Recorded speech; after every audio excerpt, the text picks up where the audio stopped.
In a different universe, the entire world was celebrating the defeat of the greatest villain. Hordes of people had gathered to shower praise at the hero who defeated the Demon King and brought peace to the world. There will be no more monster invasions, and no more innocent civilians will die needlessly. This fantasy world of Isgard has finally reached an era of peace after centuries of war. In an alley, two kids were running to see the hero who had just come victorious from his battles. The boy urges his sister to hurry up before they miss everything. For them, this is a once-in-a-lifetime opportunity they can't miss. While running, the boy comes across a passing figure in a dark robe. His presence is such that the boy's body freezes on the spot. When his sister catches up to him, she's confused to see the frozen state of his brother and looks in the direction of the robed figure. She doesn't understand why the man is walking in the opposite direction of the hero's parade, and her brother is scared that she might draw unwanted attention. He tells her to look away. Looks like the boy was able to identify that the robed figure is a dark magician, a sinister class of mages who dabble in the powers of darkness. His sister doesn't really understand the big deal behind being a dark magician, but the brother educates her that it basically means that person in the dark robe is cursed. The man in dark robes carries a white sack on his shoulder and walks a lonely road towards the cathedral, where the saint of this era awaits his arrival. As she was gazing at the world that will finally get to see some peace, she hears a knock on the door. When she turned, the robed figure stands there at the entrance. Her golden hair are a symbol of her divine powers, and her white robes signify her purity. She looks at the man and welcomes him back. In contrast, the robed figure's dark clothes and silent presence give off nothing but sinister vibes. If the saint is a being of pure energy, the robed man is the incarnation of darkness. His name is Minold, and when he unpacks the sack which contains the head of the Demon King, it is revealed to us that he was in fact the true hero all along. But due to the dark nature of his powers, he had to become a shadow, while a useless man in fancy armor took all the glory. The saintess thanks the dark magician on behalf of the empire, but her words are cut short by the magician. He has but one desire. He did all that was asked of him, and now he wants the saintess to fulfill her end of the promise. The saintess wears a grim expression, but assures the magician that she remembers her promise and will be sure to fulfill it. And since that will be the case, perhaps she should refer to the dark magician not as Minold, but as Kim Minjun, which was his original name before he was forcefully summoned to this world. Standing under the statue of the goddess, the saintess tries to have a heart-to-heart discussion with the protagonist. She tells her that she's sorry he had to bear such a heavy responsibility, and she explains that she did not give him such a job because she hated him. In fact, she will be forever in his great debt. But the man replies that he hates her so much that he could die right now. Even when met with such a cold response, the saintess says that she will do everything in her power to change the people's opinion about the dark mages in this world. She begs the man to reconsider his wish to go back to his old world. But there's nothing to consider in Kim Minjun's mind. He replies that he has already been used enough. Now, he simply wishes to return to his world in one piece. She sighs and says that if he stays behind for the sake of the empire, she promises that he will be rewarded for all of the ill treatment he has received thus far, and more. But looks like she was too late, and the dark magician tells her to stop her acting. The saintess protests that she's not acting and is being very sincere with her words, to which the protagonist replies that there is nothing she can give him. The saintess' eyes widen with surprise. By virtue of being the god's chosen, she holds quite a lot of power in this world. So what does this man desire that she cannot provide? He replies that he was brought here by force. He was used like a slave, and now she wants him to stay behind so he can wipe her ass some more. For him to forsake his life like this, what can the saintess give him in return? She answers that she can grant whatever he desires, because if he were to cease existing, the empire's peace may not hold for long. But then, the protagonist asks for his first wish to be granted. He wants to eat Korean fried chicken, but the saintess doesn't even know what it looks like. He asks for kimchi, but once again, the saintess doesn't know anything about it. He complains that the food in this world is disgusting. He has eaten nothing but high-calorie biscuits all these years. How can he be expected to live in a world where he's forced to eat such trash? And if he can't be provided with good food, can the saintess at least provide him with a gaming PC and a good internet connection? Of course, none of that is possible in an undeveloped world like this. In the end, the saintess clenches her fist and gives up on keeping him in this world. He never belonged here in the first place. She drops her head in defeat and agrees to start the return ceremony right away. She takes him to the summoning chamber, where the protagonist reminisces his memory of the past when he was first summoned, and is happy that he will never have to see this place again. The saintess tells him to stand in the summoning circle in the middle, and proceeds to start the return ceremony. And then, a bunch of magic patterns start moving under the protagonist's feet right away. She tells him that she will start by removing the protection of the saint from his body first. Kim Minjun takes off his glove and looks at the hand with the saint's symbol on it. Even though it's called a protection, it's just a leash that stops the summoned person to fight the saint. He's glad to finally be getting rid of it. The saintess holds out her hands, and a radiant light purifies the symbol from the protagonist's hand. She seems quite perplexed, because not only the dark magician will be giving up on all the incredible power he built up over the years, he is also refusing to take all the riches and the fame that he would get by staying here. But the man is fed up with this world, and asks the saintess to mind her own business. Instead, he asks why the saintess isn't concerned about this situation. Once the symbol is completely gone, he could kill her if he wanted to. But the woman replies that she knows she is the root cause of all the hatred in his heart. If he were to kill her, she would gladly accept her death. And now that the protection is undone, she tells him to kill her if he'd like. And if he has no such desire, she'd like to start the next stage of the ceremony. The next step involves removing the powers the protagonist has obtained in the world of Isgard, and the saintess steps back from the circle to complete this process. But this is where things won't go as according to the saintess, but how the dark magician wants. He quickly hurls a rope of binding dark energy to subdue the saintess and hold her up in the air. She tells the man that possessing the powers of this world will kill him if he uses the dimensional gate. What he's doing is complete nonsense. But this man worked himself to death to obtain these powers. There's no way he will leave them behind before going back. He drops the saintess on her ass and proceeds to open the dimensional gate himself. Even though her life was spared, the saintess is more concerned that the dark magician will never be able to open the dimensional gate with his unholy powers, and will probably die as a result. But looks like her worries were unwarranted, since the protagonist was already standing there with a fully functioning portal. Even then, the saintess warns him that he's risking his life by attempting to travel the dimensions so rashly. But he was already aware of such things. That's why he practiced his magic thousands of times to perfect it. He's confused why the people of this world divide the magic into light and darkness in the first place. When he reached the peak, he realized that all magic is the same anyway. In any case, he puts his hand in his pocket and says that there is something he would like to give to the saintess before he leaves. What could it be? Nothing. It's just a fist, which he tells the saintess to shove up her ass as he enters the portal, knowing that he will never have to see this stupid world ever again. She shouts for the protagonist to stop before the portal destabilizes and kills the caster. But it was already too late, and the summoning chamber was soon filled with waves of bright purple energy. And then, the portal collapsed on itself and vanished into thin air, leaving the saintess all by herself in the chamber. She slams her fist on the floor in anger. Even though they had their differences, she's upset that she was hated to this extent when she did nothing but fulfill her duty. She never wanted to make anyone suffer, and she never enjoyed putting the protagonist through all that hardship. But now, none of that matters, since the two of them are worlds apart from each other. In an unassuming building on Earth, purple lighting sparks, and Kim Minjun is teleported inside. Finally, he's back on the planet he was taken from. Even though he did it so confidently, he felt like he was going to die during the dimensional travel. But all of that is finally over. As he stands, he finds himself in the same room he was summoned from. And when he looks at his table, his phone is still charging. This sensation of having your phone in your hand. Minjun can't describe in words how much he missed this feeling. And his favorite game, Dungeon Power Fighter, is still installed inside. Only when he opened the game, the reality started kicking in his mind, and he couldn't help but laugh maniacally at his successful return to Earth. But it's too soon to be happy. For some reason, there's no internet connectivity in his apartment. And outside, a squad of soldiers is hugging the walls as if they are in a war zone. The unit commander asks if they're correctly headed in the direction of the creature, and the scout confirms that they're on the path relayed by the radioed location. He asks his corporal why regular soldiers like them were dispatched to deal with something so dangerous, and the corporal is just as confused. He says that such questions should be asked to the headquarters. He knows nothing. Nothing can be done now, and they have no choice but to fight. So the soldiers take a deep breath and get ready for battle.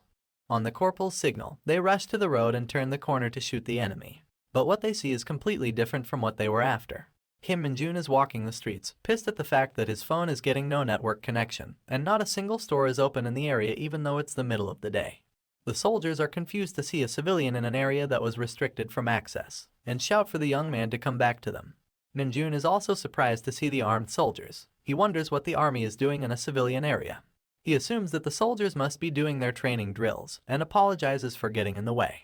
And that's when the soldiers notice something behind Minjun, and shout at him to run away as fast as he can. When he turns around to see what has the soldiers so flustered, he couldn't have been more confused by the bizarre sight before him. A huge wolf-like monster is leaping at the protagonist to rip him apart with its claws. But he wasn't surprised because of the monster. He was surprised why something so weak-looking could have the soldiers so scared. After all, he just came from a world where he fought much stronger monsters for years. But when he clenched his fist to summon his dark powers, the demonic energy failed to manifest. It was completely gone. Not that it really matters in this case, since Minjun is able to crush such small fry with his sheer strength, and has no trouble burying the wolf monster's face in the ground. The soldiers are stunned silent by this superhuman display of power, and the monster's teeth break off completely from the force of the impact. The fact that it dared to attack him is still pissing off Minjun, and he brutally crushes the monster's skull with bare hands. Even though he can't use his dark magic due to lack of the demonic energy, he's still not weak enough to be beaten by such monsters. After all, he went through hellish strength training every day when he was in Isgard. Still, he knows of the identities of these creatures. But why has it appeared in this world? He has a lot of questions, and only the ones behind him can answer them for now. But when he calls for their attention, the soldiers are so scared that they can barely speak. After talking for some time, the soldiers take the protagonist in an army vehicle to escort him out of the restricted area.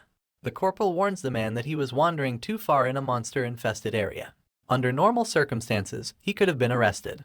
But since the commander told them not to escalate the situation, they're just letting him go. But how is it possible that he really doesn't know about anything that's happening in the world? The protagonist simply lies that he had been living abroad. But regardless, this isn't the Korea he used to know. The phenomenon of dungeons appeared when he was around 7 years old. Monsters from dungeons started appearing in real life.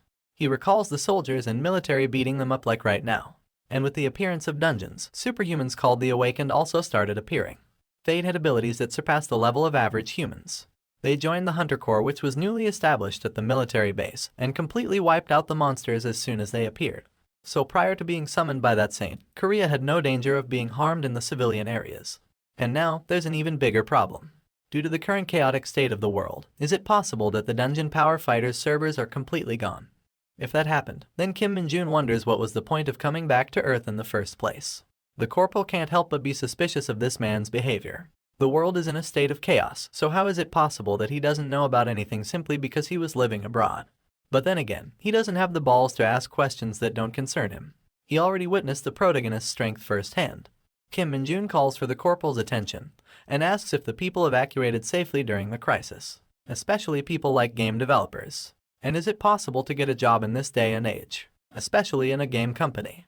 What about the destruction of building? Are places like the server storage systems okay? Looks like his needle is stuck on the game and he needs some answers. The corporal replies that he will explain everything from the start. The reason the situation got this bad is because of the weird phenomenon that started to spread from the dungeons 2 years ago. One day, the dungeons began to appear much more frequently and started getting larger as well. But the biggest problem was the increasing number of giant monsters that kept coming from these strange dungeons. Because of that, the military couldn't control the dungeons anymore, and the situation got so far as to lock down some of the civilian areas. Since then, the military has been trying different methods to fight back, but they lack in numbers. Minjun is extremely disappointed to hear this explanation. He doesn't give a crap about such matters. The only thing he wants to know is whether the game companies are doing alright, because he wants to play Dungeon Power Fighter. The corporal asks the protagonist how old he is, and he replies that he's probably 21 this year. The corporal suggests that he should enlist in the military soon if that's the case, since half of his 20s are about to evaporate into thin air.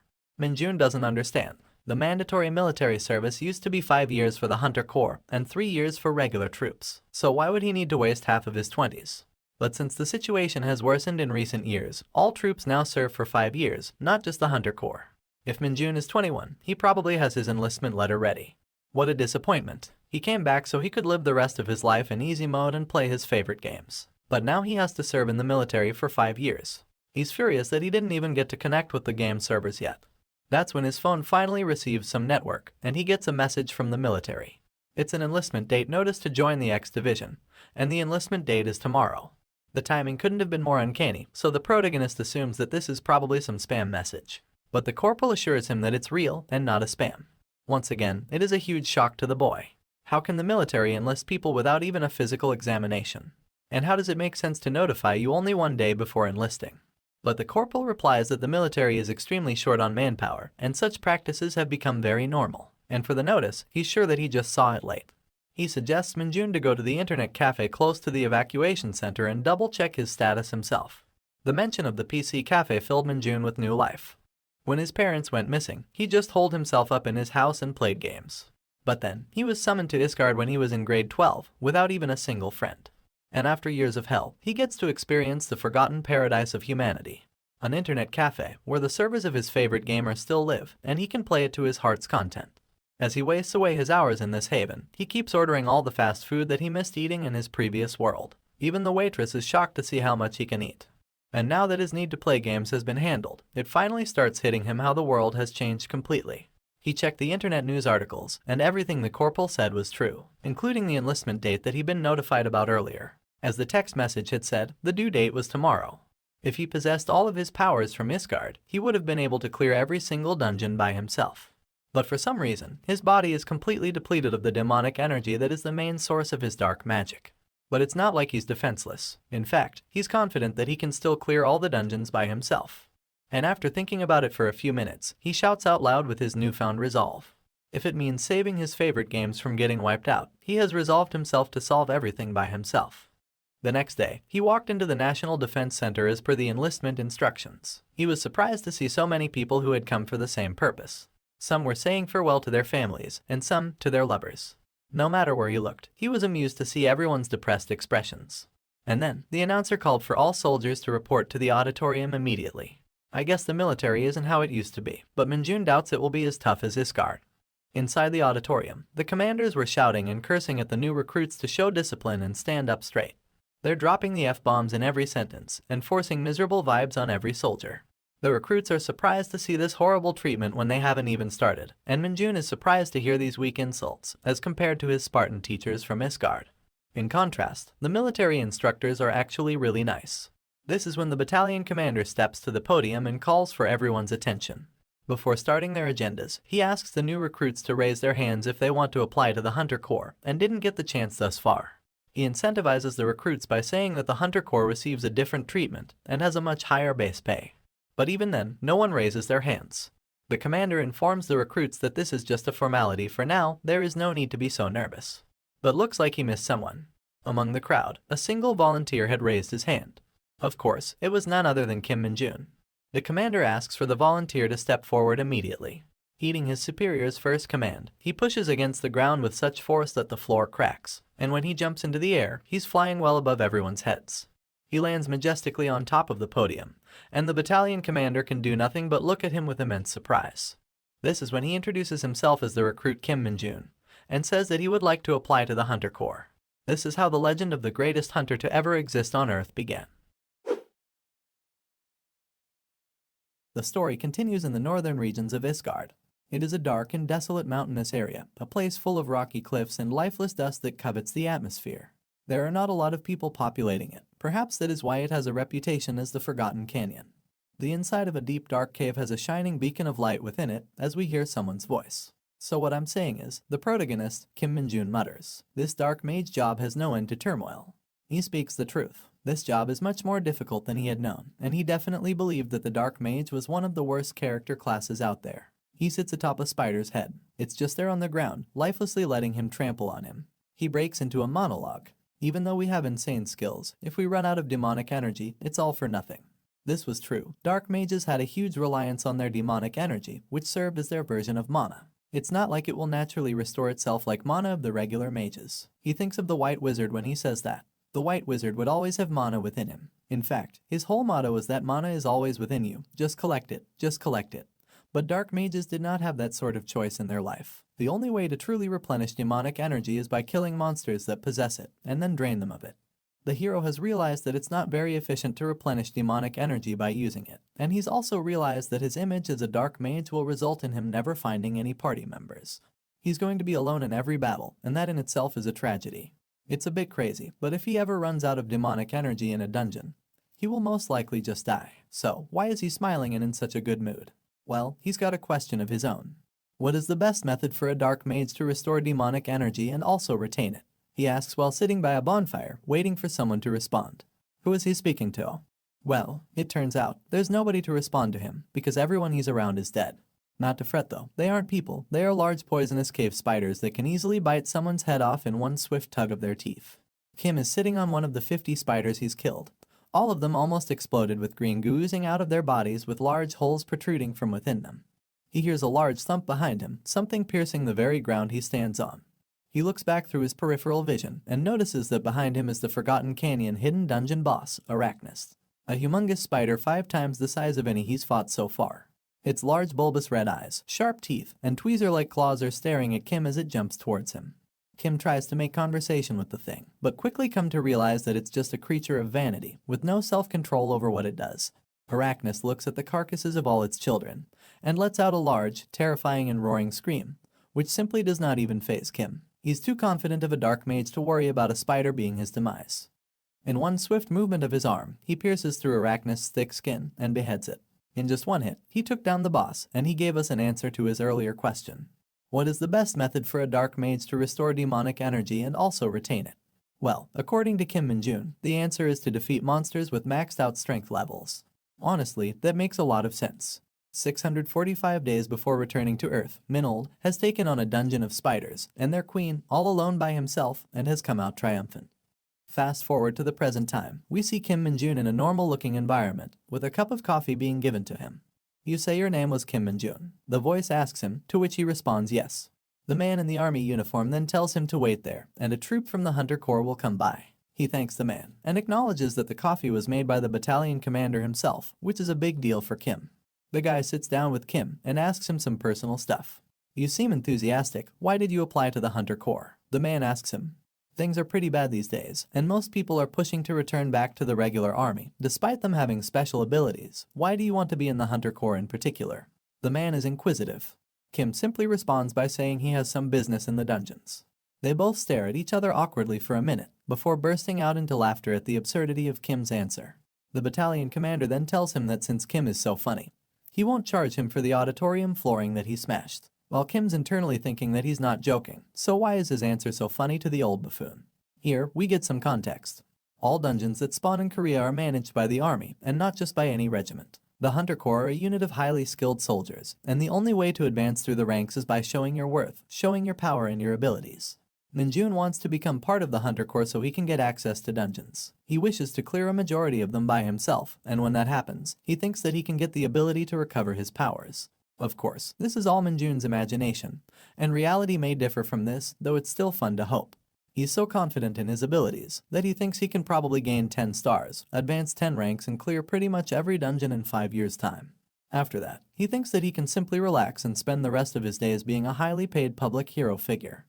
A perfect plan made by someone who wants to speedrun his life. While Kim Minjun is contemplating this quote-unquote fantastic idea, Hunter Corps Sergeant Lee Seung-no enters the room and gives a commanding salute. The battalion commander introduces the sergeant to Minjun, and the sergeant immediately is interested. He asks Minjun if he really has hunter abilities, and if he does, he can easily open a status window. He asks Minjun for all of his stats. The sheer energy of this sergeant seems to irritate Minjun. What is wrong with this guy? He thinks to himself, are all Hunter Corps this frustrating? Anyways, he opens up the status window and starts to check it. He realizes that they had status windows even in Isgard, so this shouldn't be anything new to him. Although it was just numerical values of your stats and abilities, so he didn't care much for it. Status window, he says, commanding it for his stats. But then his face has an expression of shock. The twitchy sergeant keeps asking him what he sees on the status window, but it turns out the status window shows nothing. It just says error. Sergeant Lee seems visibly frustrated. He had never heard of something like this before. Now, somewhere in Gyeonggi-do, at the Hunter Corps Training Center, a conversation is taking place inside of the battalion commander's office. It's been a long time. I haven't seen you in 10 years, says the battalion commander. Didn't think I'd run into you here. Why don't you take a seat, Hunter Sun Yunseo? Hunter Sun Yunseo stands tall, staring into the battalion commander's eyes. She says that she isn't a hunter yet. Just like everyone else who has enlisted, she's merely a recruit. She wonders why the battalion commander has called her to his office and asks her to not give her any special treatment because of her father. The battalion commander shuts down any of her worries and mentions that she was called due to a separate matter from General Sun. He then continues with more information, saying that Hunter Sun won't be getting any special treatment, as the Hunter Corps are already a difficult organization to get into. Hunter Sun is further confused. She asks why she was summoned, to which the battalion commander gleefully responds. You're a renowned rookie, he tells her. Why wouldn't I be interested, seeing as I'm the training commander here? It turns out, the training commander just called Hunter Sun to give a few words of encouragement before she got busy with her training. He thanks her for choosing to enlist as a soldier instead of an executive, as someone with her skills would be incredibly useful in the field. He tells her that they are always short of people like her, who are skilled and committed to doing their duty, and that he thanks her both as a citizen of Korea and as a soldier. This obviously embarrasses her a little bit, but she thanks the commander for the kind words. Outside of the window, the commander sees a truck pulling up, which reminds him of Minjun, and he mentions to Hunter Sun that she might be getting quite a funny comrade on her team soon. So, they decide to go pay a visit to Minjun together. Minjun arrives with Sergeant Lee at the Hunter Corps Training Center, and he's immediately overtaken by the sheer beauty of this building. It's a huge building. With many floors and a complete coating of glass, it shines brighter than the sun. Minjun is utterly taken aback. How much taxpayer money did they pour into this thing? He wonders to himself. He notices that this facility is simply no joke, and thinks whether or not there's a PC room in here. Sergeant Lee is there to keep him grounded though, and he reminds him not to get too excited as his recruitment hasn't been confirmed yet, because of the error thing with the status window. Sergeant Lee reminds him that since he's a special case, he will be tested personally by him. And it's obvious that Lee doesn't like him much, because he says that if it was up to him, he would have sent him to the military police right away. He continues his rant. When all the tests are completed, and you're confirmed to be a liar, you best be prepared to enlist into the military police immediately. It's almost as if Sergeant Lee is a bit jealous of Minjun, which Minjun wonders too, thinking how Lee is being stingy about everything. Anyways, he asks Lee what the test is, and Lee points towards a large crystallized red rock. It turns out, this is a red stone, a byproduct of the dungeons that emerged. This is an extremely hard, dense and heavy rock, and it's something that wouldn't even budge, no matter how strong a recruit may be. Thankfully, Minjun isn't just any recruit. Lee gives him a test. If Minjun can move the red stone even an inch, he will pass the test. That brings a smile to Minjun's face. Is that all? He exclaims. The test is too simple for him. Lee's demeanor immediately changes. He realizes that Minjun's not as daft as he seems. Lee thinks to himself, there's no other way to check someone's status window, and there have always been liars who try to take advantage of their mediocre abilities and get into the Hunter Corps. Lee wonders why the status window had an error, despite Minjun having jumped 5 meters to the podium before. He is almost certain that Minjun is a liar. A bit farther away, on the balcony overlooking the testing room, the training commander brings Hunter-san with him to see Minjun's test. He apparently showcased incredible physical abilities in front of the battalion commander at the recruit training center, but his status window shows an error somehow. The training commander tells Hunter-san that he's never seen such a case in all his years being in his position, and that he has high hopes for Minjun, and wants to see how unique he will be. Minjun is standing near the red stone, with his hand placed on it. He wonders to himself, this is that ridiculously heavy red stone that was all over the Iscard dungeons. At this size, I can easily push it away. Minjun leans forward, pulling his arm backwards with his fist closed. He's revving up a punch that will definitely push the red stone. Who knows, this might even have some demonic energy inside of it. He thinks to himself. Sergeant Lee and Hunter-san are looking at him, wondering as to what he's about to do. In a swift strike, Minjun lands a punch right at the center of the rock. But it doesn't just move, it completely shatters. The dust settles, and there's a large hole in the red stone. All 3 of the spectators are completely shocked, their mouths wide open in surprise. It turns out, there is no demonic energy inside of the red stone. Somehow, Minjun had managed to absolutely obliterate the red stone. His sheer power was so much that even he himself was surprised. What a monstrous bastard, Sergeant Lee thought to himself, completely shocked at Minjun's prowess. The first day of training begins, as recruit Nam and Hayek and the rest of the recruits are clearly struggling to go through it. They are running up the stairs, as in Hayek's internal thoughts are going all over the place due to the fatigue he's feeling. There is something wrong. Even before enlisting in the Hunter Corps, I knew that training wouldn't be ordinary. He thinks to himself, trying his hardest to not lose his strength while climbing up the infamous 6,000 steps. Since you'll participate in actual battles immediately, you must train like crazy for 4 whole weeks. You weigh yourself down with sandbags from the very first training session, and you have to climb the infamous 6,000 steps. And Hayek continues, as he's obviously not having the best time here. The instructor that keeps hassling you while he checks your finishing time is something already expected. Here he's obviously talking about Sergeant Lee Seung-ho, who they call the Devil Instructor. And Hayek realized that even after such crude training, you could only increase your stats a little bit, and you would be placed right into battle afterwards. He had to endure it, just because he was a Hunter Corps recruit. That is what he thought, until he saw Minjun. Are we the problem, he thought to himself. Minjun, on the other hand, was having the time of his life, going through this training swimmingly. H feels extremely light on his feet. If he had all of his demonic energy, he'd be flying. He loves the training here because it's so simple compared to the experience he's had in all his time during dungeon dwelling. Compared to the rags in Iscard, this military uniform is definitely my style. He thinks to himself, and he absolutely loves the food that they serve in the Hunter Corps mess hall. Their routine is quite strict. They have to wake up at 6 a.m., and after breakfast at 8:30. Their morning training lasts up until lunch, after which they do afternoon training till dinner. However, the one thing that he loved the most about it is that he gets to have free time at night.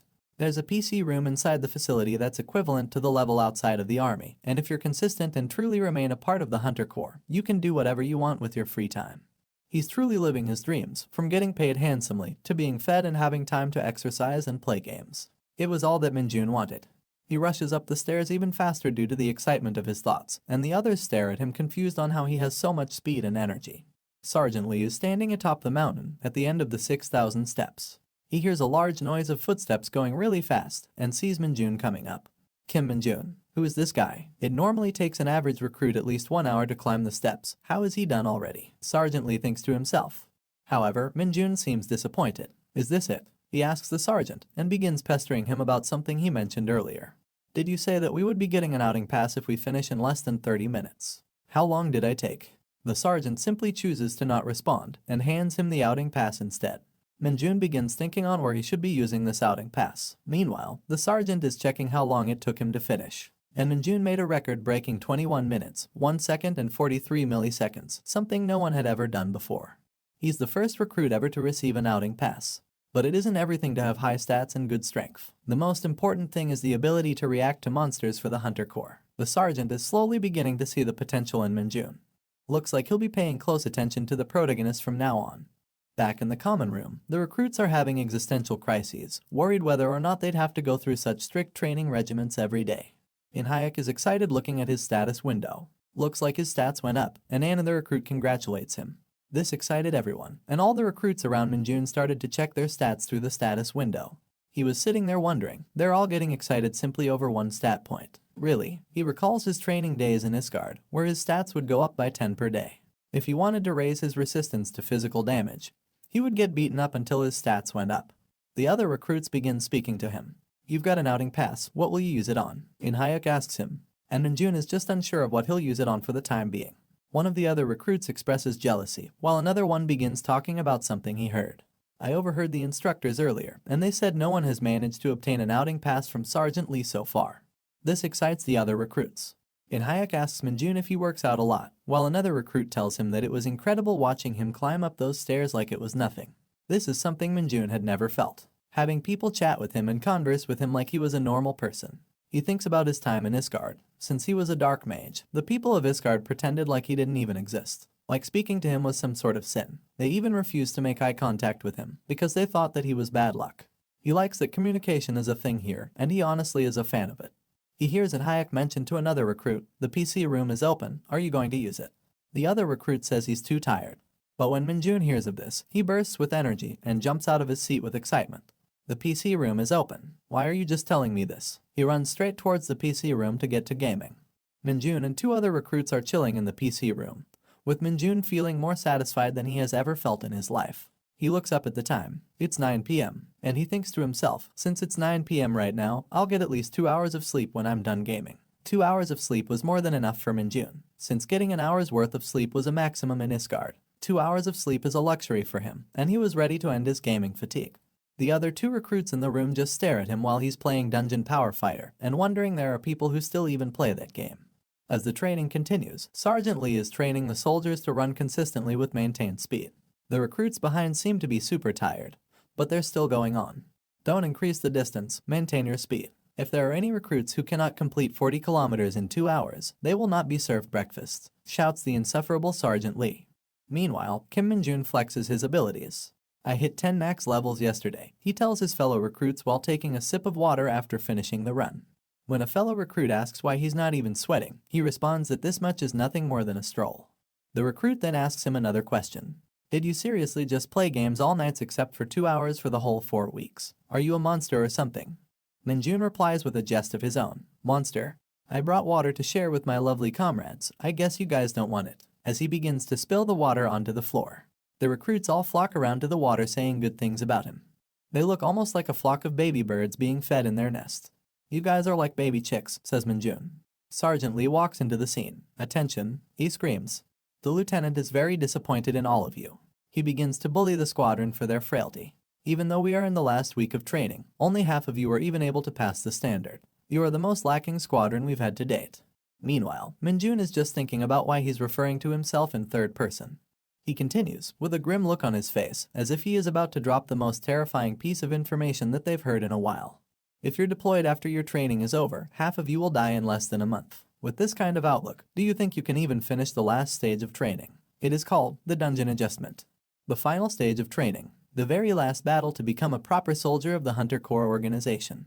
A majority of the dungeons will vanish once you've defeated all of the monsters within them, but sometimes a rare phenomenon can happen where a dungeon can still remain. In that case, that dungeon will modify itself into a transforming dungeon.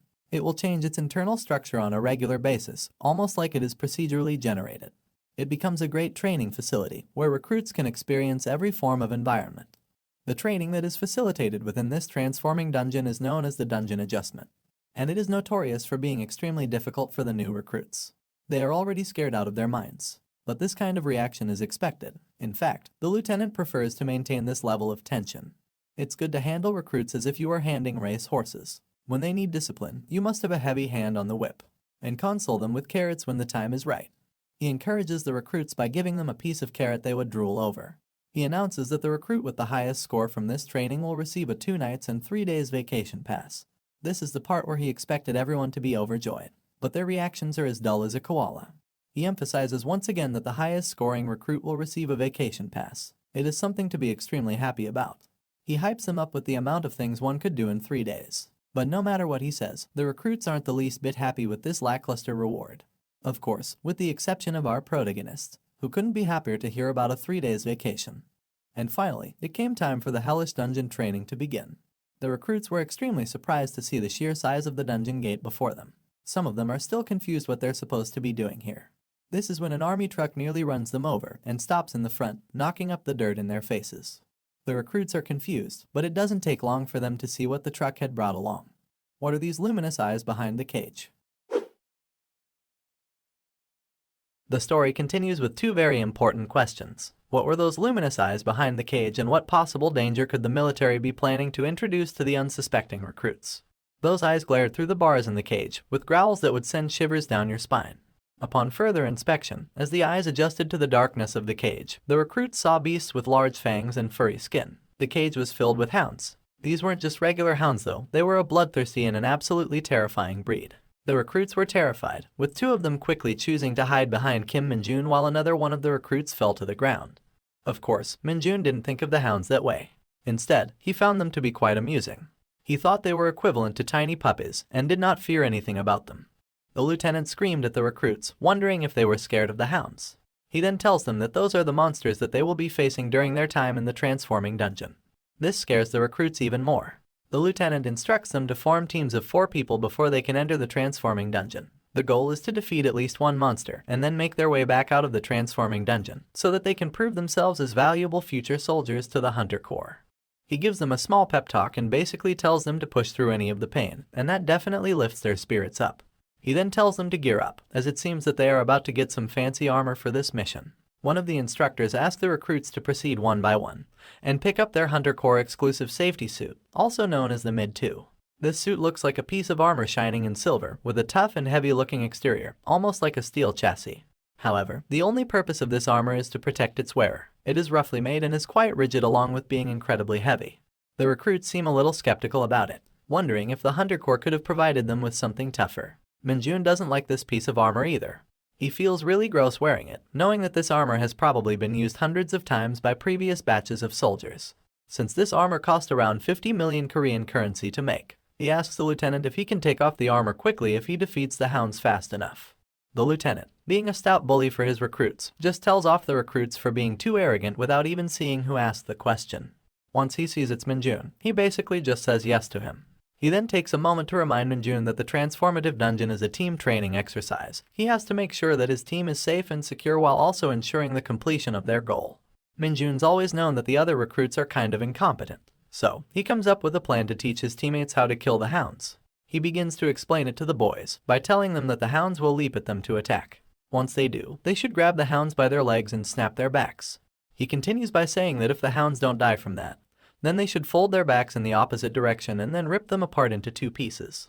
Minjun's face is filled with excitement while giving the gnarly details of his plan, but the recruits' faces have an expression of nothing but being unamused and tired of Minjun's cockiness. The lieutenant shouts for the hounds to be released, and the instructor opens the cage door. The hounds immediately jump out, galloping at a ferocity the likes of which these recruits had probably never witnessed before. Growling and drooling at the mouth, their sparkling white eyes had a blinding effect on everyone who looked into them. The hounds immediately ran through the dungeon's massive door, vanishing completely. The recruits are confused as to why the hounds did not attack them and went straight for the dungeon. Minjun cleared their confusion by telling them that they saw their home and their minds gravitated towards it immediately as they had been captured for a while. The recruits understand this, but this makes them wonder how Minjun knows the psychology of the monsters so well. He wishes he could tell someone about his time in Isgard. He wishes to tell people that he used to be a dark mage. But that's information that he simply cannot divulge with anyone else at the moment. The lieutenant cuts them off, scolding them for laughing and joking on the so-called holy training grounds. The recruits try to brush the conversation off, but the lieutenant decides that he wants them to be the first team into the dungeon. Minjun and his buddies were the first ones that would go into the dungeon, and that had been decided now. The sergeant waves his red lightsaber-looking thing, signaling the team to enter the dungeon. The four boys begin walking towards the dungeon, with one of them having a determined look on his face, two of them completely worried about what the future holds, and Minjun simply excited to finally get things going. He just wanted to be done with the exercise so he can take off that heavy and dirty chest plate that was polluting his body. The only commonality between these four dudes was that they all had big ears. The lieutenant picks up his radio and contacts the instructor team that is waiting inside of the transformative dungeon, just in case anything goes wrong and the recruits manage to find themselves in some actual danger. The observer radios back to let him know that the team has entered, as he spectates with a corporal from a hiding spot amidst the crystallized walls of the dungeon. The devil instructor, the one all the recruits hate, is one of the two on protection duty. He sees Minjun and is immediately surprised, and he wonders to himself about Minjun's prowess. Minjun's scores have been great during the training and he's been performing well in general in all 4 weeks of proper exercise. However, will he be just as outstanding in the dungeon? That was the question on the instructor's mind. The bloodthirsty hound eyes stare at them from within the crevices in the walls, waiting for an opportune moment to strike them down as Kim Minjun and his team walk further into the depths of the dungeon. The wolves are seemingly ready to pounce on the four recruits, but Minjun is also seemingly aware of the situation and knows that they are following them stealthily. He thinks to himself on how he can take them down by just a flick on their foreheads as they pounce to attack. The problem, however, is that he can't do the exercise all by himself, otherwise his teammates won't get any stat points. Since this is a team exercise, they'll all have to contribute. So, Minjun lets his team know that the hounds are about to attack. They're completely surprised, and the shock takes over their brain as they start to scream out. Minjun reminds them that the protective suit is really strong, but they don't listen as they're frozen in fear. He decides to take the lead and walks in front. One of the hounds runs towards him, but Minjun makes a quick dodge towards the side of the hound and punches it on the head, immediately killing the furry animal. Meanwhile, one of the other recruits gets pounced on by a hound as it bites into his arm. The hound stares into Minjun's eyes while the recruit screams for someone to help him, and Minjun quickly runs to him. He kicks the hound away, sending it flying into a wall towards its instant death. He helps out the recruit, and realizes that the situation is much more dire than he thought.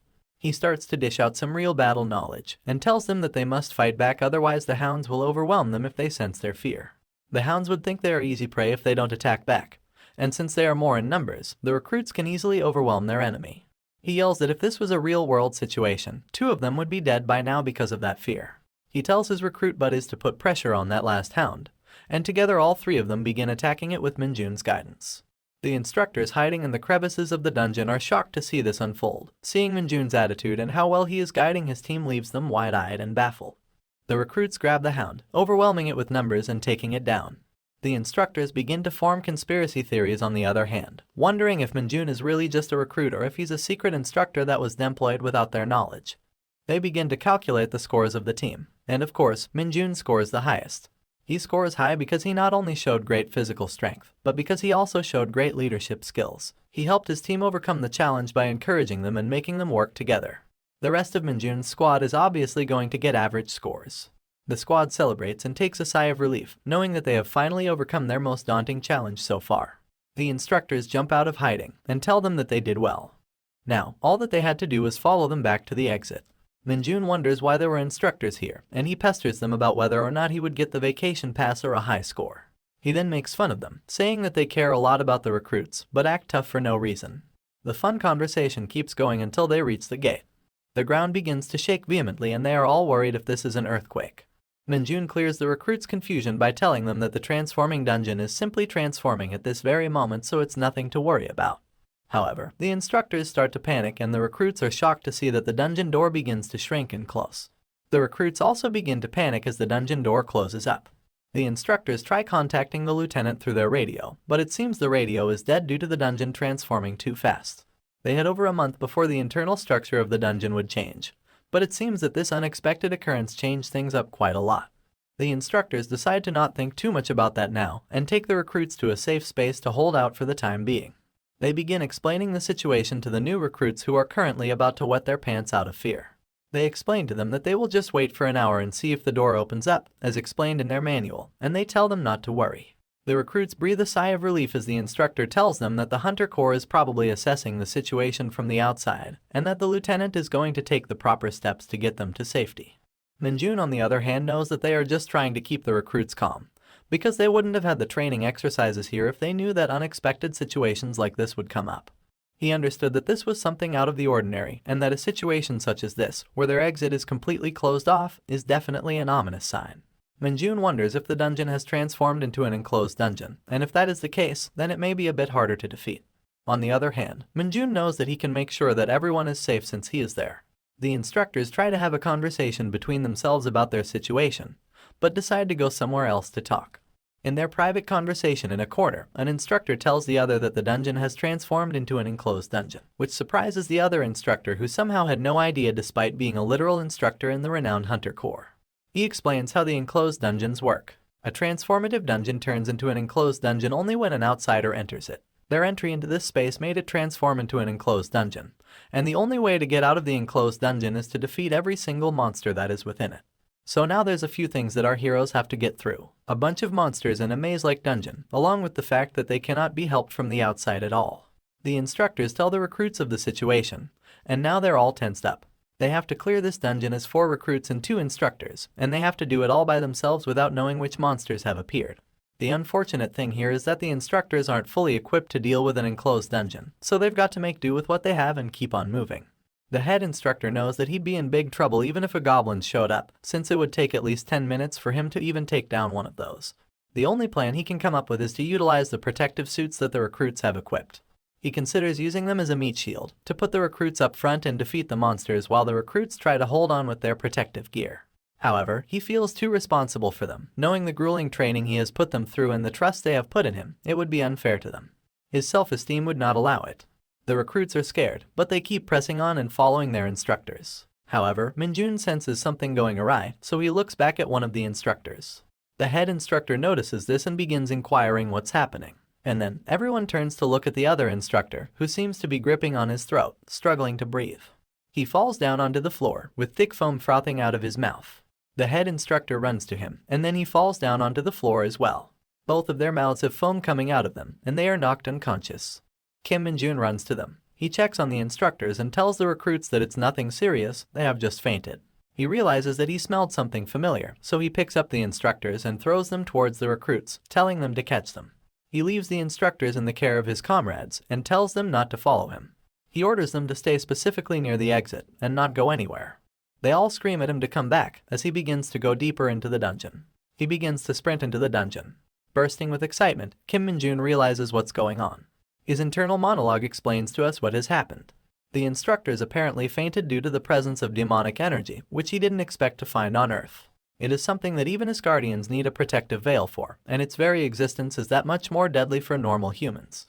It does exist on Earth though, and that's great news for a dark mage like Kim Minjun. He explains that demonic energy is like a charger for a dead phone when it comes to dark mages like him.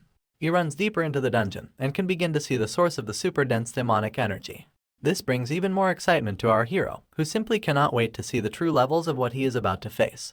However, when he reaches as close as he possibly can, he doesn't see anything, nor does he hear anything.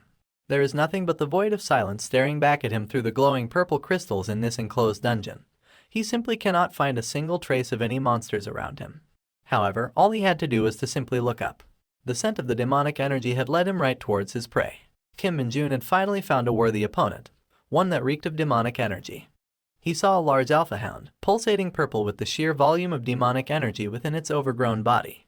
It had 4 eyes, glistening purple with an aura of demonic energy that surrounded its body. Its teeth were as large as knives, and claws sharper than cutthroat daggers. This was a proper fight, and one that Kim Minjun had been craving for ages. He didn't even dream about facing the Dark Hound in this enclosed dungeon, so this was definitely a pleasant surprise for our hero. You see, Dark Hounds are extremely different to regular hounds, and Kim Minjun had already encountered this one before. When he was only a year into his time in Isgard, he had his first encounter with this monster. He had never seen something so terrifying back then, and he was quite new and underleveled to fight a behemoth like that, so he almost died during that time. However, things were different now. Kim Minjun is not the new summon, he's the final raid boss. And he was more than happy to see a familiar face. Kim Minjun decides to take this hellhound head on. Having full confidence in his abilities as a dark mage and a hunter, he knew that he could more than easily overpower the foul creature. The monster was hanging on the ceiling, staring at our hero, and it decided to pounce upon him. He pulled his hand back, closing his fist in the exact same way he prepared to punch that redstone before he got enlisted as a recruit into the Hunter Corps. The smile on his face was infuriating for the monster, which lunged at him immediately at the first chance it got. He thanked the monster for the meal as he pushed his arm out in such a fast punch that it sent the monster flying upon the slightest contact with its fur. The monster had died, and the insane amount of demonic energy that was locked deep inside of its monstrous body began to pour out. Kim Minjun obviously took this opportunity to drain as much of it as possible, absorbing every bit of demonic energy that he could. However, the scent of its monster blood was still in the air, and it was still just as sickening as Minjun remembered. The monster's blood on his hand was poisonous, as it turns out that defeating dark hounds is difficult due to their poisonous blood, which can cause the skin of any human to rot upon immediate contact. Minjun stares at his hand, his veiny hand covered in the monster's blood. But if we know one thing about dark mages, it might be the fact that none of those poisonous effects apply to them. They cannot be hurt by a dark hound's venomous blood, just like the demonic energy feeds them rather than hurting them. Minjun drained this monster of all its demonic energy. It was a feeding that he hadn't gotten in ages. However, this whole ordeal had left him wondering over a few things, and those things troubled him quite deeply. He wondered how a dark hound, a monster that is normally only found in Nisgard, is doing on Earth in an enclosed dungeon of all places. He had always considered the idea of monsters on Earth being able to harbor demonic energy, but since the instructors were completely unprepared for it, he was sure that this was the first instance of something like this happening. Not to mention, he had not seen a single note about the demonic energy in any of the training manuals, or the monster education at the training center. Of course, the possibility of a monster as dumb as a dark hound being able to manage interdimensional travel on its own simply had no chances of happening. Kim Minjun was definitely confused, but he had a theory. He believed that only a dark mage as powerful as him could have made this possible, and perhaps the saint who could utilize the god's powers would be able to do that. Anyone else stood no chance at pulling something like this off. Though at the end he did consider that he might just be overthinking things, and he tried to force himself to think that this might just be a minor occurrence or a coincidence of some sort. For now, he just decided to take the corpse of the monster back to make the report to his superiors. However, this journey wasn't over yet. They still had a dungeon to get out of, and this new incident had brought with it more questions than ever for Kim Minjun. Previously, the new recruits were sent into a dungeon for their training, where Minjun showcased results that were far above his rank. The training was over, and the party was about to head back. But before they could step out of the gate, the dungeon transformed, and the party lost its way. A wave of mysterious energy knocked out the instructors, and Minjun went ahead to investigate on his own. He managed to come across a massive dark hound, and when he defeated it, he felt some of his demonic energy get restored. Back to the present. The instructor is being woken up by the voices of the young recruits. He opens his eyes as he hears the panic in their voice. They stare at him as their voices calm down a bit with their instructor's awakening. Suddenly, he screams out loud as if he had woken up from the most terrifying nightmare. This scares the life out of the recruits. They thought that these guys had woken up as zombies, but they just get up with concern of everyone being okay, or if anyone is hurt. They tell the instructors that they're fine, but then they speak about how Kim Minjun delved deeper into the dungeon by his lonesome, which shocks the instructors. They begin to give him further details of what happened, and the instructors are furious in utter disbelief of Minjun's actions. The instructor is in complete shock. He genuinely cannot believe that Minjun would do such a thing. He thinks that Minjun's behavior should get him kicked out of the academy immediately. However, he knows that he doesn't have the authority to make that decision right now, especially since he fainted instead of keeping the recruits safe. Just when the instructor thinks about going out and saving Minjun, one of the recruits tells him to look to the other side of the cave. Well, it seems that Minjun has returned, and he has the corpse of the monster he killed on his back. The instructors are shocked once again. It seems as if making this face is their only job. They look at the hound and realize it looks very different than the regular ones. He drops the monster on the floor and tells the instructors to look at that thing. The instructors begin to analyze the body of the monster and realize that it's the creature that caused them to faint. The recruits, on the other hand, are also in disbelief, wondering how their comrade even managed to kill such a big monster. Minjun looks towards the cave's entrance and realizes that the portal gate has opened.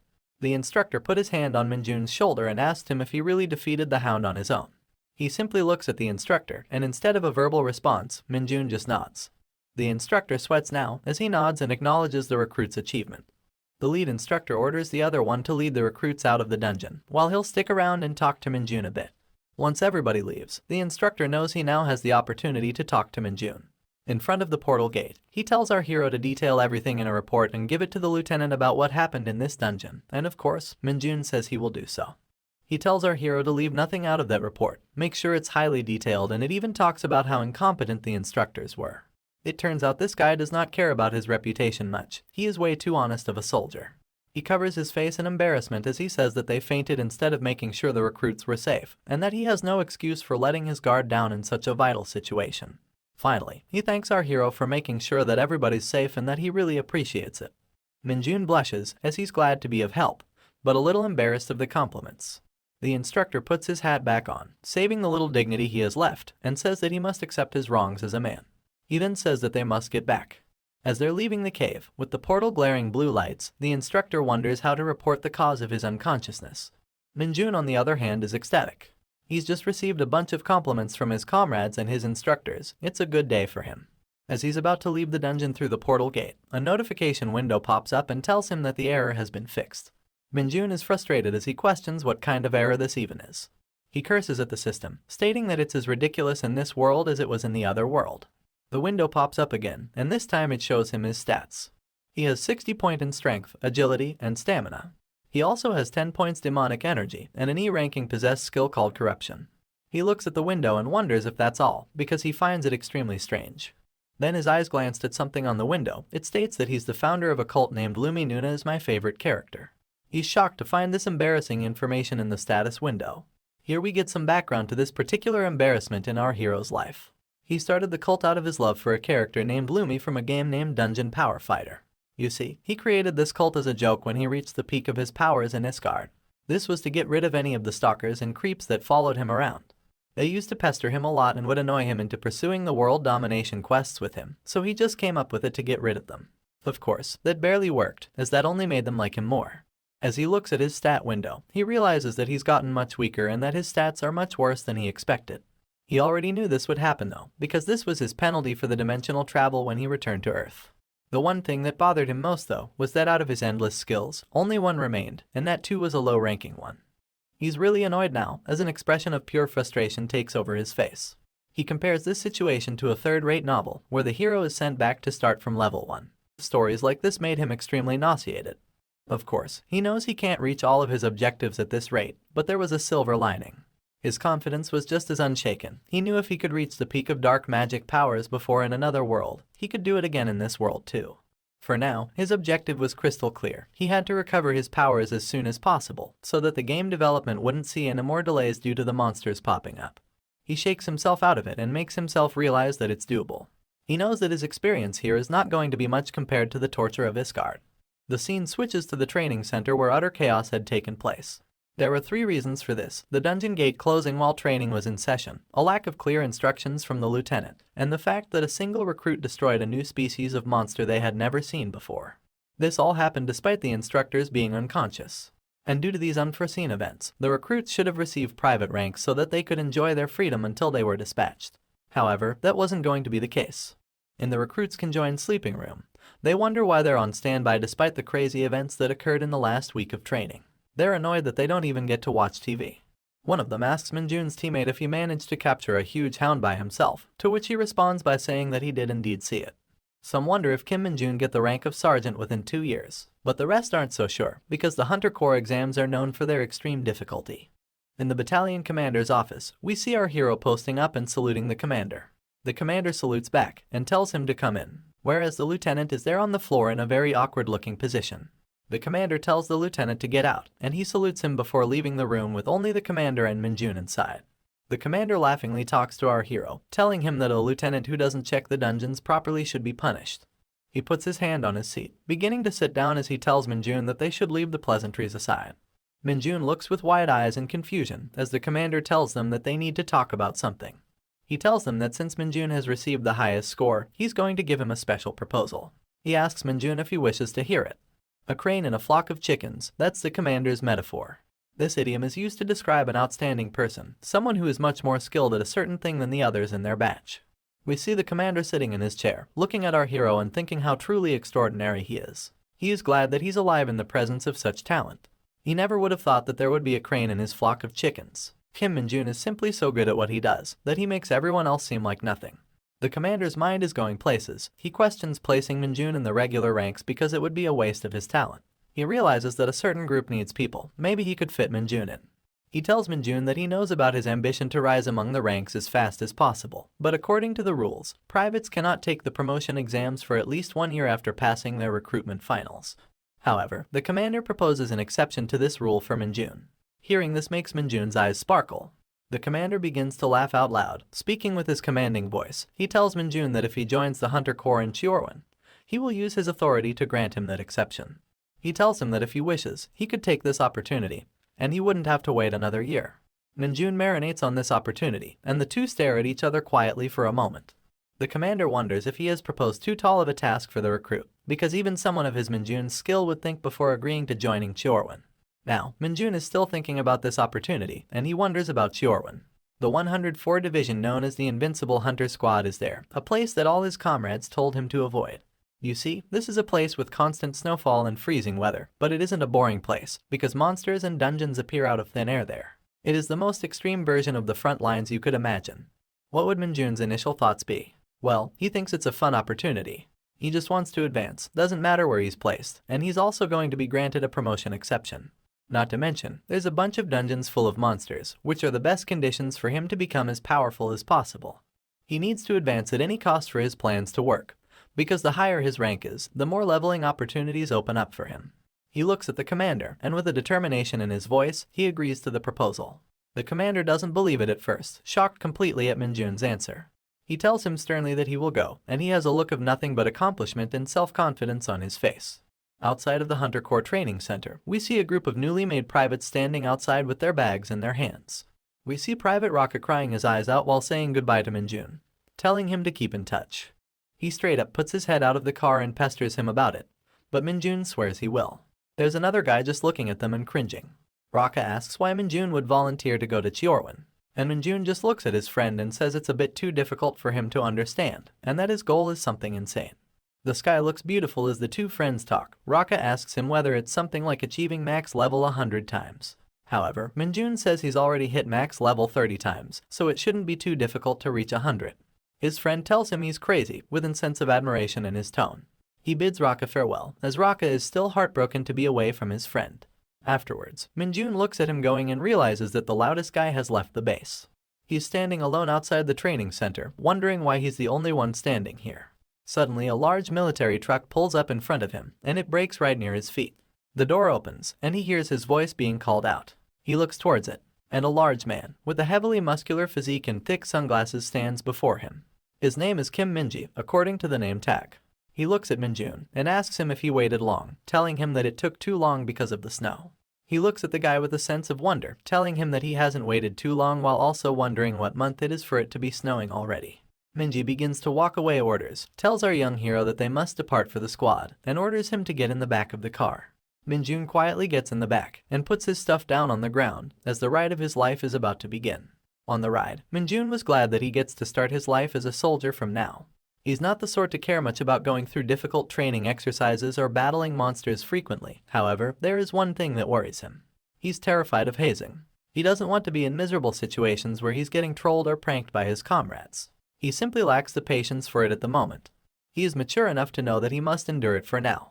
The ride seems to be going quite smoothly, but then the thought comes into his mind that if he hits his superior even once, he will be sent to military prison as a regular soldier. The ride was calming, with pristine views of scenery and architecture.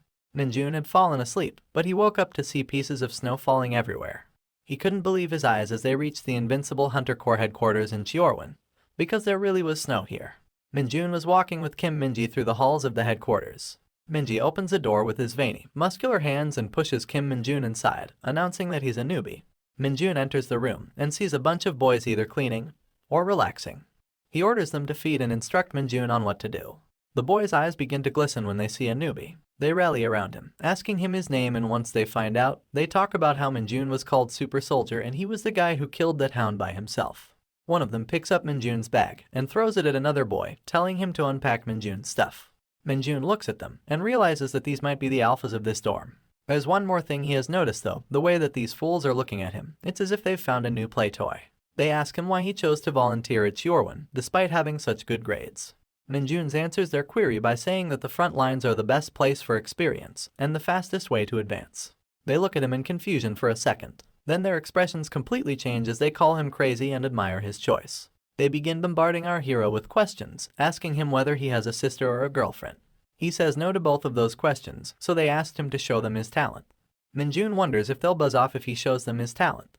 He raises his finger and tells them that he'll show them one-finger push-ups. One of them speaks out in anger, saying that they can do that all day. However, the other one tells him to go ahead and show them. Their expressions change so fast that it feels like someone took the light out of their life.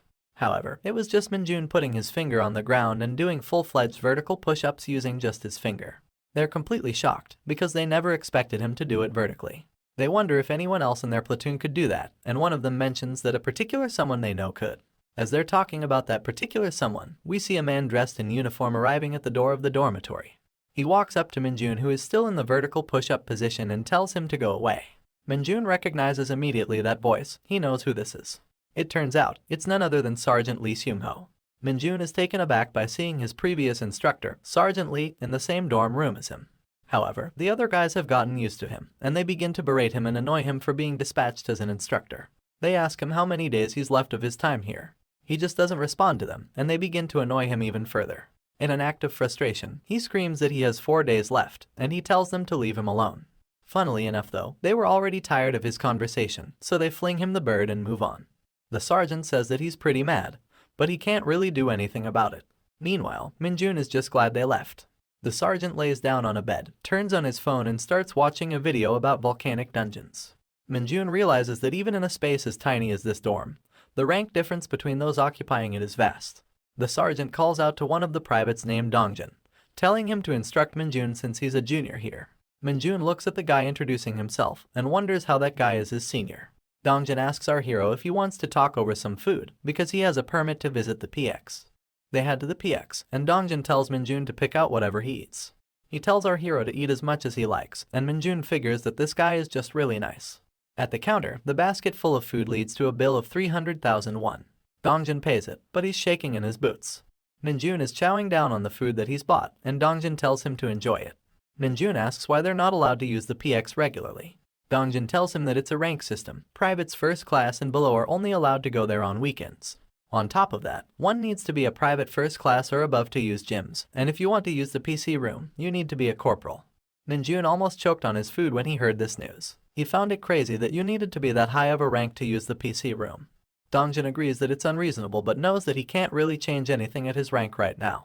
Minjun asks with curiosity in his voice whether there is a way to change that, surprising Dongjun.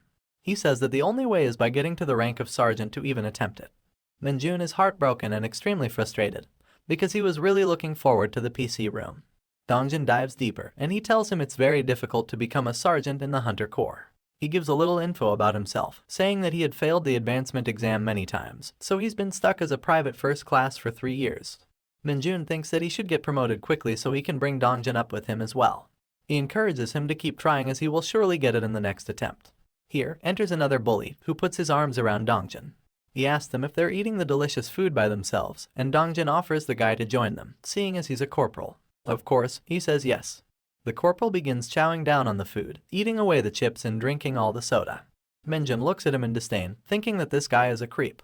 After eating, the corporal tells them that he won't say anything about them chatting, but he wants them to be present during the firearms training tomorrow, or it will be their funeral. Dongjun steps in and says that he was about to explain firearms training to our hero, since it's a bit different in Chiorwan than in other places. The corporal takes offense to this and begins to mock and ridicule Dongjun. Dongjun apologizes, but the corporal just bullies him further and further. Minjun is annoyed at what this guy is doing, so he decides he won't just sit there and watch. From under the table, Minjun sends demonic energy into the food that he's eating, cursing him to spit out the food. The corporal cannot eat anymore, and his face goes numb as he simply stands up. Dongjun asks him what the matter is, but he doesn't respond. Suddenly, he says that there's something weird looking at the expiration date on the food. However, sweating profusely and feeling sick, the corporal decides to save his dignity by saying that it's probably nothing. Turns out, Minjun had used the corruption skill on the corporal. He grins at the corporal as he's walking away holding his stomach. He then diverts his attention back to the private first class and asks them about the firearms training. It turns out, here, in the Invincible Hunter Squad, they use bullets that are even higher power than the monster-killing bullets used by regular Hunter Corps. This means that the guns will have a much higher kick. You can imagine the regular ICM bullets as ponies, but the Invincible Hunter Squad's bullets like wild stallions. The recoil is so much that it could fluctuate the control of even an extremely skilled gunslinger. Dongjin says that since monsters appear more frequently, they need the extra firepower. Minjun thinks about that metaphor for a second, finding it very fitting. He thinks about the ranged weapons he had to make do with in Isgard, comparing them to elephants if these are ponies and stallions. He becomes more confident in his ability to control them. He grins excitedly as he begins looking forward to the training. The day of the training arrives, and the soldiers are on their way to the location where it will take place. The firearms training facility is filled with shooting noises. We see a soldier blasting away at his target, with gun flares that could lighten up the room. Turns out, it's our boy Minjun. He's sad that he missed one shot. The guy looking at the target is flabbergasted, stating that 19 shots were direct hits and 1 was a miss. His 2 alpha roommates are also shocked, while Dongjin stands in awe of our Minjun's gun skill. Minjun stands proudly with his gun, while people wonder if he's a cyborg or just lucky. Up in a booth, 2 shadowy figures stand looking down at the firearms training. These are Lieutenant Kim Min-cheol and Sergeant Hyo Tae-seok, both completely entranced by Minjun's pure skill. The roomies ask Minjun how he shot like that, and he simply says he just did what he was instructed. Kim Minji, the hulking behemoth of a man, emerges from behind the 2 so-called alphas and appreciates Minjun's shooting. He says that he looks forward to seeing Minjun shoot in the special training in the afternoon, and Minjun is immediately intrigued about it. The alpha roomies begin pestering Kim Minji too, saying he's too biased for Minjun. He just tells them to quit it and put their helmets on. The rest of the soldiers there start clapping for Minjun, and Dongjin compliments him even more. Minjun thanks him, then asks what the special firearms training entails. He says he doesn't know much about it, but he tells him all he knows. This special firearms training will consist of 2-person teams in a training facility, where they would be eliminating monsters on the way to a destination. The monsters aren't too dangerous, but they will be moving targets and they will attack them too. There will also be civilian target plates that pop up randomly, and they must avoid shooting them as that will result in an automatic failure. Dongjin tells him not to worry about the actual monsters, and that it will be a controlled environment with proper supervision. However, if he knew Minjun, he would know that our hero never gets as excited and joyous about something as getting to fight real monsters. After the firing test, we see the group of soldiers enjoying lunch. It is bountiful, with lots of different dishes to choose from. Dongjin is completely shocked at the fact that Minjun managed to hit 19 shots at the target, while he compliments Dongjin for hitting 13 shots of his own. Dongjin mentions that how he has had some experience, but he's not very good. On the other hand, he believes that Sergeant Lee is one of the best soldiers he's ever seen. On average, Sergeant Lee shoots at least 17 shots, which made him the #1 shooter in the whole squad. Minjun is listening to this while eating. He acknowledges that since 10 hits is the squad's average, Sergeant Lee is much better than the rest. However, he also realizes that he is officially the #1 shooter now. Dongjin then gives our hero a word of encouragement, saying he's sure that Minjun will do great in the special firearms training. Minjun asks him that he had told him before that there would be 2-person teams. Yet, he is speaking as if he was not going to be joining him. Dongjin tells him that the executives will be deciding the teams, which means they never know who they're going to be paired with, which makes Minjun curious, and he asks what the method and criteria was to decide teams. Dongjin begins going into a rumor he heard, which stated that the deciding is done through the ladder lottery. Essentially, the ladder lottery is a method of raffles. It is particularly designed to create random pairings between 2 sets of things, people or commodities. Anyways, the scene switches from the cafeteria to the special firearms shooting range. The big and burly Sergeant Minji is standing there barking orders, telling the soldiers to get into their bulletproof vests, and be on standby as the training would commence in 5 minutes. Every single soldier in the room is gossiping, wondering what the special firearms test would be like. Yet, Minjun was just standing there, minding his business. Of course, he wasn't going to get peace for too long. A man dressed in uniform comes yelling that he's in the team with the newbie, looking at our hero. Well, it turns out that our hero was teamed up with none other than the corporal that enjoyed hazing. He walks in saying that a corporal and a private are world apart, boasting his own skill. Minjun is definitely taken aback by this, wondering why he had to team up with this guy of all people. He also realizes something from Guangxik's behavior, but he hadn't learned his lesson yet. The corporal starts talking to our hero, telling him that the average finish time in the squad is 3 minutes, and that Minjun should aim to improve upon it. His face has a devious look as he says that Minjun must finish within 3 minutes, or he's going to regret it. Minjun simply looks at him, without responding at all. This annoys the corporal. He asks Minjun why he isn't replying, pestering him by saying that he's lost confidence and his 19 perfect shots were just a fluke. Minjun is internally frustrated, thinking about how big of a lost cause this guy is. However, he just says that he will try his best to the blithering idiot to make him shut up. The corporal doesn't care about that though. He wants Minjun to just provide results, and he says if Minjun finishes later than him, he would die. He points at the squad talking to Sergeant Minji and says that he should observe the team going ahead. The two soldiers stand in different elevators, whereas Minji stands in the middle as he tells them to get ready. It's Kim Moongi and Jeong Hanyang, and those two state that they're ready, hence they start descending. The special firearms training is a special kind of creature. It involves two members of the same team in separate elevators being sent down to the underground facility. This tactical training taught soldiers to slay monsters and protect civilians. However, now it was something different, almost a competition amongst the troops. It was a race now, and the whole purpose of the trial was to see who reached the end fastest and cleanest. The final objective was to press the finish button at the end before your opponent. Minjun was looking at the large scoreboard to ensure he knew what was going on. There were different sized monster icons, and Minjun wondered why. The corporal told him that it showcases the threat. The more dangerous a monster is, the bigger the icon will be. He begins explaining Minjun the format of the special firearms trial. He explains that there are 2 monsters on each lane, and that when encounters will be randomized. You will have no clue what you're getting into due to this format, and it will surprise you in the lanes. We see a participant currently in the trial running into a rake toad, which is a large and powerful creature. The rake toad attacks him with its tongue, and he seems to have gotten unlucky in the monster selection. On the screen, we can see that the participant that ran into the bigger monster ahead. Minjun realizes that even if he moved fast, he got unlucky with the monster. He knew that his opponent would catch up to him. Of course, the opponent ran into a large rat and shoots it to shreds. He walks away from the dead rat's body, confident that he'll have an easy time in the trial. However, he immediately runs into a large earthworm, which is humongous in size. Meanwhile, the guy who fought the rake toad just got another rake toad to battle. He's visibly frustrated after killing the second one by unloading a whole clip into it. Annoyed, he thinks that his opponent probably won already. But when he reaches the finish button, it's empty. There is no one near it. He walks over to it and presses it with a big smile on his face. The buzzer sounds, and the crowd celebrates as the challenge was completed in 2 minutes and 24 seconds by the trooper as the others discuss the sandworm thing. The winner mocks the loser, meanwhile the loser just complains about his bad luck. It turns out that they had a bet, and now the loser must give him a treat at the PX. On the way back, they notice that aside from being late, the loser had also shot a civilian, which disqualifies him. The two walk out bantering about what they will buy, and the corporal notes that two had made a bet before going in. This catches Minjun's attention, and he's intrigued by the idea of a bet. Surprising the corporal, he tells him that they should make a bet too. He says that the loser should grant the winner any one wish. This makes the corporal laugh, but he decides to indulge Minjun out of overconfidence. He then says that there is nothing a mere private can offer him, but there is always something a man like him needs. He decides that Minjun will need to give him his salary for 3 months if he loses. Minjun is a bit disappointed to see that he couldn't come up with anything better than money, which is such a typical mob behavior. He agrees to his condition, and the corporal is glad because he is confident in himself. Dongjin notices the two talking, and he starts getting a bit nervous for Minjun. Minji shouts for the next group to get ready. Minjun and the corporal get into their separate elevators, ready to get going into the trial. Minji asks if they need to say anything before going in. The two synonymously deny. Minji notices they're ready, and he initiates the trials. The elevators begin to descend, and we see Minjun lost in his thoughts as he is heading to the underground levels. He notes that he fell for the corporal's provocation, and he's a bit unhappy that he made himself noticed. However, he is well aware that he's not mature. He's never going to let provocations slide by.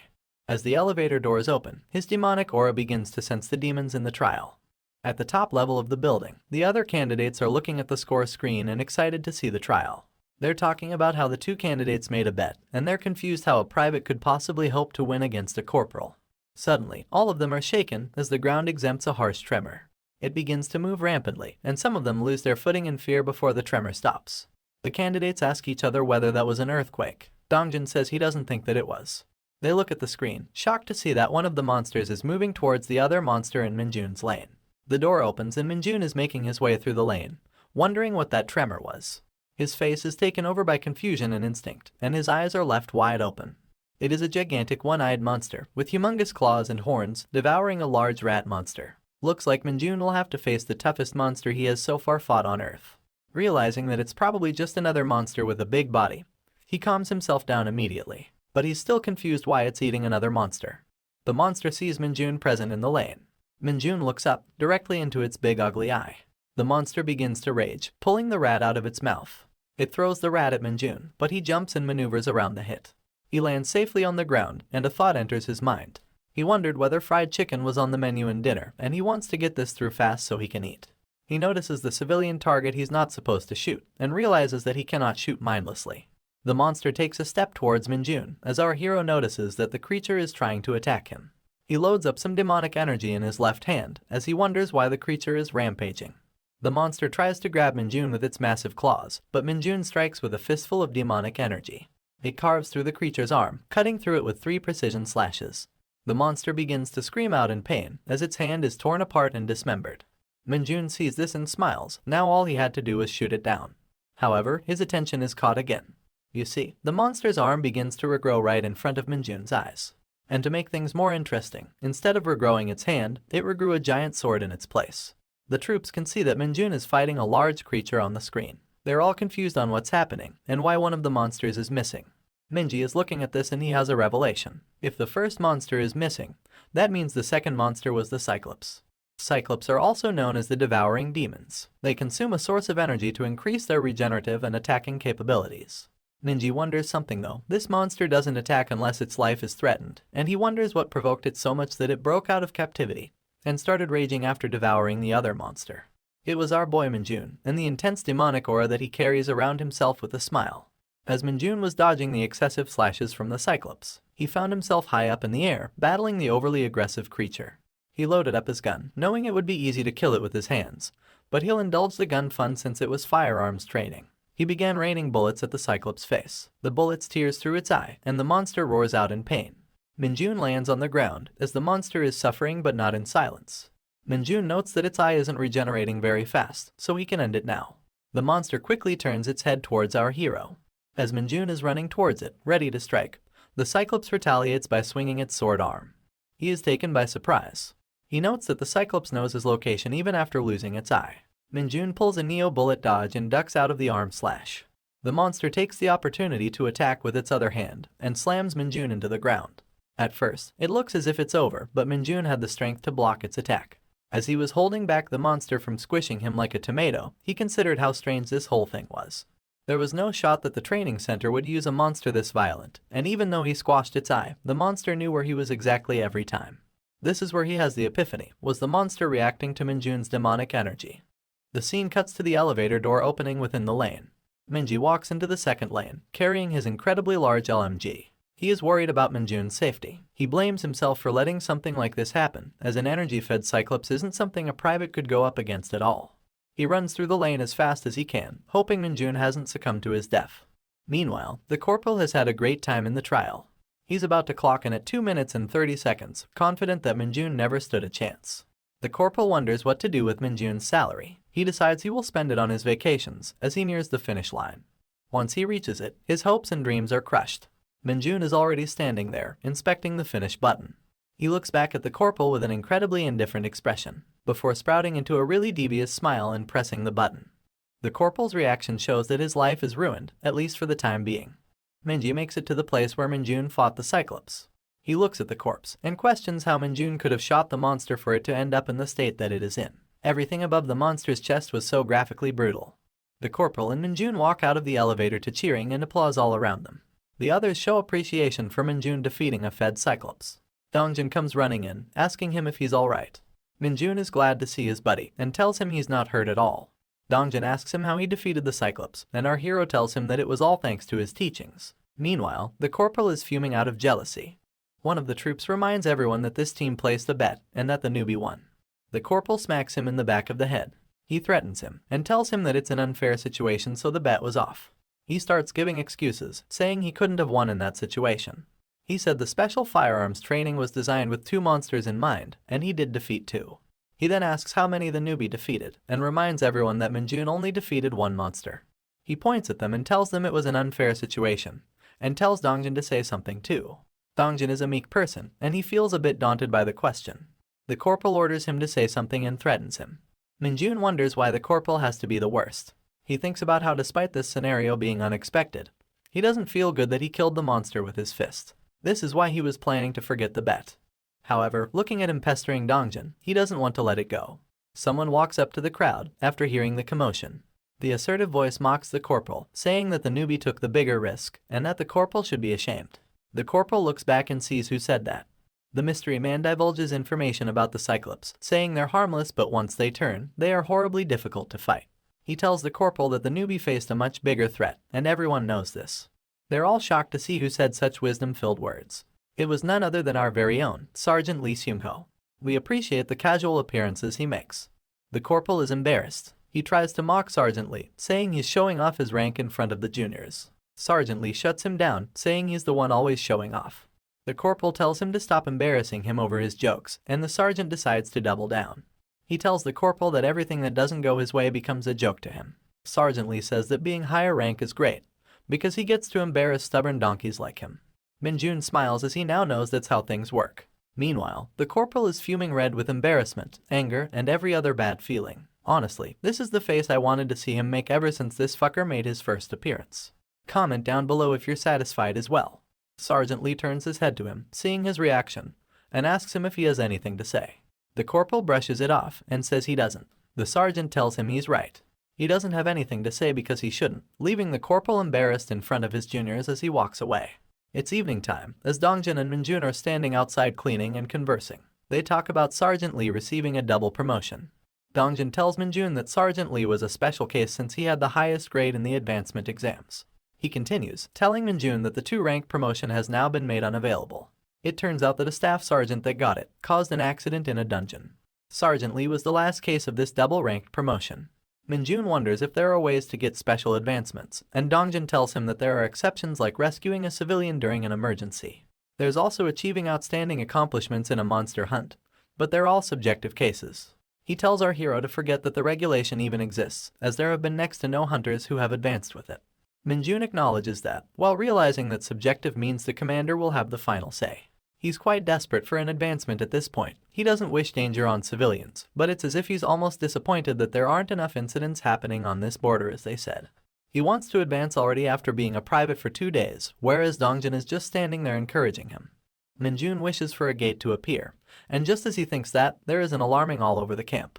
The broadcast comes from the control center, telling everyone that middle bat monsters have appeared at an oil reserve. They instruct all hunters to gather there and immediately install the protective shield. Dongjin tells Minjun that they're going, and Minjun has a huge smile on his face. Middle bats are monsters the size of a human child. These monsters live in colonies and attack in droves since they individually do not pose a threat. The biggest threat about them is that they can spit fireballs, so the oil reserve may be in huge danger. Their attacks could lead to the whole military camp being blown away. We see 2 soldiers standing guard at the oil reserve, and the bats begin to come at them. One of the soldiers points his gun at the monster, but another soldier stops him from shooting. He tells him that they might start attacking if he shoots at them, and that could compromise the oil reserve. The soldier questions this decision. He asks if he doesn't shoot, then is he just supposed to watch the monsters? The other soldier is smarter, telling him that they should observe since they aren't approaching yet. The issue has also been reported, which means a squad with a protective shield is on its way. The soldier with the itchy trigger finger asks what happens if the monsters blow up the oil reserve, making his comrade feel super nervous. They imagine an incredibly huge explosion that would devour the entirety of the military camp. They are mortified and start panicking, wondering what they should do and why the middle bats showed up there of all places. Finally, Minjun comes walking in, stating that he will draw their attention. They are surprised to see a newbie being this bold. He starts walking towards the middle bats, and they scream at him to fall back since he doesn't have any equipment. He's looking at the middle bats as guests who will help him advance quicker. Not only will he get recognition for saving the military camp, he will also gain a ton of experience points. He walks towards the middle bats, flaunting his demonic energy. He thinks of the Cyclops, and remembers that monsters are attracted to his demonic energy. The middle bats definitely notice his aura and start circling around him right away. He smiles at how perfectly it worked out, and gets ready to devour his prey. There's a squadron carrying a large crate, rushing towards the oil reserve. Suddenly, they come to a halt as Dongjin is completely stunned. Sergeant Lee looks at the idiots just standing there and tells them to install the shield immediately. They are so stunned that they have trouble speaking. They eventually snap out of it and tell him that the Private Kim Minjun is fighting all of the bats single-handedly without any equipment. Sergeant Lee couldn't give a carp and shouts at the recruits to deploy the shields. Meanwhile, Minjun is just ripping the bats one by one. He realizes that it's taking too long, so he needs something to kill the bats faster with. He hears Sergeant Lee's voice behind him. Sergeant Lee is running towards him and telling him to fall back. Minjun ignores what Sergeant Lee said and just wants all of those experience points. He notices that Sergeant Lee has a baton in his hand, and that catches Minjun's attention quite well. He uses his demonic energy on Sergeant Lee's stomach. Sergeant Lee doesn't realize it and thinks that his stomach is acting up. Minjun approaches him, pretending to be worried about him. He asks to borrow the baton from him, before taking it by himself and telling the sergeant that he'll be back in a moment. Minjun's smile widens as he knows fun times are starting. He rushes back into battle with his shock baton, ready to rip those middle bats apart. He's taking out multiple bats in one hit, and he's having an absolute blast in doing so. Sergeant Lee is just standing there looking at him, with an expression of pure unfiltered surprise. He realizes that Minjun is simply overpowering every single one of those middle bats, as we see him destroying them. There are two soldiers carrying equipment, and they notice a bat flying above them.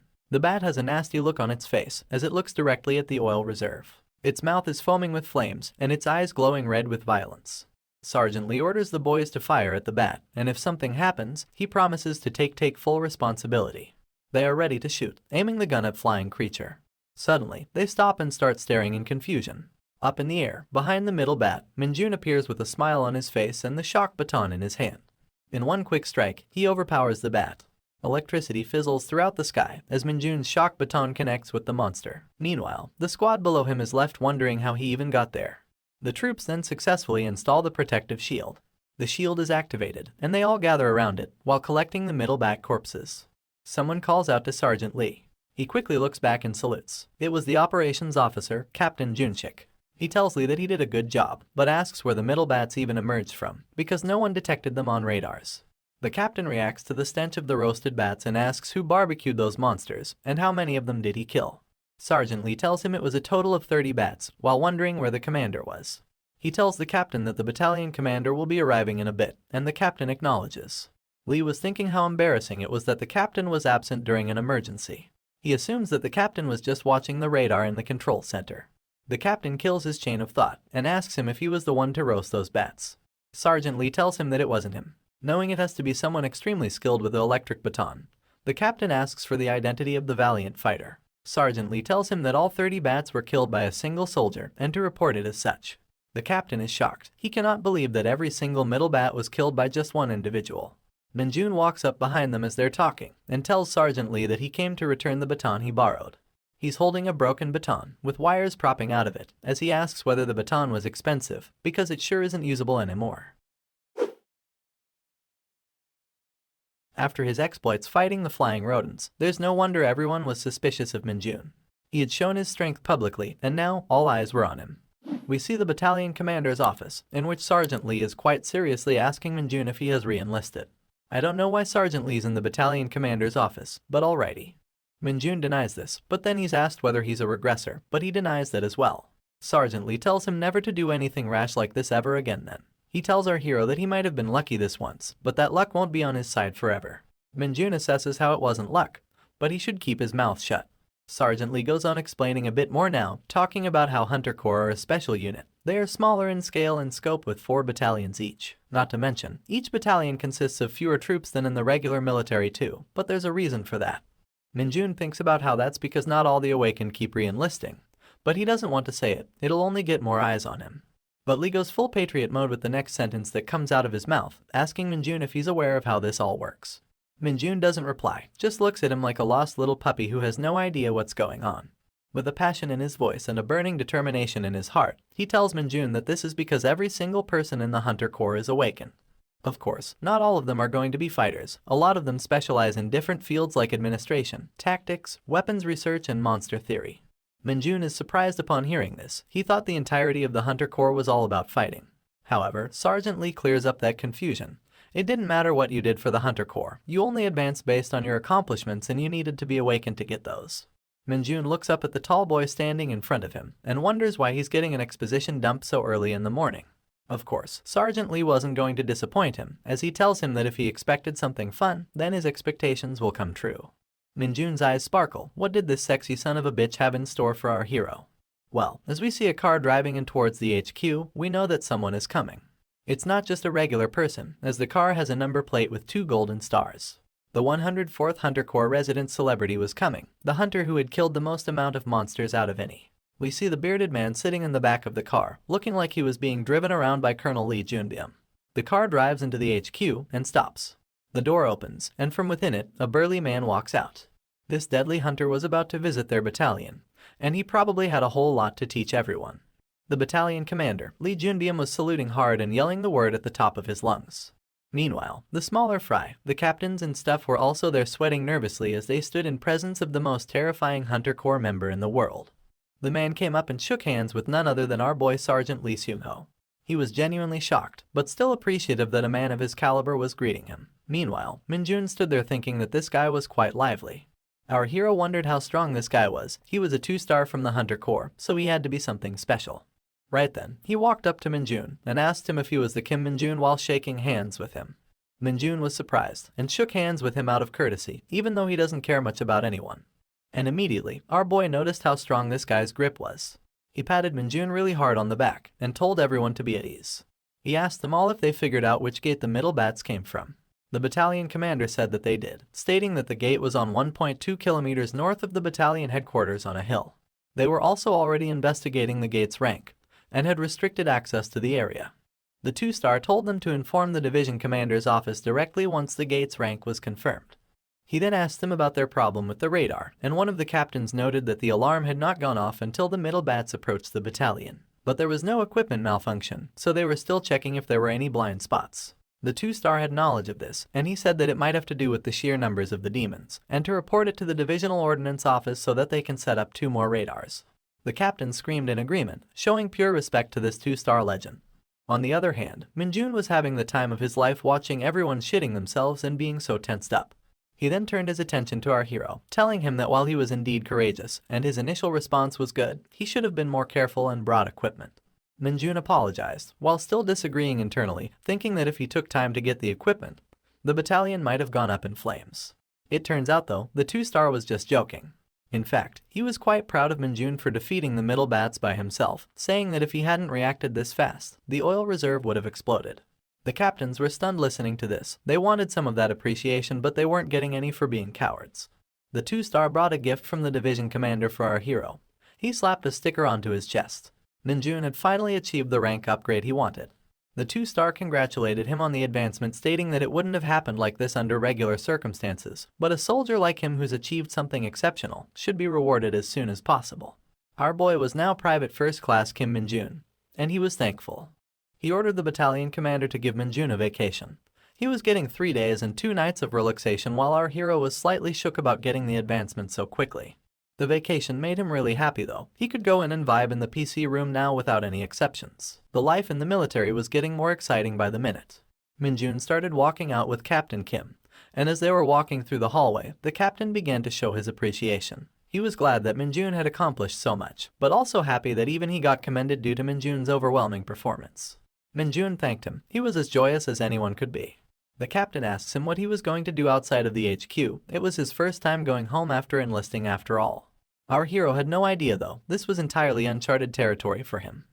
The scene switched to the bustling city streets, lights and banners everywhere, people walking around and cars to be seen on the roads as Minjun walked with a pep in his step. But first thing our hero would obviously had to do was to find himself a PC room. He knew that all he wanted to do was play Dungeon Power Fighter at the PC room, and nothing could stop him now. He didn't want to go home, because he would have had to enter a restricted area. The worst part is that they didn't have any internet connection there. So, he was going to just spend the next 3 days and 2 nights in this PC room without wasting any time on traveling. As he was walking into the PC room, he heard a commotion behind him. It was 2 friends, and one of them talked as if he was wronged by the soldiers. The other one asked him if he went out to that cave again, and the hat guy mentioned that he was going there just to pick some mushrooms.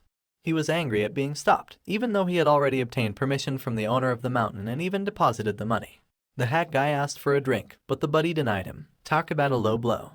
His buddy mentioned that someone he knew went there before it was completely restricted, and the mountain smelled foul with toxicity. He continued, saying that the guy had a headache for a few days afterwards, so it was just pure trouble going in there.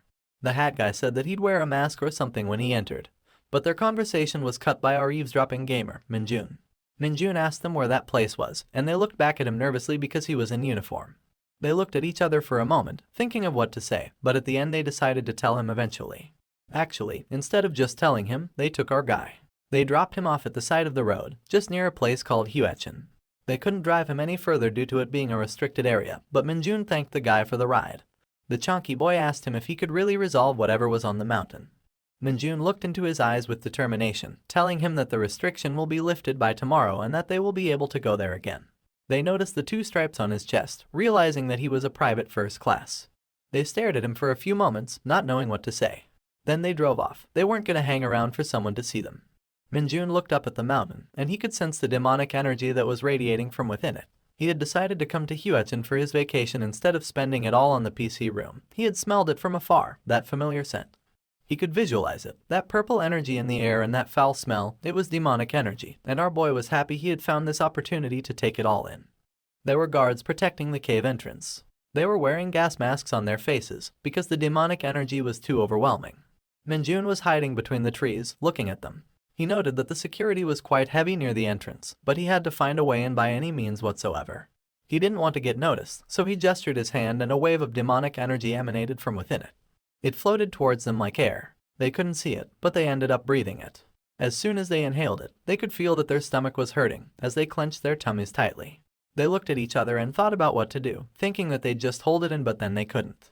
They decided that they needed a potty break after all, thinking how no one would come here anyways. The entrance was now empty, with no security at the cave's opening whatsoever. It was time for Minjun to head in. He started walking into the cave, slowly placing one foot in front of the other. As soon as he entered, he could see the place was glistening with demonic energy, and that put a smile on his face. However, there was one problem. When he placed his hand on the ground to sense anything in the area, he couldn't sense any monsters whatsoever. He wondered why the demonic energy was so dense in this cave if there weren't any monsters. As he went in deeper, it didn't matter if there were no monsters here. All he wanted was that sweet, sweet demonic energy, and he began to suck it all in. The demonic energy was flowing into his palm, giving him the power that he craved so much. His demonic energy stats were increasing. It was rising so steadily with every moment. As he looked at the notification window that had appeared in front of him, he had now reached the demonic energy threshold, so his skill called Corruption was now enhanced. Along with Corruption, he had unlocked a new skill called Nightwalker. Minjun was overjoyed. This had been a phenomenal turn of events for our guy. This was a thing to celebrate for our hero. Not only did he enhance one of his skills, but he had unlocked a brand new one. As he looked at the status window, Minjun thought about the sheer amount of luck he needed to get this for free. His strength, agility, and stamina were at 60 points, and his demonic energy was now at 15 points. He looked at his hand, feeling the power surging through him. Free demonic energy, and a usable skill without having to put in any effort whatsoever. This was a major dub. The Nightwalker gave him the ability to summon a shadow, called the Nightwalker. He knew about this because he had used it a lot in Isgard. This shadow's specialty was that it was great at assassinating targets from the safety of stealth, but there was one downside. This summon needed to be fed demonic energy on a regular basis to be maintained. He raised his arms, ready to show off his new powers, and ordered the Nightwalker to emerge. This little ghost was worth all the demonic energy he had to feed it. He might look cute, but the Nightwalker was more dangerous than anyone could ever anticipate. As soon as he emerged though, Minjun was kind of shocked by how tiny this guy was. He was confused. Was this a part of the dimensional travel penalty? Why was he this tiny? Was it maybe that his demonic energy stat was too low? He needed to know, because this was fucked up. It was awful. He thought the Nightwalker would be way bigger. He's afraid that such a tiny weakling would be eaten up by the sun and won't have much use. Then he came to a quick realization. This creature was tiny in size, which means that it can hide in shadows. This was its strength. Behind that tiny, cute little body was a monster of assassinations. After a small time skip, the 3 days and 2 nights had now passed, and Minjun was back at HQ. He saluted his comrades as soon as he got back to the dorm, and mentioned he was back from vacation. His comrades gathered around him, noticing that this is the guy who advanced in the shortest time to date, and that he also got a vacation from the division commander, and he got a badge from the 2-star as well. Minjun looked backwards as he noticed someone familiar. He had brought a gift for this person. It was for his buddy, Dongjin. He hands him the gift, which is apparently a bottle of moisturizer, which is weird because I thought soldiers moisturize themselves with the blood of their enemies. Anyway, Dongjin thanked him. He pulled the bottle out and was genuinely gleeful at the sight of it. He told Minjun that he would use it really well. And here comes the dickhead who Minjun beat in the special firearms training, mocking their friendship. He had asked Minjun to bring him some Maxim magazines, but the thing that Minjun brought along was just some instant coffee with the same name. He gave the guy his Maxim packs, and he left accepting his gift with a sad and annoyed look. Meanwhile, Minjun and Dongjin bantered about how he would become corporal one day. Now enters the redhead and his lackey, who mentions that he saw Minjun's name on the advancement examination. The lackey notes that the application period for that was already over before Minjun even transferred. It hasn't even been a year to Minjun's enlistment, which means he shouldn't qualify. Redhead notes that it had to be the division commander who got him in, otherwise it didn't make any sense no matter how you saw it.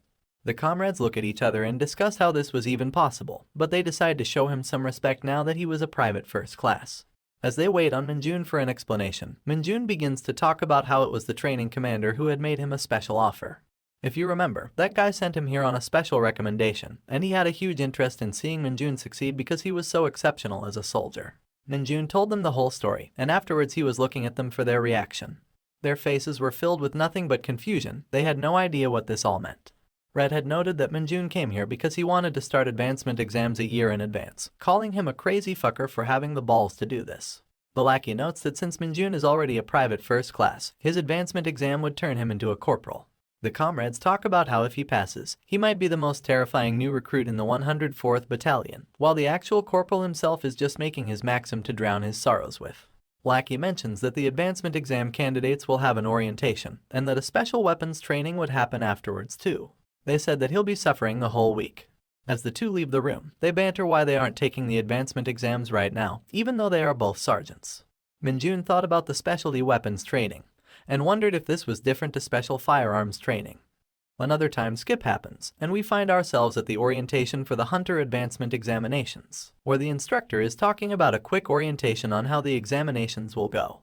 Minjun sat there listening, as the instructor bullied those who were being overconfident for already knowing the details. Minjun listens carefully, while the corporal falls asleep. The instructor mentions that the examination will consist of two parts. There is a written exam and a practical exam. The written part is usually a basic written test, which makes it super easy to clear. Minjun walked out feeling quite confident about what he heard, remembering that the practical exam is what really mattered.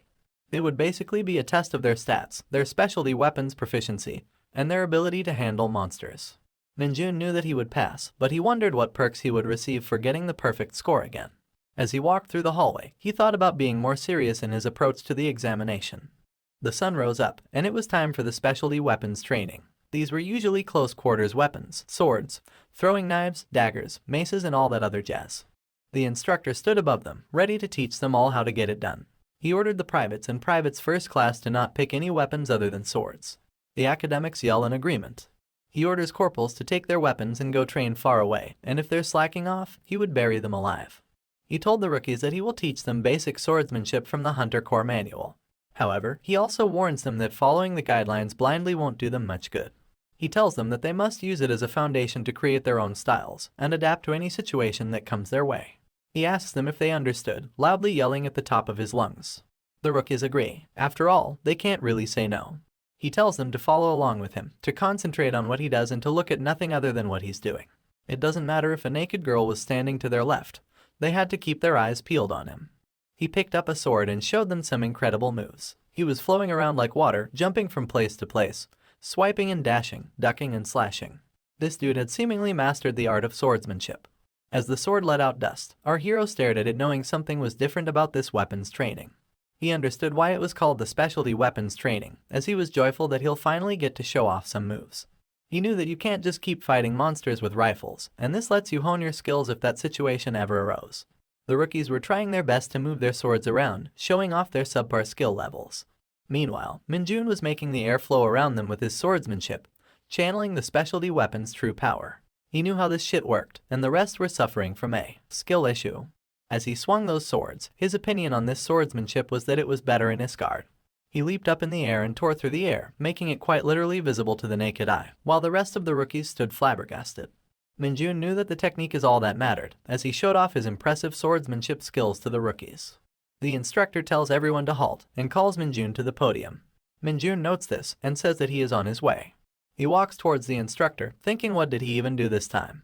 He slowly walks to the podium, his sword in his hand and his mind racing. He tells all the rookies that their movements are horrible and that they do not flow well, and that they must all take cue from Minjun. Minjun was shocked. He knew he was good, but he didn't think he was so good that this guy would straight up compliment him right away. The instructor pulled out his stick and ordered them all to follow exactly as Minjun does. Minjun showed his skills to them all again. The way he slashed the sword was spectacular compared to the rest of the rookies.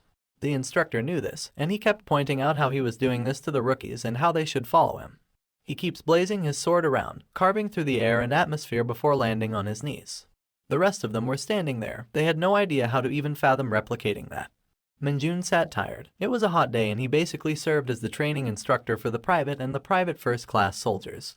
The instructor showed up behind him. He told Minjun that he did good while pulling something out of his pocket. He handed it to Minjun, telling him to eat it when he was alone. I hope this isn't an advertisement, but if it is, please pay me. Anyways, Minjun had a pack of something in his hand now thanks to the instructor, while he wondered if the instructor just carries this shit around. He looked at the pack, and just as he was about to start eating, someone else showed up.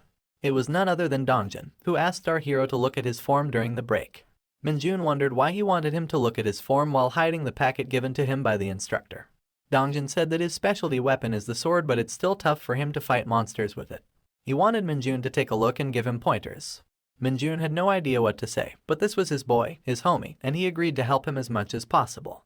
Dongjin showed off his form, and he seemed to be doing quite good with the sword while Minjun leaned against the wall, snacking away as he looked at his buddy's skills. He ate the chocolate sandwich, noting that Dongjin seems to have been training for quite a while from his moves. He noted that Dongjin's movements weren't the problem, but he lacked something, and that something wasn't easily achieved. Private First Class Lee Dongjin's problem was confidence, and our hero knew this right away. He remembered his time in Isgard, and how he used to lack confidence too. He knew that it might not be the right time yet, but that there will come a day. On that day, Dongjin will transform with the help of our hero. He will turn Dongjin into a top-tier hunter, a confident one who is always ready for combat. The last chapter ended with the anticipation of the advancement examination, and it was the day that they would finally begin. People at the HQ were spending time doing different things, taking it at respite from the preparation that they had done.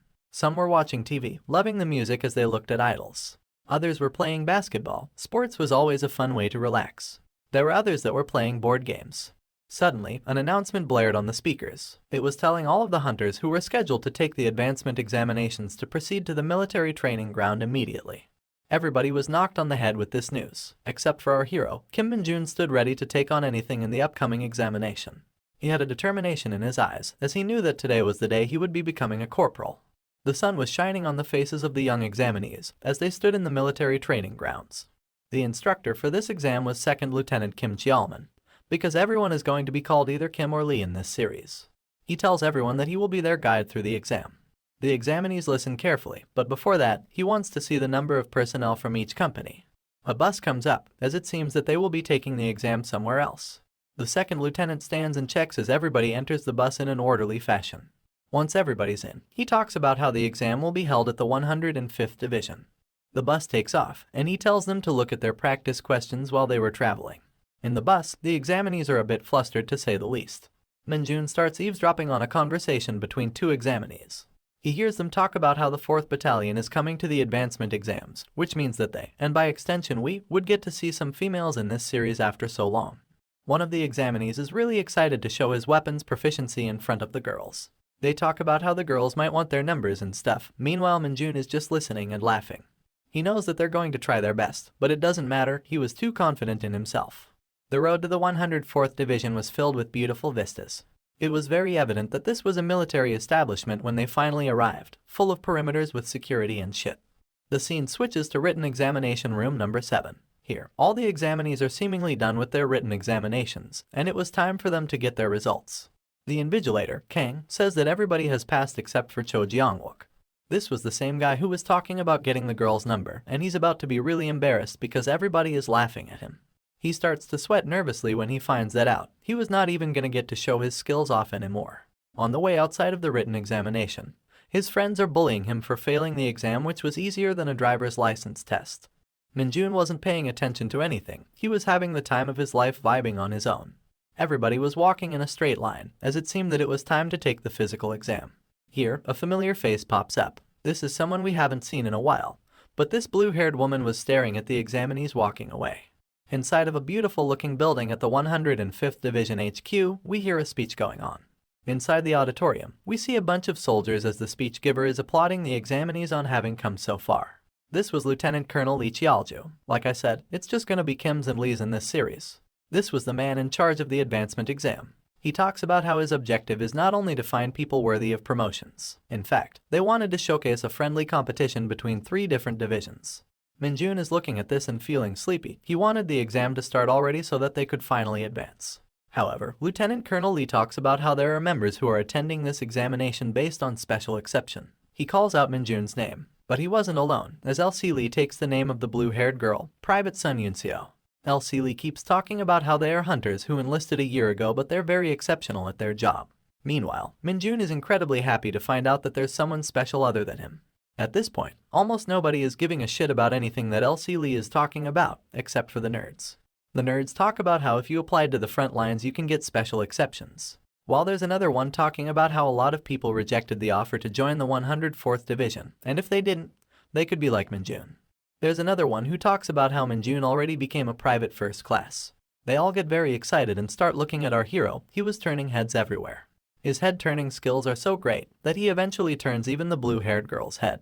Of course, he pays no mind to the attention from anyone else. However, when he notices that Sun is looking at him, he can't help but look back. Sun immediately gets shy though and turns her gaze away. Minjun pretends that he didn't see anything, even though he did catch her looking at him.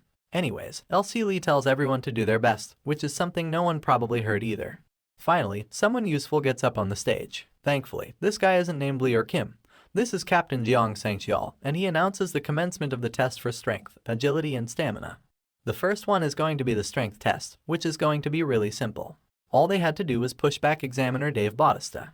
Minjun remembered how there was an exam that made him push a huge red stone, and he wondered why all of the exams were like that. They only had a time limit of 1 minute to do this, and it looked like a piece of cake pretty much. If they managed to move him 10 meters backwards, they get the highest score out of a 100-point scale. Dave Bautista stood in front of the 10-meter squares that they had made on the ground, and they would be called up one by one to try their luck. A private named Kim, once again, from the 103rd Division was called forward first of all. This dude looked pretty bulky, wearing a tight t-shirt that showed off his muscly physique. He walked up to Dave Bautista and grabbed his shoulder, pushing him as hard as he can. I want to call this guy the boulder, because he was not even feeling a hit. He was pushing so hard that his face was going red, almost as if he was giving birth. Dave Bautista shoulder tapped him, and sent the guy flying away. This man, who looked as if he was about to score some winning points, was immediately disqualified. As the loser lay on the ground, the invigilator mentioned how if you don't earn a score of 40, you disqualify immediately.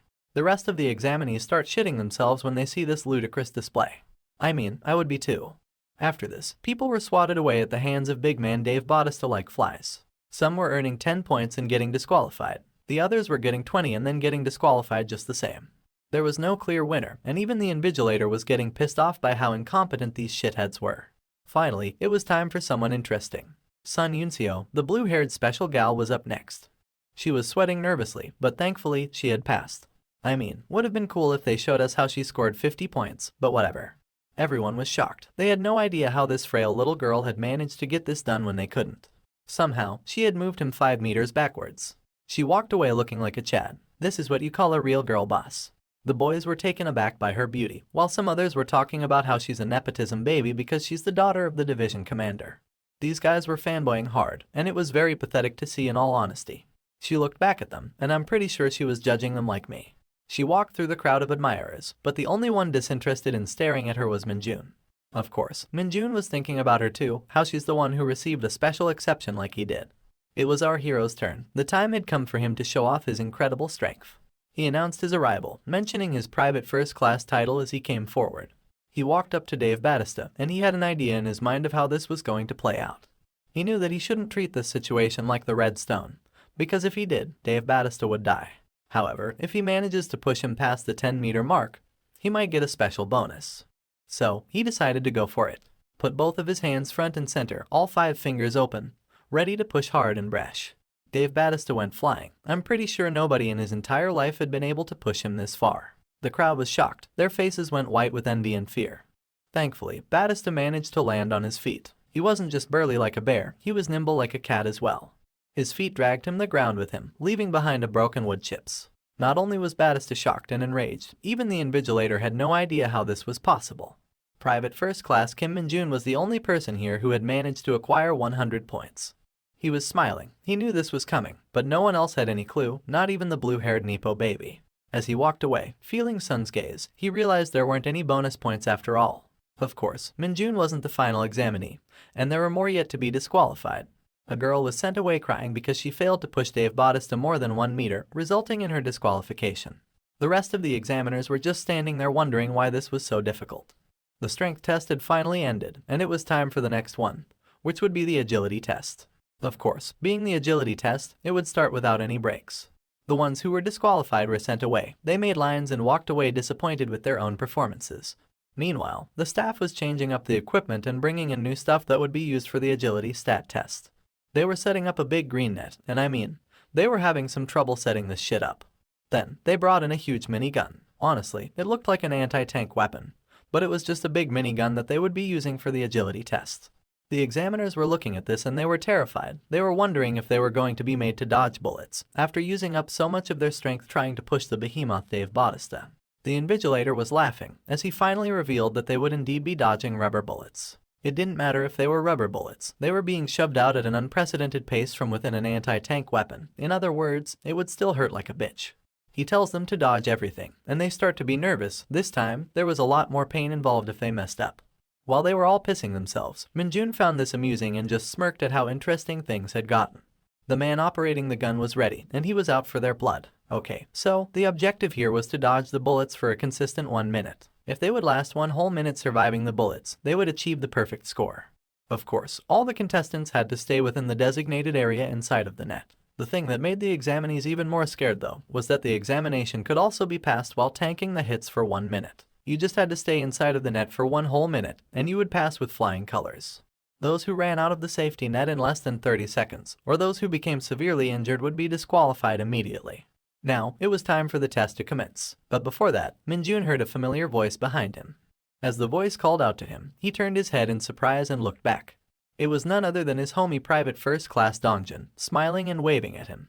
Minjun was surprised to see him there. He had no idea that Dongjun had passed the strength test.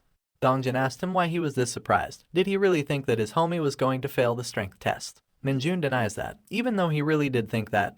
Just like you thought that too. Dongjun tells our hero that all the Private First Class have passed the advancement exam once before, so they were a bit used to the format. The only thing that messed them up was that the overall score standard was higher for them, which is also the reason why Dongjun had been failing the tests for so long. He gives our hero a tip, telling him that these rubber bullets fly at the same speed as real ones, so you shouldn't be dodging them based on his eyesight.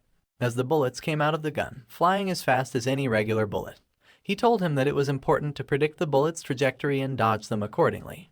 The bullets were hitting people, and there were screams all around the military training grounds. As soon as the first bullet landed on a guy's skull, it cracked it open and made the guy bleed. He was on the floor there, just crying out in pain and bleeding away. Of course, he immediately got disqualified, and an examiner was told to escort him to the infirmary. As Minjun saw the situation, he noted that so many people were being disqualified just from the stat tests. Perhaps this was why the pass rate was so low. But still, it was reasonable that these tests were so difficult, because there were so many monsters out there that were so much more terrifying than any of these tests could ever even imagine. And you knew that this was reasonable, as he thought about the damage that monsters could do. Another examinee was disqualified, but this time it was because he ran out of the safety net because he just did not want to get hit by the bullets. The invigilator was extremely annoyed. He told them that they were cowards, because this test was nothing compared to the sergeant advancement exam that was taking place in the exam room next to them. People were walking away disappointed, nervous, and sad in their own performance, but these tests were tough, so I forgive them. Even though they don't know I exist, I'm just a random narrator out here. Of course, someone interesting had to eventually come up, and this time it was none other than Private Sun Yunseo, the blue-haired Nepo baby. She walked up in front of the safety net and cracked her fingers. She was ready for some action. The bullets came flying in. The crowd was watching in anticipation. They were all slightly nervous for the girl. They should have known better. She was better than them all, and she dodged the bullets better than they ever could. 9 seconds had passed and she was dodging bullets like Neo from the Matrix. Jumping and dodging, dashing, dancing, and doing whatever else you can think of to avoid the onslaught of bullets. The crowd was in awe of her skill. They couldn't believe how good she was. And as the clock reached 57 seconds, even the invigilator applauded her for dodging everything. The 60 seconds were finally over, and Sun Yunseo had not been hit even a single time. She had received a perfect score. As she walked past the crowd, everybody was staring at her or trying not to stare at her, but they were all impressed by her amazing skill. She passed Minjun by, giving him quite a mean look. He looked back at her and wondered why she was doing that. Meanwhile, the rest of the examinees were just staring there wondering if these two were dating. After all, why would she be looking at him if they weren't? She stepped slowly there, staring deeply into our hero's eyes, leaving him wondering what she wanted from him. Thankfully, the tension was broken by the invigilator announcing that it was Minjun's turn to bite the bullet, or dodge it. He quickly turned away from her and started walking towards the safety net. She still looked at him while she was walking away. Guys, I gotta say, this tension is too much for me to handle. Minjun used his peripherals to look back. He was getting a bit uncomfortable by the fact that she was still staring at him. Just a bit too much now, not gonna lie. As he stood in front of the safety net, he wondered what she wanted. Was she expecting a compliment? But why would that be the case when they don't even know each other? While he was in thought, he did not realize that the gun was primed and ready. The chamber went off, and the bullet came flying towards him like a meteor. He quickly dodged it by moving his head away. The bullet was too slow for our hero. Sun was impressed. I think she thought of him as her rival, but his skill is way too far ahead of her. He still had his hand in his pocket, as he thought of showing her just how capable he is. He wanted to truly show off the difference between their skill level, so he would keep his hands in his pocket as the bullets came raging in. Everybody was shocked at this display. They couldn't figure out how he was going to do any of this. Yet somehow, Minjun was dodging every single bullet just by slightly moving. Not a single jump, not a single dash. He would just slightly curve his body every single time a bullet would come to strike. Aside from that, he kept moving closer towards the gun, leaving less space between him and the bullet. Eventually, he was so close to the gun that the bullets just moved past his face as he gave his blue-haired rival a smile. She was shocked, that's for sure, as she reacted out in nervousness. Meanwhile, he was just dodging bullets while staring at her and laughing. This guy was destroying her soul. The invigilator was so dumbfounded when he saw this ludicrous display that he forgot to even check the time. It turns out that the gun had been firing for 1 minute and 10 seconds. He immediately called a ceasefire and stopped the bullet hell that Minjun was standing amidst. Not to mention, he gave our hero a perfect score on the agility test. The gun stopped, as Minjun was just 2 steps away from the barrel. He had truly shown off here today, and even if he didn't impress the ladies, he surely scared the life out of them. The originator had no idea how to even respond, so he just ignored it and started calling the next contestant. The agility test was done, and it was much later in the afternoon now. After a small break, the rest of the remaining examinees were called onto the grounds as they stood in front of a big blue portal gate. The invigilator told that they did great on the agility test. As he was sweating profusely from the heat, he told them that they would commence the stamina stat test now. The stamina stat test was the last out of the 3, and it was way too simple. Everyone had entered the dungeon through the big blue portal gate, and it was time to start marching inside of the empty transforming dungeon. The test was simple. The contestants had to race inside of the empty transforming dungeon. They had a time limit of 40 minutes, in which they had to reach the examiner at a turning point, where they would get their hands stamped by him and return until the time ran out. Of course, to make things interesting, they never told the examinees the distance to the turning point. They had no idea how long they had to keep marching to get to the turning point. This would be a proper trek. As Minjun was marching with the rest of the examinees, he wondered if they were all pacing themselves since they just started. As he was walking, he wondered if he would get into trouble if he just ran ahead. He was getting bored from walking so slowly. Marching was really not his thing. In that moment, someone tapped his shoulder and he could feel them brushing past him. It was none other than the blue-haired nepotism baby as she ran past him, zooming ahead. She looked back at him, staring into his eyes. As he wondered what she wanted this time, he quickly realized that this was a race now. She started running, and everyone else started running behind her. The long march had turned into a long race. Still, it made a lot of sense as there was a 40-minute time limit. Minjun was overtaken by excitement when he realized that she had just managed to send him the signal to a challenge. The challenge was to race her, and our boy wasn't one to hold back in competition. The blue-haired girl dashes off ahead, taking the lead in the race as she looks back at our hero, challenging him to keep up. He immediately realized what it was as he burst out laughing, knowing that she was challenging him. The game was afoot, and the race had started. It was going to be a trek to the finish line, and Minjun had no intentions of losing, as he started to put one foot in front of the other at a pace faster than you'd ever see from a regular soldier. He made a break for it, running ahead of the competition while they could only look and do nothing. They could not compete with him. This man was too fast. They started yelling out behind him, telling him to wait for them, but he had only one goal: reach the end faster than the blue-haired girl. The dungeon was rocky, and the fog was covering the little visibility that was available, but the blue-haired girl had no intentions of sticking around. She wanted to win just as bad as everyone else. Suddenly, she noticed something behind her. It was as if a shadow was on her ass. Nope, it was just Minjun, giving her a smile as he had easily caught up to her. He looked at her and told her that this wasn't going to be too difficult for him. She was confused at what he said and asked him what he was saying, and he just replied that he was talking to himself. He dashed ahead of her, leaving her behind, confused and shocked at his incredible pace. He laughed hysterically as he took the lead. He couldn't help but show off. She was stopped dead in her tracks, terrified of what she was up against. As she was standing there, panting, she wondered what the hell kind of power our heroic MC was made of. Her mind started to wander, remembering how when she left the battalion commander's office, she was greeted by a whole crowd of reporters.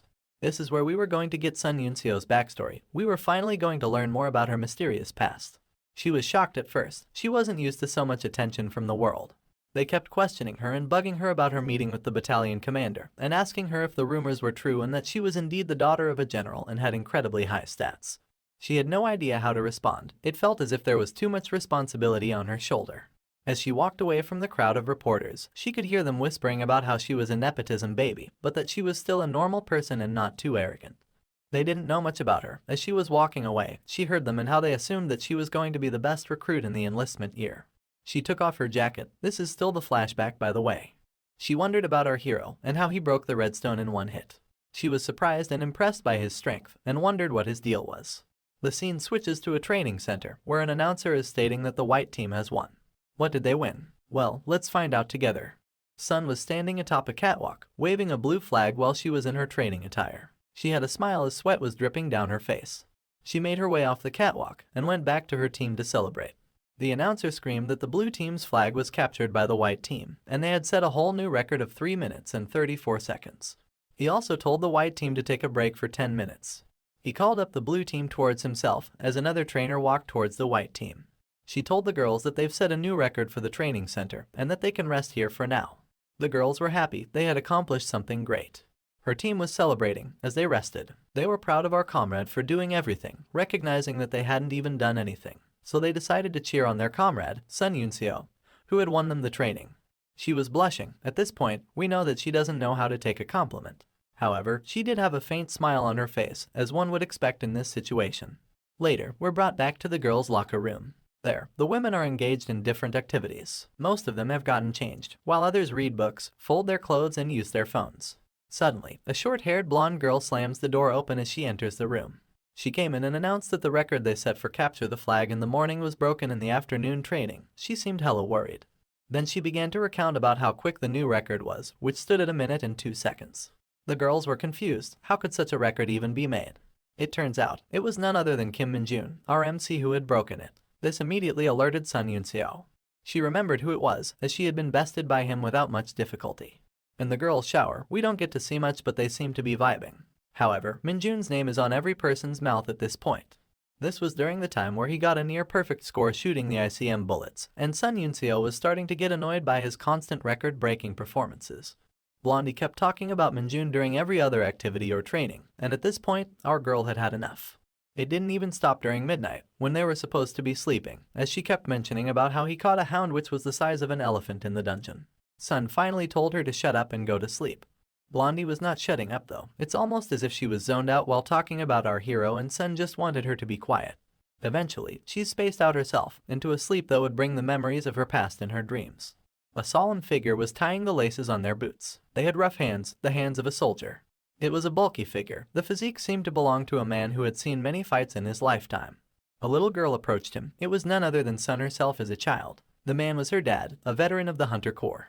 She looked up to her father, and in her dream, she was staring at him while the background was completely white and colorless.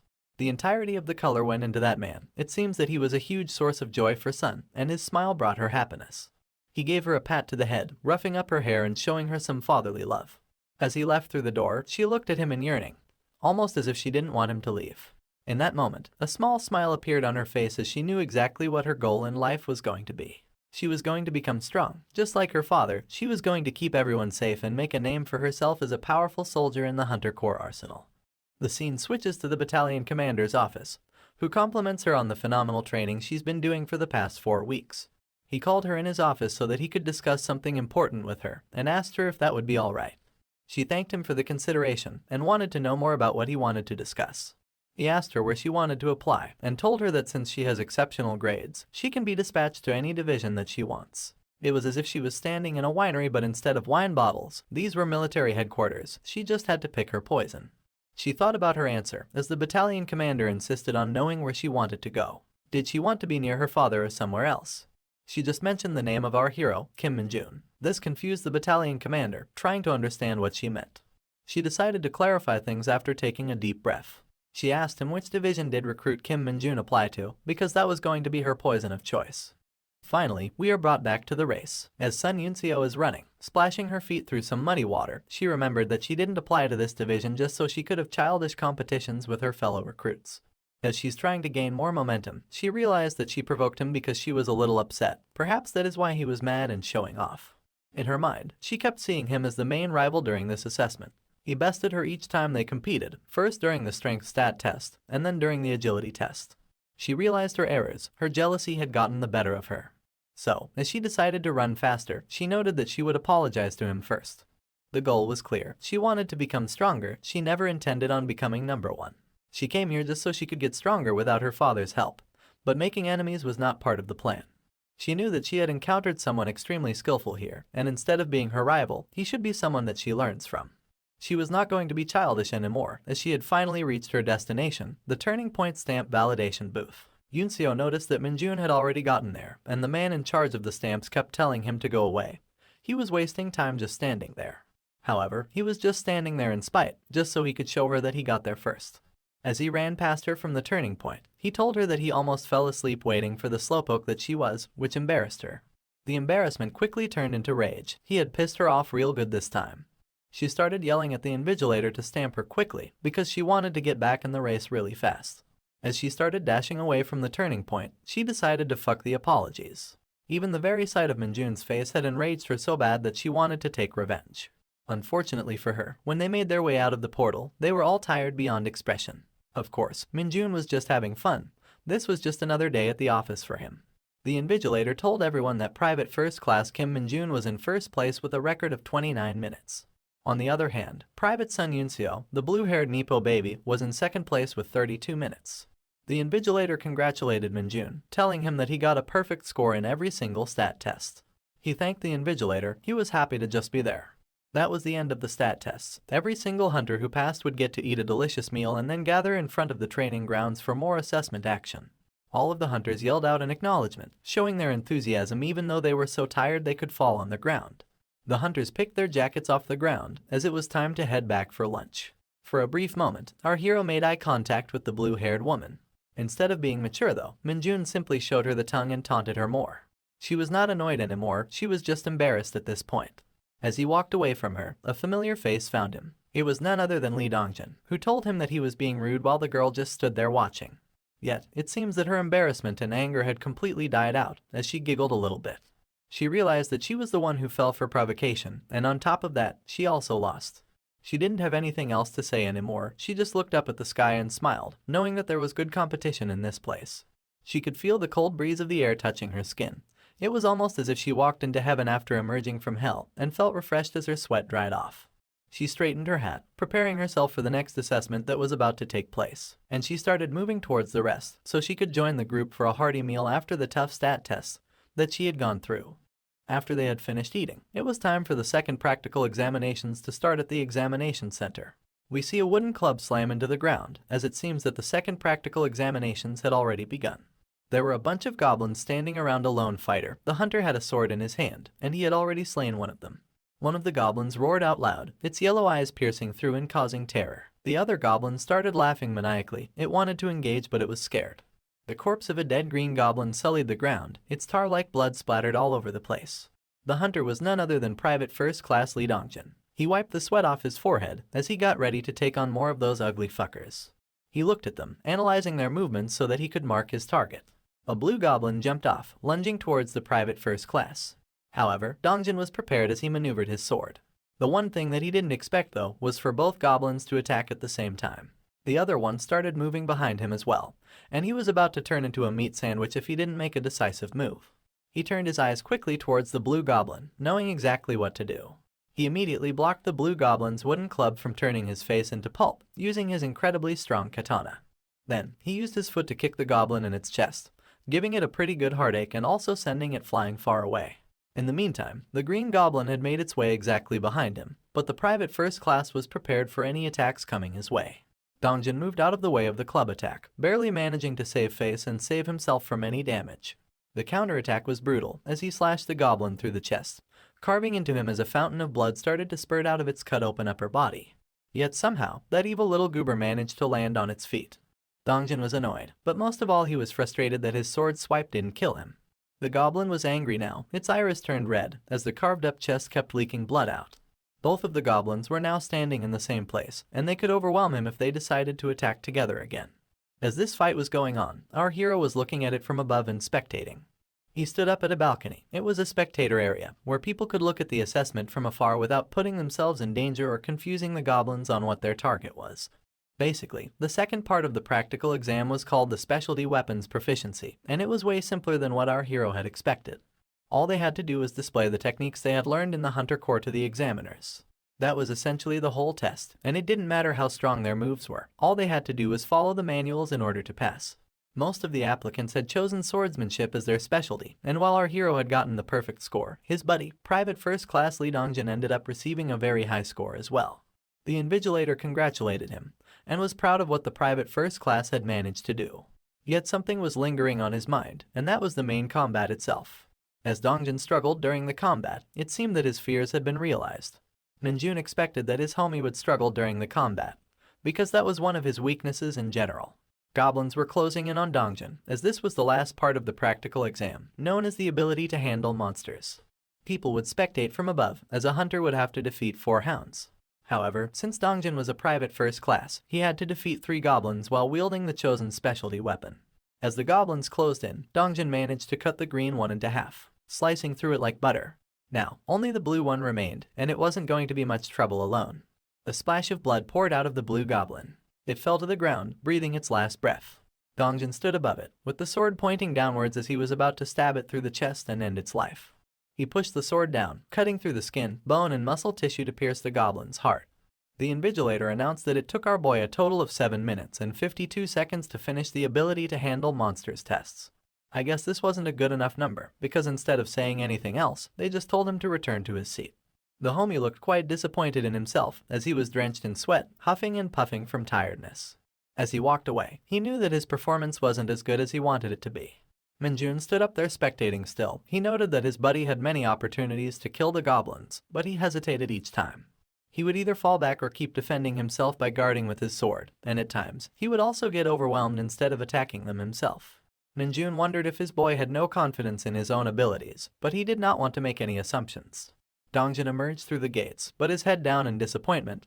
He felt as if he let himself down.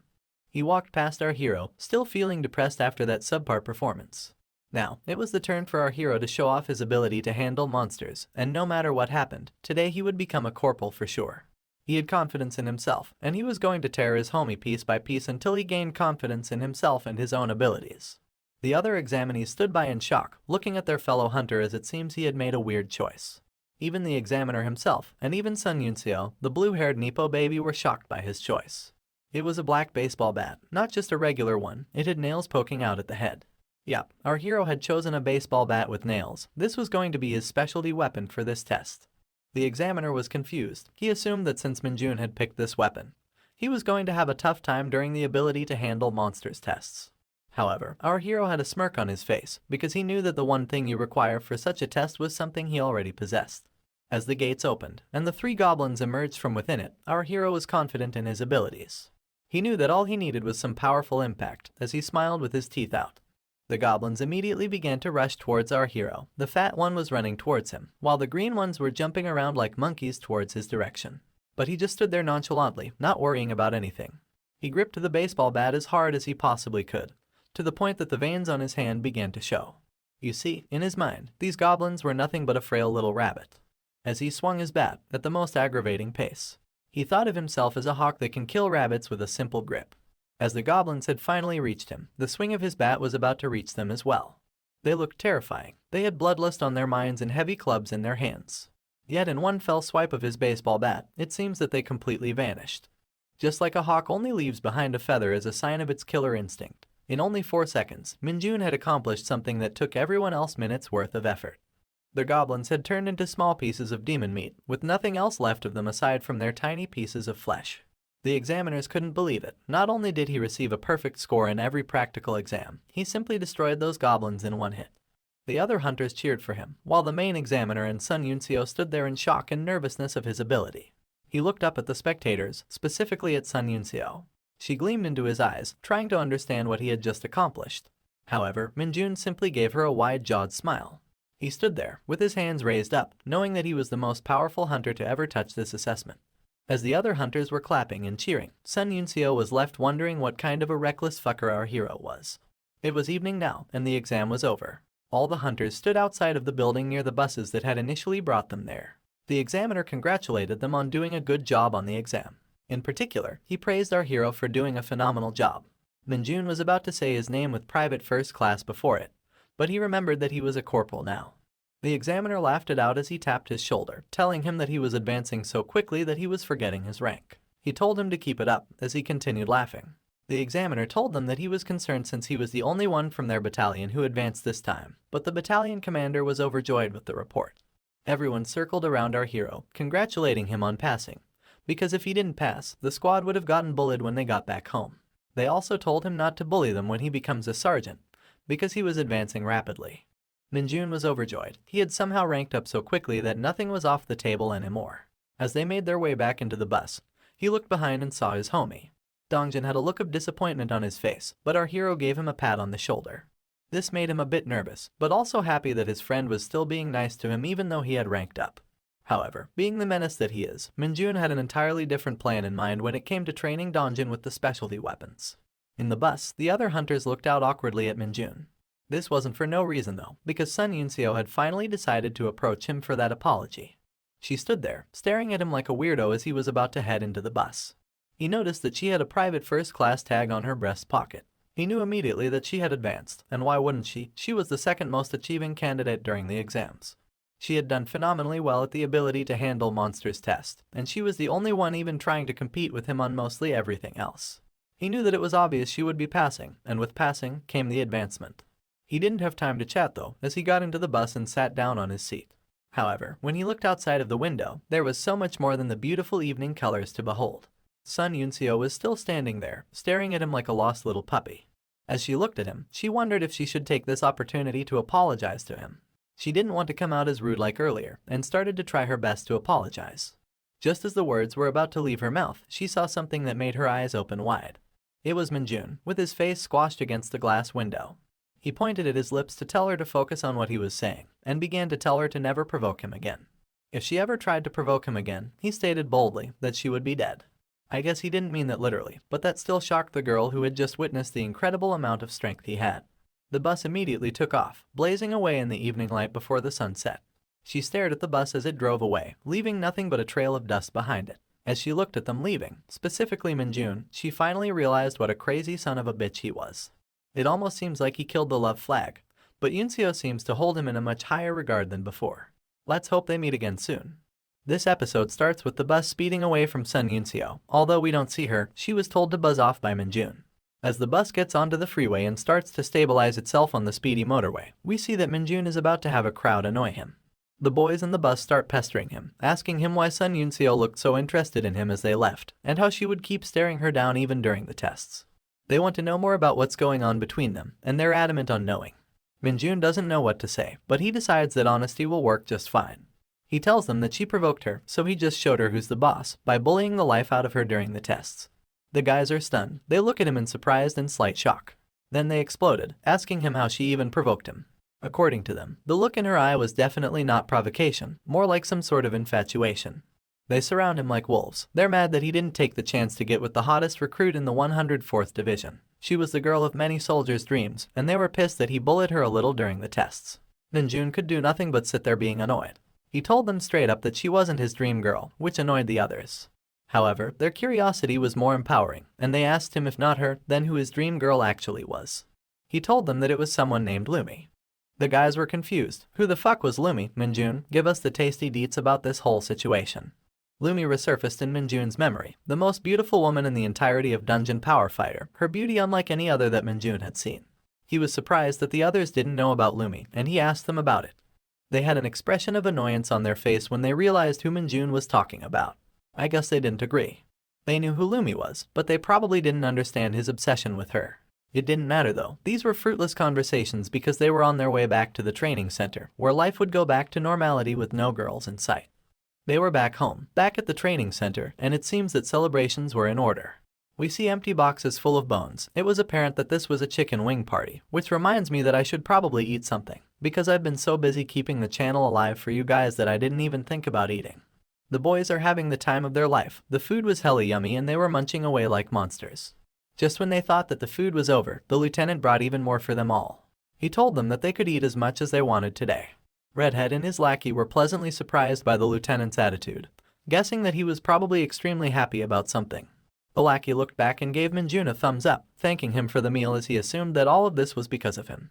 Redhead smiled at Minjun with excitement, surprised by the fact that Minjun already had 3 stars. He told him that he knew Minjun had the potential to become sergeant soon. Minjun didn't say anything, he just kept chugging on his Pepsi. Suddenly, someone entered the room, but would this disrupt the party?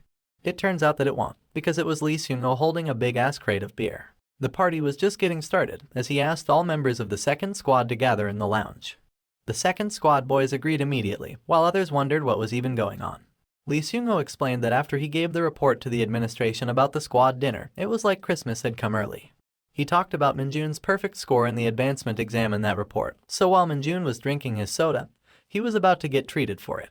Redhead and Lackey both saw the crate that Lee Seung-ho was holding, and immediately got greedy for it. I mean, it's alcohol in a soldier's camp, everybody's bound to want a taste. Lee Seung-ho is a brash person as always, because he tells the 2 idiots to fuck off. The drinks weren't for them, they were for Minjun and the second squad. The whole room was pissed at them as they left, hoping they choke on the beer and cursing them. Redhead was especially pissed off. He thought that Lee already knew about Minjun's prowess, which is why he put Minjun in his squad right after he had been transferred here. He might be right, but it didn't matter, he wasn't getting shit-faced tonight either way. The day had been quite celebratory, but finally it was night, and the full moon had bloomed to light the entire HQ. The streetlights were lighting the areas within the HQ as our hero decided to take a nighttime stroll. He walked right to the back of the building and looked around to make sure he was truly alone. He cleared his throat, readying himself to say something. "Emerge," he said, and gestured his hand to let some of that demonic energy manifest from it. The puppet began to form out of the dark demonic energy as Minjun held his hand up high. There it was. The little guy looked so adorable, it was like something from a Gritsuko came to life. Minjun looked into its eyes and asked it how it had been. The little guy was happy to be summoned and started to play around with the fly. Minjun was a bit concerned when he had initially realized how harmless the puppet looked, but he had come up with a good way to make it more appealing. He didn't need the puppet to be an assassin, for the time being. He had an entirely different role for this little bugger. As Minjun told the little guy that he would be gathering information, like a secret agent in the shadows, the puppet disregarded the news even though it heard what its master had said. It was just too busy fucking around with the fly. Suddenly, Minjun heard someone's loud and annoyed voice in the background, and he turned his head while Tiny got startled. He told the puppet, "We'll call him Tiny from now, to stop dicking around and follow anyone who seems high-ranking." He wanted Tiny to gather information about any sort of unusual occurrences, especially if those unusual occurrences are related to demonic energy. Tiny put his hand out, asking his master for something in return for his loyalty, perhaps. Minjun realized that he was simply asking for permission to go, so he formed a small vortex of demonic energy in his hand as he approached his minion. He handed off the small vortex to Tiny, and the puppet took it like a champ. He immediately started dashing away into the opposite direction once he got a hold of the demonic energy. Meanwhile, Minjun was softly yelling at him to be cautious and not get caught.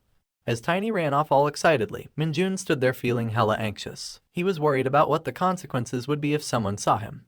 But it didn't matter for the time being, because in that case, the whole squad would go into a state of emergency anyways. Suddenly, he was about to feel even more anxious as Sergeant Lee Seung-ho came up behind him and asked him what the hell he was doing out back. Minjun stood there stunned for a bit, thinking of a good excuse to slap the sergeant in the face with. He turned around slowly and said it was because he hadn't gotten drunk in a while, which is why he needed some fresh air after the beer. Lee asked him if he had low tolerance. Minjun surely wasn't going to admit that, because dark mages quite literally cannot get drunk. You see, they're built quite different to your usual homies. It didn't matter whether it was alcohol, anesthesia, poison, or any sort of disease. As soon as it entered a dark mage's body, it immediately detoxified itself and killed the effects. Sergeant Lee congratulated our boy on the advancement, and Minjun thanked him for the celebration and the beer. However, the sergeant told him not to get too comfortable or cocky now that he was ranking up, but to also ensure that he was keeping up the good work. Minjun nodded his head. He was going to make the sergeant proud. Lee Seung-ho left Minjun to it, letting him take in the fresh air, but he reminded him that since his tolerance isn't low, he shouldn't linger outside for too long and to join the squad as soon as possible, because the guys were going to wrap up the beer by themselves otherwise. Minjun breathed a sigh of relief as the sergeant walked away. He knew that he would need to be even more careful from now on if he didn't want to make anyone feel suspicious of him. In any case, the more Minjun had gotten to know the sergeant, the more he realized how normal and by the book he was. Though, that was never going to be an issue for him. Minjun never cared much for anyone's personality type, and he surely wasn't going to care about Lee's. The moonlight was as beautiful as ever, it was radiant and glowing. The next day, as morning came rolling in and brightening everything around the HQ, it was time for those in charge to have a conversation.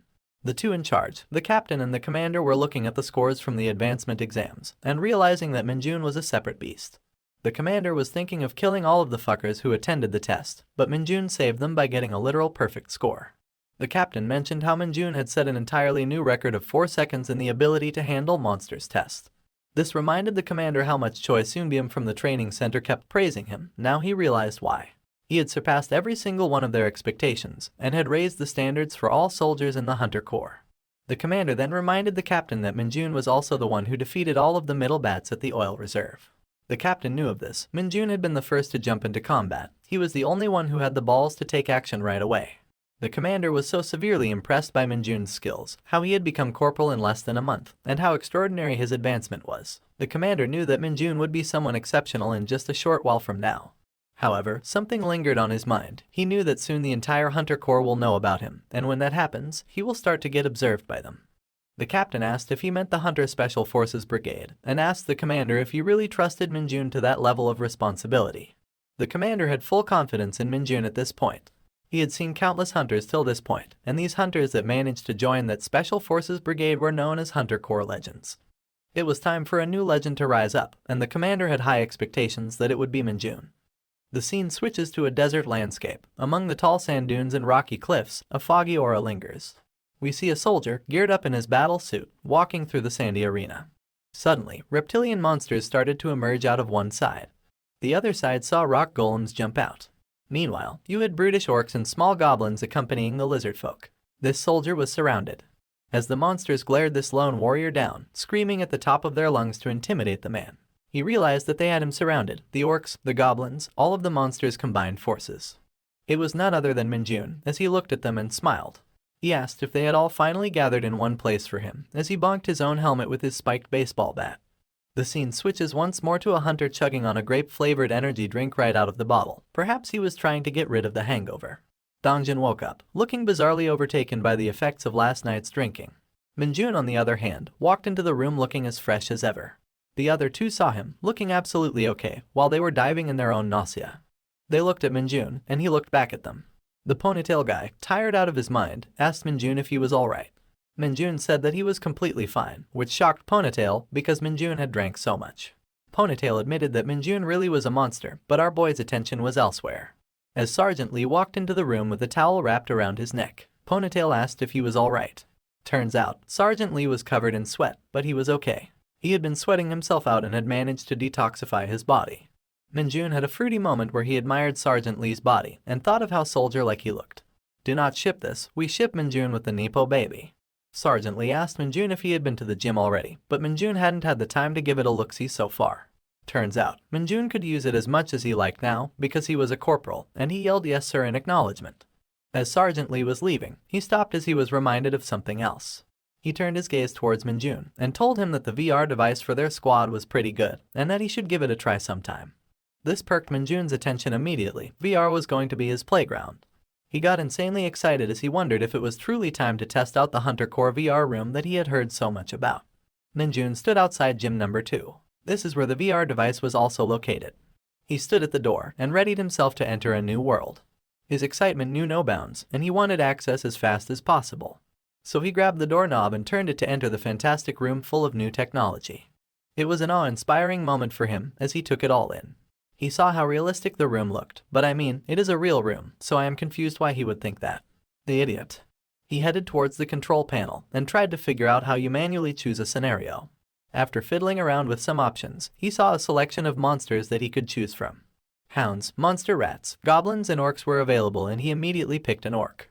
He could also select the number of monsters, and since Minjun wanted to truly have fun, I guess you know what happens next. He gave a devilish smile, as he knew exactly what he was going to do. He started smashing the plus icon and adding more and more orcs into the scenario. He wanted as many orcs to fight as he could. Turns out, the maximum number was 30 monsters. That was quite disappointing for our boy. He wanted to feel like he was inside of a Dynasty Warriors game, which really does have you fighting like 100 enemies all at once. There's nothing like it. Unfortunately, he had to go next and now it was time for him to select a weapon. This was exciting, and as always, Minjun knew what he wanted. He had made his selections, and the only thing remaining was to now get into the fun. He grabbed the VR headset and the controller, putting the headset on. This started to initiate the battle. As he stood there in the VR room, he saw the room transformed from a regular training room to a literal desert. He was now fully suited in battle armor, holding a baseball bat with nails sticking out of the top end. He was really surprised by what he saw, and looked around to find that he was in a completely different place. Immediately the orcs started to spawn in front of him as the countdown began. Once the countdown had finished, the orcs started to punch and stomp the ground, while running towards our hero with a rage in their eyes. Minjun was ready, though, with a baseball bat in his hand and excitement in his eyes. He appreciated how well made the VR scenario really was. One by one, he started to smack the orcs away with his baseball bat as they kept approaching him. As the hits were connecting, he realized how satisfying the impact against the enemies was feeling. He was destroying the enemies though, cracking open their skulls with his baseball bat and sending them flinging around the whole area. There were still more of them coming though, they kept emerging out of thin air and they looked brutal. Minjun was loving how realistic it felt as he yelled at them to come at him. As he broke another orc's skull, it fell to the ground and started to despawn. It seems that he had taken care of all of the enemies, because there were no more left as the final few vanished. That was it, the battle had completed. Minjun was a bit disappointed though, because the battle felt a little lacking due to the quantity of enemies being only 30. So, when he got a dastardly idea, he knew right away that he had to give it a shot. He selected 30 goblin units, he then selected 30 orc units, along with 30 stone golem units and 30 lizardmen units. He was milking this VR machine for all it had. If this was a PlayStation VR, it was going to be sounding like a jet engine at this point. The enemies began to spawn, just like we saw earlier, and the first to come were the goblins. After them, the orc units began to spawn. Soon after, the stone golems and the lizardmen also entered the battle arena. As Minjun fixed his helmet, he knew that he had done what he intended on doing. He was excited as this was now a real monster hunt. The army of enemies surrounded him, the stone golems on one side, the orc units, lizardmen and goblins on the other. They had all gathered, and it was time for Minjun to get into the combat, as the countdown started. 3, 2, 1. The fight started, and the lizards were the first to jump at him. The orcs started to dash towards him as well. Scratch that, it seems all of them were doing a combined attack, but Minjun was just happy to meet them all and introduce them to Lucille. That's a Walking Dead reference for you uncultured swines. As he leaped into the air with a horrifying look in his eye, he called them all cuties that he was going to kill. The first blow landed on an orc, destroying its skull in its entirety. Right after, he gave a stone golem a real beating with his bat while the orc was throwing up blood. The lizards were not going to stay safe either, their long faces were getting smashed to shit. Don't even ask about the goblins, those guys simply never stood a chance. As a goblin pounced at our hero after he had took down the stone golem, Minjun dodged its swipe attack. He then returned the favor by hitting the goblin right on the next, dismantling its entire existence.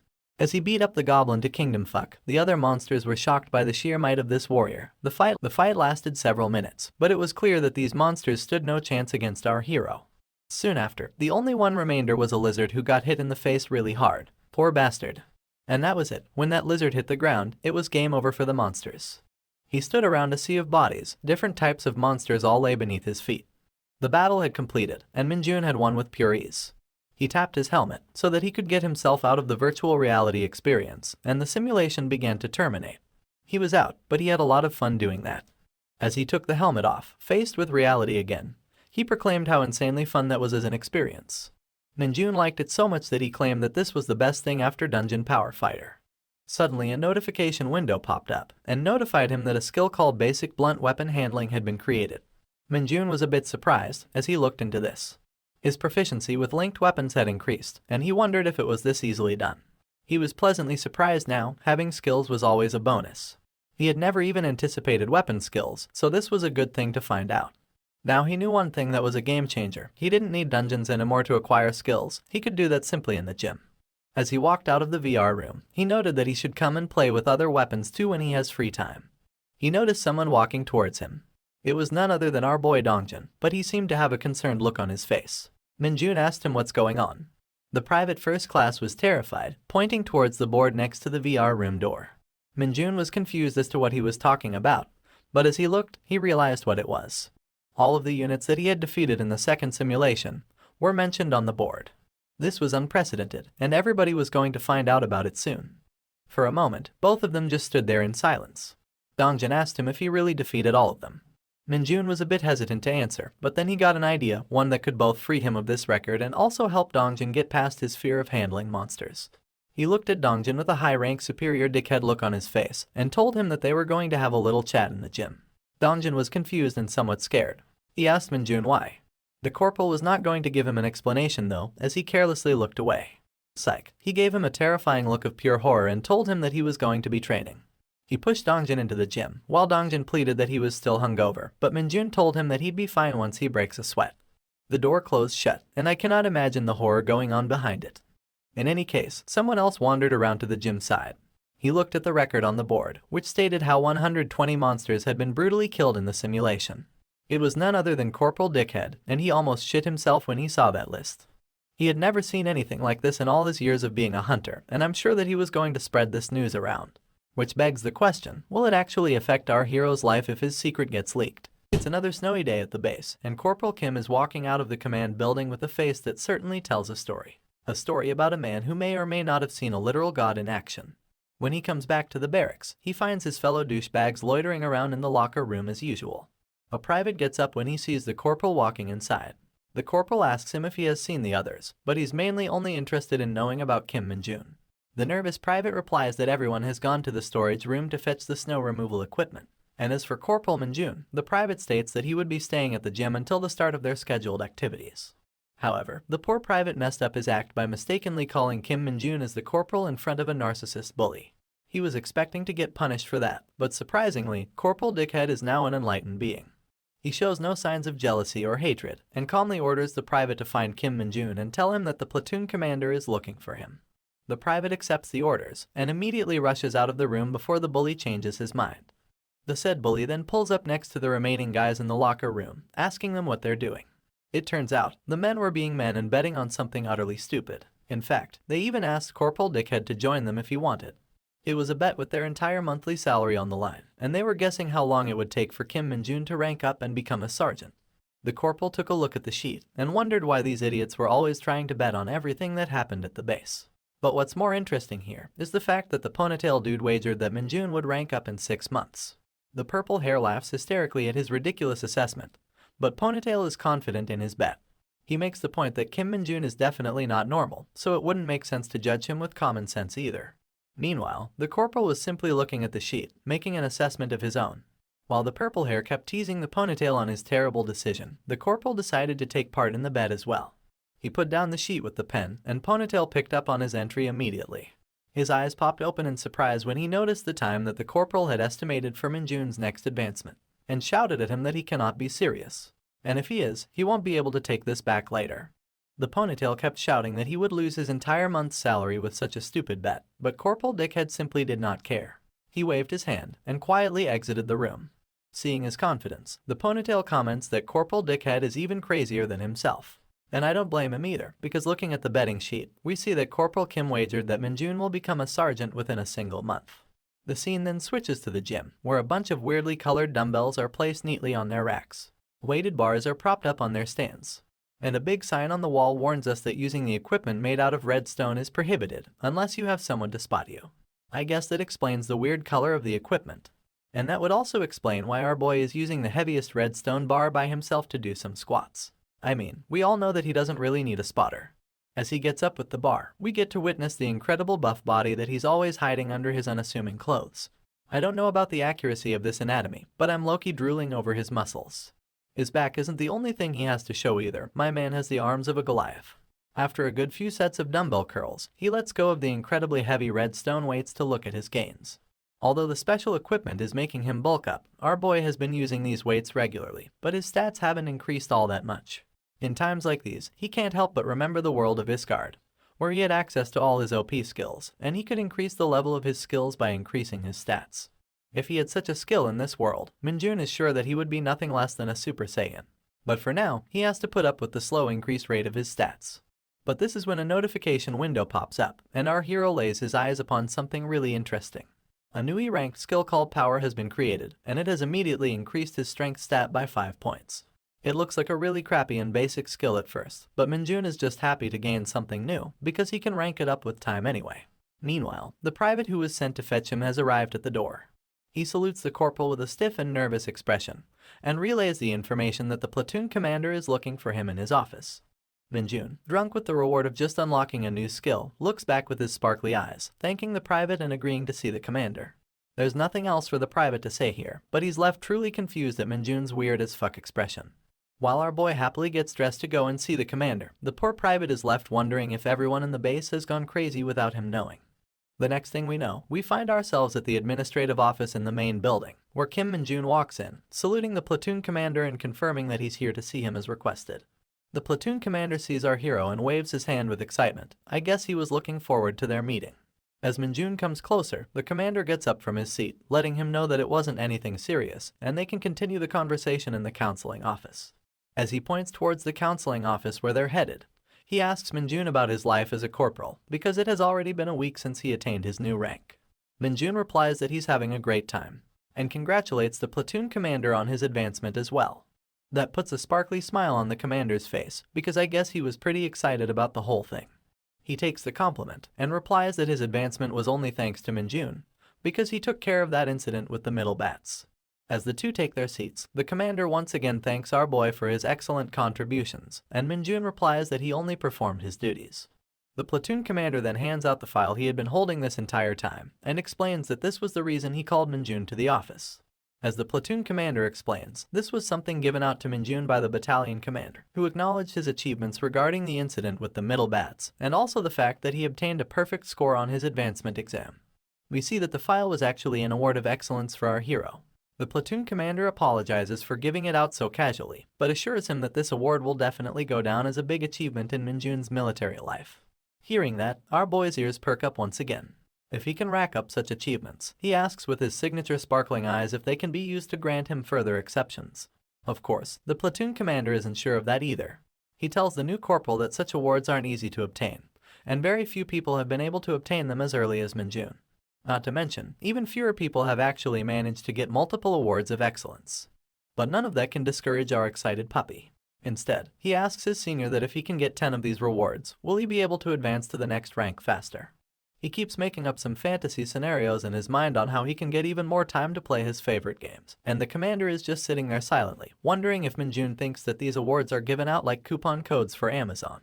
Anyway, a few days pass by, and we're now standing in front of an underpass where a dungeon gate is open, and the commanders are briefing the units about their mission.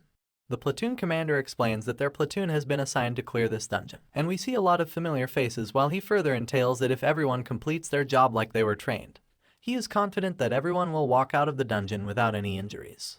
He lets everyone know that they should already be familiar with the type of dungeon they're about to enter, while Sergeant First Class Kim Minji puts down a crate of necessary supplies for all units. Everyone from the platoon makes a disgusted as fuck face as they lay their eyes upon the crate of supplies, and they do it for good reason. You see, as the platoon commander takes out a face mask from the crate, we get to know that the dungeon they're about to enter is called the Monster Rat Nest. In other words, the literal sewers.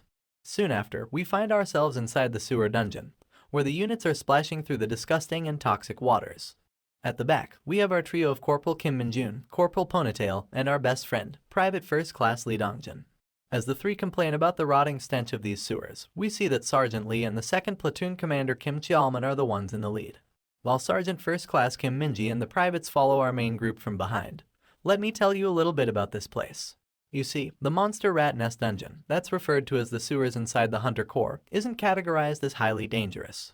However, it usually spawns more than 200 monster rats, and the narrow environment of the tunnels restricts the usage of firearms, which makes it a fairly complicated dungeon. Sergeant Lee puts up his fist to signal to the platoon commander, letting him know that they're about to step foot into dangerous territory. The commander passes on the warning to Lee Dongjin and the people behind him, and we see that our group now stands in a rather open clearing inside the dungeon. Sergeant Lee points out that this open area has only 2 entrances, so they should lure the monsters to this place to wipe them out. As you can see from this little mini-map, the platoon has entered from the left, and the only other entrance to the area is directly in the opposite direction. The platoon commander agrees Sergeant Lee's plan, and signals the remaining units to start preparing the bait. We get an aerial view of the platoon, as we see someone approaching the commander with the crate that contains the bait to lure out the monsters. The man who brought the crate is a private first class from the same platoon, and the mere stench oozing out from the close box is making Corporal Ponytail uncomfortable. I don't blame him either, because the dungeon's disgusting odor, coupled with the special gas masks from the Hunter Corps, makes an environment where the hunters can't perform to their full potential. It also doesn't help that while the platoon commander tries to take out the bait, the crate is literally oozing with an ominous and disgusting feeling. And as it turns out, the bait was actually a rotting banana, which stinks worse than the farts of that one disgusting uncle in all your social gatherings. The thing is actually so bad that the author had to censor it for your viewing pleasure. Kim Minjun and Corporal Ponytail reel from the sight of that bait, as Ponytail comments that it's no wonder the rat monsters smell so horrible. If they only eat disgusting shit like this, it wouldn't be possible for them to smell any better. In any case, upon the commands of the platoon commander, everyone starts moving to plant the baits in every corner of the cave. But this is when something odd catches the commander's attention. As he steps forward towards a corner, his foot comes into contact with an ominous pile of bones. The commander reels back from the shock when his eyes witness the next scene, which truly makes him confused. Not only was the entire floor covered in bones, there was something odd about the bones themselves. You see, upon a close look, you can tell that these bones actually belong to the monster rats that they have come here to exterminate in the first place. When the platoon commander notices the same and bends over to inspect the scene, Purple Hair yells out that a swarm of monster rats is coming their way from the second entrance. Seeing the battle approaching, the platoon commander quickly changes priorities to command all his units to assume their respective formations. The shield unit steps forward in unison to guard the attack unit from any ambush. We see that Sergeant First Class Kim Minji is the one handling the shield bros, and the platoon commander is giving out orders to the attacking hunters who will directly face the enemies. Corporal Ponytail and Purple Hair start betting with each other on who will kill the most monsters, and I'm really starting to feel like these two have an addiction. Sergeant Lee warns the idiots to not let their guards down, but Ponytail ignores the warning and asks him to join them on the bet as well.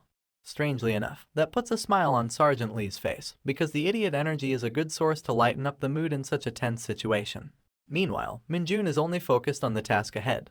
The crappy bananas seem to have worked better than I expected, because the monster rats literally start pouring out in hordes from the other end of the cave. The platoon commander takes out his sword and orders all units to hold the defense line and to not break the formation at any cost. That means the soldiers will engage the monsters in their current standing positions, and as the rats leap out with their gnarly claws, Minjun is finally feeling excited to get in on the action. Purple Hair managed to slice off the head of a monster rat in a single strike, and Ponytail manages to kill off 3 at once with his dual-wielding weapons. Sergeant Lee is always a cut above the rest, and easily manages to incapacitate his side of the monsters with his iron knuckles. Minjun is having fun observing these people from the sidelines, probably making a tier list of reliable comrades in his head. 2 more people stand out from the rest, and these are the sergeants of the second platoon. One of them is Sergeant Kim Jeongti with his war hammer, and the other is Sergeant Cho Taewook with his exceptional skill in dual-wielding katanas. Surprisingly, even the previously known Corporal Dickhead is pulling his weight excellently by handling several monsters at once. While Kim was paying special attention to the corporal who had previously shown rather pathetic attempts to bully him, he gets jumped by a gang of 3 skeevers. However, these puny monsters aren't even worth our hero's attention, as he keeps looking away, but somehow still manages to club the rats exactly in the face. In fact, the single swing of his club was so fast and powerful that all 3 buddies ended up losing their heads in the blink of an eye. Despite all of this, some monster rats were managing to slip under the feet of the fighting soldiers. But of course, there's a last line of defense, waiting to intercept these pesky little intruders. Sergeant First Class Kim Minji and the platoon commander himself are ones handling the outliers. And as long as they stand, none of these monsters will manage to lay their claws on the shield bros who are watching the other entrance. As you would guess, these guys haven't escaped Minjun's eyes either, and while he continues to play whack-a-mole with his monsters, he notes that the wide area that the 2 top-ranking officers of the platoon are covering is the testament to the fact that you can't advance in rank unless you have the ability. But then, he finally lays his eyes upon the last man who keeps surprising him on multiple occasions. This man is slicing off the rats with his weird cross-patterned swordsmanship, and he's none other than our homie, Lee Dongjun. Minjun had been taking special care of Dongjun for a while now, and seeing the results of his friend's special training put a smile on his face. He's not the only one to notice the improvements in Lee Dongjun either. Sergeant Lee is also smiling from the back after seeing his incredible potential. As someone calls for extra hands on their side, Dongjun is the one to answer their call. And right behind him, Corporal Purple Hair and Dickhead are still busy chopping up the rats. After slicing off the monster, Corporal Dickhead takes a moment to stare blankly in the direction of our hero and Dongjun, probably wondering if Minjun can make him stronger as well. However, this is not the time to be thinking about such unrelated stuff, so he swings his sword to wipe the blood off his weapon and gets ready to face the remaining enemies. And just as the rat corpses were piling up in the middle, the shield bros notice something going horribly wrong in the rear.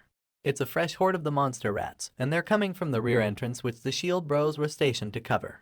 The platoon commander hears the signal from the privates and warns everyone to get ready for monster wave number 2. He then immediately takes action and commands the 1st and 4th squads to deal with the monsters in the rear, while simultaneously ordering the privates to back off using their shields and to not engage in battle by themselves. The corporals of the 4th squad arrive for help quickly and promptly get busy chopping up the rat bastards with their various melee weapons. After a lot of slicing and dicing, and a swarm of dead monster rats on the floor, some of the soldiers start taking it easy as they notice that the enemies have almost completely been wiped out. However, our boy Minjun notices something odd. His senses focus on a surge of demonic energy in the air, and he immediately starts looking around to confirm his suspicions. He didn't notice anything earlier due to the gas masks, but as he pays more attention, he can definitely sense a lot of demonic energy, and it can all be traced to a mound under Corporal Dickhead's feet. And just as Minjun notices that, the mound in question starts to break up. Our hero warns the soldier that a terrible monster is about to emerge from the ground, and as Corporal Dickhead looks below his feet, he knows he's fucked. The entire ground blows up in a massive column of dust and debris, and all the soldiers around the area fall backwards from the force of the impact. The platoon commander almost loses his shit when he witnesses the thing that emerges from the ground. This thing is an enormous mutated rat, and its existence in this dungeon would classify it as an irregular monster. Apart from the signature front teeth of a rat, this anomaly also has a pair of huge fangs on the side, and an extra pair of eyes that's glowing with an ominous purple color. It finally clicks with the platoon commander that the monster rat bones he saw earlier must be the doing of this irregular. It must be feeding on other monsters to fill its stomach. But while his assessment of the situation is important, a much bigger problem lies bare in front of the commander. The humongous mutated rat is staring down at its prey, and the food in question is none other than Corporal Dickhead, who was unlucky enough to get knocked over by the impact when the monster emerged. The creature is baring its teeth at the corporal, and he's currently too defenseless to do anything about it. And you can't blame him either, because even the platoon commander is paralyzed with fear after looking at the unholy creation in front of him. He wants to help the corporal, but his body is frozen in place. Sergeant First Class Kim Minji is also too far away to help in time, so the only thing he can do is shout at Corporal Dickhead to get up and run. Unfortunately for everyone, this man has totally soiled his pants, and running is the last thing his noodled legs are currently able to do. There's no time for him to take any action either, because the irregular monster has finally decided to swing down at him with its razor-sharp claws. Thinking that his life have come to an end, the corporal tries to shield himself one last time by putting up his hands and closing his eyes. You would think that Kim Minjun would come to save the day, but the one who approaches the scene first is someone with a sword. The irregular rat's claw comes down on the soldier like a meteor, and although the helping soldier manages to deflect the blow, his own weapon gets knocked out from his hand. As the sword flies behind him, we see that the soldier who came to help was Lee Dongjin, and he's now holding firmly onto the shoulder of the corporal. Corporal Dickhead looks back at Dongjin in disbelief, still thinking about the fact that he's not dead. However, Dongjin rushes him to get up and start running before the monster attacks again. And just as they feared, the spawn of hell is now angry, shrieking out waves of terror with its abnormally large body. But while the platoon commander was shouting and fearing for the life of his men, it was finally time for our boy Minjun to jump into the field. With his shield in his hand, the hero jumps high up into the air to mount the back of the monster, while the same monster is busy cornering its prey on the ground. Kim Minjun draws back his shield, preparing to unleash a devastating shield bash on his enemy.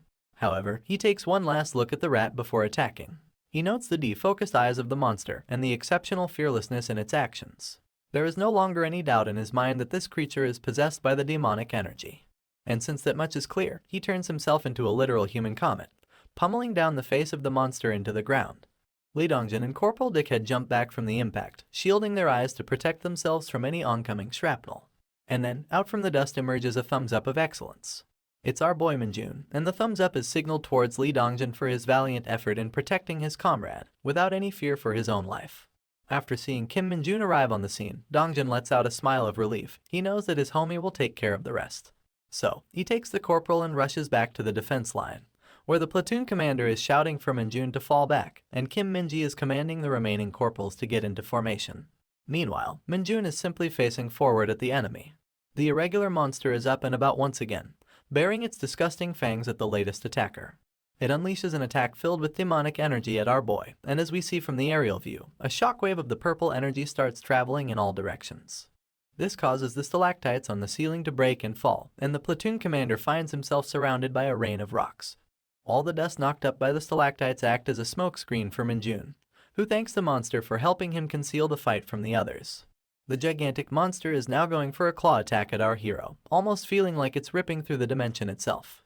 However, its opponent is a literal god amongst men, and we see his eyes sparkle with his own brand of demonic energy. Minjun can afford to go wild now, since the monster already went through the trouble of providing him with the smoke screen. In the very next moment, he shoots forth like a bullet, striking the monster rat in the leg, breaking it completely.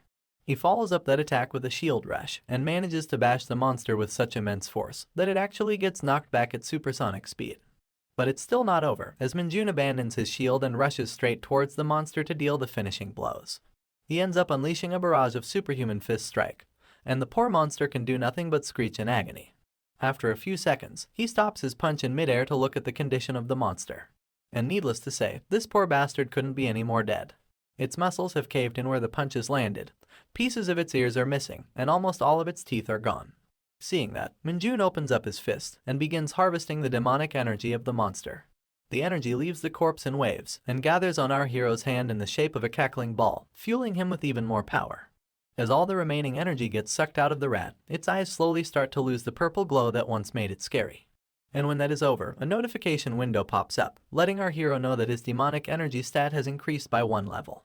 Kim Minjun didn't expect this creature to hold so much demonic energy. So, as a gesture of politeness, he takes out his metal bat and thanks the monster rat for its awesome loot, before proceeding to beat it to a pulp. I guess our boy will keep getting stronger by the day, and there's nothing anyone can do to stop it. But I'm still curious to see whether his power was witnessed by anyone else. The fight inside the sewer dungeon was now over, and we stand outside at the base where the army is guarding the entrance. The boys from the 2nd platoon are exhausted and catching their breaths on the road until it's time for them to head home. Looks like Purple Hair managed to pull ahead of Ponytail in their bet, so he keeps telling him to admit his defeat. There's nothing for him to refute here, so Ponytail swallows the loss, but we all know these two idiots will bet on something again. Now we take a look at the platoon commander, who's on phone with the HQ, briefing them about the situation. He explains how they were attacked by an irregular monster, and how all squads have managed to escape safely. He also confirms that there was only one such monster in the dungeon, and looks over at our boy Minjun, as he tells the HQ that the monster was defeated by a member of his platoon. Meanwhile, our hero is busy smelling the stink on his clothes, kind of like how you can't help but smell your hand after scratching your balls. But of course, you always regret your decision later, and Minjun's reaction is no different. At least the commander is being more useful, and requesting for reinforcement task force in the meantime. While Minjun tries to dust off the stink from his uniform, someone approaches him to complain that they never find anything normal on the front lines. It turns out to be Ponytail, and as he takes a seat on the ground, he just wants to thank our boy for saving everyone's ass inside the dungeon. He even mentions how he was frozen in fear when he saw the irregular monster. Minjun decides to turn polite for once, and says that he did nothing more than his duty. In fact, he apologizes for jumping ahead without any orders from his superiors. But as Ponytail remembers the monstrosity that rose in front of them, he knows that orders wouldn't matter in such an obvious state of emergency. He thanks Minjun once again for taking action, because if he hadn't, Corporal Dickhead and Dongjin would have died by the hands of that creature. Right now, Corporal Ponytail is worried about our hero instead. He asks him if he's alright, and whether he got hurt during the fight.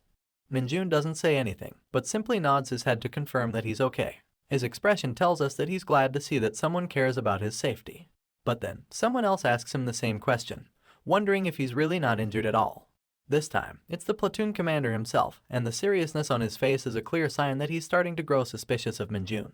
Still, our boy shows no signs of nervousness, and replies that he doesn't have a single scratch on his body. At which, even Ponytail wonders if the dude is even human. The commander lets out a huge sigh while holding his head, and orders Minjun to meet him in his office when they head back to base. Looks like he has a lot of questions, but very little answers. Minjun finds it odd that the commander would need to talk to him, but he agrees to the orders anyway. Even when he was walking back towards his truck, Ponytail noted that the commander wasn't looking very happy.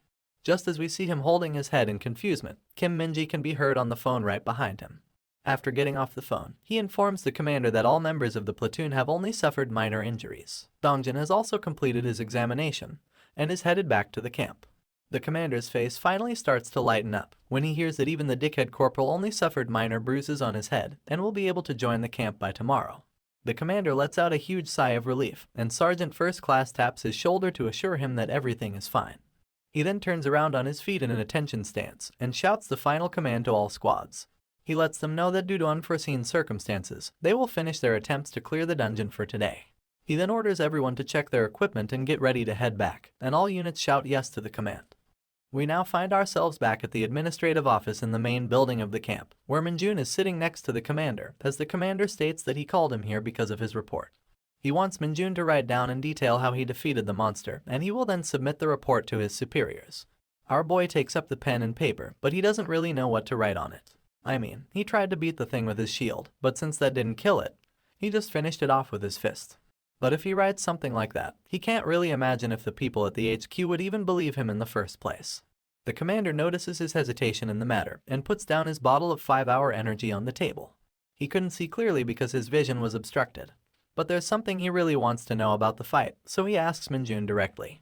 With a bead of sweat rolling down his face, he asks our hero if he defeated the monster with just his bare fists. Minjun's knuckles were already bruised up a little from the last fight, and his hand twitched when the commander called him out. He was caught in the action, and our boy isn't exactly a good liar, so instead of making up an elaborate story, he just admits that he had to use his fists because he couldn't really think of anything else in the heat of the moment. His words make the commander lose the light in his eyes as he blankly asks Minjun to reveal his stats. As casual as ever, our hero reveals that his strength stat is 65, whereas his agility stat is a solid 60. Obviously, that makes the platoon commander flinch in surprise. Even as a first lieutenant, his stats are only 40, which are already above average. But somehow, a seemingly regular soldier in front of him claims to have both of his strength and agility stats above 60. The commander falls back on his chair to look at the ceiling, when he realizes that Minjun's stats are more than double than that of an average sergeant.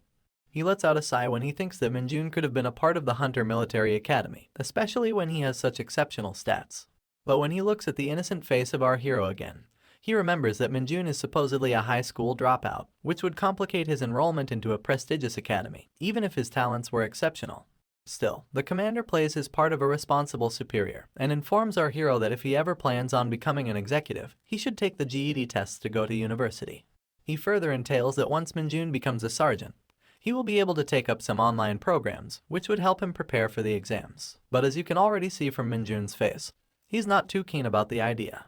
He scratches his cheeks in awkwardness and admits to the commander that he has never liked studying. If he can rank up with just his achievements, that alone is enough to satisfy him. Hearing that, the commander lets out a pleasant exhale. He gets comfortable in his chair and tells Minjun that he won't force him if he's not comfortable, but if he ever changes his mind, he would always let him know. In the end, I guess he's happy to know that Minjun would be staying in his platoon. It's already nighttime at the base, and the commander tells our boy that he will fill out the report on his own, ordering him to head back and get some rest. Minjun thanks the commander and opens the door to get ready to leave. But before that, the commander has one last thing on his mind. He stares at his cap, which bears the insignia of the first lieutenant, and realizes the rank difference between himself and a corporal. So, he stops Minjun one last time before he exits the room. He tells him that if it weren't for him, it's possible that the entire platoon would have been wiped out by that monster. He remembers the horror of facing that creature in front of him and mentions how he was frozen solid, not able to do anything. In the end, he thanks Minjun from the bottom of his heart. As his direct superior, he felt that he should be the one to acknowledge his achievement first. Once again, Kim Minjun smiles at Commander and humbly replies that he only did what he had to do. That puts a big smile on the commander's face. He couldn't be happier to have someone so reliable under his command.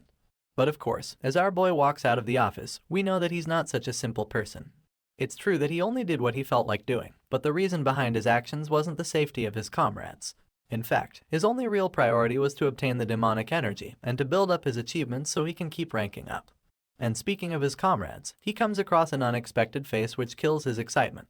Kim Minjun, Lee Dongjun, and Corporal Dickhead stand face to face in the hallway, and we see that the former bully is still bandaged up after his encounter in the dungeon. It seems like the corporal wants to join Lee Dongjun's special training program under our hero's guidance, but Minjun doesn't look the least bit happy to hear that. On the other hand, the corporal is literally sweating like a pig, unable to hide his embarrassment, but still willing to become our hero's student. As Dongjun stands nervously next to the two, Minjun starts asking a bunch of questions. Firstly, he's confused how the dickhead even came to know about the special training. And secondly, as he points his finger directly at the former bully, he wants to know why he wants to train with them when he hasn't even recovered from his injuries. The bully thinks back to the time in the sewer dungeon, where Dongjun was fighting unlike ever before. He had an unwavering resolve in his eyes, and he showed no hesitation in the face of danger. Lastly, he was the only one who came to save him from the monster's attack, when everyone else was frozen with fear. Given all of that, the bully nervously replies that Lee Dongjin has grown a lot in a short period of time, and it must be thanks to Minjun's special training. He tries to be more honest, but his pride as the former bully won't let him. The dude can't even look our hero in the eyes when he says that he wants to join their training to become stronger. It's taking him a lot of courage to even voice these words, but at least his heart is in the right place. Now, we tend to forget because Minjun has been acting nice most of the time, but our hero is a natural-born bully. Even right now, he's having a really hard time holding back his amusement. In the end, we can see his inner devil stand behind him as he tells the corporal that he would never accept him so easily. With a wicked smile on his face, he actually calls the corporal by his full name, Kim Guangshik, and lets him know that there is a certain order of doing such things. Guangshik knows exactly what Minjun wants, but he's too embarrassed to say the words. But after a moment, the apologetic corporal finally decides to swallow his pride for the sake of getting stronger. He bows down in front of Dongjin, aggressively thanking him for saving him in the dungeon, and apologizing for bullying him previously. Of course, our boy couldn't be happier to see this, but Dongjin is starting to get nervous because he is a junior. The corporal finally becomes fully sincere and apologizes once again for all his previous actions. He states that he is serious about training alongside Dongjin, and reveals that he would like to become a non-commissioned officer due to some personal circumstances. Since Dongjin is such a sympathizing homie, he turns to Minjun, telling him that he doesn't mind if the corporal joins them in their training. But of course, Minjun doesn't share the same feelings. He stays silent for a while, which starts to confuse Dongjin. And then, he finally opens his mouth in an ominous fashion. He replies that he's not fine with taking in the corporal, which comes as a surprise to both men. Guangshik feels dejected, but he understands that Minjun wouldn't be comfortable around him due to his past actions. So, he just thanks the two for saving his life in the dungeon, and promises to never bother them again. He then turns around to leave with his slumped shoulders. The dude looks like he will never recover from his emotional damage. But then, our hero tells him that he can take him in, but only on one condition. That perks up the ears of the corporal, as he immediately turns his head to hear what Minjun has to say. But in all honesty, no one would have expected him to say the word pigeon. Of course, a big question mark dangles on the corporal's face, as he has no idea what Minjun means by pigeon. But the misunderstanding soon gets cleared when our hero makes the face of a divorced auntie whose only hobby is to ruin others' marriages, and tells the corporal that he will accept him if he acts like a pigeon for an entire day. Guangshik's head starts boiling with rage when he hears that, but Minjun tells him that he would never accept him if he doesn't comply. So, as enraged and angry as he is, the corporal starts puckering up his lips. Every single vein on his head starts to pop out. His eyes start to twitch, and all of his teeth grind against each other as he starts to slowly coo like a pigeon. Dongjin can't believe how far the corporal is pushing himself for the sake of receiving this training, and right behind him, Minjun is starting to look like one of those smiling titans from Attack on Titan. I mean, just look at this dude's face in a close-up. He's not even bothering to hide his amusement. At this point, I'm not even sure he's supposed to be the hero or the villain. The scene then switches to a beautiful night, a fantasy-like cathedral, and 2 full moons in the starry sky. It's pretty clear that we're now in the world of Isgard. A creaky trolley is being pushed around, and a muscular man in a Spartan helmet is the one doing the pushing. We also see that the object on the trolley is covered in a cloth. He stops the trolley just before reaching a woman in white clothes, and when the said woman thanks the muscular Spartan for his good work, we get a proper look of her familiar back. This woman is none other than the Saintess that we haven't seen since episode 1. The Spartan man just stares silently at the Saintess, with his battle-hardened scars clearly visible under the moonlight. The Saintess turns around, expecting to hear a response from the Spartan warrior. But when he says nothing, she asks him directly if there's something he wishes to say to her. Finally, the warrior speaks. He asks the Saintess how long she's planning to keep doing this. Hearing that, she turns around to step forward in his direction. But instead of standing in front of him, she goes past him in the direction of the trolley that he brought here. Her face now fully visible under the bright light of the moon, and her features as holy and beautiful as one would expect from a person of such charisma. As she slides the curtain on the package to take a look inside, I think I speak for everyone when I say that we can all appreciate this elegant view. What peeks from behind the curtain is the purple glowing eyes of a beast, whose angry growls can audibly be heard to the Saintess. She lets go of the curtain to conceal the monstrosity and lets out a small exhale of satisfaction. The concerned warrior once again tries to call out to the Saintess, as if trying to convince her that she should reconsider her actions. But then, the holy maiden holds her left hand in front with her palm open, and on her command, a massive purple magic circle opens up in the middle of the room. The same magic circle that was once used to transport Kim Minjun back to Earth. The circle draws the abundant magic energy from the surrounding air, and the Saintess speaks to the Spartan warrior once again. She says that she's sending another gift to the man who decided to leave them, but her next sentence makes the warrior reel back in surprise. Much like Minjun, this bitch knows how to change her expressions fast. And with the devil riding her shoulder, she proudly claims that there's no such thing as too much anger when it comes to revenge. So I guess now we know why our boy kept running into irregular monsters inside every dungeon. I swear, I'm never letting a woman become my enemy. Now we head back to Earth, where a soldier is busy digging up dirt with a shovel. It turns out to be a sergeant from the 2nd platoon, and purple hair is right beside him. Even though they just came back from a dangerous dungeon, it looks like the army is already using them for manual labor to erect a new camp. When the sergeant finally loses energy and slumps over like some damsel in distress, purple hair makes an astute observation. He asks his superior if all these new camps actually help when it comes to fighting monsters. And when they look over at the other guys digging holes, even the orange-hair sergeant is forced to wonder about the camp's functionality. But in the end, they're just soldiers who can't disobey orders, so it is really not up to them to decide the functionality of anything. And while they were discussing, a military vehicle makes a stop right in front of the squad.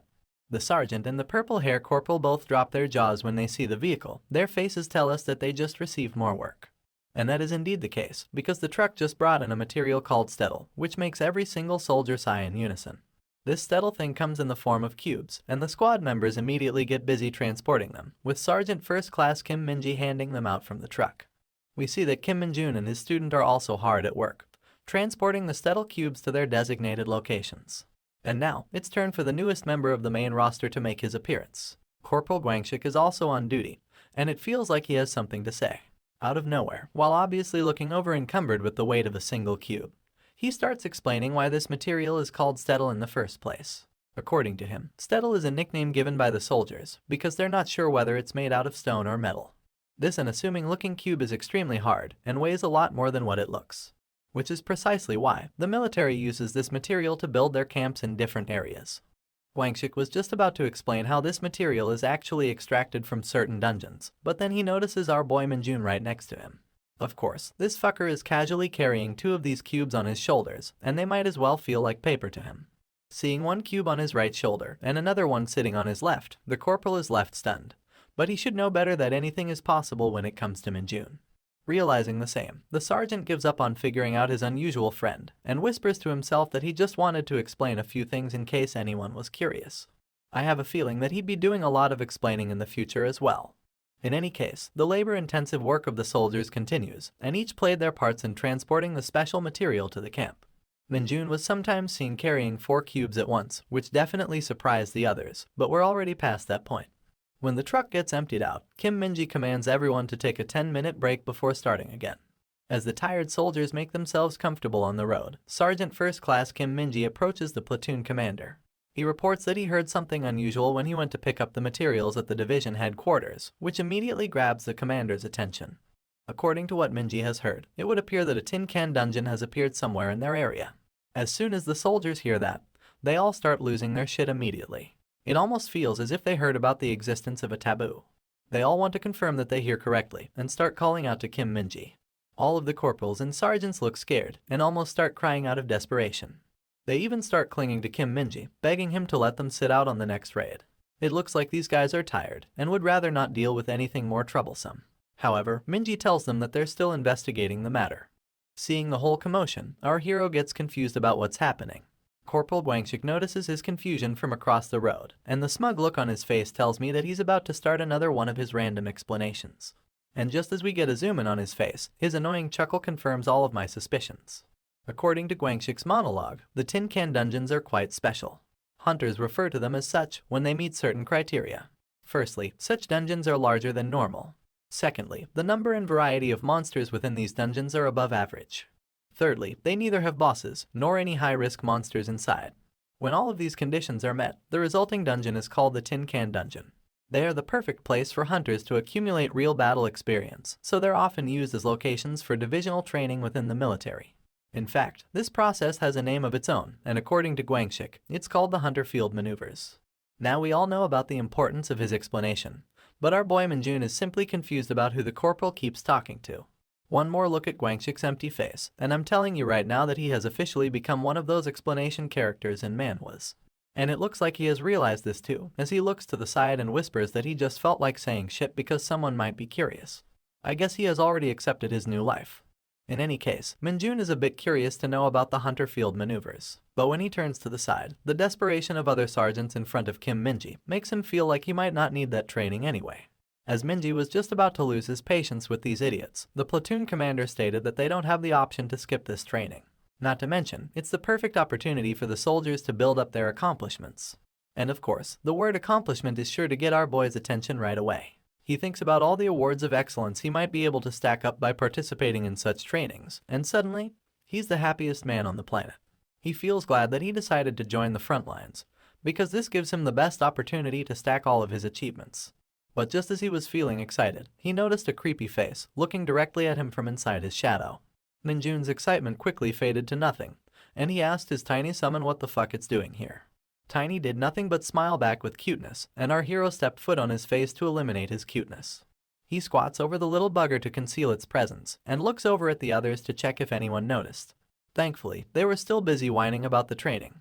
Minjun let out a sigh of relief that no one noticed Tiny, then proceeds to place his hand on the shadow to ask why it came to see him. Thanks to the powers of his shadow summon, all the information start flowing into him at once.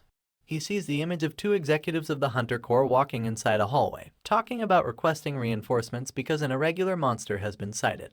The woman informs the man that the request was sent by the investigative team, and it was regarding the new dungeon that appeared in Yongu. The man asks if the dungeon has appeared in one of the military-operated areas, and the woman replies in affirmation. We can see from the cap in her hand that she holds the rank of a major.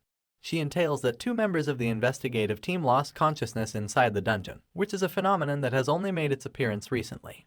In her opinion, they might need to clear out this dungeon as soon as possible. The man, whose face and rank remains unknown, gives no heed to the warning of the major. He commands her to let the regular soldiers handle the new dungeon, and to allocate all of their forces for the dungeons located in their own area instead. And of course, the major accepts the orders as they come. That ends the stream of information from Tiny, and Minjun comes back to reality.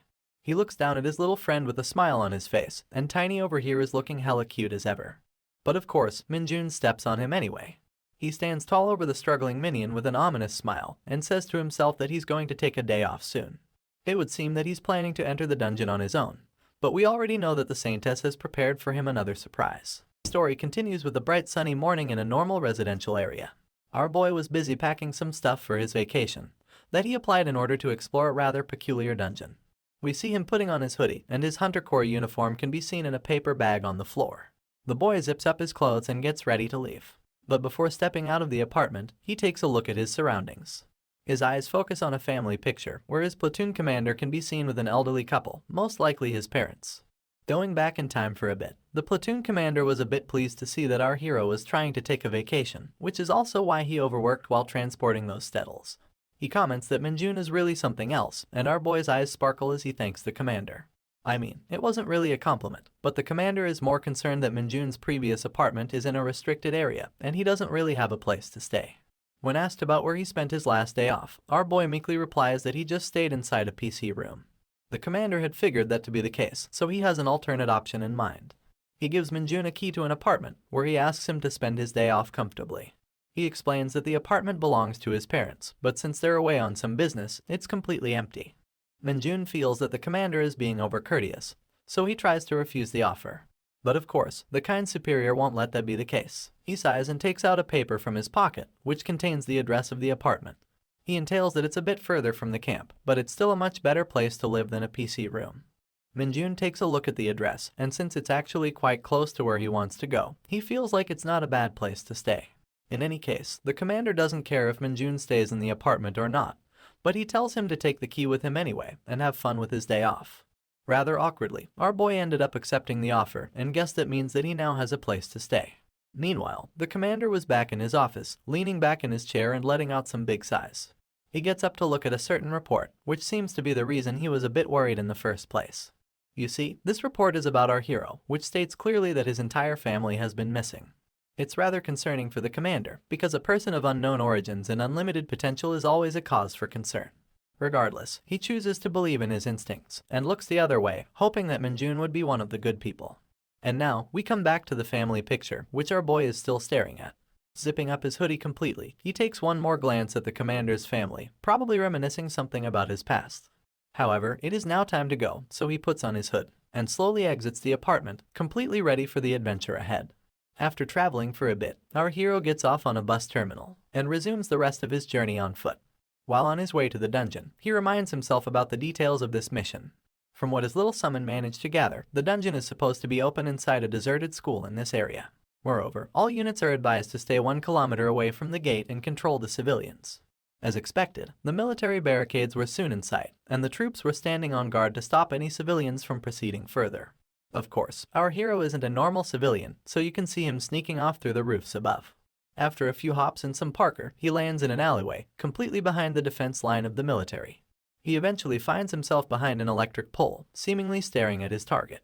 And there it was, the special dungeon gate in its full glory. Since all units were ordered to maintain their distance, there was no other human in sight. Pulling down his hood even further and heading towards the dungeon, Minjun wonders about the kind of monster he will find inside.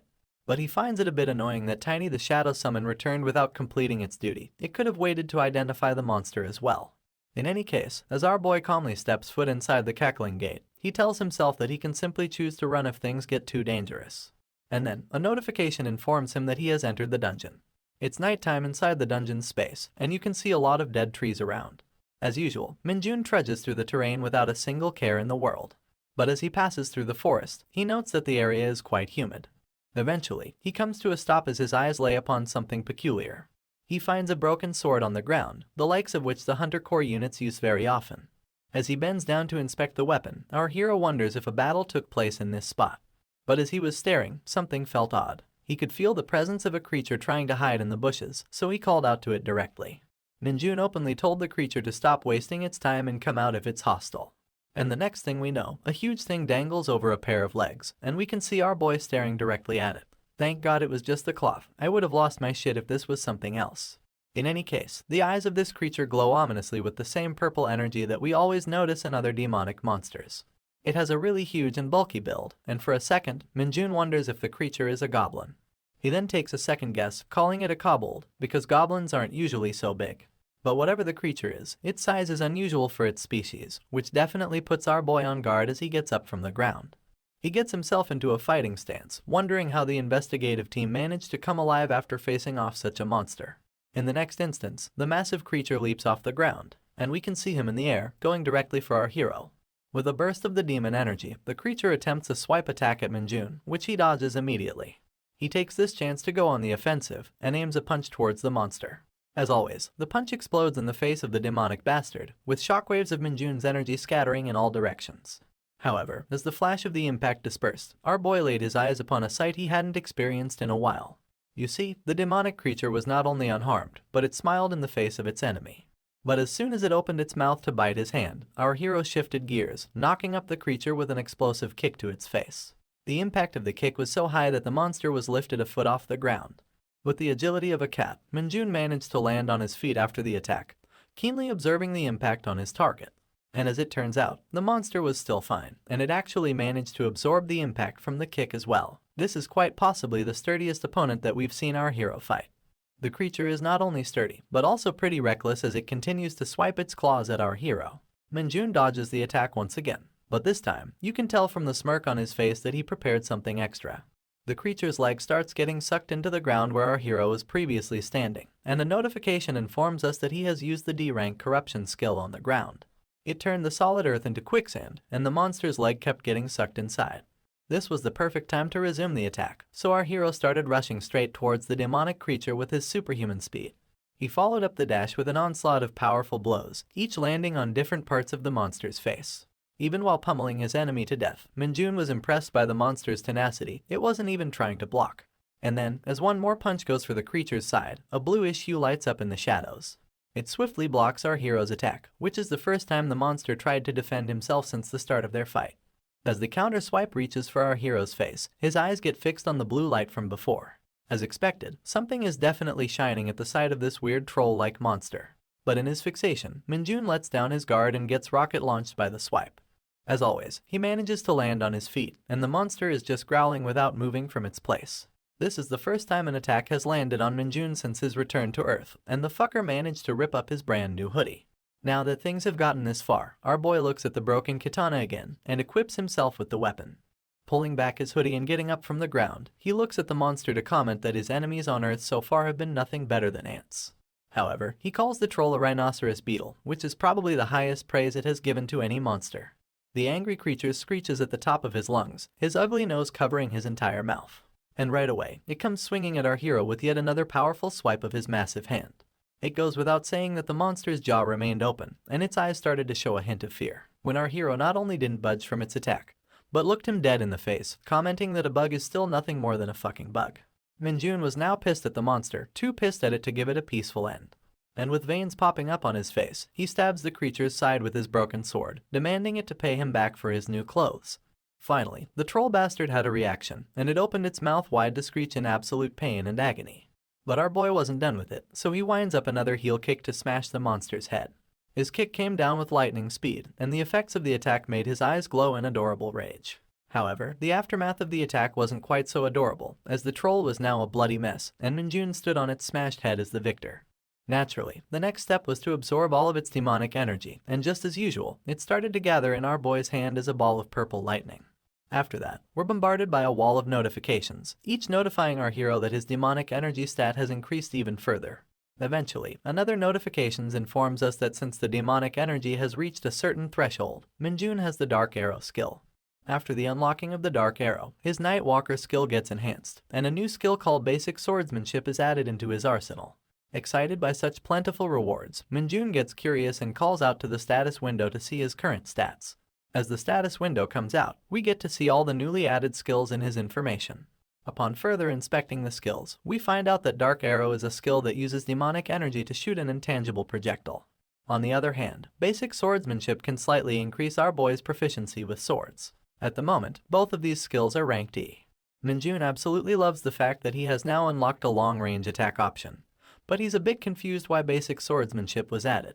But then, he remembers that he used the broken sword to defeat the monster and was lucky enough to land a critical hit. But that brings him back to the monster, which is down to the ground, with the sword still lodged in its side. As he takes out the weapon, he wonders if the creature was already wounded before it encountered him. He's also curious about the item which was shining inside the monster earlier, so he puts his hand in the wound to check it out. In a rather brutish way, he pulls the hand out of the monster, making a lot of blood gush out.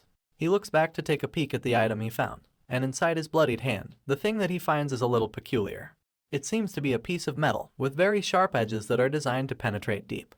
Minjun figures the metal to either be an arrowhead, or a chipped-off piece of sword, and he's confused if this was the doing of the investigative team who explored this dungeon earlier. However, upon a closer inspection, the piece of metal looks a bit familiar to our hero. But there's no time for him to examine it any further, because a whole group of trolls have appeared behind him. It's not a bad thing for our hero, because he was already quite eager to try out his new skills. So, he gets up and taunts the monsters to bring on the fight. Naturally, the dick-nosed bastards get irritated, but we can see from their eyes that these guys are not possessed by the demonic energy.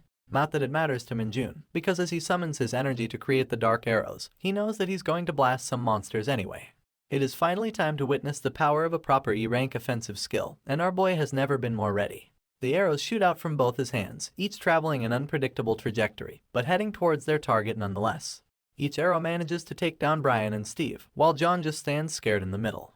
Minjun's mission inside the dungeon is already finished, but he doesn't see any harm in sticking around to have some more fun.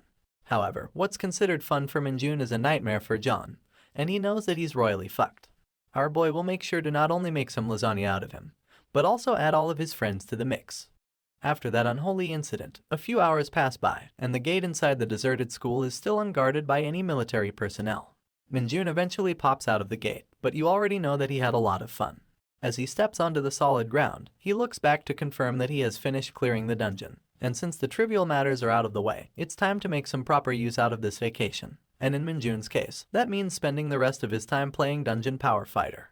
Once the day is over, we find ourselves back on the military grounds, where the Hunter Corps units are training like usual. We see Sergeant Lee in the front, and the two gambling corporals in the back, completely out of breath. Minjun is also somewhere in the middle, totally unfazed by the hard military training. He remembers the events of the last day, where he defeated a demonic monster and enjoyed some quality time playing his favorite game, while also munching down on some ramen. As a whole, it was quite a satisfactory day. But when he returned to the camp, the entire platoon was in a grievous mood. Everyone had heard about the Hunter Field maneuvers in the Tin Can Dungeon, and no one wanted to deal with that shit anymore. But they didn't really have an option to sit out the training, and they're already out in the fields with their platoon commander. Every platoon will start in different corners of the dungeon, and gradually work their way to move towards the center. As the commander and Lieutenant First Class Kim Minji lead the tired troops up the hill, the commander notices something odd in the distance. You see, this is division-wide training that involves reacting to numerous emergencies at any given time. This time, some monsters have appeared on the horizon, so the commander signals his troops to take their positions.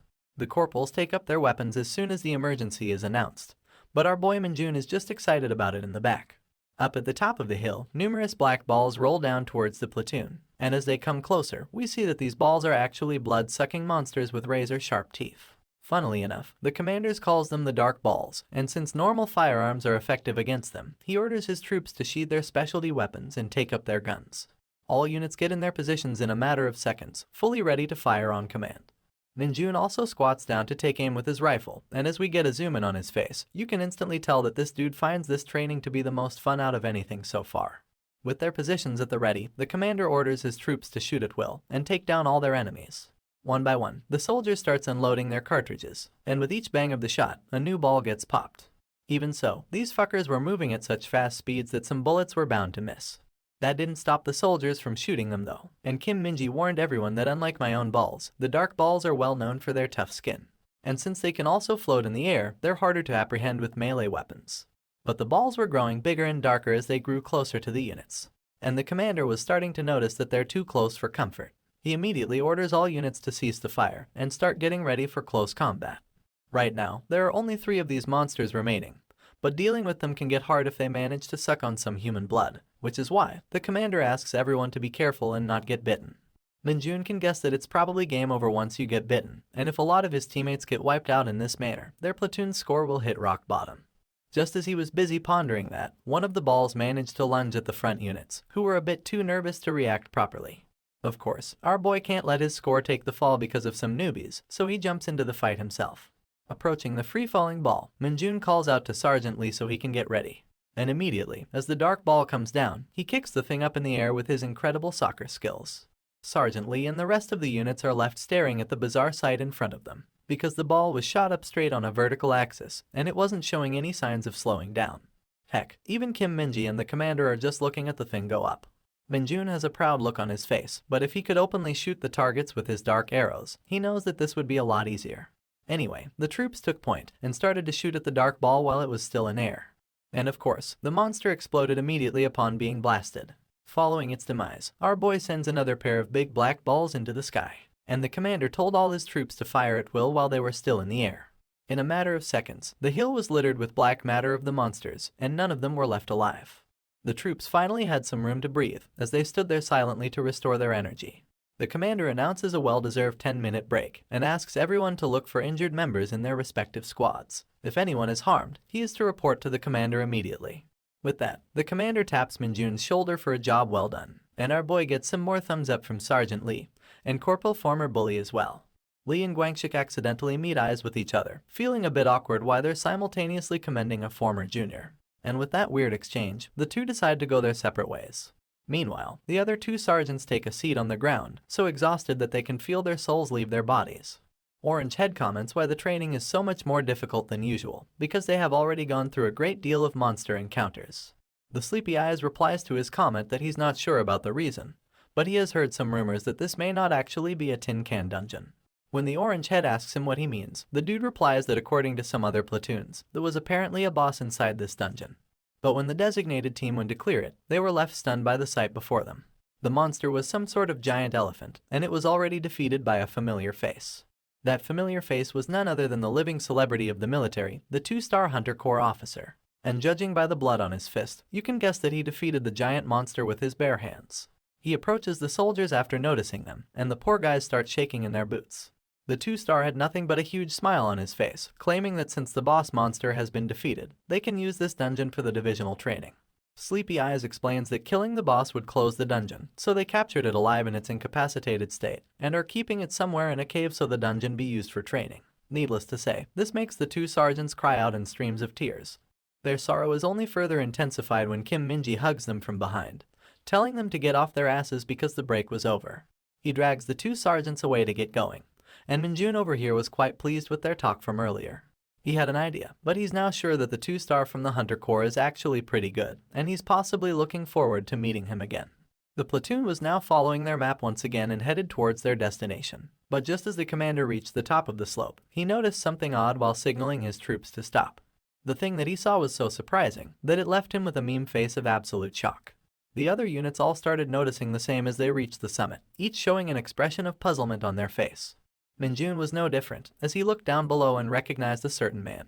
In the clearing after the slope, a man was sitting by himself with his legs crossed. He was wearing a tag that said injured, and as we zoom out, we see the face of the 2-star with his massive smile, looking eagerly towards the approaching platoon. Meanwhile, a different scenario was playing out in the world of Isgard. Amidst the flourishing green nature of this world, a jacked-as-fuck old man sat next to a stone building, smoking a mean-looking pipe.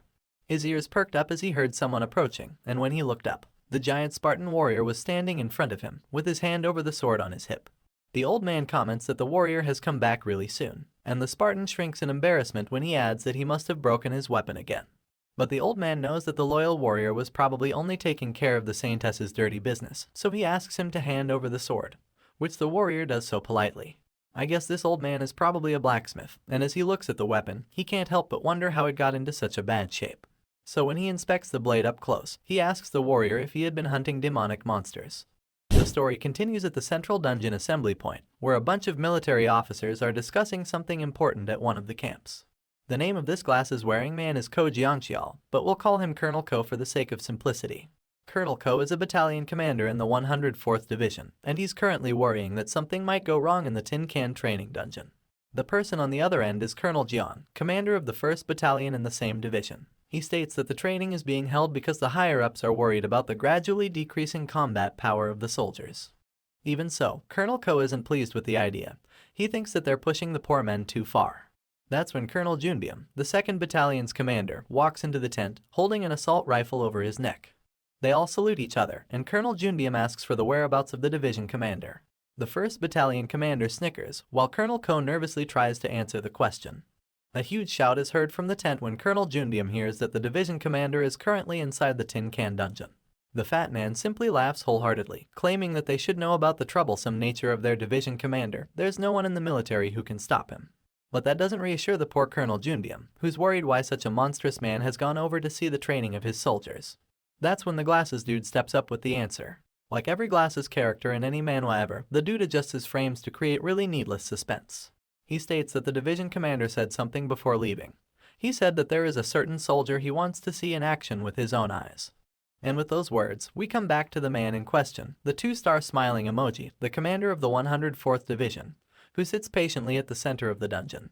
The arriving platoon is more than just a little confused to see such a man, and they honestly don't know what reaction to give. In fact, they didn't even remember to salute him. For the first time ever, we see Kim Minji cower behind the platoon commander, who is also just as stunned to see the 2-star. He knew that they were supposed to escort an injured person during the mission, but the role of the injured man was supposed to be performed by someone from the HQ, not by Brutus from Popeye. And if you don't see Brutus when you see this cartoonish man, I will be very disappointed. In any case, the platoon commander doesn't look any less than a cartoon himself, as he sees the behemoth of a man tower himself next to him, dwarfing the poor soldier in comparison. Brutus shows the commander his injured side and smilingly tells him to take good care of him during their training. That very statement sends shivers down the spine of the commander. The poor dude is just lost for words. But I guess he finally remembered to salute his superior, so he gets into stance and takes up this absurd mission. 2 privates bring out a stretcher, and the nervous Kim Minji tells the division commander that they will carry him for the remainder of the mission, even though he's almost the size of a mammoth. Brutus stares down at the sergeant first class, quite displeased to see the tiny stretcher. He approaches the sergeant while addressing him, and Kim Minji shouts out his title in fear of the commander. And with just his bare hands, Brutus spins up the stretcher into a ball, breaking all the supports like they were twigs. I guess he really didn't want to lie down on this thing. He then claps his hand to clear off the dust and walks away from Kim Minji with an annoyed expression. But I guess Minji is a good soldier since he still tries to reason with the division commander, telling him that the injured person needs to be on the stretcher for the purposes of the training. Of course, Brutus denies his attempt and tells them to continue their training without minding him. And while the sergeant was busy crying, the 2-star spots our boy right behind him. Just from the excited look on the division commander's face, it becomes pretty clear that he came here in person to observe our hero. Kim Minjun notices the expectant gaze of the commander, which also makes him spark a vicious smile of his own. He knows that something exciting will happen soon, and he can't help but feel that this training is seriously fun. After all, there's still plenty of the dungeon to explore beyond these hills, and the amusing parts are still not over. We then roll into a montage of events after their meeting with the division commander, where the platoon fights off a bunch of monsters while the two-star observes our hero with curiosity. When monsters attacked, Kim Minjun always had the most kills. Whenever an unexpected threat visited the battalion, Kim Minjun was once again the first to react properly. He carried the giant division commander on his back, managing to evade all the traps and eliminate the enemies, adding more fun to the training for our hero. However, soon enough, the other soldiers were standing on their last legs. They were completely out of breath and sweating profusely under the weight of the heavy military equipment. This occurred during their fight against some peculiar lizard monsters covered in a disgusting layer of slippery mucus.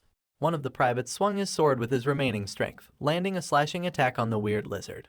Just as it got cut in half, another emerged from behind him. At this point, the private was thoroughly drained of energy. His eyes rolled, and he slowly started losing his balance until he eventually collapsed on the ground. The lizard took this chance to launch its sticky tongue at the private, but quickly had its face sliced off with a swift horizontal cut. The slash came from our hero, wielding a sword boosted by the E-rank swordsmanship ability he recently obtained. Although the skill itself isn't special, Minjun realizes it adds a significant boost to his power, possibly allowing him to level up sooner. He extends a hand to the exhausted private, helping him off the ground while the others work to slowly finish off the remaining monsters. The private thanks Minjun for his kindness, but our boy seems to have other things on his mind. Seeing his comrades suffer so intensely, it seems like he has decided they need to take a rest. So, while another soldier was busy fighting the lizard, Minjun swooped in to finish off the abomination himself. In fact, he sprinted through the entire battlefield to cut up the creatures one by one. He was done with all of them in a matter of seconds, reaching all the way to the platoon commander to signal that everyone needs to rest. Brutus had the pleasure of observing the whole scenario from a prime seat. He was informed that these hunter field maneuvers were by far the toughest ones to date, but he's seeing someone who's treating the training as his playground. Meanwhile, a lizard tries to approach him from behind, thinking that it can take down its unsuspecting prey. Of course, the poor bastard gets blasted by a single punch that the two-star doesn't even bother to look behind for. This is when the platoon commander shouts at his troops to take a rest after they're done. Precisely what Minjun wanted for the tired soldiers. He gives the commander a thumbs up in acknowledgement of his decision, yet another gesture that the two-star doesn't fail to notice. He smiles at the potential of this new corporal, and it's clear that our hero has left an everlasting impression in his mind. Now, let's switch the scene and take a look at another platoon fighting in a different part of the dungeon. It's the female-only squad of the division, and they seem to be fighting the big black balls that our hero fought earlier. Much like Minjun's team, the girls are pretty much exhausted as well. It looks like these balls are giving them a lot of trouble. That's when one of those abominable creatures charges at a private, with the soldiers getting in position to parry, but another familiar blue-haired girl is already on the scene to deal with it. That's right, the Nepo baby is back, and as she slices the black ball in half, we see that our girl is still as sharp as ever. Soon enough, all of the monsters lie dead on the ground, and the girls finally get a chance to catch their breath. One of the privates was busy thanking Sun Yunseo for her incredible skills when one of the black balls started moving behind her. The girl was simply amazed at how Yunseo had defeated most of the monsters by herself, unaware that another was coming right after her. By the time she noticed the monster's screech, the girl was already too late to react. A helmet flew up in the air, and the private fell to the ground as her comrades shoved her for protection. Of course, Sun Yunseo was the protector, and with her helmet in the air, her hair slowly untangled. The private looked back at her friend to see what happened, and we see that the Nepo baby struggled at the edge of a cliff while stopping the black ball with her sword. The others ran to her late, but they were too far away to help. With the force of the shove, it seems like Yunseo tripped over at the edge of the map, and there's no one to save her. On the other hand, it was almost evening time in the dungeon, and our boys were having a moment of relaxation chatting among themselves. Kim Minji and the platoon commander were discussing their next route on top of the hill, when the division commander came in to startle the two, and commented that all members of this battalion have come this far without any major injuries. He had a big-ass smile on his face when he commended the platoon commander for being extremely competent. The poor dude, on the other hand, was so afraid of the two-star that he didn't even know how to react to a simple compliment. He thought that the division commander was scheming something evil. That's when he noticed Minjun and his friends behind, having a chat with each other while holding their weapons. It seems as if our hero is guiding his two students regarding some combat stances. The platoon commander observed that, and sprouted a smile on his face at their incredible efforts. He replied to the two-star that his soldiers are exceptional, and they have come this far with their own abilities. But even then, the division commander told him that his soldiers' abilities are part of his competence, and he should be acknowledged for that. After lifting up his spirits, he smiled with his shiny teeth on full display, telling the platoon commander to do his best until the end of the training. He then turned his head towards Kim Minji, who's definitely not avoiding eye contact on purpose. Looks like these two have some history as well, since the division commander started pinching him in a chokehold, telling him that his body balance is all wrong. I guess he just enjoys bullying his favorite soldiers. Just behind them, one corporal and a private first class were watching this comedy skit, and since one of them is wearing glasses, you best be sure that an explanation is coming. The fade cut asked the glasses corporal if this is his second time in the hunter field maneuvers, and the glasses guy replied in affirmation. Fade cut then expressed his desire to ask him a question, but the glasses said he's too tired to speak. Nevertheless, he's a man with glasses in a manhwa, so when the fade cut pointed to his side to ask about a certain something, Corporal Glasses also moved his head to provide the answer. There's a hole in the ground, with a big ass do not enter sign next to it, and Fade Cut is a bit curious what it means. Corporal Glasses adjusts his frame, like they always do, to start the explanation. But surprisingly, the explanation ended up being quite short, as he simply replied that he's looking at a hole. That's when the platoon commander told his troops to get up and start moving, and everyone started getting off from the ground. The conversation of the two still continues, and Private Fade Cut is still confused about the hole. Corporal Glasses notes that he really doesn't have any idea about the dungeon hole, and he asks the dude if he slept through the briefing session before they came here. That startles the private, so you know that Glasses was spot on. Once again adjusting his frame for no fucking reason, the corporal finally gets into his God-given character to start the proper explanation. He says that not much is known about the dungeon holes, but it is hypothesized that it is a separate space, which connects to another dimension through a gate. However, he elaborates that these gates are not a perfect connect to an infinite space. The dungeon itself is a separate space, and when it opens through a gate, some parts of it are not properly connected. So these holes that appear throughout the terrain are essentially packet losses during the data transfer. And since this phenomenon is commonly observed in most dungeons, the holes were aptly named the dungeon holes, which the corporal tells us while still adjusting his perfectly balanced glasses. Needless to say, the Fade Cut is still pretty impressed. But now he has a different question. He wants to know what happens when you fall outside the dungeon's borders or inside one of those holes. At that, Corporal Glasses claims to not know much information, but apparently, falling into these holes will make you pop out of any random spot inside the dungeon. And just as they finished their conversation, a bunch of soldiers started making a ruckus at the front. The platoon commander stepped up to see what was happening, and both him and our hero were quite surprised to see the strange sight before them. Minjun, in particular, recognizes the person lying before him, and it just happens to be the Nepo baby, the beautiful Sun Yunseo of the female platoon, who's lying unconscious on the ground. After a few moments, we see the girl drinking out of a bottle to hydrate herself. She's sitting on the ground while the platoon commander relays this information to her platoon. The two-star observes the new soldier's arrival with curiosity, but doesn't seem to show any emotion or take any action. That's when the platoon commander turns to inform her that he has informed the 4th Battalion about finding her, so she doesn't need to worry about rushing back. The girl is still concerned about the safety of her friends and wants to ask if all of her squad is safe. Once again, the kind commander informs her that everyone is safe, and they were all worried about her. But now that they know she's safe, they will resume their training like normal. That lets the girl exhale a sigh of relief, and she thanks the commander for the information. But she then feels a sharp flinch in her leg, and when she looks down, her foot seems to be properly bandaged. I guess she sprained her ankle before she fell into one of those dungeon holes. A strong girl like Yunseo doesn't like to get injured because she's afraid of relying on others. Nevertheless, she's already injured, and Kim Minji speculates that it would be difficult for her to continue her training with that foot. He still tries to comfort her into taking some rest, because it's important for soldiers to take care of their injuries before combat.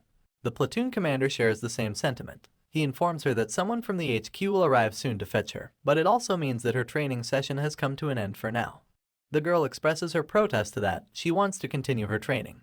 But knowing her current conditions, she restrains her emotions and dejectedly lowers her head with sadness. That's when Brutus finally decides to show up, asking about the condition of the soldier. It goes without saying that his appearance left a wall of questions on Yunseo's face, starting with what the fuck a major general was doing in a place like this. The platoon commander updates the general that there are no serious external injuries on the girl, but she has a fractured left ankle, which is making it difficult for her to continue the training. The two-star considers this a pity and asks the girl what exactly happened to her. The shocked girl panics and gives out her name first, then proceeds to explain that she fell off a cliff while fighting a monster, and when she opened her eyes, she was already here. The division commander speculates that she probably fell into one of those dungeon holes, but he considers it lucky that she's still somehow alive. But then, something suddenly clicks in his head, which makes him flinch in his position.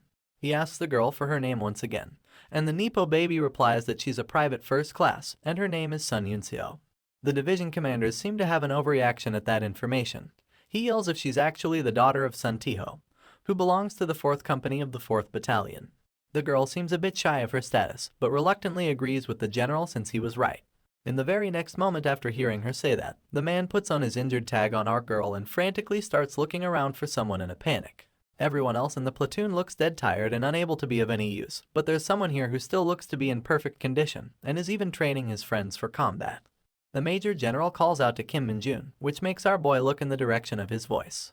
He comes running to the general and the platoon commander, and upon seeing him, the Nepo baby hides her face in embarrassment. Her face is blushed with a red color, and she's a bit hesitant to look our hero in the eye, probably because she still remembers their weird encounter from last time. Anyway, her expressions soon make a 180 when the division commander asks Minjun to carry the girl so they can resume their training. For a moment, our boy doesn't understand what the fuck is happening, but it looks like the Major General is mad, and she wants Yunseo to stay in their platoon until the end of the training session. Minjun then looks at the shy girl and starts calculating this weird situation. The girl is still hiding her face in her hands, and the commander is simply fuming with unexplained anger. But regardless, this looks like an opportunity to earn another accomplishment during the training, so Minjun happily accepts the task from the 2-star, confirming that he will carry the injured soldier. He then proceeds to walk towards the Nepo baby, who's quite startled to see him approach. My man squats down on the ground to give the girl a piggyback ride, and it goes without saying that she's not happy with the idea at all. Minjun knows that the girl has no choice, since not agreeing would be the same as forfeiting from the training, which would plummet her evaluation score. Looks like the Nepo baby is aware of that as well, but she's still extremely hesitant. In the end, she closes her eyes to resolve herself and shyly agrees to get on the piggyback ride.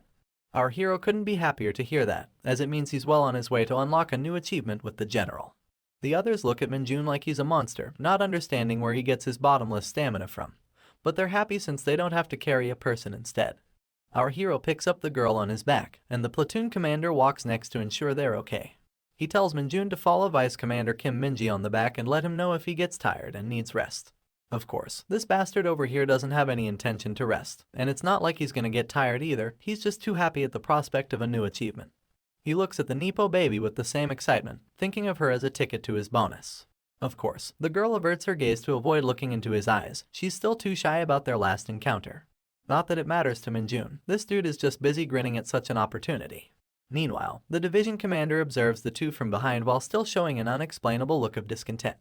Kim Minji walks up to him and informs him that rumors will spread if they make an exception for the daughter of another division commander. But it's not like the general has any intention of backing down. There are no regulations that state they can't help the injured, and all of this is still just a part of their regular training. But despite that, Kim Minji notices a hint of something else when the general says that there's something he's missing. His brows twitch with annoyance, and he looks genuinely angry while calling out the name of Sun Yunseo's father, Sun Tiho. He calls him a fucking asshole, and I'm really not sure why he's so pissed to see his daughter inside this dungeon. Let's resume our epic story, this time directly with the face of our favorite Nepo baby, Sun Yunseo. She looks at the exhausted soldiers ahead of her, and then averts her gaze nervously at the men behind her. Kim Minji looking as solid as always, but the general behind him should have absolutely no place in this training. Nevertheless, it's a sausage festival out here, and the poor lone girl couldn't be more uncomfortable. Not to mention, she's being carried by yet another weirdo. The girl tells Minjun to let him know if he's tired, because she can always choose to retire from the training. But our boy rubs off her concern, blatantly stating that she's lighter than Stettel. And in case you forgot, Stettel is supposed to be one of the heaviest materials on Earth, so that wasn't exactly a good compliment, as you can already see from Yunseo's startled face. My guy then continues to guess her exact weight, but is stopped abruptly by the embarrassed lady. Meanwhile, the other soldiers are simply too tired to bother with this nonsense. Embarrassed and blushing, Yunseo tells our hero that she will stay quiet, so she requests him to shut the fuck up as well. And for some reason, the general seems quite interested in this conversation. After calming down a little, our girl contemplates the fact that she's only able to remain a part of this training thanks to the monster who's carrying her. So, she sighs as she lets him know that she will definitely repay him for his favor in the future. Of course, as achievement hungry as always, Minjun couldn't be happier to hear such words. In fact, he would love it even more if the said favor were to come directly from her father. But after all this, the idiot continues from earlier and tries to guess the poor girl's weight once again, which is a conversation the men behind them aren't gonna miss at any cost. Before our boy could spit out an exact number, the girl started beating on him to make him shut up, pleading him to not embarrass her any further. Kim Minji and Brutus both look at each other for a moment after witnessing such a scene, and boy would their next expressions creep the fuck out of Yunseo. You can tell that these two old men are looking at a couple in the making, and they couldn't be happier to be a part of it. Anyway, the night soon fell upon the dungeon once again, and our soldiers were now more tired than ever, barely managing to even maintain their posture. As usual, the platoon commander was navigating from the front, and the corporals behind him were desperately hoping to not encounter any more monsters. While crying their eyes out, they couldn't help but curse the very handsome individual, who threw them inside a training dungeon that was set to hell level of difficulty. This is when their commander tells them that only 2 kilometers are left in their destination, so everyone should maintain their focus and not let down their guard until the end. As he asked the corporals behind him to relay this message to the rest, the exhausted soldiers couldn't be happier to hear such news. At last, they could see an end to this disaster of a training. But of course, their enthusiasm was short-lived, as they both noticed an unforeseen predicament on the horizon. As soon as he noticed, the bald corporal yelled at the commander that flying monsters are approaching them from the sky. After laying his eyes upon the threat as well, the commander ordered everyone to get into their battle formation. They were about to engage an airborne enemy. The monsters that charged at the platoon from above were an absolute abomination, looking like the bastard child of a snake and a sparrow. Their teeth were sharp, and their glowing eyes were a sign that these creatures were nocturnal. Turns out, these things are called the Black Rakes, and there's no doubt in the platoon commander's mind that they couldn't have faced a worse enemy at a time like this. The creatures circle above the panicked soldiers, and the general observes this whole situation from a distance. After taking a look at the monstrosities himself, the general can't help but consider the platoon unlucky. They had come so close to the finish line with an injured troop, but this might actually spell the end of their training. You see, the Black Rakes might be small-sized monsters, but their teeth and claws are sharp enough to tear through skin. Of course, the hunters wouldn't die from such injuries, but given the tenacious nature of the enemy, a proper fight would be very hard for the tired troops. Not to mention that it's nighttime, and even the general is having a hard time spotting the airborne enemy with his weakened eyesight. Meanwhile, the poor soldiers continue to swing and miss at the annoying creatures, feeling an overburden of exhaustion with every breath. Kim Minji is staying at the back line to protect the injured, but it's clear that he's quite disappointed at the sorry fight being put on by his troops. Heck, even the general is forced to comment that such pathetic reaction times should be grounds for point deduction, and the poor sergeant first class can only listen. He sees the sorry state of his soldiers and how much they're struggling to fight these monsters, but he knows that he can't use the excuse that they're tired and have low visibility. After all, they're hunters, and being prepared for such monsters is their job. However, Kim Minji knows better, that even if he leaves his post and rushes over to help, there's not much he can do to change the outcome of this battle. In fact, as he watches the commander miss his target as well, he wonders if falling out of line at such a crucial time will result in even further point deduction. In the end, Kim Minji has no choice but to trust the platoon commander and await his orders. But given the desperate expression of the man himself, I doubt he has a solid plan either. Meanwhile, our boy over here is absolutely demolishing his teeth in annoyance and anger. The words point deduction from the general are still ringing in his ears, and that's the one thing that our homeboy could never accept. Cursing and clicking his tongue, my man rushes forward with the startled and helpless girl on his back. As a single tear falls off Yunseo's eye, Minjun skids to a stop behind his commander, telling him to give him a chance in the fight. Of course, the commander is furious at the mere suggestion that he would want to engage in battle while carrying an injured soldier, so he yells at him to stay back. However, seeing nothing but point deduction in his eyes if the situation were to continue, our hero states that everyone has reached their limit. And with those same words still glittering in his eyes, he claims that he's the only one who can turn this fight around. Seeing his confidence, and the extremely poor battle that the rest of them are putting on, the commander gives him a chance to explain his plan. Minjun whispers his plan, and both the commander and Yunseo lean closer to listen carefully. But as soon as they hear it, both of them shout in unison at the craziness of his plan. Realizing that she was being uncharacteristically loud, the Nepo baby puts a hand to her gaping mouth. However, the platoon commander has a completely different expression. You can tell from his face that he's seriously considering Minjun's idea. And sure enough, much to Yunseo's surprise, the commander taps his best soldier's chest, telling him that he will only get one chance. If he fails, everyone will retreat immediately. The girl can hardly process what's happening. She can't believe that the commander is choosing to trust in such an abrupt plan by his subordinate. And meanwhile, the Black Rakes were going crazy over the heads of the fighting soldiers. Most of them could do nothing but watch the bird-like creatures, unable to strike them down with their weapons. Desperate to end this fight, the commander tells Minjun to hand him the injured soldier and head forward, but he's interrupted mid-sentence by our uncomplying hero, who insists that there is no time to waste. Once again feeling the rush of desperation, the commander grits his teeth while agreeing to the soldier.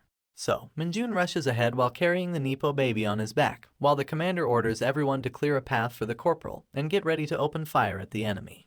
His commands spark a curious reaction from the general, who's surprised to hear that he wants the soldiers to use their rifles when they can't even properly see the monsters. But the plan had already commenced, and our boy was now busy reloading his rifle and telling the girl to hold on tight. After all, as you can tell from his achievement-hungry face, there's no way he's gonna lose an injured person on the field.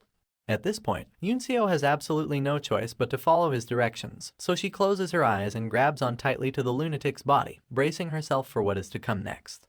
At the same time, Minjun's eyes were starting to burn with his demonic energy, and with the help of his power, he was easily able to spot all the flying creatures, even through the darkness of the night. As he sets his eyes on the target, our boy narrates that he's just as familiar with the darkness as he's familiar with the beginner hunting grounds of his favorite game. Minjun puts one of the black rakes in his scope, and a wave of demonic energy starts to gather around his trigger finger. Looks like he has finally activated his dark arrow skill. Since the skill can be concealed inside a long-ranged weapon, our boy opens fire at the flying creature. The bullet flies at supersonic speed, coated by a massive ball of dark demonic energy. The swift monster sees the bullet approaching and quickly navigates the air to dodge around it. But despite its best efforts, the energy surrounding the bullet tears off half of its body. The girl could hardly see what was happening, but she didn't miss the fact that the creature was killed in a single bullet. And that alone was something really worth thinking about, since she couldn't wrap her head around how Minjun made it happen. You see, our boy knew that it would work. The bullets have grown to the size of cannonballs thanks to the dark arrows, which of course makes them incredibly hard to dodge. And since he's the only one with night vision, no one else can really see what is happening in the night sky. And so, like the main character from Metal Slug, my man starts shooting like a maniac, while Yunseo simply held on for dear life. The Black Rakes couldn't have been better targets for his newly unlocked skill, as they kept getting blasted in the air by the seemingly undodgeable dark arrows. All the other platoon members stared at the spectacle in a daze, hardly able to believe what the fuck was happening. As the monster's flesh fell out of the sky in bits and pieces, the only thing going through their minds was how incredible Kim Minjun is. On the other hand, our boy was now done with his one-sided massacre, so he looked back to face his squad, letting them know that he has killed everything. I can only imagine what sort of embarrassment must be going through the poor girl's mind as she's forced to cling on to such an absolute monster who doesn't seem to give any fucks about this situation at all. Anyway, the squad can finally continue its march, and it goes without saying that everyone is more exhausted than ever before. But still, as is apparent from the platoon commander's face, they have all eased up after going through their last battle. And at last, they can see the military barricades of their destination. The camp has been waiting for their arrival, marking the trainees who finished first, and congratulating them for going through this hellish training. As the superiors applaud their efforts, our soldiers form lines and start entering the camp. It was a long journey, but they can finally take some sighs of relief and relax their minds. These guys couldn't be happier at the moment. Kim Minji was the last to enter the camp, and after checking off all the people who returned, the attending sergeant announces that all members of the 2nd platoon from the 2nd company have passed their training. The exhausted boys smile at the result of their hard work, glad to have finally made it back after finishing every single one of their tasks. Minjun has a big-ass smile on his face as well, because thanks to him, his entire platoon has passed, and there won't be any point deductions. This is when the medical team arrives with the stretcher to take care of the injured Nepo baby, and the platoon commander finally shouts to congratulate all of his troops, because none of them gave up. He knows the end report is gonna be sweet. True to their commander and duties, the soldiers all salute and raise their thumbs in acknowledgement of their feat. Now it's Kim Minji's turn to take over the command, and he orders his troops to not behave unruly now that they have returned. They will relocate to their barracks very soon, and then everyone can relax however they want. Everyone starts retreating towards the main tent, but the platoon commander spots an outlier in the group. It's none other than Minjun, and he's asking the medical team where he can get rewarded for his accomplishments, instead of finally putting down the poor girl on his back. The commander takes this opportunity to call out to him, which immediately averts our boy's attention. Looks like the commander wanted to personally thank his best soldier for his excellent contributions, and always taking the right actions in the face of danger. Minjun thanks the commander for his high praise, although he would much rather prefer a more tangible reward. In any case, the medical team was now getting tired of waiting, so the Nepo baby finally tells our hero to put her down. As she adjusts herself on the stretcher, the girl apologizes for any inconvenience she may have caused to the platoon, and thanks them for helping her finish the training. Since the commander is just a solid man all around, he tells the lady to not think of herself as a burden. He's just glad that they were all able to finish the training together. This is when the elephant behind them starts bursting out in laughter, looking extremely pleased with the end result of the training. With a big-ass smile on his face, the general expresses his absolute joy over the fact that everyone from the platoon managed to pass this dungeon without hiccups. In a fit of his excitement, he lunges forward to hug our hero, but I guess Minjun didn't like that idea because he quickly dodged out of the man's sweaty arms. There's a brief moment of awkwardness when the general just stands there with his arms crossed, but then he turns around like a bear to go for yet another hug. I don't need to explain much in this panel, because it's clear from our hero's face that he hates the idea. The entire comedy sketch was being witnessed by the Nepo baby and the commander, who just find it hard to believe the completely absurd nature of the general. But then again, it's not like they can't understand his excitement either, because it's only thanks to Minjun that they were able to finish their training at all. When the general had finally managed to catch the poor soldier, his attention was averted by someone's salute. And immediately when he laid his eyes upon that person, the general froze up like a deer before a truck. The one who saluted was 4th Battalion commander of his division, Colonel Yu Jehai. She's the one in charge of all the female units in the 104th Division, and judging by everyone's scared reactions behind her, she's quite the scary individual. The woman goes right past the general, ignoring him completely with an annoyed expression on her face. And Minjun can't help but wonder what sort of authority can she have to ignore her superior like that. Surprisingly, when she sees her favorite soldier, the woman's frown turns into a smile, and she asks the Nepo baby if her injury is serious. Yunseo explains that she simply sprained her ankle, and should heal up in no time. Seeing that the girl was lucky enough to fall into a dungeon hole, the colonel feels relieved, and asks the medical team to escort her with care. And when she's done with that business, the stout woman turns her gaze back to her left. She stares directly at the scared general, and asks him about his training observation activities. With a double-edged smile on her face, she asks him to have a private talk with her so she can give him a piece of her mind. The division commander wonders if he has to do it right now, but the colonel won't take no for an answer. With the face of a benevolent demon, the woman warns him to follow him right away, and I guess we can all tell that Brutus is finally fucked. God knows what happened between those two afterwards, but our scene has now switched to the next day, a bright sunny morning inside the 104th Division's HQ. Inside the cafeteria, Minjun was busy munching down on a fuck ton of carbs and protein. I guess his hard work has earned him a good meal at least. Other than the chef who seems to be carrying even more chicken. Our boy is the only one inside the cafeteria at this moment. The chef brings him a fresh batch of piping hot fried chicken, which makes Minjun's eyes sparkle with excitement. Unable to believe this VIP treatment, he asks the man if it's alright for him to have so much food. The gentle chef gestures him to look around, and says that no one else will visit the cafeteria today since they're all tired and sleeping, which means Minjun can eat everyone's share by himself. My boy couldn't be happier to hear such news, so he gratefully accepts the benevolent gift of scrumptious fried chicken. As he continues to chow down on those juicy thick thighs like an absolute glutton, the chef indulges him in small talk, telling him that their platoon is being rumored as the best in the division after their training. He tells him about all the praise he has been hearing about him from the battalion commander and the other colonels, and remarks how he even managed to defeat a bunch of black rakes by himself. Our hero was just busy gulping down his food, but the chef was really impressed that he managed to solo so many monsters in the darkness. He comments how this round of hunter field maneuvers was rumored to be the worst one till date, and more than 50% of privates gave up the training in the middle. I guess the chef was a chatty guy, because he kept going on his useless banter for quite a good while. On the other hand, our boy was simply appreciating the incredibly juicy meat that he could now eat all by himself. While all of that was going on, a few officers were walking down the empty halls of the building. The colonel in the middle noticed something from the corner of his eye, and felt a bizarre moment of silence when he saw that the training grounds were completely empty. He comments how the entire camp feels like a ghost town, which alerts the captain next to him.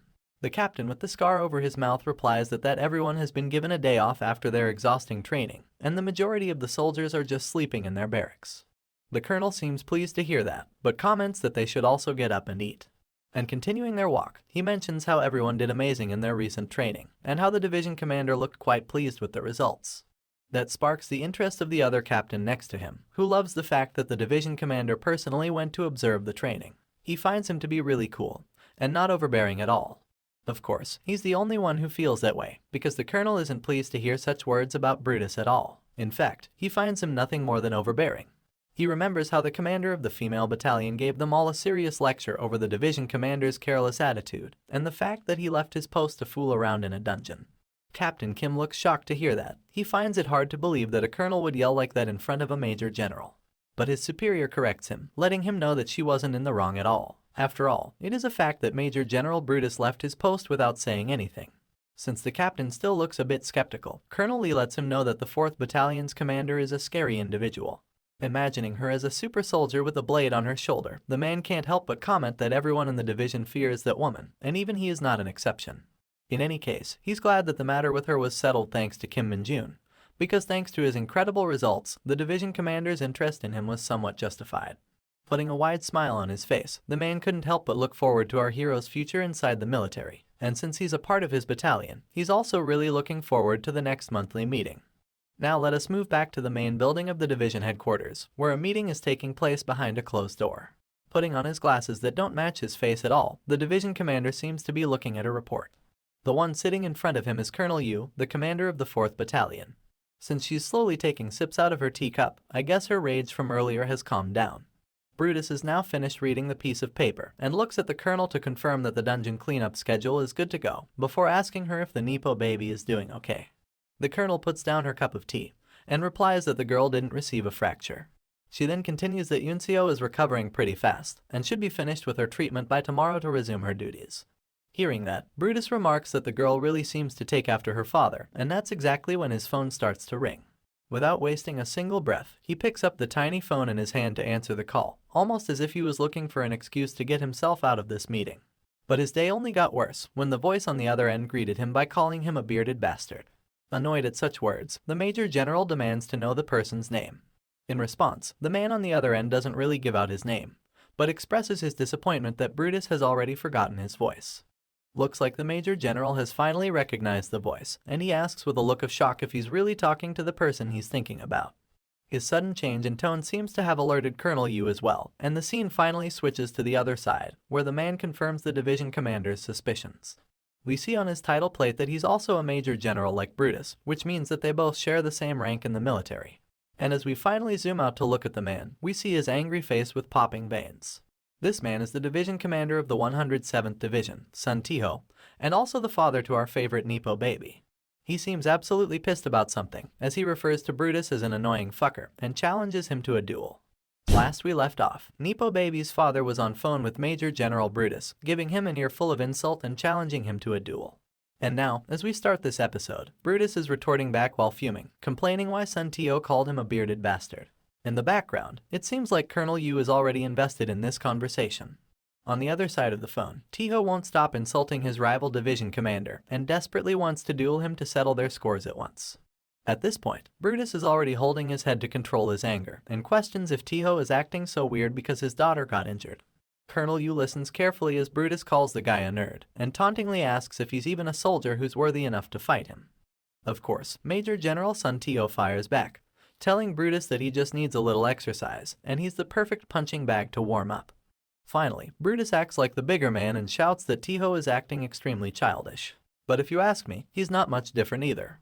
My statement is backed up by the incredibly concerned look of Colonel Yu, who's observing silently while Brutus fails to explain that it's not his fault that his daughter got injured during training. This is when Tiho crosses the line and says that Brutus couldn't even get married. There's no way he'd understand his feelings. The bearded dragon finally snaps, crushing the phones in his hand while banging his fist on the table, demanding to know the location of the bastard who's so keen on having a duel. But of course, he's just talking to himself now that his phone is broken, and me and Colonel Yu are both wondering if this dude is okay in the head. He keeps hurling threats at Tiho, and gets mad when he doesn't hear an answer.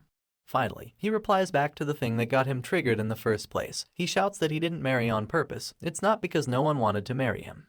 Poor guy, I can really understand his struggle. As a 29 years old unmarried virgin, this is really starting to hurt.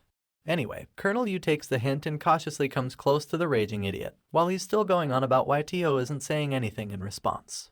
With as much respect as she can spare for such a moron, the colonel informs the Major General that the call has already ended. And sure enough, when Brutus pulls back his phone from his ear to look at it, the poor thing is already cracked into pieces. But without giving a second thought to his anger management issues, he turns to the colonel and asks if she has Sun Tiho's number saved in her phone. For a moment, the woman stays silent in fear of losing her phone as well, but eventually, she heaves a sigh and accepts her sad reality that she needs to work under such a meathead.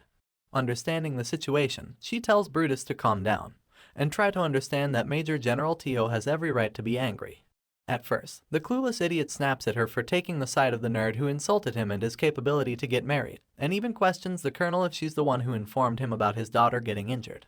But rather calmly, the woman replies back that the Major General learned about it because the hospital probably contacted the girl's guardian when she got admitted. Besides, she states that Tio probably isn't mad because his daughter got injured during training. He's angry because a certain someone granted her special permission to finish her training instead of transferring her to a hospital. And finally, Brutus is humbled by being slapped with some facts. Still, with a charming smile on her face, the colonel adds that he should call Sun Tiho and explain the situation properly, because he only wanted to find out the capabilities of the second platoon. Coughing in embarrassment, the humbled Brutus accepts that he should probably explain to his friend that there has been a misunderstanding. He only needed to see how his soldiers would react to an actual injured person. Meanwhile, the colonel takes out her phone to make the call, but when she sees the crushed Samsung Galaxy something in the Major General's hands, she reconsiders if this is really a smart idea. And after giving it a second thought, she pulls back the phone and states that she will put the call on speakerphone instead. As she makes the call and puts the phone on the table, Brutus is visibly starting to panic. It looks like he's not really sure how he would explain anything at all. But still, he sits with a hint of impatience, and we hear a click from the phone as Major General Tio picks up the call. Without even saying hello, the dude straight up asks Colonel Yu why she's calling him, and questions if she's sitting together with the bearded bastard. As calm as ever, the woman addresses her superior politely, and explains that she's calling him instead because the division commander's phone is broken. Meanwhile, the division commander in questions is still seething at Tiho's harsh insults. But anyway, he sets his anger aside to tell Tiho that he was too worked up earlier to explain things properly. He clarifies that there was an emergency while he was out in the dungeon to observe a particular platoon. But before saying any further, he starts making a sour face like he just swallowed an entire lemon. Looks like words of apologies come to him with great difficulty, and Colonel Yu observes as her superior struggles to calm down his nerves. But finally, Brutus admits his mistake to Tiho, stating clearly that it was his fault for being careless and putting her daughter's life in potential danger. And so, he formally apologizes for his mistake as the division commander. His sincere words put a warm smile on General Yu's face, who realizes that Brutus tried to understand the feelings of a parent, despite not having any children of his own. But you see, the mood was instantly killed between the two and Sun Tio opened his mouth on the other side of the phone, asking Brutus what the fuck he's even talking about. With veins popping out of every corner on his face, the Major General comments that Brutus is probably making excuses to avoid the duel because he's scared. So instead, he demands to know the name and unit of the bastard who carried his daughter on his back. Well fuck, it looks like this doting father is angry because his daughter got carried around on some other dude's back. Even Colonel Yu and Brutus can't seem to digest this information. They just stare blankly at the phone in awkwardness. This is when General Sun finally lays bare the reason for his anger. He's just furious because Brutus allowed someone else to give his daughter a piggyback ride. He was about to go on and ask about the bastard's name again who dared to carry her daughter, but Colonel Yu decided to take the initiative and ended the call to stop things from getting worse. Of course, her phone immediately started ringing again, because Tio still needed that name, and the colonel was now starting to get worried about everything. The phone kept ringing non-stop, so the woman took a peek to see how Brutus was handling this absurd situation. As you'd expect, the guy was furious. He mustered a lot of courage to apologize for his mistakes, only to find out that the fucker on the other end was angry for something completely unreasonable and unrelated. Colonel Yu got anxious, and she tried her damnedest to stop the beast from going berserk. But I guess it was already too late, since Brutus could hardly contain his anger as he asked her to prepare a vehicle. He took all of his frustration on the poor sofa, and I'm really starting to think he needs some therapy. The flustered colonel steps back in caution, asking the Major General where he's planning to go. And the camera finally pans towards the absolutely fuming face of the idiot, who's about to crush his own teeth while he orders the colonel to clear her schedule, because they're going to head straight for Sun Tio's division. At this point, Colonel Yu is straight up calling both of these men as absolute idiots in her mind, and she's absolutely fed up with their poop-filled brains that are only good for fighting. Meanwhile, the man who's unknowingly causing all this chaos is simply strolling across the hallways without a care in the world. Heck, he loved the chicken he got for free in the cafeteria so much that this is pretty much all he can think about. But well, even if he sings and moves along with hands in his pockets, there's not a moment in Minjun's life that can be considered boring by any standards. Because in a shadowy corner to his right, his tiny minion was waiting on his master with a sexy pose to give him a speck of his attention. Sure enough, my boy noticed something off at the corner of his eye when he walked past, so he stops his stroll to confirm his suspicions. And when he suddenly turns his head around to see what the heck he saw, the little condom head was overjoyed to see his master notice him. He couldn't help jumping up and down with his tiny hands and legs. Of course, his adorable actions go right past our hero, because this dude is just annoyed that Tiny is appearing in random public places again. And so, he grabs the little fucker by the head, puts him in his pocket, and bolts out of the hallway to talk to it in private.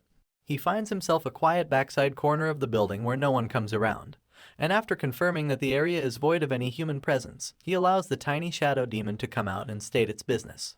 Minjun warns his minion to never come out in public places again, and asks it why it came to find him in the first place. The shadow demon seemed pretty confused at first, and started explaining in its weird sign language that he made sure there was no one around when he showed himself earlier. Minjun seems to be aware of that, but that doesn't mean he won't get pissed off if Tiny keeps popping out randomly for no reason. That harsh treatment makes the adorable creature sulk. He just wanted to surprise his master and gain some affection. Finally realizing that he was being too harsh with his words, Minjun heaved out a sigh and spared some demonic energy to feed the shadow minion. He presented the spiral chaotic energy to Tiny on his hand, and the little bugger instantly became happier. In a matter of seconds, he started devouring the spiral, and while adoring over it, our boy asked Tiny why he came to see him.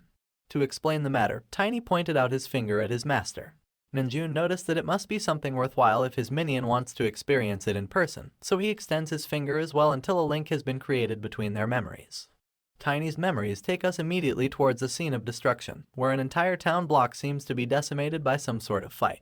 We can also see a bunch of hunters panicking and fainting, which leads our hero to believe that there might be some traces of demonic energy in the area. Lastly, we see the sign that shows the location of this place, and I'm guessing this is going to be our hero's next destination. A lot of stuff has been happening in that area, so Minjun can easily guess that this should be worth the trip. He commends Tiny for going so far away to find some traces of demonic energy, and the little dude is getting cocky with just this minimal amount of praise. It's not surprising that he was able to travel so much though, because Tiny has the Nightwalker skill that lets him travel great distances in the shadows throughout the night. To encourage good behavior going forward, Minjun feeds the little fat fuck another spiral of demonic energy. And with that business out of the way, he's starting to plan out how to take another leave so he can excuse himself and leave for this area. While heading back to the dormitory, the matter seems to be completely occupying our hero's mind. He can't possibly leave without any notice, and it will be a waste of his vacation days if he were to apply for a day off by himself. As he opens the door, he wonders if he can get granted a holiday by the army itself so he won't have to waste his vacation days. But when he looks into the room, his entire squad seems to be cheering on with excitement in front of the platoon commander. Minjun doesn't know what the fuck is going on over here, but it doesn't take long for the commander to notice him and congratulate him for being selected as the best soldier of the hunter field maneuvers in the entire division. Minjun thanks his superior, but seems like he has more to say. The commander explains that the best soldier will be given a separate reward later, but thanks to his excellent contributions in the dungeon, the entire platoon has been given a day off. Well, what do you know, this shit was exactly what our boy needed to hear, so it's no wonder that his eyes are now sparkling like an excited puppy. Without wasting a second, he asks the commander if he can use his day off tomorrow, and the question seems to surprise everyone. It's not impossible, but the commander can't help but ask why Minjun is in a rush to avail it so quickly.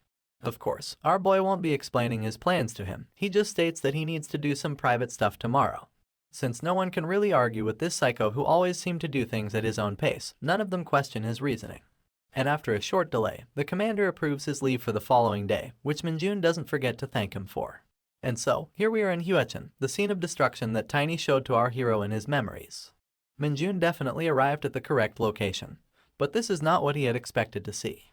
A bunch of female hunters were busy cleaning and sanitizing the area, and when they notice a shadowy figure standing close to them all of a sudden, we zoom in to find an incredibly bored expression on our hero.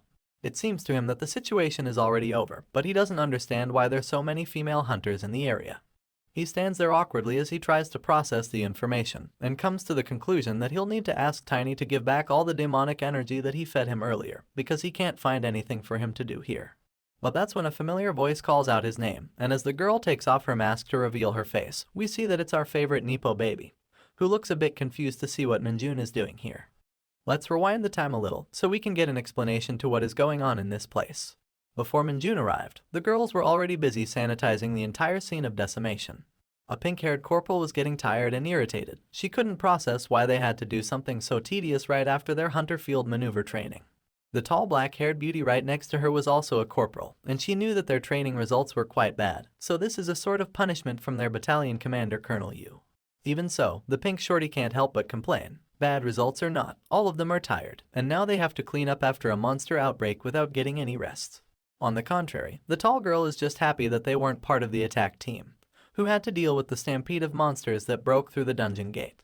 And while the pink lady was busy cursing and grumbling, the tall mommy spotted someone familiar to her side. Even from a distance, you can look at the girl's blue hair and guess that it's the Nepo baby, doing her best with her duties as always.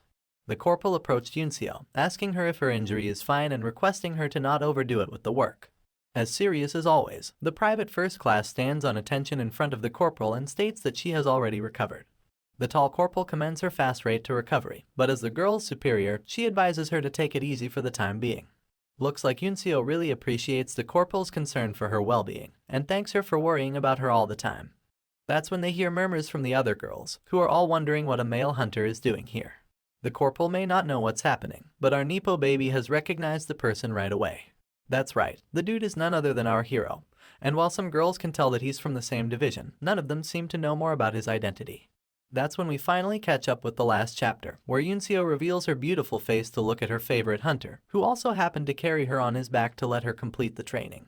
Minjun, on the other hand, couldn't be wearing a more opposite expression on his face. He's just lost to see what this girl is doing here, probably because he didn't intend to get identified while conducting his shady business. Yunseo walks closer, and the two have a little standoff in front of the other female troops, who all seem amazed to see a male soldier in their midst. With a calm expression, the Nepo baby asks what Kim Minjun is doing in this area, because only the female battalion was asked to come here for support. In response, our boy makes a rather annoyed face, and replies that he's here on vacation. I can't even blame the Nepo baby for being mad at his response, because it doesn't really make any sense. She bluntly asks him if he's lying, but then my boy presents her with an application of leave signed by his platoon commander. After reading that, there's no more doubt that he's actually on vacation, but the girl still finds it hard to believe, and now our boy is wondering if she has some sort of trust issues. Giving back his paper, she asks him why he would come to a restricted area during his vacation, and Minjun is now starting to fizzle out on excuses. Averting his eyes, he lies through his teeth and explains that he had some business in Huachin, but came here first because he had heard about there being some sort of emergency. Just then, his sight falls upon a blue fracture in the air right behind the troops, which quickly expands in all directions to become a full-fledged dungeon gate. Of course, this is the sort of thing that makes our boy happy, and he quickly assumes a stance to get ready for some actions. The cackling sounds of the gate make Sun Yunseo turn around as well, and now everybody is panicking that a dungeon gate has opened. As they all rush to vacate the area, the pink-haired corporal cries that her day is only getting worse. They now have even more mess to take care of. For now, the tall beauty seems to show the most reasonable response, as she orders everyone to rush back and report the situation to the platoon commander before taking any unnecessary action. It's a total mess out there, and while everyone is heading back to their camp, only our hero is walking forward. The Nepo baby notices that, and quickly urges him to evacuate with the rest as well. But you see, this is exactly the sort of thing that Minjun was hoping to encounter when he came here. There's no way he would leave now. And so, he makes the excuse to the girl that monsters may start pouring out of the gate soon, so he will be the one to stay behind and buy time for everyone else to get themselves armed and ready for combat. I mean, just look at this dude's grin, he couldn't be more happy. Sun Yunseo can't understand his reasoning though. She thinks it's too dangerous because they don't even know what sort of monsters will come out of the gate. But once again, Minjun reminds her that the attack team has already left the scene. And if monsters actually come out, then everyone in this area will face a lot of danger. He assures her that he will make a run for it if the situation gets too rough, and if she has any equipment to share for him, he urges her to let him borrow it before retreating with the rest. One last time, the concerned girl tries to talk him out of this terrible idea, and this time, Minjun reminds her of her injured foot. He tells her to hurry up and start running, because it might be too late once the monsters come out. At last, the girl grits her teeth and gives up on having this argument, so she proceeds to take out the knife from her belt so she can hand it to our hero. Putting the hunter knife in his hands, she begs him one last time to evacuate if things get too dangerous. And with those words, the girl finally starts running away from the gate, promising to bring back the rest of her platoon soon. Now that everyone is gone and out of the way, our boy is free to face the gate and get ready for some juicy action he's always craving. He walks closer towards the gate, reminding himself that many monsters chose not to come out of a dungeon gate when it opens in the human world. He takes the hunter knife out of its sheath and drops the cover along with his military bag on the floor. The gate is now oozing all sorts of negative energies, but Minjun is perfectly ready for anything to come. He knows that the monsters who come out of these gates tend to move in packs, and sure enough, the first silhouette we see comes in the shape of a boar. As it steps out of the gate completely, we see its strong tusks and salivating mouth, along with a purple layer of demonic energy that's covering its entire body. As expected, it's a pack animal, and our boy is fully prepared to take it on. Following right behind the first one, a bunch of other red boars start crawling out of the gate, and the one at the front already seems to have its eyes fixed on our hero for a charge as it roars at him in anger. I guess these bastards stink quite a bit, because even Minjun is forced to close his nose when they get close. While he was busy waving away the stinky air, the stampede is approaching with a charge that's ready to blow him away. But instead of fleeing in response, Minjun braces his knife and starts running towards the boars instead. He starts off by shooting a bunch of dark arrows from his palm, but surprisingly enough, the arrows seem to bounce off on the boar's tough skin. I guess his E-ranked skill isn't strong enough to penetrate the hard skin of these creatures, but that doesn't mean Minjun doesn't have any alternate means. First of all, he jumps up into the air to avoid a direct collision with these charging beasts. And while they're confused after losing their target in an instant, our airborne hero is ready with his knife to slice up some angry piggies. He comes raining down with a barrage of swift slashes in all directions, carving up the demonic beasts in quick succession. But even after that attack, the eyes of the creatures stay purple and angry. And although they're all staggering, none of them have fallen to the ground or lost their balance. Minjun acknowledges that their skin is tough, but that doesn't mean their organs and insides will be the same. And so, my boy unleashes his D-ranked skill, Corruption. It sends out waves of volatile demonic energy out of his body, and enters the insides of the monsters through their various cuts and bruises, corrupting their wounds from the inside. With an evil expression, Minjun taunts the creatures if his demonic energy doesn't suit their taste. On the other hand, the sturdy boars are finally starting to bleed to their imminent death. But first, one of them decides to charge one more time with its last remaining strength. Of course, it doesn't take our boy any effort to dodge the attack, and it even works out in his favor as the stupid boar team kills its friend by charging into it instead. It's now time to reap the benefits, so our boy starts absorbing the demonic energy out of the fallen creatures. In a matter of seconds, the light starts to leave the monster's eyes, and the last remaining few also buckle to their knees after having their life force sucked out of their bodies. Now that they're on the verge of death, my boy comes back with his knife to finish the job. With another barrage of quick slashes, he finally manages to carve up the beasts one final time to end their miserable lives. And with that, a bunch of notifications start informing him of his achievements. His demonic energy stat increases by 3 points in total, and his Nightwalker skill gets enhanced to a new level. Moreover, since he was handling a blade, even his basic swordsmanship skill receives a level up. Now that he's done with the ones who rushed out first, Minjun gets ready to face the next wave of monsters. He hopes that more will come pouring out soon, and he can't wait to absorb all of their demonic energy as well. But just then, his enthusiasm is killed when he hears someone call out his name from behind. He turns his head to see what's happening, and it looks like Yunseo is already back with her friends who are now fully armed for combat. Our boy didn't expect them to come so soon, and he gets greeted by a heavy-handed shake up to his shoulders by one of the girls. This short-haired lady is the Nepo Baby's platoon commander, and she seems desperate to know if our boy got hurt by the monsters. Of course, Minjun replies that nothing happened, but the commander finds it hard to believe. She scans him from top to bottom for any injuries, and asks him why he stayed behind to fight the monsters on his own. Once again, Minjun's response stays the same, as he claims that he had to stay behind to buy some time for the rest. His words are sparking a lot of pink hearts and love bubbles inside the thirsty girls of the platoon. Because let's be honest, these poor girls don't get any bad action in the military. On the other hand, our boy is just angry that they came over and ruined the entire purpose of his vacation. He didn't even get to step inside the gate.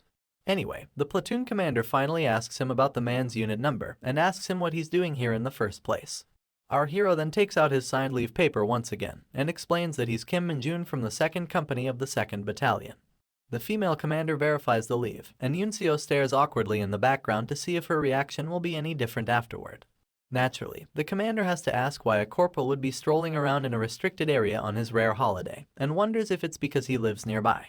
That's not really the case, of course, so our boy gives the same excuse that he gave to Yunseo, that he had some business in the area, and came over to see if he could help when he heard that a gate had opened nearby. As a skeptical person, the commander finds it hard to wrap her head around the soldier's reasoning, but that doesn't mean the other girls feel the same. They're just swooning over our guy for his heroic behavior. Not seeing any point in interrogating him any further, the commander turns around and tells everyone to vacate the area until the investigative unit and the attack team arrives to properly resolve the situation with the gate. And as soon as she steps away, the rest of the girl rush towards our hero to ask him a buttload of questions that he's too annoyed to answer. The commander lets out an exhausted sigh after witnessing the unbecoming thirsty behavior of her units, and Yunseo is the only one who stays behind to observe from afar. Meanwhile, my dude is fed up with everyone and everything, and simply wishes that all of them would fuck right off and let him charge into the gate to clear it out himself. Looks like being surrounded by a bunch of hot military girls isn't enough for this fucker, but I guess he has a separate list of priorities. Welcome back to one of my favorite series on the channel, where we start episode 16 during the night time in the camp. A loud shout of confusion is heard coming from the administrative office, and we head inside to see that the platoon commander is on phone with someone. who's updating them about the recent stunt pulled by our hero during his vacation. Unable to believe the report, the shocked commander once again confirms if they're talking about Corporal Kim Minjun from the 2nd Battalion. The man confirms that he's one of his subordinates and is currently supposed to be on vacation. The next part of the report included our boy's current whereabouts and the fact that he solo killed a bunch of red boars after volunteering for work. The commander can't help but get up from his seat after this information, surprising his colleague from across the desk. As it turns out, the person giving out the report was the Nepo baby's commander. She explains that although the gate has been closed and they are currently disinfecting all of their troops, there's something else that bothers her. She's too confused by the fact that Minjun is still deciding to volunteer and help out with the disinfection, which is a case she has never encountered before. My man's excellent sweeping techniques are being witnessed by the corporal duo from last episode, and the tall beauty can't help but wonder why someone would waste their precious vacation on something so bothersome. The pink shorty, who is already too fed up with the cleaning tasks after her dungeon training, is already head over heels for our hero who's sacrificing his own time to help them out. I swear, these gals are too thirsty to be falling for someone who's literally just being a janitor. Ignoring the heart-filled eyes of her short friend, the tall beauty wonders how our hero managed to kill the dungeon monsters with just a knife. After all, she'd heard that a charge from one of those boars feels like getting hit by Truck Coon and sends you straight to the other world. Meanwhile, the man who has already returned from that other world is a bit frustrated that he couldn't reap the full benefits after killing those monsters. Still, he has decided to help out with the cleaning to leave behind a good image. That's when our favorite Nepo baby approaches him from behind for a talk, surprising the little fucker because his mind was filled with impure intentions. Following up that exaggerated reaction, he proceeds to piss off the girl by saying that he was accidentally about to hit her in the face. You'd think that this would be a start of an interesting conversation, but my man just ditches the girl and tells her to move out of the way when he's cleaning. Surprisingly, Yunseo doesn't look too bothered by his actions and the fact that she keeps getting ignored. It almost feels as if she's accepted our hero's nature. But there's still something she wants to discuss, so she gets direct and asks him if he can spare some time for them to talk.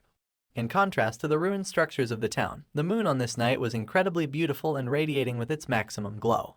And under its calming light, the two most important characters of this series stood facing each other to exchange some words. As nonchalant as ever, Minjun is the first to break the ice and ask the girl what she needs to say. The Nepo baby runs a hand through her hair, starting the conversation by recalling the first time they met each other during the promotional exam. Back then, she remembers that she was too arrogant in her behavior, but there's one more thing she just can't seem to forget. She confronts our hero about it, asking him if he cursed at her from the window seat when he got on that bus to leave. Naturally, this Saitama clone with hair has absolutely no idea what she's talking about, and there's no way he'd remember every time he goes out of his way to piss someone off. But then it clicks to him anyway, the scene of him pressing his ugly mug against that window glass to threaten the girl standing outside. After remembering what happened, he corrects the girl that he didn't curse at her, he was just threatening to kill her if she tried to mess with him again. Of course, that shit is even worse on its own, but Minjun doesn't care. The girl heaves out a heavy sigh after hearing him out, and rolls her eyes like a defeated wife who knows her husband would never quit smoking, even if he says otherwise. In any case, Nepo baby realizes that she was the one who instigated him first, and although her apology is late, she makes sure to say sorry to the man she's now greatly indebted to. Minjun sees her proper nature and sincerity, but for a wild nut like himself, he finds her way of living to be very tiring. On the other hand, the girl looks up at the man with a concerned face, hoping to see a reaction. And when he says nothing, she asks him directly if he will accept her apology. As you'd expect, Minjun tells her that there was nothing to apologize in the first place, and if that's all she had to say, he will now be taking his leave. But the girl stops him from leaving once again, and points out that there has only been one case in history where a private managed to get a perfect score on the promotion test. The mention of an achievement gets our boy's attention, and he asks Yunseo if he's the one she's talking about. As the cold night breeze rustles the leaves on the trees, the girl responds that there was someone else, although our hero now holds that record as well. Curious to know more, Minjun asks impatiently about the other person who got the perfect score. The girl opens her mouth to say that it was her dad, but corrects herself immediately and changes the word to father. You can tell by the absolutely adorable smile on her face that Yunseo is definitely a daddy's girl who idolizes her father. Minjun asks if she's talking about the division commander, and with a face full of admiration, she replies with a yes. The girl further adds that her father was the only person in the military to receive 2 stars on his badge after starting as a private, which is the reason she also enlisted herself in the same rank. Finally, the blockhead is getting interested in the conversation, because he now knows about someone who had achieved the same goals as himself. But then, the wheels in his cobbed-up brain start spinning, and he reels back from the shock when he realizes that the hunter army was only formed when he was 7 years old. That means her father wouldn't have been young enough to enlist as a private back then, so he wonders what the heck actually happened. The girl explains in detail, starting by the fact that her father used to have a really weak body when he was young, and due to his bad vision and a few other health issues, he got excused from the mandatory military service. That was enough explanation for Minjun to figure out that he probably joined the military on his own when the gates appeared, and the mass awakening effect improved the division commander's physique. The girl confirms his theory with a massive smile on her face, mentioning how much his father wanted to grow strong to protect her and her mother. After hearing this much and observing Yunseo's delightful expressions, even the usually indifferent Minjun is now curious about her father and expresses his desire to meet him. I guess our Nepo baby was hoping for the same, because under the shining moonlight with her hourglass figure and a face full of happiness and respect, the girl confirms that he would get along swimmingly with her father. Her assumption is based on the fact that Major General Sun has an extraordinary affection for strong soldiers, but those people don't usually go around carrying his daughter on their backs. And we now head to the location of the man in question, where massive sounds of pounding tremors are vibrating throughout a gymnasium, and a poor colonel on the sidelines is absolutely losing his shit over what's happening. Looks like Colonel Yu is also present on the scene, and her expression tells us that the situation is already beyond her control. The entire building was shaking, and we hear General Sun's voice echo through the court, asking his opponent if he's come all this way to tell him about Kim Minjun. The panel switches to the bruised-up face of Major General Brutus, who looks shocked to see that Nepo baby's father already knows about our hero's name. General Sun's face is just as bruised, and while wearing a smile full of confidence, he informs General Brutus that he has an excellent network of information. We then zoom out a little bit, and find out the building was quaking thanks to these absolute human weapons beating the fuck out of each other. Brutus seems worried about what General Sun plans to do with Minjun, and the doting father replies that it's none of his concern. With a swollen cheek and bruised-up knuckles, the man charges up for one more powerful fist, and Brutus responds in kindness by charging up an attack of his own. Meanwhile, the colonel on the sidelines is doing nothing but panicking, worried that no one would be able to stop these raging idiots from destroying everything in this building. Although his worries were pretty needless, since Colonel Yu promptly jumped in the middle of their blows when she noticed that things were getting a bit out of hand. With their bloodied fists stopped inches away from her face, she warns the grown-ass men that they have already been fighting for 5 minutes, and it's now time to give this shit a rest. Guys, I think I got myself a new mommy to worship. Scared of Mommy Yu pulling their ears and grounding them for a week, the two children look at each other and activate the silent bro code, signaling the fight to stop. But even if the physical violence has stopped, they both still stand face to face with each other to continue the quarrel. They call each other names and refuse to admit that either of them has lost. And as we zoom out, we find out that the destruction they've caused to the gymnasium is going to cost them a pretty penny to fix. In any case, the fight ends at last, and we find ourselves outside of the building once again. Brutus sits with gritted teeth on one of the park benches outside, and General Sun wears the same sour expression while sitting next to him on a different bench.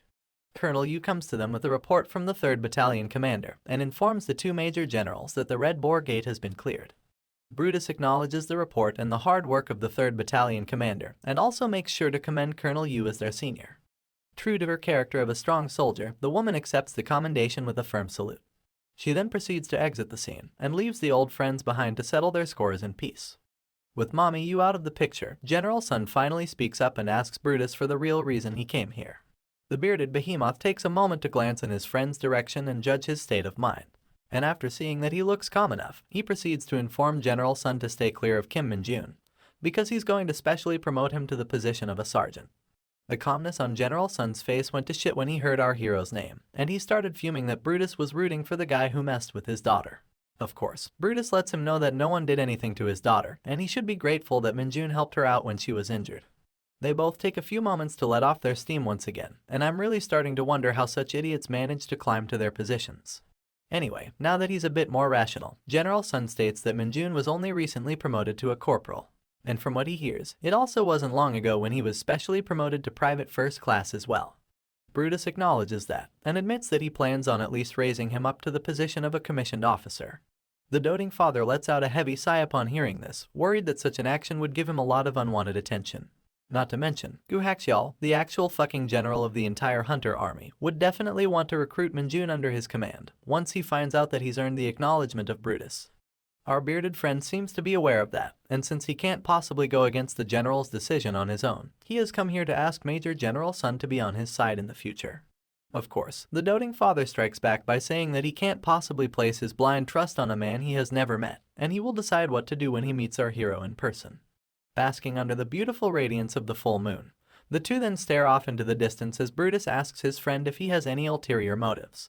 And in response, the man simply chooses to stay silent about his intentions regarding Minjun. At the same time, while these old rivals were reuniting, something incredible was happening at the location of our hero. Kim Minjun was surrounded by an ominous energy, and he felt himself reeling back from the sight he was witnessing. You see, a dark-robed figure was conjuring himself up in his dimension right before his eyes, and our boy was too stunned to react to this bizarre scenario. Surrounded by dark demonic energy, the man finally finishes materializing and stands up to his feet, and we see his long silver hair peek out from the robes. As he stands up and looks at our hero in front of him, a cunning smile appears on the man's face as he calls out that he has finally found him. But before we explore further what's going on, let's rewind the time a little bit and start from the moment where our hero and his new female friends were going their separate ways. The female soldiers were getting on the bus to leave for their camp, and the girls who had fallen mad for our hero were saying farewell, hoping to meet him again. The pink shorty in particular was very keen on asking him out for a date, but the tall guardian behind her was there to keep her on a leash. Before the shorty could blurt out her phone number for Minjun to call, her friend shut her up by holding her mouth and thanked our hero everything he had done to help them. The pink shorty then turned around to argue why her friend would ruin her perfect moment, and it allowed some time for Yunseo to exchange some glances with our hero. This time, there's no cursing, life threats, or awkward rivalry between them, so the girl simply bids her farewell with a warm smile. Just like that, the bus had left, and our boy was left alone on the road to go about his way. He turned around and heaved out a sigh, looking glad that he could finally stop with his nice guy persona and go back to being normal. That's when he laid his eyes upon something unexpected, and as the perspective switches, the pouting condom head was standing close to him once again. Minjun looked at him with eyes full of disappointment, not knowing what the creature wants this time around. The tiny shadow demon coughs on his hand while extending the other, quite shamelessly asking for more demonic energy for his ever-growing belly.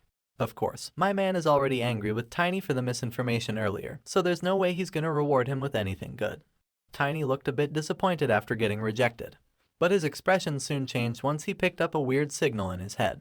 The adorable condom head started jumping up and down to get his master's attention, but Minjun was already looking in his direction. Since Tiny can't really speak, he communicates with his master by wincing his eyes and exerting demonic energy waves to send his thoughts. The waves tell Minjun that someone from Isgard is currently crossing into this world, and they're not even using a gate to do so. Instead, it's using a direct dimensional portal. Seeing how Tiny was able to detect such a faint presence, our hero finally realizes that maybe his shadow demon isn't meant to be an assassin, but an excellent radar for any traces of demonic energy. Delighted by this news, the excited Minjun tells his little minion to show him the way and take him to the location of this intruder. A few minutes later, the two of them find themselves in the thick of forest woods, and Minjun tosses a ball of demonic energy to Tiny for his excellent work, which the little creature happily accepts. This is when the demonic portal suddenly starts cracking into the air, startling the both who were standing carelessly right next to it. The portal expands slowly into an ominous field of purple pulses, and bursts into crackles of black lightning before a person starts to appear. The next few panels are a repeat of what you saw earlier, so I will save you the trouble and switch them quickly to bring you up to speed. After the man from the portal seemingly recognizes our hero, we found out that Minjun is in fact extremely repulsed by the intruder's appearance. The panel flips to the face of the silver-haired man who just appeared, and I'm suddenly not sure of this guy's actual gender. I guess I'll just assume he's a male until we're told otherwise. Anyway, a blob of snot starts dangling from the man's nose, and abruptly starts rushing at our hero with tears of happiness. He refers to Minjun as Master Minold, but my dude just wants him to stay the fuck away. Not that his concern was necessary, because the weird person trips by himself and falls flat on his face for reasons unknown. Concerned for the man's safety, Minjun reluctantly goes closer to check up on him, while Tiny waves goodbye because this shit is way beyond his pay grade. It looks like our boy has also recognized this person, because he asks him why he followed him to this world when he told him to leave him be. Looks like the snot has somehow migrated to the other nostril, and the man with the weirdly feminine eyes is still busy crying while looking at our hero.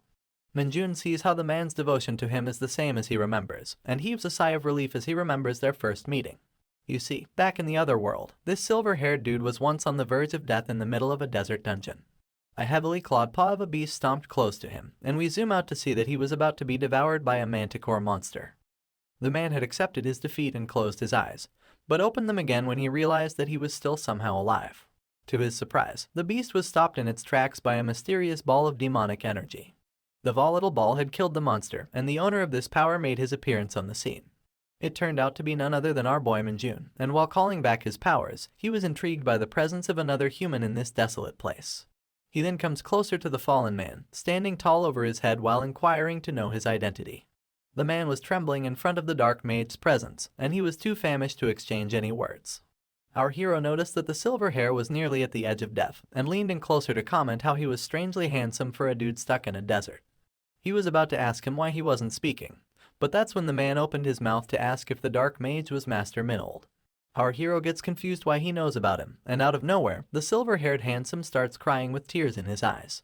He starts trembling and shaking, and comments how Master Minold is the hope of all dark mages in the world. Minjun gets repulsed by such words, of course, and is even more surprised that the silver hair was also a dark mage. He then stands back on his feet and asks the man why he's so fucking weak if he's also from the same class, and wonders if that's somehow normal in this world. In any case, he could care less about such things, and waves goodbye to the man after warning him not to refer to him with such cringe titles. But before leaving, he remembers something very crucial that makes him stop. My man turns around, and the polite Korean inside him is suddenly worried that he didn't ask for the man's name he had just saved. The silver-haired dark mage lowers his head upon hearing the question, and depressingly replies that he doesn't have a name. That seems very odd to our hero, but he's not one to ask a lot of questions. Still, seeing that the man doesn't even have a name on top of being weak as shit, Minjun thinks that he's the perfect person to give him a proper name. That's when the next panel brings us back to the present, where he is once again holding the pathetically weak dark mage who somehow managed to follow him to this world. He calls the man Lee Bongu, and shakes him aggressively to ask why he would risk traveling to another dimension. Now I know you guys are also curious, so I went ahead and googled what Bongu means in Korean. And holy fuck, my man actually named this handsome dude as Lee Fart. I'm well aware that fart jokes get boring really quickly, so I'll just leave you with this translation, and go back to calling him Bongu from here onwards. Anyway, Mr. Bongu is looking like he's about to collapse any second, and replies to our hero that he had no choice, because Minjun disappeared without leaving behind a single note, and his cult has been on the verge of collapse ever since. Our hero gets pissed to hear this. He never wanted any loose screw fanatics to start worshipping him in the first place, so why the heck would he tell them before leaving? Looks like my guy had a very devoted fan club in the world of Isgard. And one such fan followed him back to Earth after all, so he once again gets annoyed and pushes the silver-haired dark mage back to the ground. Just like how you would wave away the air after farting. The man starts crying like a maiden in distress, complaining that he should at least have taken him along as his right-hand man. Needless to say, I doubt that this weak-ass dude is gonna become anyone's right-hand man in the near future. In any case, Minjun is now starting to get annoyed at how easily the guy keeps collapsing, so he extends his hand and injects him with some of his demonic energy to recover his strength. And just like that, the famished dark mage springs back to his feet like he ate a senzu bean from Dragon Ball. The man feels blessed to have been saved by our hero once again, and promises to repay his kindness with the rest of his life. However, Minjun has had enough of his nonsense, and he now wants him to quickly tell him how he managed to come here. With a serious look on his face, the man replies that his arrival in this world was a miracle, created by his longing to always stay next to his savior. This shit is getting gay really quickly, so Minjun tells him to cut the crap and get serious. I mean, he knows that there's no way such a weak dark mage could possibly gather enough energy to open a dimensional gate, and he suspects the Saintess of Isgard must be the one who sent him here. Once again, the fanatic replies that Minjun devotees never follow anyone's orders, and he's the only one they worship. Fed up with his cringe, my dude pops a vein on his forehead, and threatens to kill this so-called devotee if he doesn't tell him the truth. So, finally understanding his situation, the cultist dark mage starts explaining that he was keeping an eye on the Saintess due to some disturbing rumors. The scene switches to Isgard, and we explore the man's memories as he was surveilling the giant cathedral in the body of a raven. After successfully crossing the barrier and infiltrating the building, he turned back to his human self to keep tabs on the rumors. People were reporting that strange sounds were coming from the temple every night, and the dark mage was hiding here to investigate. He took a peek at what was happening, and found a bunch of temple guards transporting some cages. From the cages, you could see the silhouette of some growling beasts possessed by demonic energy, and from the tusk of this one in particular, I'm pretty sure it's one of the red boars that Minjun defeated later. Rumor had it that the temple was catching a large number of monsters, and from the way these guards are transporting the cages, it's safe to say that everything was true. Bongu followed them up to the door, and what he saw inside had completely left him shocked and bewildered. Although the Saintess and the guards noticed his presence, he managed to find out why none of the monsters were ever seen leaving the temple. And following his intuition, the man jumped straight into the summoning portal in the chamber instead of trying to run away. He had wondered how these monsters could have disappeared without a single trace, and without a doubt in his mind, this ominous summoning circle was the reason. Minjun quickly grabbed the man's collar when he finished explaining, and threatened him with a serious face to make sure he's telling the truth. But of course, there's no way such a devout person would lie to his idol, and Minjun was now left wondering how dirty the saintess really wants to play this game. And since he now knows that the blonde bitch was actually behind all the demonic monsters he was encountering, Minjun figured that his new friend may also know about a certain item he found a few days ago. He shows him the piece of Damascus steel that he found in a troll monster he had defeated, and asks him if he recognizes this metal. Judging by the pattern and the shape of the metal, Bangu can easily guess that the fragment resembles the blades that the temple guards carry on their person. In particular, it strongly resembles the blade of the guard captain, who was also our hero's Spartan teacher in Isgard. When he mentions it, Minjun also suddenly remembers his sword, and a shiver is sent down his spine when he remembers those absolutely hellish days where he was trained like a fucking donkey. In any case, now that he knows the truth, our hero wonders why Bangu decided to enter the circle instead of running away, especially when there was no guarantee where he could have arrived. Not to mention, there was a very good chance for him to get killed if he was one step too late to enter the circle. Of course, the mad lad just laughs it off, because he didn't really think any of this through. It doesn't really surprise our hero either, because his cult followers were neither very smart, nor were they normal in any sense of the word. He then proceeds to look again at the blade fragment in his hand, and thinks long and hard about what the saintess must be planning by doing something so strange. I'm also not too sure of her endgame, but it's pretty clear that she's only feeding our hero with more demonic power, which he otherwise had no way of increasing in his world. Welcome back to this epic manhwa, where we resume the story 1200 days before Kim Minjun's return to Earth. During one beautiful sunset in Isgard, the saintess was staring off into the distance next to her temple. Her flowy blonde hair was shining mesmerizingly in the orange sunlight, and she wore an expression of loneliness on her face. Her daze was interrupted when she heard a familiar voice from behind, asking her what's the matter. As she turned around, the voice belonged to none other than our hero, who was curious to know why he was called to see her. Pushing back her hair and sprouting a radiant smile on her face, the saintess simply commented that it's quite nice to be outside and feel the wind. But of course, our hero is a thought slayer, and there's no way in hell he's gonna let himself be swept away by this sort of mood. In fact, he's incredibly pissed at the woman's answer. With a bitter tongue and a popping vein, he replies that he's been sleeping out on the fields for several weeks, and he's definitely not in the mood to be getting cozy in the wind. As is evident by the saintess's expression, you can tell that she's regretting her choice of words as well. In any case, she brings back the smile on her face, and apologizes with a lonely expression for her inconsideration. After all, she was simply excited to be out in the open since she can't really leave the territory of the temple any further. Once again, Minjun could care less for her sob story, and immediately asks her again why she called him. Finally, the saintess gets to the topic, and replies that she received some reports of our hero's colleagues getting seriously injured inside a dungeon. She was about to mention their extremely embarrassing cult name, but our boy cuts her off to clarify that none of those idiots can be called his colleagues, and he's definitely not a part of any such cult. Moreover, he clarifies that they followed him on his own and then got injured by some dark hounds, and since he has already treated their injuries, he'd rather not think about them any further. The saintess smiles at the mention of dark hounds, as she's once again learned a new word from our hero. Seeing her expression, Minjun walks closer to her and elaborates that he's referring to a monster called the parkas. Since its literal translation in his home language is a dark hound, he prefers to use that instead. But that in turn makes him beg a certain question, and he suddenly turns serious to ask the saintess about it. You see, Minjun wants to know if there's really no connection between Isgard and planet Earth, which was swarmed by these exact same monsters before he got summoned. After a brief moment of silence, the saintess replies with a simple yes. Not gonna lie, her expression right now makes her look very suspicious. In any case, she explains that gates and monsters began to appear in Isgard hundreds of years ago. If there's any connection between this world and the Earth, then it's the fact that they're both suffering from the same unusual phenomenon. Although she admits that it makes sense for him to be suspicious, especially because he came to Isgard through a gate. But she also clarifies that dimensional travel is not so easy. A lot of energy and resources were spent in summoning only Minjun to this world, so it would be impossible for them to conjure so many dungeon gates and monsters through different dimensions. Our boy gives the woman a keen look of observation after hearing her explanation, and after confirming her answer, he starts walking back while giving a singular warning. When the time comes for him to go back home, he simply wants the saintess to not go back on her words. Once again, we see an unexplainable smile of confidence on the woman's face as he watches him leave, almost as if there's a lot she has planned that she's not yet willing to reveal. Regardless, that marks the end of the little flashback, and we now find ourselves back in the present timeline. Inside the mountains where our hero discovered his #1 fan. He thinks about the exchange with the saintess that we just witnessed. Since he never really trusted her, he investigated a lot about Isgard on his own, and unfortunately, whatever the saintess said appeared to be true. At that time, it was indeed impossible for her to move large dungeons and monsters to his current dimension, but things now seem to be very different. He has been running into demonic monsters one after another, and he can't really figure out why the saintess would spend so much of her holy power to do something so pointless. One explanation that comes to his mind is the presence of holy artifacts, which could make it possible for her to be able to perform such a feat. But even then, it doesn't really answer if she's actually going to so much trouble just to catch our hero.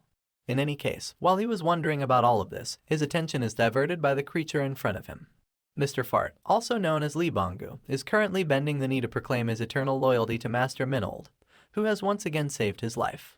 Minjun knows that there's nothing he can do to dissuade such an absurd fanatic, so he tells him to at least call him by his real name, since Minold was just an alias back in Isgard. With a face full of excitement, the fanatic tries referring to his master with his proper name. But Korean is hard, and he fucks up the pronunciation in a way that I can't even describe. Minjun tries to correct him, but immediately gives up and asks if Bongu is able to utilize some imitation arts. The man confirms that he can, but our boy is a bit doubtful since he could only spare him a little bit of his demonic energy, as it's an extremely hard resource to collect on Earth.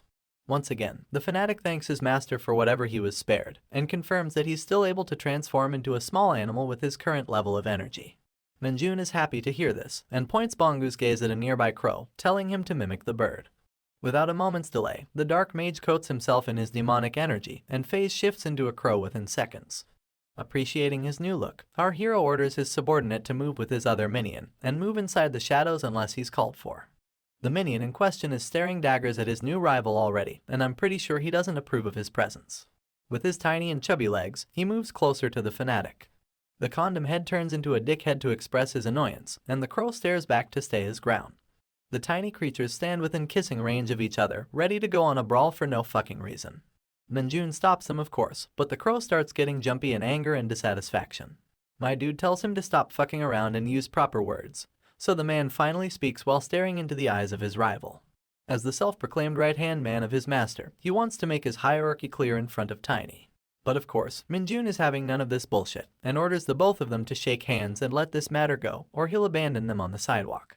For a moment, the two familiars stand comically in anger like Tom and Jerry, but after realizing that they can't go against their master, they both shake hands and save the matter for a later time. While the peace lasts under the rustling green trees of the forest, Minjun quickly makes it clear that Bongu will follow Tiny's instructions to know what he needs to do, and Tiny will stop Bongu from doing anything crazy if he loses his way. With safety first as their chief motto, the master asks his minions if they understand, and the creatures salute in response to confirm. And with that, he finally dismisses his familiars to go on their respective missions. The crow flaps its wings to take flight, and the night walker disappears into his shadow to tag along. Now the both of them being part of a singular body, they finally fly off into the night sky to do whatever the fuck they're supposed to do. As Minjun watches them leave, he heaves a sigh of relief with a rumbling stomach. Not sure if anything is still open at this hour, but my man expresses his desire to fill his stomach with some ramen and then go to sleep. A few days later, we find ourselves back at the camp, where an excited Corporal Guangxik bursts into the locker room to announce something exciting. The boys were being boys and hanging out as usual, but no one was able to interpret the former asshole's excited expression. After a moment of awkward silence, Ponytail commented that maybe his friend has finally gone insane, and the rest of them seemed to share the same opinion. Still, Orange Hair and his friend entertained Guangxik's enthusiasm, and asked him to explain what the fuss is about. With a big-ass smirk on his face, the man informs everyone that the platoon's quarterly performance chart has finally been posted in front of the admin office. That news garners the attention of a few sleepy individuals, and while Sergeant Lee puts on his uniform, someone comments that he probably got the first position again. There were a lot of raids and trainings this quarter of the year, and as the usual ace achiever, it's not too difficult to imagine Sergeant Lee at the top. Even Guangxik confirms that Lee was able to attain 75 points according to the result, which only assures the rest that he's most likely to take the first spot. But of course, we can't ignore the latest spice to the mix, and Guangxik makes sure to reveal the most surprising news of all. With a very docile expression, he whispers to the others that Sergeant Lee has actually only managed to get second in this quarter. For a moment, the others were excited that the top dog finally got dragged down a peg, but it also raised some concerns about who managed to get more than 75 points in the assessment. We already know who it is, and the man in question comes saluting into the locker room at literally the most perfect timing. As Minjun gets busy greeting his peers, the orange hair starts speculating if he's the one who topped Lee Seung-ho. Gwangshik confirms this, and adds that our hero actually managed to shake the entire division by attaining a whopping 99 points in the assessment. Naturally, such an unfathomable feat garnered an insane reaction from the clueless corporals, who didn't even know that achieving such an absurd score was possible. Just then, the platoon commander walks into the room to see his subordinates, and everyone responds with a salute. He waves to Kim Minjun to ask if he had a good vacation, who enthusiastically responds that it was a great time. And while looking pleased to hear that response, the commander decides to show our hero the result of his latest achievements. The item in question results in some pretty strong reactions from the rest, who can hardly believe how this is possible. The only exception was Sergeant Lee, who somehow kept his face turned as if he already knew what was happening. You see, what the commander held in his hand was the symbol of a sergeant, which basically means that our boy was promoted once again. To receive a promotion without passing any test means that it's a special exception, and since Minjun's last promotion was also one such case, everyone finds it hard to believe that it has actually happened again. But regardless of their doubts, the commander confirms that they received the official documentation at their division today. And not only was Minjun chosen as the best soldier in the entire division during the hunter field maneuvers, but his volunteer work to clear a dungeon during his vacation was also highly acknowledged by the military. As a result, the division commander Brutus, who had a really merry time at the Tin Can dungeon with our hero, once again gave special orders to process his promotion. Needless to say, my dude was more than overjoyed at such blissful news, and he couldn't help but think even more highly about Brutus. And now, the platoon commander removes the 3 bars of a corporal from Minjun's shirt, and replaces them with 4 bars, which now officially showcase that he has been promoted to a sergeant. Naturally, a promotion is always a cause for celebration, and the entire unit claps wholeheartedly for their brand new sergeant. Except maybe one person, who was looking incredibly concerned regarding a certain matter. As Ponytail takes out a folded piece of paper from his pocket, we see that it's the same bet they placed before their dungeon training about Kim Minjun's next promotion, where Gwangshik made the unbelievable estimate of 1 month with his entire salary on the line. Although it's still a bit unbelievable, Gwangshik is more than happy to have won this bet, and Ponytail has no choice but to accept the reality and give up on his salary. But of course, lottery winners always get targeted whenever they win, and the paper was immediately snatched from the corporal's hand. The snatcher was none other than Minjun, and his new subordinates were already sweating bullets in nervousness about what he might do with their bet. As expected, our hero targets his disciple first and asks him if he's aware that he's now addressing a sergeant. It goes without saying that the former asshole has long since learned his lesson, and would never dare look down upon the sergeant. After taking a thorough look at the paper, Minjun sees that his disciple has won a very generous bet, and Gwangshik wastes no time confirming this information, although he stumbles multiple times over his words. By now, the poor corporal is extremely nervous and sweating, because he had no idea what our hero might be thinking. I guess his anxiety is justified, because Minjun is wearing one of the most wicked expressions I've seen him wear in a long time. He comments that it must be nice to be a winner, and I can only imagine what he's planning to do with his disciple. In the next scene, we're taken to a new location, where our hero is still donning his new badge and smiling like someone who's really having the time of his life. The reason for his happiness might just be the misery of these people who bet on him, and the two of them are already standing on attention and sweating. Meanwhile, poor Gwangshik looks like his face is almost about to explode, and he desperately offers to give 30% of his winnings to Minjun. Our hero looks down at the struggling man and proclaims that he isn't doing this for the money. Hearing this, Gwangshik raises the offer to 40%. And as we finally zoom out to get the full view, we see that Minjun was forcing him to exercise with the stupidly heavy red stones. Once again, he tells his disciple that money isn't the problem, and he wants Gwangshik to understand that he's not really upset by the bets either. The poor man, who's also crying at this point, apologizes for the misunderstanding, but that doesn't explain why he's being punished. And to add fuel to the fire, Minjun even tries to add more pressure on the poor fellow's weights. Finally, just as the corporal's soul begins to leave his body, our hero decides to take pity and lifts up the bar with a single hand. The steaming corporal is now looking almost lifeless on the bench, and his 2 friends are scared beyond belief to see how the sergeant is managing to lift the redstone weights with just one hand. You see, according to Minjun, none of this can be considered as punishment, as he's simply helping his disciple train who previously expressed his desire to grow stronger. Moving on, he'd like to extend his generosity to the other 2 as well, but the betting addicts both nervously reject the humble offer in fear of their lives. Seeing their disagreement, Minjun shows a pitiful expression and calls it a shame that they don't want to train. And taking his smile as a positive signal, the corporals try to make the escape by saying they now have somewhere they need to be. Of course, they're stopped in their tracks when they hear the ominous tone of our hero, who's still repeating that it's such a shame. He then slowly turns to face the two, and with an absolutely horrifying smile, he reminds the corporals how it's a real shame they actually think they have the right to refuse his commands. Shivers are sent down the spines of the poor gamblers in pure horror of what might happen next, and as we step out of the training room, we can hear nothing but screams of agony. A while later, Guangxik is still unconscious on his bench, and the other two are coughing and panting on top of a pool of their own sweat. Looks like they had a really nice workout. Minjun takes this unfortunate timing to finally reveal that he has a favor to ask from the corporals. And immediately, the both of them are alerted to hear his commands. As long as it's not physical training, these idiots are actually willing to do absolutely anything.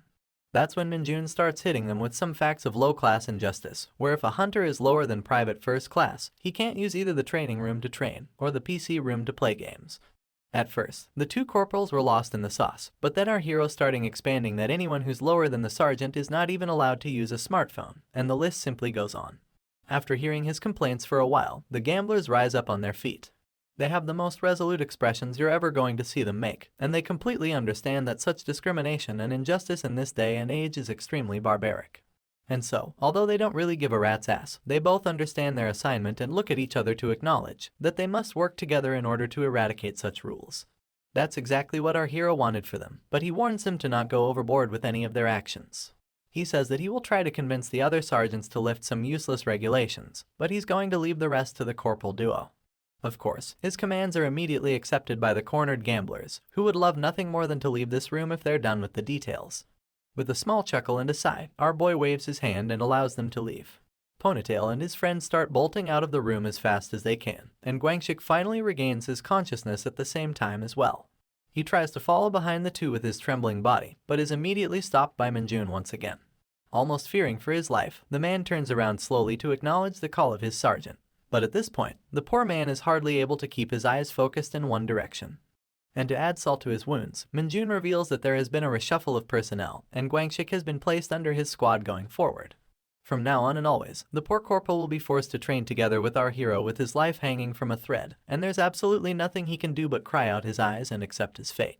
Although I feel a bit sorry for him, I'm sure he'll turn out to be a solid companion for our hero in the future. Next up, we jump through time to get to the next event. But first, let's take a moment to learn about a certain monster. This slithery thing is called the snake mide, and it's a snake-like monster that lives underground for the most part. They are often found in large groups or colonies, and unlike most snakes from Earth, these monsters are not venomous. Other than their 4 green eyes, their most distinguishing feature is the 2-headed rattle on their tails. When these snakes are killed, they explode themselves in a small but lethal radius. Which is why you have to cut off their tails first, because the rattle acts as a detonator to the explosion. Right now, these snakes are writhing in pain after having their tails cut off, and the perpetrators are none other than our favorite hunter platoon. In order to avoid a chain explosion from these creatures, the platoon commander and his squads are slowly cutting off their tails so this dungeon can be cleared. Normally, a small team of experienced hunters is usually dispatched to deal with the snake dungeon, but this time seems different. Before Sergeant Lee had a chance to react, a mine snake had already leapt into the air to aim for his throat. He tries to block his face by guarding up with his arm, but his eyes are left wide open when the threat is suddenly dealt with. You see, someone had caught the snake's tail, and it prevented the monster to extend its body all the way to the sergeant. The catcher was once again our hero, Kim Minjun, and the bag full of mine snakes on his back shows us the reason why no one is really concerned about the creatures. After all, this dude had caught countless of these things back in Isgard, and he's experienced enough to clear this entire dungeon by himself without letting a single snake explode. With him around the block to help out, the commander and the others can breathe a sigh of relief for sure. Looks like by the time we were shown the action, the platoon had already made good progress in the dungeon, and the commander was now ordering everyone to take a 10-minute break. The soldiers took a breather beneath the shade of some rustling trees after clearing out the ground, and the commander got busy mapping out their route along with Kim Minji.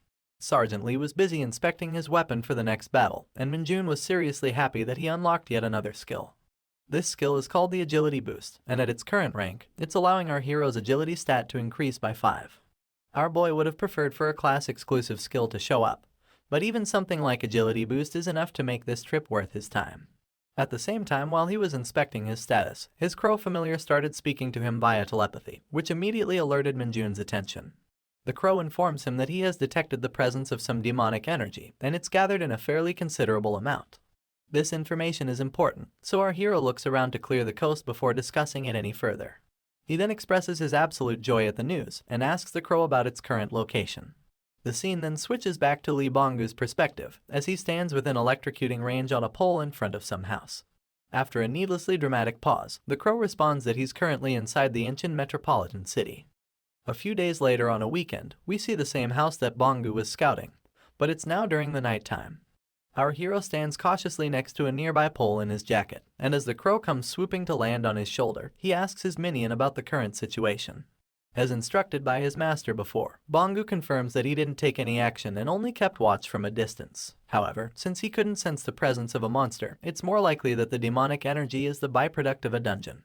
Minjun then asks for the number of people inside the house, and the crow informs that no one was seen inside the building until yesterday. Right now, however, one person is confirmed to be living in that house. According to the crow, the infiltration would have been much easier if Minjun had come here the previous day. But our hero scoffs at such a suggestion, since it was already really hard for him to get the permission for an overnight stay outside of his camp. In any case, he gets ready to get going by putting up his mask, but he would hate to go as far as to call it trespassing.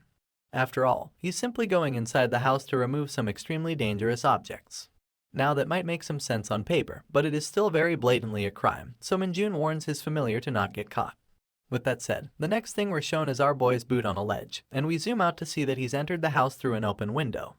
After sneakily turning the corner towards the living room, it seems as if our hero has finally laid his eyes on the object that brought him here. It was a piece of purple crystal sitting on top of the TV cabinet, and it seemed to be the thing that was oozing all of that demonic energy. Minjun approaches the object rather cautiously, but even though its demonic energy can be felt really clearly, it doesn't seem harmful to the body at all. Getting even closer to the enclosed crystal, our boy almost feels as if its energy was somehow refined. Before he can touch it, however, a voice comes from behind to warn him not to move. We see a very familiar physique of a female soldier with blue hair, and Minjun feels like he has been caught red-handed in his crime. As you must have already guessed, the voice belonged to none other than our favorite Nepo baby, who's dressed very loosely inside her nightdress. I guess that means that this is her home, and she's once again about to get reunited with our hero in the most unexpected way possible. In this video, we start our story from back inside the house that our hero infiltrated in the last episode. The Nepo baby was still unaware of the home invasion, and was chilling down on the bed with her phone in her hand. Looks like she was talking to her mom, who was pretty excited to inform her that she went on a movie date with her father. Unable to believe that her usually strict father actually booked some tickets to the theater for her wife, the daughter couldn't help but smile at his cute side. Her mom asks her if she'll be fine on her own in the house, and while Yunseo was writing down a reply, she heard a certain rattle in the house. It was concerning enough to make her stop writing and get alert, so she quickly opened the door to take a peek outside. Looks like the noise was coming from downstairs, so without any hesitation, she started sneaking down to confirm what's up. That's when she noticed something from the corner of her eye, the dark figure of a hooded man, sneaking about her living room like a robber. Of course, being the soldier that she is, the girl decided to call out to the invader and warned her not to move. She had already struck her fighting stance by now, and since she was convinced that no one would dare try to rob the house of a military general, she demanded the invader to reveal his motive. It took a moment for our hero to slowly turn around and acknowledge the voice, and when he looked at the person behind her, he was completely shocked to his core. Of all the people he could have expected to meet in a place like this, it just had to be the Nepo baby, someone he just can't seem to shake off his tail. Gotta admit though, our girl is looking smoking hot in those pajamas. Anyway, the two of them shared an awkward moment of silence in the living room, with neither of them saying anything at all. Naturally, Minjun was quite pissed at this point at the absolute absurdity of this coincidence. He stared daggers at the stupid crow who brought him here, and scared of his master's wrath, the traitorous bastard started pointing his feathers at the condom head, claiming that he's the one who first detected the demonic presence. Our boy could care less about the quarrel of his minions, and now that he knows that he's inside a division commander's house, he can kind of accept why there would be a byproduct of a dungeon inside. But what he can't accept are the absolutely worse odds of meeting the Nepo baby here. It was the same back when he found her during his forced vacation as well, and it really seems as if they're both bound by an ill-fated relationship. Our guy puts up his hands in frustration and annoyance, and the girl behind him sees it as a sign of aggression. Alerted by the danger, she puts up her fists and warns the intruder to freeze in his spot, as he's been clearly warned to not do anything stupid. Minjun ignores the warning of course, and simply puts his hands back in his pocket, convincing himself that he won't leave empty-handed. His careless actions alerted the girl to make her move, and she immediately took action to subdue the hooded figure. Her first attack was a high kick, which our boy ducked without a single moment of hesitation, while also rummaging around his pocket to look for something. He took out a pen and a folded piece of paper that he was randomly carrying, probably because he expected to leave a note of apology somewhere during his mission. Determined to drive the bastard out of her house, the girl relentlessly kept attacking him with a 1-2 boxing combo, but our boy simply dodged all attacks and continued his writing on the paper. Naturally, Yunseo was getting quite pissed at this point, so she decided to close things out with a heel kick to the robber's head. That's when our boy was finally forced to pay some attention to his attacker, and he noticed that the girls had improved a fair amount since the last time he saw her. In fact, he believes that she has the potential to get promoted to the position of a sergeant pretty soon. Still, after dodging away all of her kicks, Minjun got quite bored when a karate chop was coming to his neck, and instead of dodging once again, he simply chose to block this attack with his hand, utterly surprising the girl in the process. It's quite clear that our Nepo baby is still 1,000 years behind this bastard when it comes to combat. And even though she didn't know who she was fighting, the girl was finally starting to realizing the gap between herself and her opponent. Quite nonchalantly, he pushes her hand down to waist length and grips it tight with the other one, almost like a dirty businessman sealing an unfavorable deal with a company on the verge of bankruptcy. Naturally, the girl got disgusted and snapped her hand away from him in anger, demanding to know what the fuck he was doing. Her eyes were now laser focused on her opponent, since it became quite clear that she wasn't fighting with an ordinary civilian, but a high-level awakened. Determined to take this seriously and do her best, Yunseo once again took her stance to fight, and swung her leg at our hero with an axe kick. Of course, it was dodged once again, but Minjun also took this chance to gain some distance from the soldier. His eyes were only focused on one thing alone, and it was nothing other than the crystal full of demonic energy. So this time, instead of avoiding his opponent, he went charging straight for the girl. Given his extraordinary speed, Yunseo instinctively put up her guard, as she knew she wouldn't be able to dodge in time. But as you'd expect, the dude simply twirled around her, grabbed the bottled crystal, and bolted out of the living room in a single go. By the time our Nepo baby noticed what had happened, Minjun was already up on the balcony and out of the house. She tried to go after him and make him stop, but it's pretty clear that she was a step too late. My guy was already hopping out of the fence by now, accompanied by his bird companion. Yunseo stared at the crazy bastard in astonishment, absolutely stunned at the fact that she couldn't hit him even once. That's when she noticed the paper in hand, which Minjun secretly put it there during the dirty handshake from earlier. Curious to know the contents, she opened it immediately to see what it's about. Surprisingly, you would expect a few words of apology, but all we see is a single taunting word that I'm too old to understand. Still, it's very clear that the word was actually meant as an insult of some sort, because this is the first time I've seen our girl get so mad. As the perpetrator in question escaped the scene of crime in the middle of the night, the entire block could hear the faint echoes of curses getting thrown at him by Yunseo. A short walk away, the hero managed to hide himself inside the woods, and immediately got to inspecting the weird crystal that brought him so far away from his camp. He was surprised to know that the object had a lot more demonic energy than most mutated monsters, and since it was inside the house of a hunter, it's safe to assume that its energy isn't harmful to the human body. We get a weird angle from the crow, shivering and commenting that the crystal probably belongs to a monster itself. And as we zoom out, we see that both these goons are currently facing punishment for their previous misinformation. Minjun of course replies that he's aware that this is a monster crystal, but he doesn't remember giving anyone permission to talk. But even so, the fact remains that this monster crystal contains demonic energy, which is something that our hero never even encountered in Isgard. Usually, monster crystals are precious minerals that can occasionally be found inside some monsters. Their size varies depending on the danger level of the monster itself, but they all contain mana inside that's proportional to the crystal's size. Among all the materials that you can obtain from hunting monsters, this mineral is most definitely the most valuable item. But Minjun just drops it on the floor and watches the container break open as the crystal lies scattered on the ground. Since a crystal full of demonic energy instead of mana has been unheard of, our hero of course seizes the opportunity to crush it in his hand and start absorbing all of its plentiful power. And just like that, an absurd amount of demonic energy starting floating around the soldier, seeping into his body to make him even stronger. Multiple status windows popped up in front of him, informing about his increase in stats and the amount of energy absorbed. With such an immense power-up without having to face any consequences, Minjun is more than happy to have made this trip. He doesn't know what schemes the Saintess is planning against him, but he has no time to overthink each of his choices. That's when the system also announced the addition of 2 new skills to his arsenal. The first one is named Demonic Energy's Singularity, and the second one is called the Demonic Energy's Grasp. Needless to say, Minjun is extremely delighted to obtain 2 new skills at once. He opens up his status window to see his complete character stats, and we get a rundown of all his skills and their proficiency thus far. Pleased to see his ever-increasing weapons, our hero opens up the details of his latest additions.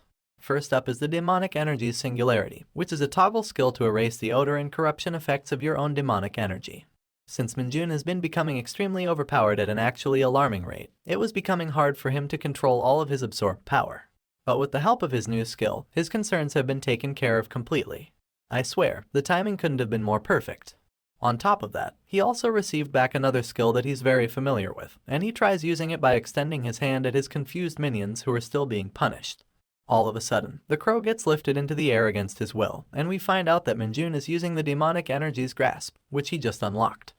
Quite conveniently and effortlessly, the familiar floated onto the hand of his master, showcasing the usefulness of this ability. Our boy is a bit disappointed though, since this much weight seems to be the limit of the skill at its current proficiency. But back in Isgard, he could use this power to drag around ogres and even larger monsters. In any case, after confirming the effects for himself, the master tosses his familiar back to his buddy and assigns them both with a brand new task. Now that he has seen a monster crystal infused with demonic energy, he wants his minions to find out more information about this phenomenon and figure out if more of these minerals exist on Earth. Of course, being his loyal henchmen, the cartoonish fuckers heed his commands like soldiers, promising to bring back some satisfactory results. The carrot and stick strategy is useless without the carrot, so Minjun decides to show them some mercy and toss a bit of his energy for them to feed upon. But as soon as their master turns around, they go back to their roots and start fighting to gain monopoly over his favor. And when he turns back to look at them again, the little pieces of shit go back to being buddies like they're some married couple. Seeing them being so pitiful, our hero wonders if he should show his otherworldly friend the charms of his planet. He asks Lee Bong-gu if he has ever tried Korean food before, and the next thing we know, we're at a local soup shop in the town. The table is lined up with various ingredients along with some rich bowls of broth, and you can mix and make the perfect soup to your liking. Upon having just a single spoonful, the friend from another world starts crying, unable to believe that such a perfect harmony of godly flavors was even possible. His reaction is so exaggerated that even the waiter lady is put off by him, but the dude is just crying there and being an overall embarrassment. He chomps and slurps on the marvelous bowl of food, thanking his master for blessing him with such an experience. Naturally, Minjun snaps and tells the bugger to mind his manners and stop talking while he's eating, so the man immediately goes back to devouring his soup. Still, given the fact that most people only get to eat a fucking sand biscuit for ration in Isgard, it's not hard for our hero to believe why Bong-gu would act so surprised. After all, it might just be his first ever proper meal since the day he was born. Anyway, Minjun's phone suddenly starts ringing, and he takes his out of his pocket to look at a weird string of messages. Looks like it's a group chat for the second squad of the platoon, and Guangxik seems to be the only acting member. Heck, he even invited back Sergeant Lee, who had apparently left the chat of his own volition. In any case, the dude seems a bit worked up about something. He is desperate to inform Minjun that the camp is starting their guerrilla training next week, and their training schedule is looking absolutely bonkers. Fast forward the time a little, and we're already at the start of the guerrilla training. For something with such a serious name, the training looks rather normal at first. The soldiers are seen doing squats, jumping jacks, and other normal stuff like the leg raise. Naturally, our boy is the only one enjoying this training, because the others are already fully exhausted at this point. We soon find ourselves at the rope bridge course, where this psychotic fucker is seemingly having the time of his life. He's just running across a tight rope like a kid in a playground, making it harder for the others to maintain their balance. Next up were some drop-down trainings, and once again, Minjun was like a kid on a field trip. Lastly, we see a hazmat suit, and a very bored-looking man inside it, teaching the soldiers to remember their national anthem in a rather toxic environment. I don't know why it's so important to do this, but you can tell from everyone's faces that no one is having any fun. Still, the drill was conducted as per their protocol, and the squads were now finally free to roach around their tents. Most of them immediately went back to sleep on their uncomfortable-looking portable beds, while the others were left with streams of tears in their eyes, looking at the absolutely pathetic quality of food in front of them. Orange Hair and his buddy were both relieved on their beds that they finally get to eat, but the food in their hands was making it hard to enjoy anything. Heck, Colonel Orange Hair could hardly believe his eyes that this is the kind of meal he's being forced to eat during his final year in the camp. His gray-haired friend was not in any better spirits, and was even started to wondering if the division commander hates him for putting him through so much hardship. Still, in the midst of all their misery, there was one psychotic individual who looked extremely satisfied with everything. You see, guerrilla training doesn't really hold a lot of meaning for the awakened soldiers with superhuman strength, but these absolutely abhorrent living conditions are what makes it incredibly notorious. As disgusting as the food might be, the Orange Hair is getting his fill and wondering why his friend isn't doing the same. But the gray-haired colonel is looking completely depressed, worried that eating more would make him need to use the toilet. And a shared toilet in this sweaty camp is bound to be nothing more than a pile of filth. During the night, the platoon commander brings along the company commander for some regular inspection. Sergeant Lee salutes his superior and reports that the platoon is currently under personal maintenance. The company commander tells everyone to be at ease and informs that since everyone is tired, the instructors will stand watch on the camp instead.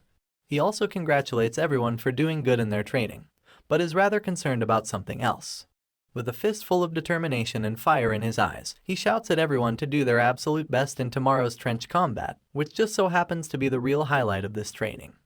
The next day, under the partly cloudy sky, each platoon was busy cheering their individual squads for battle. Two incredibly bulky soldiers were duking it out in the arena, and as we zoom out, we finally see that the so-called trench battle was currently in full swing. The rules are simple. Inside this square arena, you have to either defeat your opponent completely, or push him out of boundary to secure your win. Currently, the mughead with a huge grin on his face seems to be the leading contender. After testing the waters with his opponent, he lifts him up in the air and very casually throws him out of the platform like a ball. And immediately after, he swiftly tackles down the rest of the opposing squad to eliminate them as well. The defeated soldiers fall on top of each other, and the referee calls for the battle to stop when the victor has been decided. The winning squad belongs to the 1st platoon of the 2nd company in the 1st battalion, and they have now officially been announced the victor in their combat. The guy who single-handedly wrecked all of his opponents was still smiling confidently, almost making it seem like he's gonna win the entire thing. The judges were the battalion commanders sitting under a tent, and someone in particular looked a bit displeased with the results. This person is Colonel Minjun Kim, commander of the 2nd Battalion, and even though he admits the exceptional skills of the mughead, he can't help but feel a bit disappointed. That's because the mughead is apparently the winner of the last year's trench combat as well, and he belongs under the command of the 1st Battalion commander, Colonel Jian, who's currently very happy to see his squads in the lead. Colonel Jundium knows the man's skill is real, because he just saw him push off an entire squad on his own. The 3rd Battalion commander takes this chance to chime in as well, and slyly slips that the mughead was actually offered a promotion, but the 1st Battalion pushed it off for the time being. That immediately alerts Colonel Jundium, and the reason is actually pretty valid. He starts yelling at the 1st Battalion commander that he delayed the man's promotion on purpose, just so he could use him again to win the trench battles. Because otherwise, his rank would not permit him to participate in this training. Of course, the cunning man gets aggressive at the accusation, blatantly refusing to admit any such intentions on his part. This kind of rivalry is a bit expected, because the trench combat is usually seen as a direct competition between the battalions. And while the glasses guy was smirking behind his hand after instigating a fight, the 4th Battalion commander was simply silent. She kept herself out of the idiotic commotion of the rest, which only seemed to be getting worse, but her silence doesn't mean that she isn't competitive. In fact, Colonel Yu's eyes were firmly fixed on the referees and the results they announced. Upon a closer look, you could see that she was hardly able to maintain her emotions at the moment, because out of all her units, only a single squad had so far managed to stay in the tournament. We're then greeted upon the magnificent sight of the qualifying squad, featuring our favorite Nepo baby in the back. There's also the slender black-haired beauty and her pink friend on the side. But the main highlight for me are those abs. I mean, the incredible Dami Mommy build of the golden-haired soldier in the front, whom we've never before seen in the story. I can't wait to know about this new and hot character, but I'm afraid that it's time to move away from this panel. We move ahead to our hero's side now, who's just sitting in a corner with his buddies, watching the match winners step away from the stage. That's when the passing mughead notices his face and stops in tracks due to curiosity. He suddenly sprouts a wicked smile on his face, asking our boy if he's the famous Kim Minjun from the 2nd Battalion. Of course, the man replies with a yes, and he seems a bit excited to note that other battalions have heard about him as well. The mughead tries to act all chummy with him, commenting how he'd heard that Minjun was the fastest person to become a sergeant. My guy is not one to get hyped by praises, so he just coldly affirms the rumors with a yes. But of course that's where the ugliness of the mughead comes out, and we see him smirking at his future opponent with confidence. Without beating around the bush, he straight up lays it on our hero that he expected to see someone more impressive. But judging from his physique and personality, he's utterly disappointed that he'll be facing such a stupid opponent. Needless to say, his remarks didn't fly over the head of Minjun's friends, and they immediately stood up from their seats to yell at the mannerless troll. But then, before each of them could say anything at all, the hulking man placed his humongous arms on their shoulders and pressed them down to really show them the difference in their levels.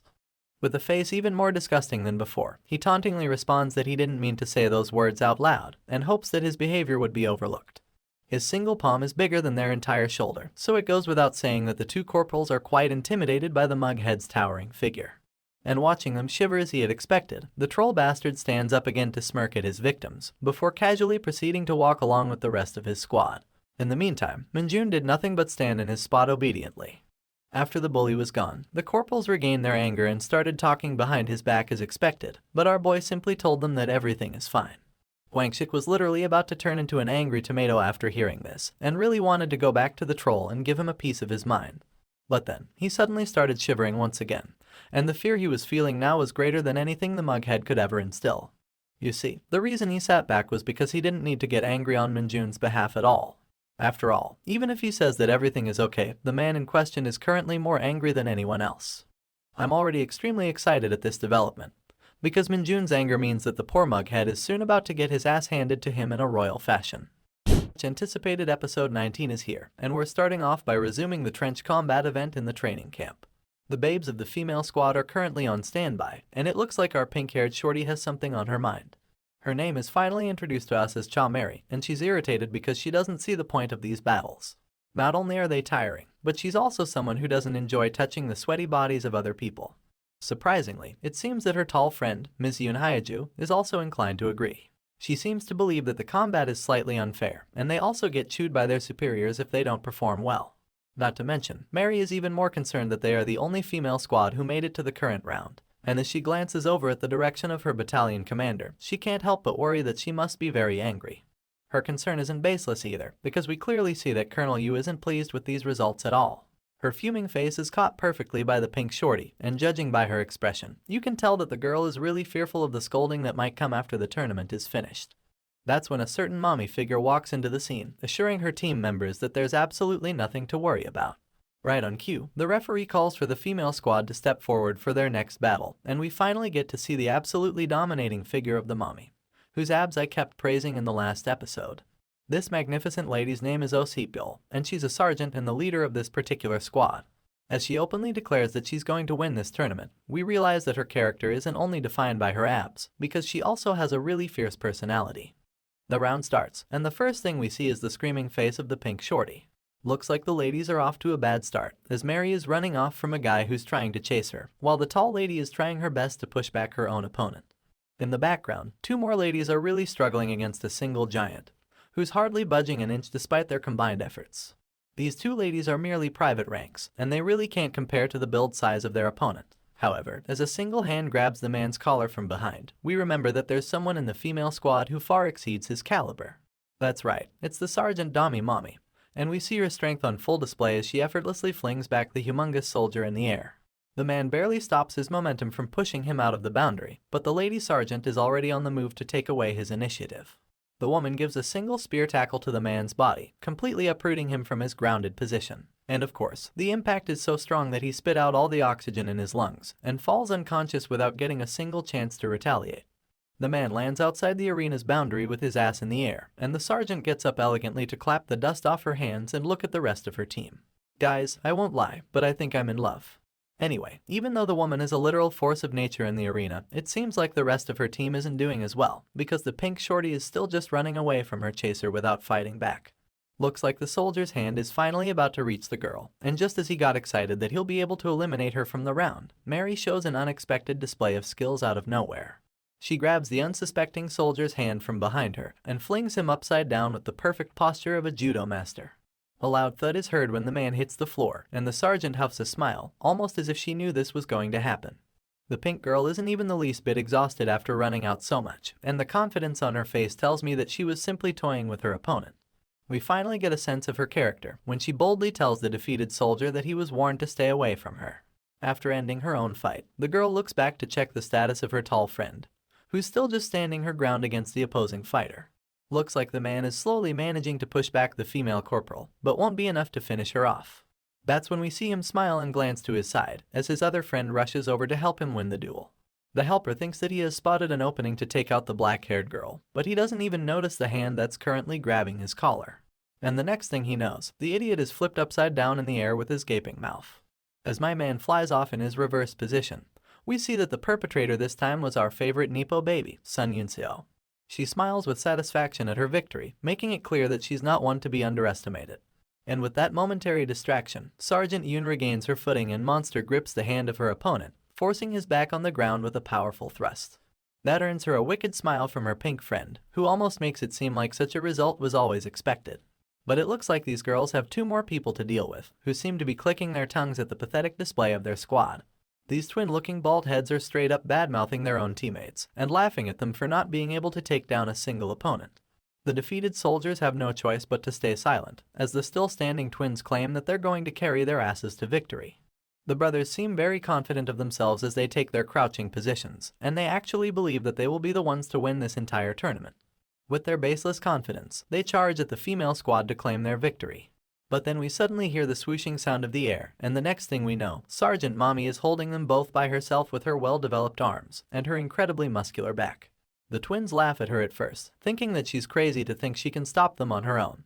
But when they try to push her arms away, their faces turn to horror as they realize that they're unable to resist her grip. They struggle to get away from her monstrous grasp, and almost can't believe how her slender figure can hold so much strength. But of course, the sergeant knows that she doesn't really have to defeat these idiots on her own, since her dependable squad is already running over to lend their hands. In a matter of seconds, the ladies show their power by pushing their sergeant from behind, ultimately helping her push down the twins who couldn't even get away from her grip. At this point, the comic is basically writing my own jokes for myself, because the defeated twins cry for mommy as they fall to their elimination. Truly, it was the mommy who took them down, and she stands tall with her teammates in victory as the referee officially announces the end of this round. The sergeant dusts off her hands once again, and her squad rushes over from behind to congratulate her. Kim Minjun was sitting at the perfect location to witness them having their fun, and he can't help but acknowledge that the ladies not only have an excellent sense of teamwork, but they're also pretty skilled individually. Even his ponytail friend is openly commenting that the female squad this time is really good, and Guangxik is even going as far as to say that they'll be able to defeat the pathetic bully from last episode. Ponytail seems against this idea, however, since if the female squad wins against the bully in the semi-finals, they would lose the chance to take their revenge against him in the finals. Guangxik agrees with his resolution, but as he looks at the ladies coming down from the arena, he can't help but wonder if they themselves can actually make it to the finals either. But of course, Mr. Ponytail shuts down his worries by replying that with Sergeant Lee and Kim Minjun on their squad, it would be impossible to lose even if they wanted to. Looks like the men weren't the only people staring, as the pink shorty seems to have noticed their presence as well. She glances over at our hero, Kim Minjun, and her face sprouts the most adorable and genuine smile we've ever seen her make. She waves her hands and calls out to the hunter while blushing, and while her own squad is puzzled at her actions, the two male corporals end up noticing her back. They both start blushing for no reason, each wondering if the lady is perhaps trying to grab their attention. Meanwhile, Mary is looking like the most adorable creature ever, completely smitten with love just by looking at our hero. Her cute face and bouncy expressions completely make the two corporals lose all of their desire for revenge. Within just a few moments, they have completely reformed, and are now willing to forget their grudges and start rooting for the ladies to win the semi-finals instead of the bully, just so they can get a chance to touch their hands in the finals. Our boy sees their perverted nature and lets out a disappointed sigh while calling them a bunch of idiots. At the same time, the atmosphere was changing for the battalion commanders.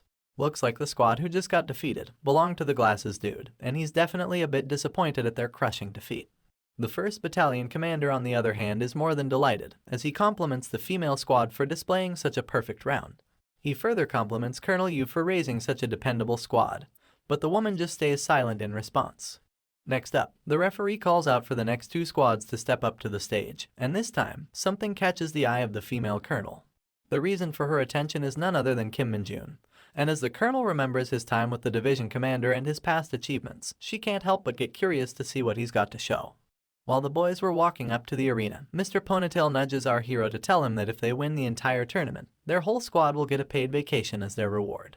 My man replies with an annoyed expression that he has no desire to go on a vacation with these idiots, at which the other two laugh that maybe they should give up on the first place after all. Of course, for our achievements-hungry hero, such a result would never be acceptable. So he ignores their childish rebuttals, and with a scheming face that we're all so familiar with, he comments that they can simply enjoy their vacation separately. In other words, this dude has absolutely no intention of giving up on that first-place position. Eventually, the two squads line up in front of each other to face off for battle. A group of unfamiliar faces on one side, and our hero with his team on the other. The referee shouts for both teams to get ready and listen for the whistle before starting the fight. Of course, the whistle is blown, and the enemy team is the first to take initiative towards our heroes. Sergeant Lee and Corporal Ponytail also head forward to intercept the charge, but my boy just stands back with his dead fish eyes as usual. Lee displays his unmatched strength by holding off two opponents on his own, and Minjun's disciples quickly follow him up to take on the others. They both tackle the unsuspecting opponents with blistering speed, leaving them dazed and unbalanced. Guangxi sprouts a confident smile while holding onto the soldier and can't help but comment how light he is as they both lift them up into the air. Looks like our hero's Spartan training has really made them strong. Dongjin seems to have the free time to glance at the others while he's easily handling his enemy, and it seems like the leader of the opposing group is still just judging everything from a distance. He takes a look at Sergeant Lee, who's still holding off two soldiers like a bunch of kids. And as he locks eyes with the fierce warrior to see if he wants to interrupt, the sergeant returns the glare with double the intensity. That's when Minjun stops their staring contest by casually waltzing into the middle and sizes out the squad commander with his scheming glare. Looks like he finds the opponent suitable enough and wants to test out his latest ability in secret. That's when the soldier charges into him with absolute determination, probably realizing that it's going to be a tough battle. Meanwhile, Minjun pulls back his arm and readies his demonic grasp skill to test it out in action. He targets the energy towards the foot of the charger, confusing the squad commander as he trips for no reason. The man falls straight into the grasp of our hero, who just uses his own momentum to push him down to the ground. His control of this skill is not yet precise, but using it to take away someone's balance seems pretty easy. The confused soldier gets up quickly to regain his footing, absolutely sweating at the weird scene that just happened. You can't really blame him either, since you can't see this skill with your eyes. But in the heat of battle, confusion turns to anger, and the opponent grits his teeth to once again charge at our hero, who's still just as expressionless as before. And once again, my boy pulls the poor bastard hand with his demonic grasp, and casually turns his shoulder as he lets him fall face first onto the floor. The man turns around with such a baffled expression that you'd be believed to think that he's seen a ghost. Of course, Minjun can't really afford to let him get any more suspicious, so he cuts the childish play and taunts his opponent to attack him again. One last time, the squad leader stands up, raising his arms in the air with a hint of caution. This time, our hero is the one to charge at him instead. And even though the squad leader tries to swing his arm and stop the charge, Minjun simply manages to duck under and keep going. Before he could realize, our boy was already holding the soldier from behind in a suplex position.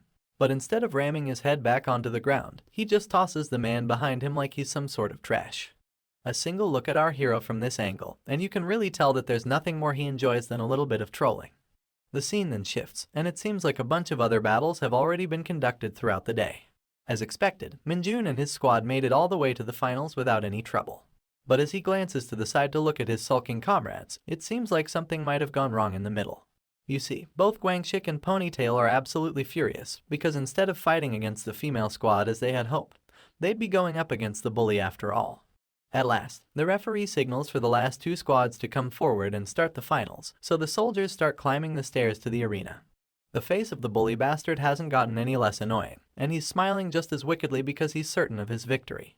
His challengers also step foot onto the stage right behind him, and they look absolutely riled up for some reason. Ponytail asks Guangxi if the bastard actually used to be a wrestler, and the corporal replies that he was pretty well known in high school competitions, up until he had to stop because of his awakening. The both of them seem to agree that the man is definitely very skilled, and Guangxi even adds that he used to win all of his competitions. But naturally, it doesn't mean that they feel any sense of respect for the bully, because Ponytail is simply furious why someone so skilled would also resort to playing dirty.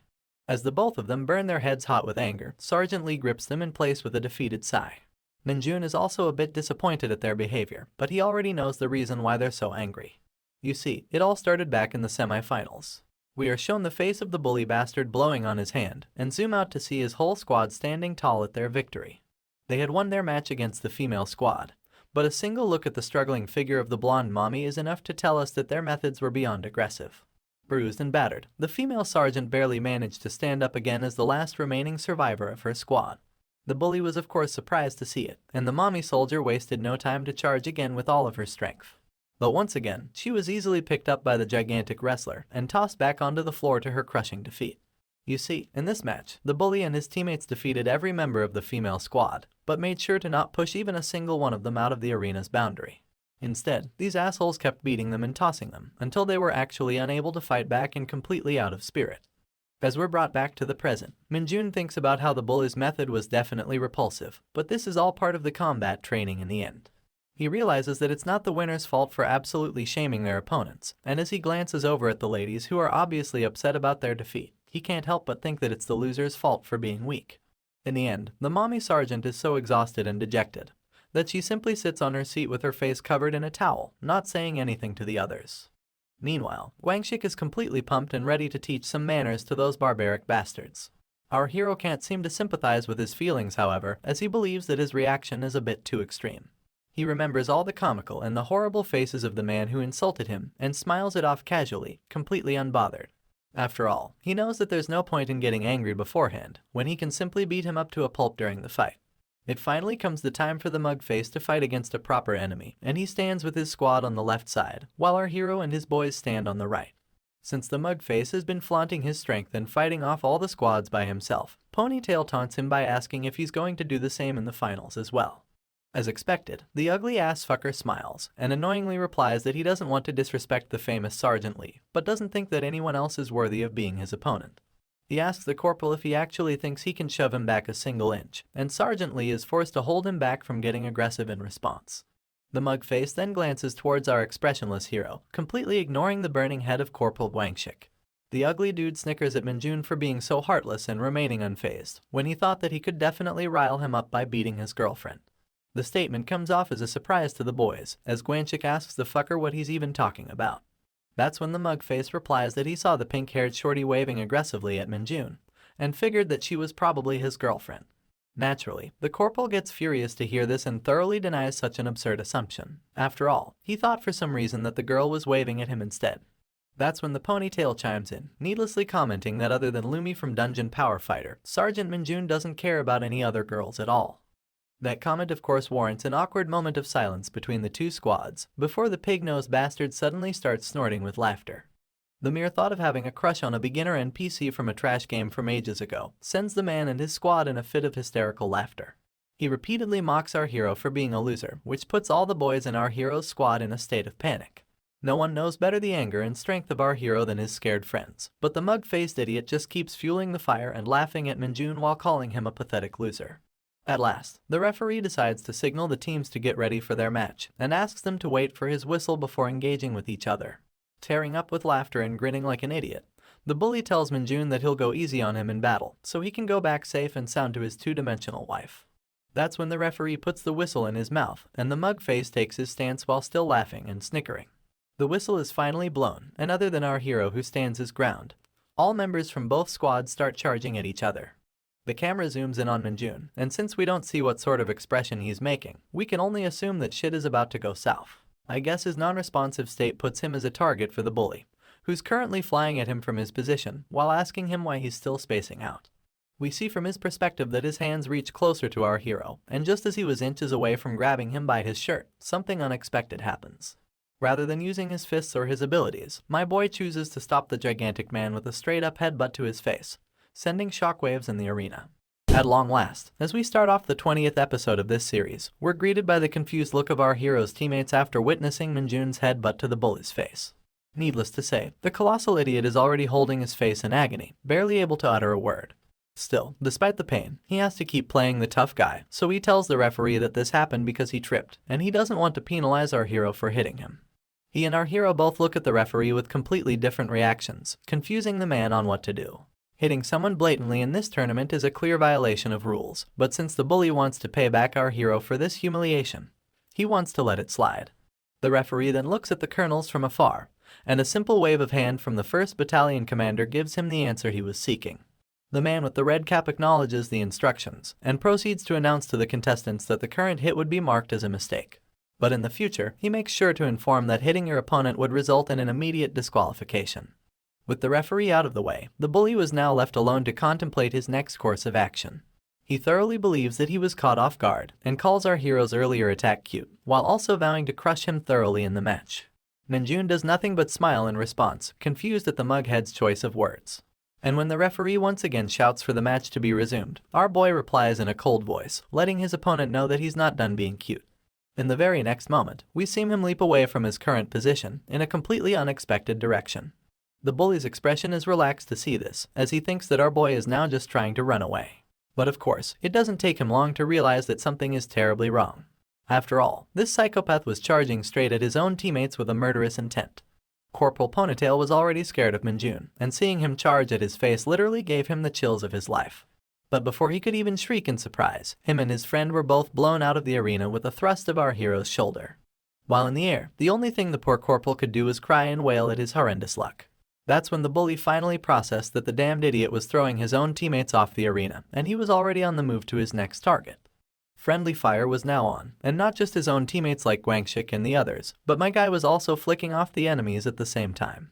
It eventually came time for him to face Sergeant Lee, who seemed pissed to see his absurd actions. While flexing his massive muscles to brace for the impact of Minjun's tackle, the soldier called him a psycho and asked to know the reason for friendly fire. Unlike the others, who were blown away simply from the impact of their clash, Sergeant Lee was able to hold off our hero for a brief moment. At this point, the bully was completely lost in the sauce. At one hand, he was able to admire our hero's monstrous strength, but on the other, he had no idea what the absolute fuck was happening. Sure enough, Sergeant Lee could also not hold on for long, and was quite softly thrown out of the boundary by Minjun, leaving the mug face completely baffled. After all, Lee was quite famously known for being the strongest sergeant in the division, so watching him lose so easily was nothing less than a shock. I mean, when you look at our hero in his current form, he looks nothing less than a demon incarnate, and it's not really a surprise that no one else stands a chance. Meanwhile, at the tent of the colonels, the 1st Battalion commander was absolutely fuming at this absurd shit show. But in response, Minjun's own battalion commander shouted back that our boy wasn't really breaking any rules. However, while that might technically be correct, the 1st Battalion commander makes a point that it's definitely not normal to be eliminating your own teammates. This was absolutely correct, so the opposing colonel lost his grounds to argue back. He had no choice but to turn his face back to the match, fully knowing that he can't afford to make any more excuses. The 1st Battalion commander kept going on his tantrum, asking the 2nd colonel if he would be the one to take responsibility if someone got hurt because of this nonsense. But that's when Colonel Yu chimed in, replying to the fat idiot with a sharp gaze that the judges will take care of this situation on their own. She recalled how her own squad was brutally beaten to a pulp in the previous match by the same people, and everyone simply left the bully bastard's actions to the judges. In her eyes, this situation is not any different. That fact, along with the scary personality of Colonel Yu, immediately put some ice in the 1st Battalion commander's ass to cool him down. After all, he knows that his squad is guilty of many fouls in the previous matches. Seeing him shut his yapping hole, the woman lets out a sigh and chooses to forget the matter. Her gaze is then refocused on the match, where Minjun and the massive bully are finally fighting in a 1v1, since no one is left standing to interfere on the arena. Even now, there's nothing but confusion on the ugly asshole's face. He can't figure out why he would eliminate every other player in the arena, only to engage in a simple wrestling match where his smaller body isn't favored. That gives him confidence though, since despite our hero's overwhelming strength, the bully knows that your technique is a lot more important when it comes to wrestling. So, with a smug look on his face, he proceeds to hook his leg behind Minjun's, hoping to trip his balance and slam him down with the weight of his body. But of course, as we all saw it coming from a mile away, the massive onion wasn't able to move our boy a single inch, let alone slam him anywhere. On the contrary, Minjun was able to lift his elephant body in the air with ease, almost as if he was trying to lift a baby. But unlike how you would catch a baby after bumping him into the air, this asshole deserves absolutely no love, and gets brutally slammed to the ground on his back. The impact made his mouth open with a gasp, emptying all the air in his lungs. As he laid there with his eyes rolled back, contemplating how his technique didn't work, Minjun simply asked him to get his ass up for a second round. Somehow, the bully managed to lift his torso. But when he looked at the demonic figure of Minjun, completely relishing in the thrill of his revenge, he knew that he was fucked. Of course, he tried to surrender right away to avoid further pain and humiliation, but our boy got close to grab him before he could finish his sentence. And once again, with the technique of a judo master, he threw back the asshole to the ground where he belongs. Right upon impact, we could see that the bully was now crying, horrified at the fact that he aggravated the worst opponent. Minjun didn't need to wait for him to get up again, as he simply lifted his body on his own, telling him that he had no right to surrender. Flailing in our hero's grip like a baby, the mughead cried once again that he wants to surrender, but Minjun had a piece of his mind to give him first. He uttered the name of Lumi, his favorite character from Dungeon Power Fighter, and it immediately shocked the bully. And while proclaiming that Lumi isn't just some 2D character, he actually spun the wrestler around in circles in the air. Needless to say, his teammates were no more than stunned at this display, and the ladies were absolutely smothered by his gallant figure. Even the Nepo baby, who idolized her father for his strength, began to really look up to Minjun in this very moment. By the time our boy was done with him, the bully was already foaming at his mouth, lost and confused. That's when my guy reveals that Lumi is his absolute favorite, and he would never forgive anyone who taints this relationship.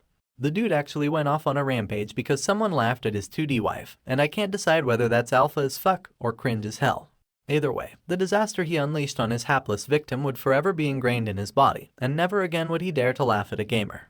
With this absolutely satisfying end to battle with the bully, the referee finally announces the winner of the match, concluding the end of the tournament. But even though the tournament was won, some footsteps of mixed emotions are seen approaching our hero. Minjun takes note of this, and we see that his teammates, other than Dongjun, are giving him some weird looks. I guess even someone as dense as our hero would now realize that he crossed the line earlier, so he nervously tries to apologize for his actions. However, his squad could actually care less about their unnecessary eliminations. They're just glad that he really humiliated the bully and properly avenged the female squad for the humiliation they were made to suffer. Wangshik goes as far as to say that he just witnessed the most impactful match of his life and couldn't have hoped for a better outcome. Even the ponytail guy, who was the first to get eliminated by Minjun, has nothing but a thumbs up to give to the champion who allowed him to watch such a refreshing match. To be honest, our boy is a bit baffled by their positivity, but he can't complain that it's a good thing for him in the end. But not everyone in this squad is a happy-go-lucky idiot, because there's someone who has taken a stance to reprimand our hero. This man is none other than Sergeant Lee, and he doesn't hesitate to announce that he's very disappointed in Minjun. And with just those short words, he leaves the scene, leaving our boy to once again realize that he really did cross the line. The camera follows the angry sergeant for a bit, but we soon see him letting out a sigh with a faint smile on his face. He remembers the look in our hero's eyes as he was charging at him with the tackle, and can't help but admit that he would eventually get swallowed by the rookie if he doesn't manage to keep up. With a refreshed determination, he tells himself that he's definitely going to win against Minjun the next time they fight. In the end, it looks like this gym bro is actually quite happy to finally have a rival in this division. A few moments later, the soldiers from each battalion line up for the reward ceremony. Colonel Yu gives the opening speech and proceeds to grant the gold medal to our hero as the winner and MVP of the tournament. The others salute the victor, and hence the tournament finally comes to an end. That doesn't mean that the guerrilla training itself is over though, since the tents are still raised up for the soldiers for shelter. We see Corporal Guangshik coming out of his tent a short while later, properly dressed once again for the training. His purple-haired friend asks him where he's going, but my man simply replies that he needs to hit the toilet. His irritated expression returns at the same moment, because he still can't figure out why this stupid training routine exists for the Hunter Corps when it doesn't even help them become stronger. This is when he's called out from behind by a female soldier with familiar hair and immediately starts blushing for absolutely no reason whatsoever. As we guessed, the soldier is our favorite Nepo baby, standing timidly with her blushed cheeks and a charming smile. Not gonna lie, she looks really cute in her armored uniform. The next day, after the short but intense training of the 104th Division, it started snowing in the campgrounds. We see the familiar hairstyle of Corporal Guangshik, carefully whispering to his friends that they should be careful with the matter at hand. The next scene is the goatee of the ponytail dude, who seems to agree with the suggestion and wants to push through with the operation at any cost. We also get a peek of Dongjun's head, and he seems rather worried that their sergeants might chew them out if they do something irrational, but Guangshik doesn't seem to care.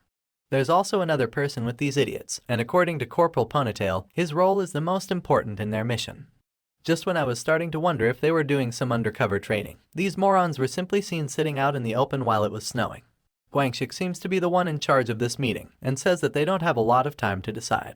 That's when the ponytail chimes in, saying that deciding upon a proper rendezvous point is the key. Dongjun entertains their conversation by commenting that they shouldn't choose a place that's too far so they can be more efficient with their time. Needless to say, Guangshik is quite pleased to hear his opinion. That's when the head idiot received a message on his phone, and as they all gather to look at the screen with their blushed cheeks, we finally get a hint of what exactly is happening. Looks like he exchanged numbers with the Nepo baby, who wants to host a mixer-like gathering with Minjun's squad, and tells Guangshik that her own female squad would be joining them as well. And after asking him to choose the location and the meeting time to match everyone's day offs, she casually asks him if he can share Kim Minjun's number as well. I'm pretty sure this was her objective from the start. Poor Guangshik and Ponytail get terrified to see the last message, because they think giving her our tyrannical hero's number might put them all in trouble. The former asshole wonders if he should tell her that he doesn't know his number, but both Ponytail and Dongjun tell him that it would come out as extremely unbelievable. After all, they're all members of the same squad who practically live together. But that just puts more strain on the poor Corporal's face, because he has absolutely no idea how to reply. That's when Corporal Ponytail starts getting cold feet, and proposes that they should cancel their plan after all. It's fun and exciting to finally get to talk to some girls in their lives, but he thinks it's not worth the risk to get on Minjun's bad side. And with those words, he exits the scene by saying that they should quit this nonsense before they get in any trouble. The others agree and decide to leave as well, leaving poor Guangshik on his own, who still doesn't want to abandon such a chance.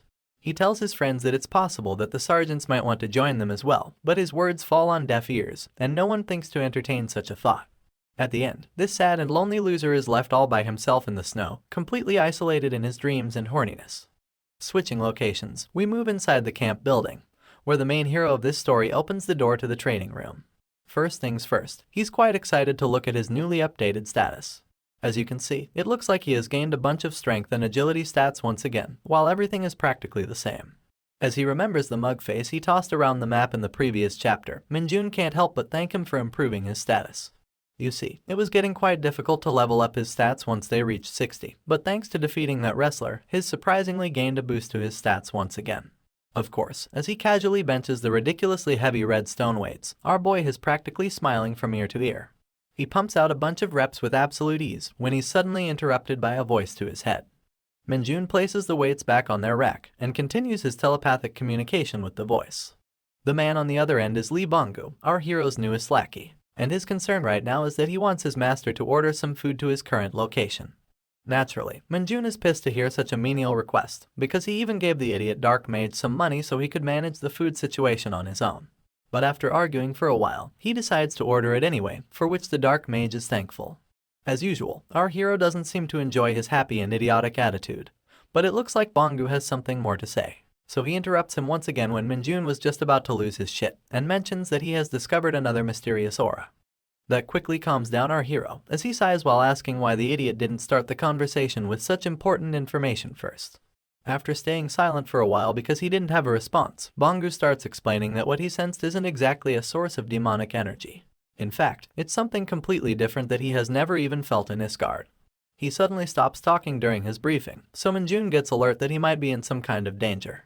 But as it turns out, he simply went to grab his soup order from the door and nothing serious was happening. Minjun was basically fuming at this point, almost about to explode his head in anger and frustration for having to deal with such annoying subordinates. And as if done on purpose, this is exactly when he also received a message from the Nepo baby, confirming if she has the right number to the sergeant. For a moment, Minjun had a dumbfounded look on his face, because he was absolutely lost at the sudden turn of events. But his annoyed expression soon returned, as he wondered why everyone wanted to talk to him today for no reason. Instead of replying, he was just about to block the girl's number to avoid further frustration. But that's when Guangxik charged into the room, begging him to stop. Creeped out by his unnecessary energy, Minjun asks the corporal what he's doing, and in response, the dude just starts groveling on his knees to beg the sergeant not to block Sun Yunseo's number. Desperate for some female touch in his life, the man starts begging Minjun to start thinking about his squad, as their mixer with the ladies is something extremely important to their mental health. Of course, our boy has no idea what the corporal is talking about. And more importantly, he's curious as Guangxik was the one who gave his number to the Nepo baby. Without hesitation, the corporal confirms this and begs the sergeant to be more understanding of his squad. He claims that they all give a 100% of their time to the military, and some female interaction in these desperate times could be the only thing to keep them from going insane in the future.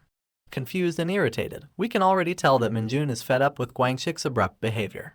Still, he gives the hunter a chance to speak and inquires if he has arranged some plans with Yunseo. The corporal seems confused at this, as he assumed that she must have messaged the sergeant about their plans. But that was not the case, and Minjun is now even more furious that he's not getting any answers. And now, Guangxik suddenly doesn't know what to tell him. My boy then resorts to his usual method of threatening the crap out of people and asks Guangxik to choose his words carefully. Suddenly, all of the corporal's confidence and energy drained out of his face as he gulped down his saliva to brace for what's about to happen. But surprisingly, an entire week after this interaction, we find ourselves looking at the front entrance of a knockoff from Disneyland. The boys start walking in with their freshly polished boots, and although all of them are straight up dressed for war, they all sparkle with delighted expressions. Corporal Ponytail starts by thanking Kim Minjun for allowing this meeting, because he never imagined that he'd agree. Guangxik reprimands him of course, because this was all made possible by his own efforts, while everyone else was simply a traitor who turned their backs. But before he could start an argument, a single glance from our hero calmed him down immediately. Minjun replies that no one is here because of his perverted fantasies, and he simply agreed because their youngest squad member was really excited to visit this amusement park. We find out that the youngest in question is the young man from earlier, who was partaking in the secret meeting with the others to plan this gathering. Changing topics, Corporal Ponytail then decides to target Sergeant Lee Seung-ho, who also unexpectedly agreed to their plan. He comments that the sergeant is just a man after all, implying that he must also be tired of living inside a literal sausage fest. But as usual, the cold man replies that he was going to spend his day off with these idiots anyway, and thought that it would be nice to have someone else in the mix.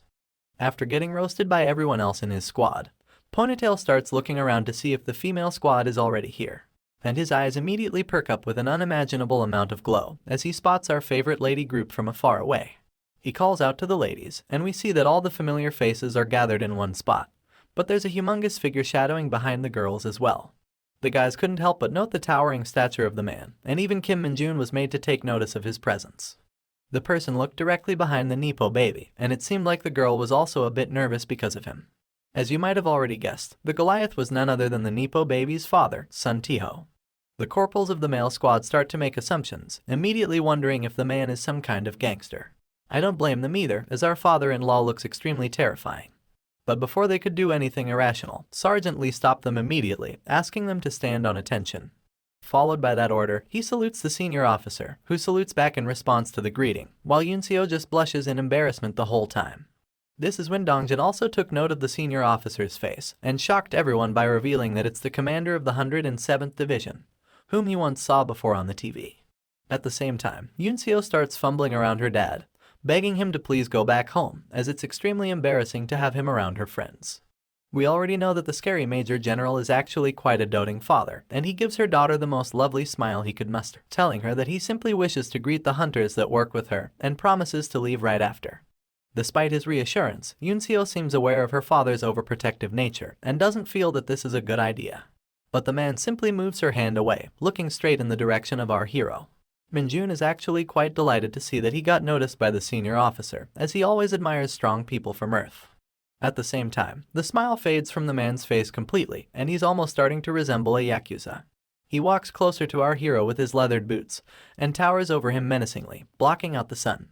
And sure enough, with the face of a threatening Yakuza boss, the man demands our hero to confirm if he's the hunter known as Kim Minjun. The story resumes, and we find ourselves once again at the entrance of the amusement park. Looks like the gang has checked in with their tickets, and the pink shorty is leading from the front with her usual bubbly energy. With a smile as bright as the sun, she urges the rest to hurry up as well, because they only have a limited amount of time to enjoy everything. As expected, she's sticking oddly close to our hero, which the male soldiers aren't happy to see. Seeing her trying to lock her arms with Minjun, a wave of mixed emotions washes over the rest of the party. The boys are feeling jealous, while the girls are just embarrassed of their comrades' actions. But well, the party spirit rules over everything, so the men display a burst of renewed energy, hoping to get as lucky as our hero. The girls seem to respond in kindness, as this was a well-awaited and well-deserved vacation for all of them as well. And so, together, they all rush towards the center of the park, leaving the two remaining sergeants behind. Sergeant Mommy and the ever-so-serious Sergeant Lee look at each other, not sure on how to react to the current situation. Our blonde girl is the first to speak, commenting on how she's not really fond of such rowdy places. It comes to no one's surprise that Sergeant Lee agrees with her statement, which the muscle mommy was quite pleased to hear.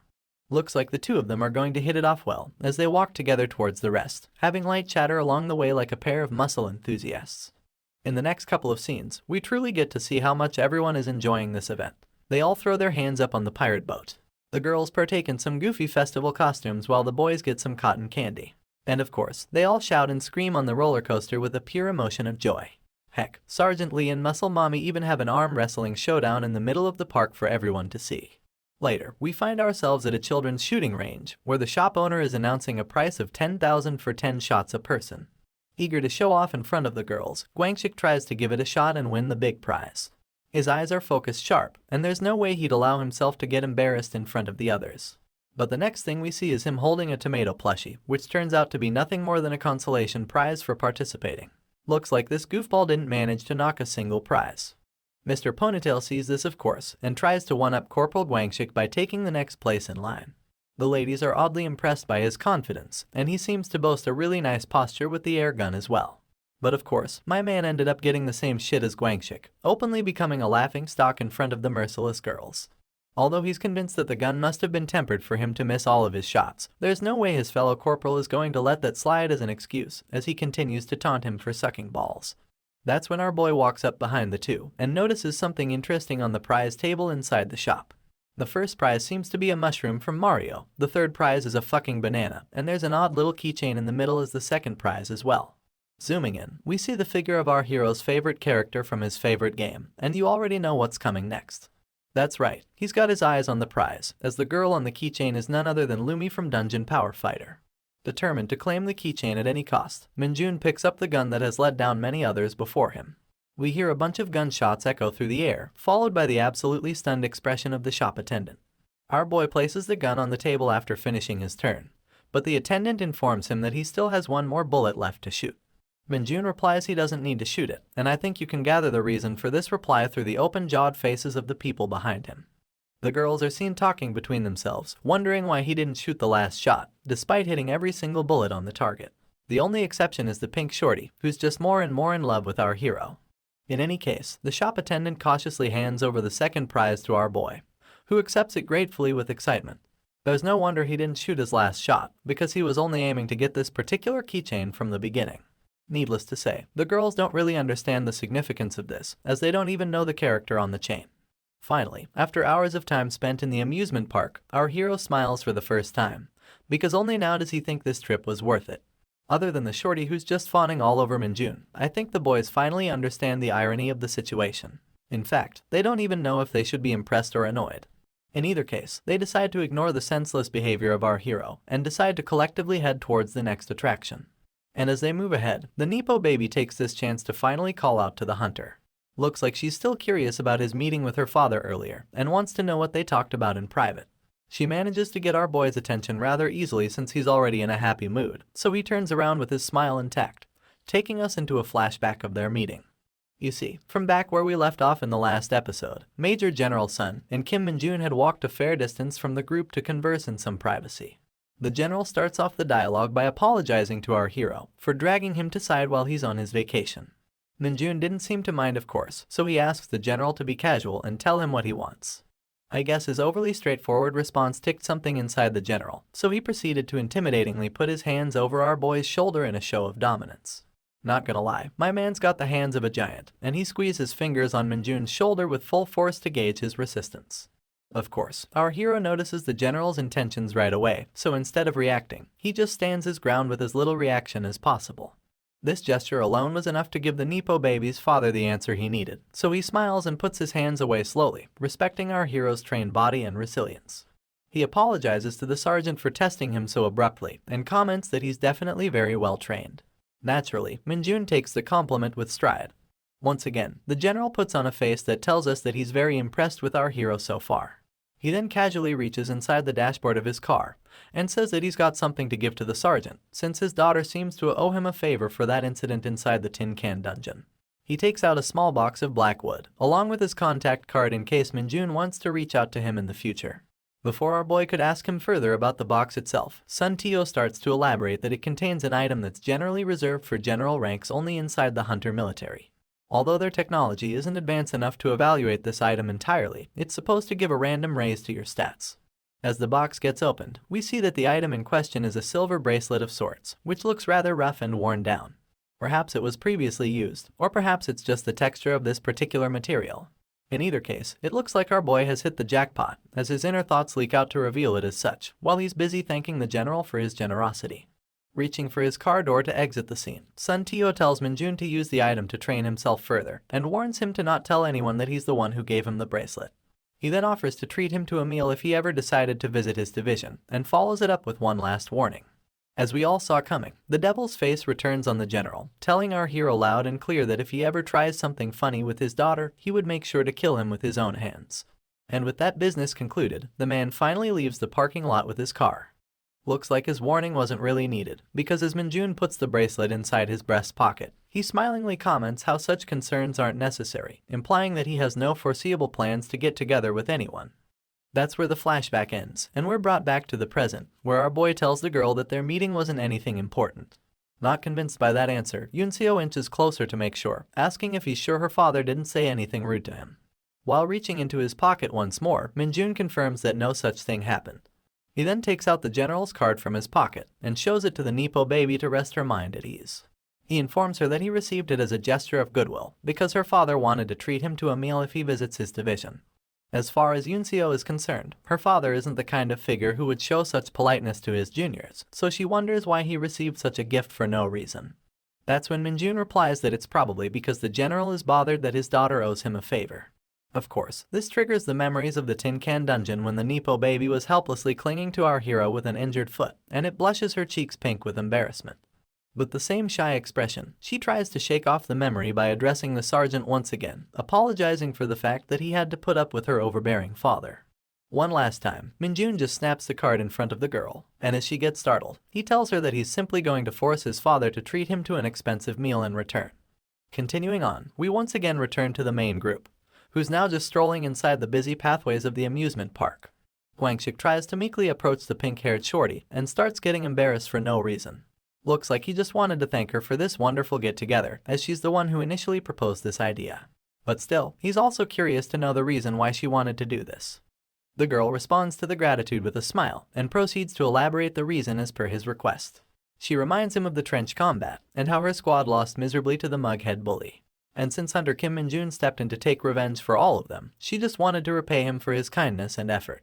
As she excitedly holds out her punch midair, and as Guangxik's expression gets duller by the minute, the muscle mommy wraps her arm around the shorty to further enforce her reasoning. She was very impressed with Minjun, and since this whole gathering was the female squad's idea, she tells the boys that they'll treat them to free lunch as well. With that, the two girls continue walking ahead in each other's arms, leaving the male soldiers sad and disturbed. They know for a fact that they didn't do jack shit during that whole trench combat thing, which means that this entire event was just a way for the girls to meet Kim Minjun once again. And that's not even the most sad thing to Guangxik, because he knows that his asshole sergeant didn't fight for the girls. He was just taking revenge on the bully for laughing at his favorite game character. Seriously, I'm actually starting to feel somewhat sorry for these people. So, to move away from their depressing mood, let me take you to a different part of town. General Sun Tiho's division to be exact, where a bunch of hunters are guarding a newly opened dungeon gate. A raven lands gracefully on top of an electric pole, and we zoom out a little to see that it's our hero's latest henchman, Lee Bonggu. He's currently overseeing this operation by the hunters and focusing on two soldiers walking shoulder to shoulder with each other. There's someone with a tablet in his hand, and he's surprised to see the details on the gate in front of him. This man is a colonel named Lee Sangjin, and the 3rd Battalion commander of Major General Sun Tiho's division. As usual, Lee and Kim are the only family names ever used in this manhua. It looks like he's extremely surprised to see the amount of mana stone found inside this dungeon, as the reported quantity is a staggering 100 kilograms. As his assistant confirmed this information, the colonel turns around to look at the gate behind him. His lips curl up into a wide smile, and zooming out, his face clearly gives off the feeling that he has apparently hit a massive jackpot. We'll get back to this later, but for now, let us return to the amusement park and see what everyone is up to. As it turns out, the girls and the boys have split up at the exit of the park and lined up to bid their farewells. We already knew that the girls had a ton of fun on this venture, so they make sure to relay their thanks to the male soldiers and wish them a safe return to their camp. Looks like the boys have also forgotten their sorrows from earlier, as we see them cutting into each other to get the last talk with the girls. Their bickering continues, and we also get a cute panel of the Nepo baby shyly waving goodbye to our hero, who, as expressionless as ever, doesn't even bother to respond to the gesture. At last, time to part their ways finally arrives, and the pink shorty literally had to get dragged away by her tall friend. In the next scene, we find ourselves near a more busy area of the city, where the soldiers are slowly lining up at the bus stop to catch their ride to the camp.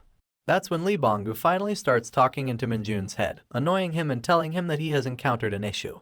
As our boy asks him to give details, the perspective shifts back to the raven, and through its eyes, we see the full view of the violent dungeon gate, which Bonggu comments to be a bit suspicious.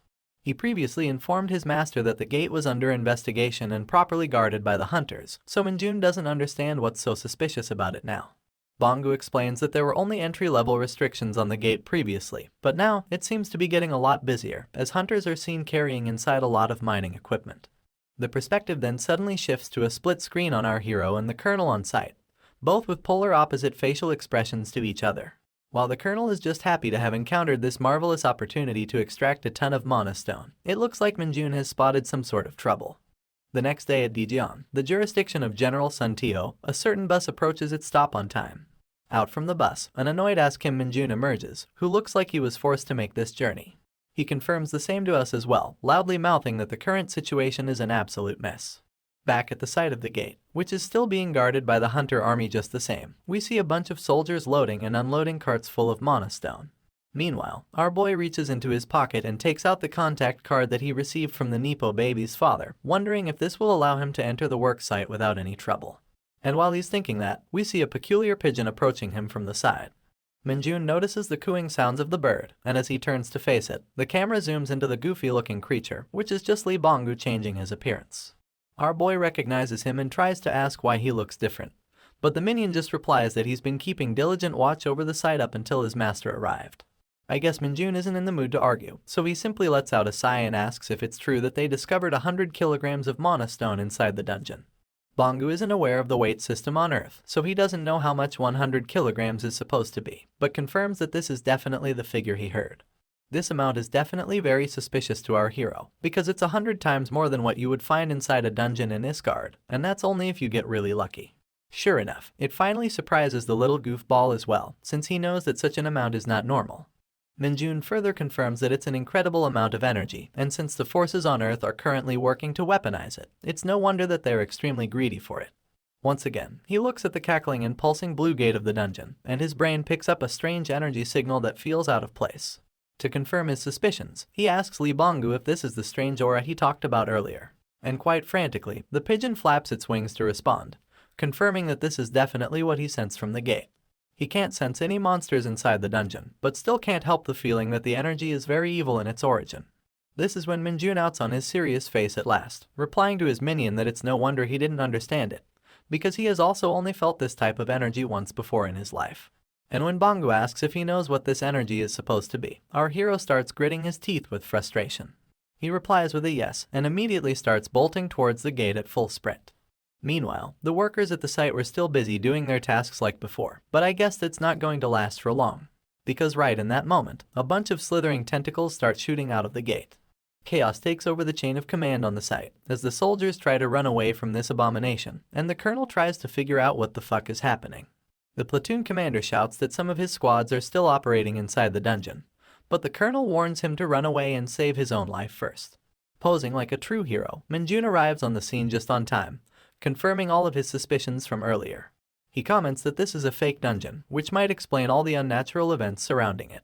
As he's approaching, a guarding soldier warns him to stay away because the situation isn't looking good near the gate. But of course, Minjun just sprints past him without heeding the warning. He tells the soldier his name, division, and battalion number, and informs him that he'll rush ahead to open the dungeon from the inside. His words make no sense to the corporal, of course, as he just panics to see him rushing in. Making his way through the others, our boy also catches the attention of the colonel, who's the most superior officer on the site. Surrounded by tentacles, he tries to ask what the soldier is trying to accomplish. But once again, Minjun simply continues his charge and jumps straight into the mouth of the tentacle hazard. We see him disappear inside the electrical blue energy of the portal, and right after, the tentacles retract themselves in a swirl to shut the gate close. The bizarre turn of events leaves the colonel agape, because now the once presumed dungeon gate is just a mass of winding tentacles, with no way for anyone to approach it. The colonel swallows his spit in fear of the sight, and realizes once again that he's truly fucked.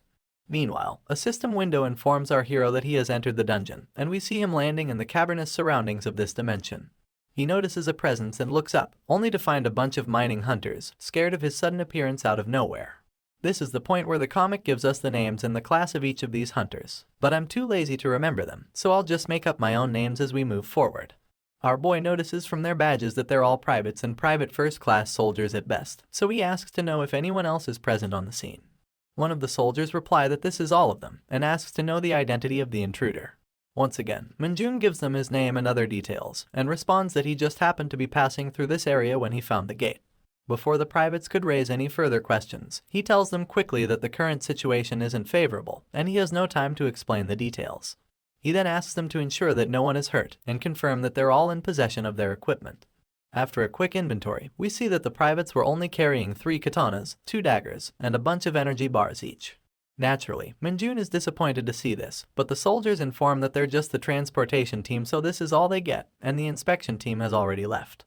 Even so, our hero doesn't understand why someone in their right mind would decide to dispatch a transportation team without any backup. And as he once again looks at the inexperienced privates, he can't help but wonder that something is definitely wrong. In any case, he decides to put the matter on hold and orders the soldiers to take back their equipment. He then proceeds to inform them about the bitter truth, which is the fact that they're currently standing inside a fake dungeon. It's a bit hard for him to explain the full essence of it, so in order to make things simpler, he tells the squad to think of this entire dungeon as a giant monster. Of course, the scared soldiers get all up on his face with surprise, and he continues to elaborate that this monster lures people inside to swallow them. And this time, the bait was nothing other than that ridiculous quantity of mana stone which the colonel was so greedy to extract. Shivers of fear run down the spines of the privates as they look at the crystals on the ground, but Minjun assures them that there's no need to worry. With a carefree smile, he tells them that he'll take responsibility and make sure to safely get everyone out of this shitty place. This relieves the soldiers' sense of worry, but they wonder if he really knows the way out. First of all, our hero tells them that they must follow all of his orders, and proceeds to inform that from now on, they will have to kill monsters and start moving towards the center of the dungeon. That statement surprises one of the private first-class soldiers, who was under the impression that they only had to deal with a singular monster. That's when my man glances at his surroundings to gauge the danger. He informs everyone that the fight has already begun, and as they frantically turn around, we see a bunch of muddy figures looming in the darkness. Zooming out, we get a good look at these abominable monsters, who are somehow managing to trudge onwards with their melting bodies. While the rookie hunters were still wondering what the heck they were looking at, Minjun disappeared from their group with lightning speed. And right in the next panel, we see him smacking the fuck out of one of these mud monsters at the front, startling the ones behind it. The remains of the creature splatter and fall to the ground, while our hero orders the jaw-dropped hunters to stay behind from now on. Seeing this immense display of power, one of the privates with thick brows addresses his brown-haired superior, wondering if he's the same Kim Minjun from the 104th Division they'd heard rumors about. The private first class confirms his junior's suspicion, as he also thinks he's looking at the same legend from the rumors. We then get a montage of our boy beating the shit of these creepers one after the other, and the hunters become more and more certain of his identity. That's right, he's the man who became a sergeant in the shortest time in history, and is notoriously dubbed as the invincible monster of the Hunter Corps by his peers and admirers. The story resumes, and instead of starting from our hero, we're greeted with the startled expression of Colonel Lee Sangjin, who's being called out by someone above his rank. This senior is none other than the Nepo baby's father, who seems to have rushed over to the site after hearing about the ongoing commotion. Without any pleasantries or a moment of respite, the threatening general grabs the collar of the colonel and drags him closer to demand an explanation for what the fuck has he done. The frantic man tries to explain that he merely discovered a lot of mana stone in the dungeon and wanted to extract it. But that's not the answer the general was looking for, and his eyes get bloodshot from the colonel's words instead.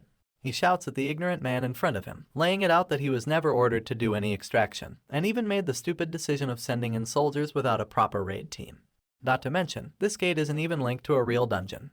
The colonel, who's visibly crying at this point, explains once again that the gate was confirmed to be empty after 2 weeks of investigation, so he simply wanted to extract some mana stone for the hunter army. Once again, that's not what the Major General wanted to hear, and he's beyond pissed that the stupid colonel deployed soldiers without his permission after merely 2 weeks of investigation. He's more than aware that the man decided to cut corners and put his soldiers in a dangerous situation, all for the sake of his personal track record. And for that, he can't help but shout at him with a threatening voice. After laying it straight for him, General Tio flings the man aside, telling him to be ready to take off his uniform, regardless of the outcome of this event. He then worryingly turns around to look at the dungeon gate once more, and is forced to witness the incredible mess this asshole created. One last time, he threatens the colonel that if there's a single casualty among his soldiers, he'll personally make sure to send him to prison. And with those words from our father-in-law, we finally head back inside the fake dungeon, where Kim Minjun is blowing apart the mud monsters with his fists. After leaving a long trail of their mudded bodies inside the cavern, our boy gathers the team of soldiers in front of him once again. For some reason, he looks incredibly pissed, and we soon find out the reason why. He asks the noobs why they're interfering in his fights, when he clearly told them that he'd handle the situation by himself. Of course, the soldiers simply wanted to be of help, so the sergeant lets out a huge defeated sigh to calm himself down. He looks back at the mud piles behind them, and reminds the noobs that he told them he had to defeat all these parasite monsters and reach the center of the dungeon. The privates look at him and nod in agreement to his statement, and that's when our boy explains that these monsters are created by the fake dungeon to absorb the prey that walks inside it. They will increase in number once he gets close to the heart of the dungeon, and start swarming their team from every direction. Which is why he wants all the privates to save up their stamina for that crucial moment. And as soon as the soldiers hear this, their eyes lighten up with confidence and admiration for their leader, who has just assured them that their presence is not useless. Once they get hyped up and start cheering, Minjun is finally able to smile, because he knows that this rescue mission is now plausible. Of course, his words didn't actually have a hint of concern for these fools behind them, as the fucker was simply after the extraordinary experience points he's getting from the dungeon. And by making sure that he's the only one fighting, he'll make sure to grab every single one of these points for himself. So with that greedy obsession with power, he innocently signals his squad to follow behind him and keep moving forward. And without a shred of doubt in their leader's judgment, the privates happily raised their weapons to follow his lead. With a squad of ignorant buffoons behind him, our guy was now finally heading towards the heart of the dungeon. Soon enough, he stepped into another mud pile, and we zoomed out to witness yet another mob of these creatures swarming the party from front. Their number was greater this time, and they all seemed to be guarding some sort of massive gem behind them, which was conveniently raised on a pedestal to mark its importance. Meanwhile, even though they did nothing, the soldiers were starting to get extremely exhausted and out of breath. Minjun is already aware that you start losing your stats and stamina simply by staying inside this fake dungeon, and had he allowed his men to fight from the beginning, there's a decent chance that they could have died due to exhaustion. Nevertheless, he assures them that they simply need to smash the core gem that they see ahead of them, and they would be able to escape this prison. But a ton of monsters stand on guard next to that core, making it a lot more difficult than it seems. But this is when our boy tells them to play their part properly, which is to make sure that no one gets killed or hurt, no matter what happens. He almost slips in his inner thoughts and blurts out that their health is necessary for his track record, but quickly fixes his words to tell them that they just need to focus on defense and stay safe in the rear. Once again, the soldiers shout in resonance, heeding the command of their leader while striking a defending formation to ensure everyone's safety. That reassures Minjun that he's free to leave their side, so he leaps forward into the battle, trusting the defensive capabilities of the privates. The mud monsters charge forward at the same time, but our boy simply splashes through them without any sort of resistance. He has to nerf himself and not use his demonic skills though, because the privates are watching, and he doesn't want any unnecessary rumors. So, without using anything flashy, our hero slips past the sluggish monsters with ease. They try to swing their liquefied bodies to intercept his path, but then he simply jumps into the air, while John and Ted eat the full brunt of Dave's attack. And while poor Dave was still horrified at the fact that he accidentally killed his own friends, Minjun was crashing down on him from above like a goddamn meteor. With the mightiest axe kick you've ever seen, he lands gracefully on top of the mud creature, splashing its body apart. Rest in peace, Dave. May you be remembered by someone in the comments section below. Well, anyway, Minjun uses this moment to leap forth once again and bounces ahead, leaving the majority of the monsters behind him.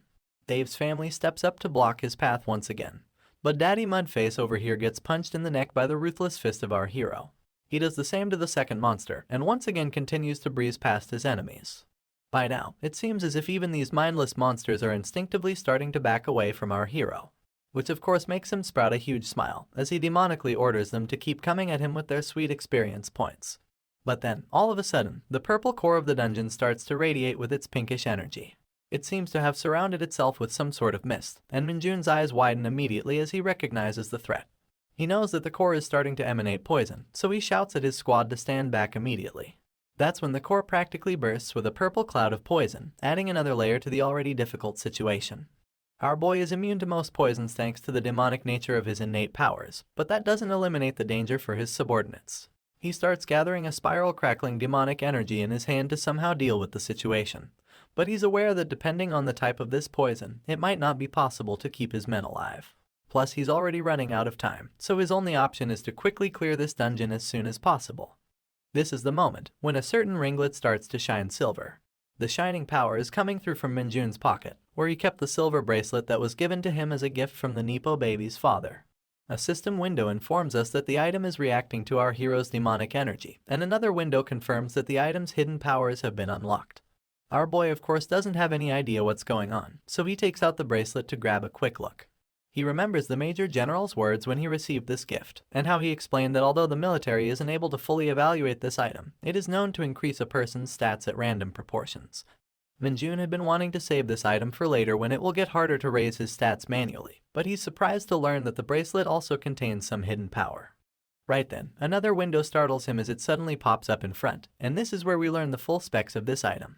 It's called the Bracelet of Imitation, and it allows the caster to use any skill that they know about, even if they don't own that skill personally. Also, once the skill gets used, the bracelet will lose all its property and disappear entirely. Our boy almost couldn't believe his insane luck when he read the information, because this is precisely the kind of item he needed to get out of this situation. He holds out the bracelet in his hand, and recalls the perfect skill to deal with his current predicament. Since Minjun comes from another world with a plethora of experience under his belt, he knows about way more skills than he currently owns. And with his vivid imagination, he conjures up his dark powers around the item, forming a handle of some sorts in his hand. As we zoom out, we see that he's holding a massive sword of pitch dark energy, which appears extremely volatile in its element. I guess it wasn't possible to conceal such a skill from the eyes of the privates, who can do nothing but stare at the sergeant with stun-locked expressions. Almost like Guts from Berserk, the man holds out his massive blade on his shoulder with a grin of confidence. This is one of the unique skills of a monster called the Dark Knight, which gave our boy quite a run for his money when he tried to catch him. It almost looks comical when Minjun holds out this absurd-looking weapon above his head, but the skill he uses to cast it is nothing to laugh at. This skill is called Banishment, and it uses his demon sword to open up a rupture in the surrounding space, blasting all nearby enemies through a dimensional rift. With one last smirk, my guy tells the fake dungeon to get a load of his power and swings down the gargantuan sword, which almost forms a veil of dark energy in front of him. As expected, the slash opens up a dimensional rift in front of him, and although everything looks normal for a brief moment to the mud monsters, they soon start getting sucked into the void as their bodies disintegrate. The rupture is massive, and sucks in all the enemies created by the fake dungeon in a twirling motion around it, along with all of its purple poison. The dungeon core itself wasn't an exception either, as it soon began to crack and crumble under the pressure. Not being able to hold onto its form, it got sucked into the rift along with the rest of its measly creations. By now, Minjun's energy sword has exhausted its usage, so it started to melt away its shape and disappear into the air as well. And in a matter of seconds, it completely disappeared from the hands of our hero. Not that it matters, because the satisfied look on his face is already enough to confirm that he got what he wanted. That's when his lackey in the outside world contacts him via telepathy, telling him that there's been some trouble. Apparently, the Hunter military soldiers are sticking some sort of strange device to the entrance of the dungeon, and he doesn't really know its purpose. As we zoom in further towards the strange contraption, we hear the soldiers confirming that they have successfully installed the mana bomb. The commanders shout for only the necessary personnel to remain on the scene, and orders the rest to immediately vacate the site. The man in charge of this operation seems to be Major General Sun Tiho, and after hearing the word bomb, the lackey starts to get worried. He informs his master of the same, who currently seems to be reaching towards the dungeon core without a care in the world. The destroyed core lays in front of him in pieces, as he replies to his lackey that there's nothing to worry about. He then quickly proceeds to further smash whatever remained of that purple ball, claiming that he's about to exit this place in a matter of moments. Going back outside, it almost seems as if the time is running out for our hero. The bomb has already been installed, and an officer is standing next to General Tio with the trigger to detonate it on his command. The division commander holds the switch in his hand, wondering if he has no option but to press it. It would be nice if they could open the gate through the bomb, but there's always a chance that it might trigger another unexpected reaction from the dungeon. That's when we get into a brief flashback where the general was shocked to learn about Kim Minjun being present on the scene earlier. The commanding officer confirms this and informs that Sergeant is currently inside the dungeon along with their own personnel. That of course doesn't make any sense to Sun Tio, as our boy had no reason to be present at this site, when it's not even his station of duty. Heck, this isn't even his division. But the information is true, and the commanding officer confirms once again that he rushed into the gate after stating his affiliation. The Major General asks if Minjun's division has been contacted regarding this incident, and the subordinate replies with a yes, further informing that his battalion commander is currently en route to the site. With an almost uncharacteristically panicked look, the Nepo baby's father looks at the dungeon gate once again. He's worried about our boy's safety, and the dangers that he might face inside the unpredictable environment of such a strange dimension. But the portal is already closed shut by a mass of tentacles, which brings us back to the present, where the mana bomb has been planted to deal with that exact same issue. Sun Tio holds the bomb's trigger in his hand, but he's rather unsure of this decision. That's when the subordinate from the flashback comes rushing in, informing at once that all troops have been safely evacuated to a safe distance. Once again, with a worried expression, the Major General looks at the trigger and faces reality. Although he wants to put his faith in our boy, he knows that they have already spent 4 hours in the dungeon without proper equipment, which makes their chances of survival very slim. However, just as he had resolved himself to finally push the button, the massive portal suddenly started to quake and tremble. Such an event was unexpected, and it left the two officers at the scene to become unsure of what was happening. Miraculously, the enclosure of tentacles started turning to brittle stone and crumbling before their very eyes. Tio's subordinate was still lost in the sauce, but the general was sharp enough to take action immediately. He ordered him to quickly call the medics to come to the aid of any survivors, and then bring the officers to come fully armed to the field for any unexpected dangers. The general then rushed straight towards the gate, and with his massive hands and abnormal physique, started tearing apart the weakened tentacles to fully open up the portal once again. While he was busy struggling to rip the tentacles piece by piece, the lieutenant was already back with the medics as commanded. A gray-haired woman, who looked to be the one in charge of the medical corps, immediately reported their arrival to the Major General, but the man simply commanded her to stand by for the time being. And then, as he held the pieces of monster flesh he tore apart, the both of them witnessed something truly miraculous. Human figures started to emerge from the portal, and it only took a moment more to see that these were the privates who were sent inside for mana stone extraction. From the look on their faces, they almost can't believe that they actually made it out alive. I shit you not, this is actually the first time we've ever seen Nepo Baby's father with such a genuine face of happiness. I guess he really cares about his people. He pats the private first class at the front and starts asking them if everyone is safe and if there's anyone who got injured. I guess the reality finally set in for the redhead, so he starts crying with joyful tears, telling the division commander that everyone is safe. The remaining soldiers soon began to come out of the portal in numbers, and it became clear that their raid was successful. At the end of the line is our boy, heroically standing tall with an exhausted private on his shoulder to help him through. One of the medics rushes over to help the private instead, and our boy slowly leaves the man in his care. He then turns his gaze and meets the eyes of the Major General standing a short distance away from him. First things first, Minjun makes sure to salute his senior on the field. The man at the other end sprouts a smile after this gesture, making sure to salute back in response. If not for our hero, the privates who were sent inside would have lost their lives, and our father-in-law seems well aware of this fact. The scene then transitions to the evening of the same day, and we're taken to the headquarters of the 107th Division. Inside the building, General Sun and our boy are sitting together inside his office. Placing down his cup of coffee, the general seems to be agreeing to some sort of report in his hand. He confirms the report by asking our boy if he was indeed on vacation, which the sergeant agrees to immediately. And when asked as to what he was doing inside a foreign division, Minjun perked up and replied that he came to avail the offer from the Major General, who agreed to treat him to a meal. Of course, the officer finds it a bit odd that a soldier would willingly use his vacation for something so trivial. Not to mention, as soon as he arrived in the area, he noticed the portal acting weird at the perfect moment, and jumped in to save a bunch of people he had no affiliation with. And after listening to all the facts, even Minjun is forced to face the fact that his lie is starting to stretch a bit thin. However, he has no choice but to stick to his words, so answers back with his usual bright energy, confirming that when he noticed the anomaly at the gate, his body started moving on its own to take action. There was a brief moment where the general was forced to think that this dude had to be bullshitting him, but he couldn't help and laugh at the answer instead. He likes the eccentric nature of our MC, and is finally beginning to understand why Brutus likes him so much. Meanwhile, my guy is just surprised that his lie somehow ended up working. After the hearty laughter, the Major General leans forward and informs our hero of the incredible feat he accomplished inside the fake dungeon by ensuring the safety of every soldier. He appreciates his efforts, and Minjun is more than happy to take up that compliment with stride. However, there's a sudden tension in the air when General Sun's eyes begin to sharpen. Minjun notices the shift and stays silent in response to listen further. That's when the man starts explaining that the sergeant is starting to stand out too much. Not only has he been rapidly moving up in ranks one after the other, but also given the achievements of today's incident, it goes without a doubt that the Hunter Corps headquarters is starting to pay him a lot of attention. To our attention-seeking hero, that's not exactly a bad thing, but the general is concerned that it might cause him some problems in the future. And if that happens, he wants to assure Minjun that he should never hesitate to inform him immediately. No matter what happens, he assures him that Brutus and himself will stand up for him at any given point. That means that our sergeant boy is now officially recognized by the father-in-law for his talents, and Minjun can't help but thank him for the gesture. After that, the general leans back on his sofa, telling the boy that he can't really treat him to a meal today because he's busy, but he'll go ahead and grant him any personal favor if it's within his power, as thanks for saving his men. Without an ounce of shame, this idiot blurts out that he'd like yet another promotion. But General Sun makes it clear that such a decision is not up to him in the slightest. That left our boy with a pouting expression on his face, but only until his eyes got drawn to something special. As he peered at the general's desk, he saw a very familiar-looking crystal that he once stole from the Nepo baby's house.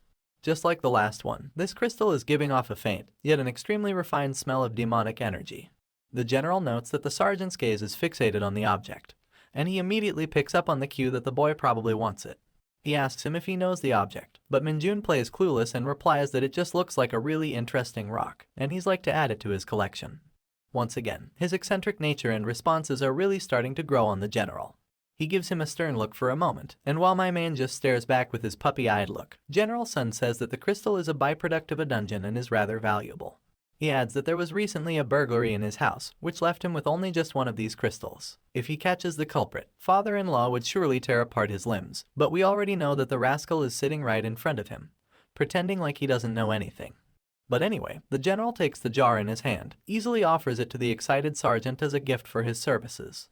The man can't help but feel that he strangely keeps getting involved with our hero just like his daughter, but he's finally starting to not hate these interactions.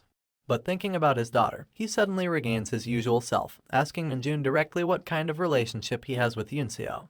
And of course, my man replies with a stern look that they're fellow hunters, nothing more and nothing less. In his case, it's also true because this dude don't care about no women. That statement in itself is a huge relief to the doting father, who just wants to protect his daughter from the lecherous gazes of men. So, with a smile etched on his face, the general excuses the sergeant and asks him to send his battalion commander in the office after he leaves. Kim Minjun salutes the major general and exits the scene promptly with the crystal in his hand. It is now nighttime outside, and our boy is waiting under a bus stop with a familiar figure by his side. Looks like Lee Bongu has reverted back to his usual form to enjoy some sort of sweet fish-shaped pastry, and his master is just yelling at him to stop eating with his mouth open. Scared of his wrath, the cute lackey calms down a bit, and Minjun proceeds to smash the crystal in his hand to absorb its power. A bunch of system windows pop out in succession to inform about the demonic energy he has absorbed, and the amount of stats that have been increased. It actually seems much lower than the last time, and our hero is forced to wonder whether he's reaching a point where it's going to get much harder to increase his level. But just as he was thinking that, another system window informed him that he's reached the current threshold of the demonic energy and unlocked a new skill called the demonic energy whip. Now that changes the whole story for our boy, who's suddenly excited again at the emergence of a new power. While all of that was going on, we go back to the Hunter Corps headquarters, where a meeting was ongoing inside one of the conference halls. Sun Tiho and General Brutus were standing face to face with each other, and the man in the center was their superior, yelling at Nepo Baby's father for the mess he allowed to fall on his site. The man apologized for his oversight, but the superior officer, Lieutenant General Kim Changmo, was far too furious to accept his apology. He yells that the 107th Division would get audited soon, and warns the Major General to be ready for it as well. While the two-star officer could do nothing but hide his face in shame brought upon by his useless subordinate, the Lieutenant General stayed relentless in his remarks. Even Brutus had no choice but to witness the whole scene quietly, as there was nothing they could do to mend this situation. Moreover, Kim Changmo was dying to meet the battalion commander who was the root cause of this mess, and it's very likely that he's going to strip him of his uniform. Sun Tiho agreed to send Colonel Lee to the meeting room later, and that's when the door behind him suddenly propped open. A single emergence of the figure from the door startled the three officers present, and Lieutenant General Kim was the first to get up and salute. The man stepped forward with authority, telling Kim Changmo to go easy on the Major General, because he's yelling loud enough to even be heard outside the room. The three-star officer immediately stands on guard after the statement, agreeing to the command and sweating profusely. That's when the figure finally took his seat while stating that he had received the report of the incident, and Major General Brutus quickly realized that shit was about to go down. You can already see the 4 stars on the uniform of this figure, which mark the highest status in the military, the rank of a general. And sure enough, as we zoom in on the cunning and calculating face of the man, the comic reveals him to be the supreme commander of the entire Hunter military, General Gu Haxial. He utters the name of Kim Minjun, the man who was at the forefront of his report, and you can immediately tell that some intense politics are about to go down soon. The story continues, and we're immediately greeted by a brown car, speeding its way inside the Hunter military camp. It comes to a halt with an abrupt press on the brakes, and out comes a fuming colonel, the commander of Minjun's battalion in the 104th Division. Still mad and upset, the guy doesn't even bother to close the door to his car and marches straight into the building. His destination is none other than his own office, and when he bursts open the door to head inside, he's immediately greeted by an energetic salute from one of the officers. The colonel looks around frantically, asking where everyone is. As we zoom into the face of the officer, we find out that it's Minjun's own platoon commander, and he seems a bit hesitant to answer the colonel. The colonel figures out the situation from his silence immediately, and asks whether the people came to target our hero, which is something the platoon commander couldn't refuse. Feeling dejected and defeated, the colonel takes a seat at last, calling the higher-ups a bunch of bastards for their underhanded tricks. He holds his aching head with frustration, knowing fully well that they deliberately made their move when he wasn't in the camp. As he sighs and tries to calm himself down, the poor lieutenant can do nothing but stare at him, with a face that says he doesn't know what to say. You see, this man was making the exact same face just an hour prior, when he was lost in the sauce in exactly the same way. He was sitting in front of 2 broad shoulders, which belonged to a pair of really scary individuals. The first one was a Master Sergeant Utiwan, a senior officer from the Special Task Force of the Hunter military. The second one, who looked like his brother from another mother, was also from the same task force, but slightly lower in rank. He was a Sergeant First Class, whose name was Jang Minsu. Looks like they came with a request to Minjun's platoon commander, who is currently in the process to decline them politely. His reason was that the officers came really early in the morning, and wanted to personally meet his soldier who had just returned from his vacation. From his point of view, the whole situation was a bit odd, but his explanation was cut short by the gigantic hand of his guest. Master Sergeant Yu wasn't even trying to be subtle about his approach, as he openly stated that he's here on the orders of the top brass and would appreciate it if the lieutenant looked the other way. That of course infuriated the platoon commander, who was now trying to make it a matter of basic principle. But once again, the guerrilla brother did nothing but laugh in his face while pulling out a phone from their pocket. Master Sergeant, you claimed that they weren't breaking any rules, as a formal notice from the very general of the military could be arranged by a single phone call if they deemed it necessary. And sure enough, the mustache gorilla was ready with his flip phone to make that call on a moment's notice. This definitely put the pressure on the poor platoon commander, who knew that he couldn't possibly refuse orders from the general. And with that, the elder gorilla demanded that he call Sergeant Minjun to meet them, so they can have their meeting in quiet and leave without any trouble. Well, the lieutenant was left with no choice, and it didn't take long for the office gate to open once again, and our boy Minjun to step in with a salute to his senior officers. Both the first lieutenant and the guerrillas turned their heads to gaze upon the man of the hour, and our boy immediately noticed the symbol of the Special Task Force imprinted on the guests. Ignorant as he may be, Minjun lived inside the military, so he was able to quickly identify the mark. The lieutenant tried to set the tone to introduce his soldier to the guests, but the master sergeant jumped the gun to take the initiative. He got up and greeted our boy with a firm handshake, along with his own introduction to make it clear that he belonged to the Special Task Force. Minjun replied to the gesture with the same energy and was overall pleased with their appearance. By now, the master sergeant seemed to have gained complete control of the conversation by sucking up to Minjun's achievements and asking him to sit down for a chat. Our boy thanked the officer and took his seat next to his platoon commander, who was currently very worried with how things were progressing. The elder gorilla didn't waste any time getting to his point, and straight up stated the Special Task Force, or the STF, was in need of competent personnel like our hero. From that one line alone, it became pretty clear to Minjun that this was a scouting offer. Master Sergeant made the duties of the task force more clear from thereafter, stating that they're only deployed for special cases unlike the regular hunters. These tasks include raids inside high-risk dungeons, protection of VIPs, overseas missions for the military, and much more. It was a lot of gibberish that our boy simply didn't care a damn about, but his eyes were glittering in a way that worried the lieutenant. After all, as long as he was promised a huge promotion, this dude wouldn't really hesitate to switch sides. Master Gorilla even mentions that they often deal with the crimes of civilian hunters who aren't affiliated with the military, so high combat skill is an immense requirement for their unit. After stating all the work that they do, this dude claims that our boy's incredible performance in his division hasn't gone unnoticed by the headquarters, so they would like to offer him a place that he actually deserves, along with a special promotion. Yep, those were the words that tipped the scales completely. As soon as our boy heard about the special promotion, his eyes perked up with excitement, very much in contrast to what his commander was feeling. The Master Sergeant is just layering the cream on top of this delicious cake of an offer at this point, and confirms once again that if our boy indeed joins their task force, he would be promoted to the position of a staff sergeant immediately. That's where the mustache gorilla chimes in, further elaborating that the initial promotion isn't the only benefit, as people in the special task force are basically on a fast track to future promotions and rank ups inside the military, because they have more chances to rack up their achievements. Of course, with all those SEO-optimized words to resonate with Minjun's noodle brain, he was seeing absolutely no reason to refuse such a stellar offer. That's when the Master Sergeant's flip phone started ringing out of nowhere, and as he tried to excuse himself while trying to take it out of his absurdly plus-sized pocket, Minjun couldn't help but notice that it's the exact same model as the one on the table. For some reason, that put a sense of worry on our boy's face, so he asked the mustache gorilla about it right away.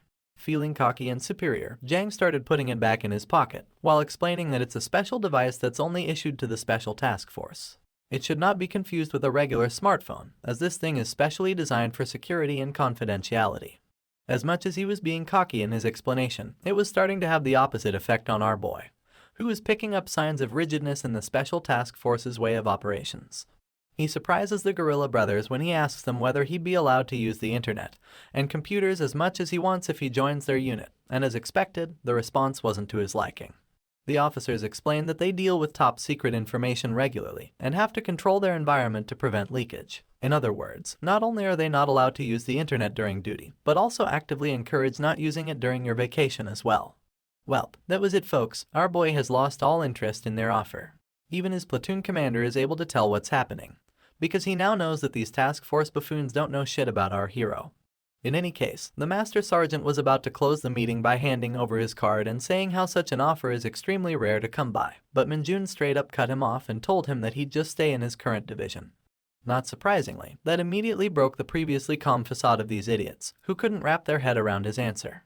Getting slightly annoyed already, the Master Sergeant demanded our boy to reveal his reason for rejecting the offer. Of course, Minjun isn't known for his shy nature, so he immediately starts explaining that he can't join a squad where he can't even play his favorite game, Dungeon Power Fighter. Now clearly, that was an answer that sent the mustache gorilla in almost a justifiable rage. I mean, how could this dude reject such an incredible offer over some stupid outdated game? But that's just who our boy is, and he makes it clear to his guests that he's not joking. For him, this game is a vital source of energy, and he's not really willing to substitute it for anything else. Heck, this guy crossed over a whole separate dimension just to play this game. That doesn't mean that the Master Sergeant would simply accept his reasoning, however, but he's got no other choice. Realizing that the person's will matters the most anyway, he decides to take a calm stance unlike his angry junior and says that they will take their leave. Seeing them leave, the platoon commander jumped up with a giant-ass spring in his steps and beamed ahead to open the door for them, showing them the way out so they can never come back. My guy was literally snickering behind their backs, as the officers of the Special Task Force could do nothing but exit the office with their defeated expressions. But as a one last fuck you, the mustache gorilla turned around and accused Minjun for having his accomplishments overly blown out of the proportion, as he never believed that someone of his caliber was fit to join the task force in the first place, and he's sure that he couldn't even pass their entrance test if he tried.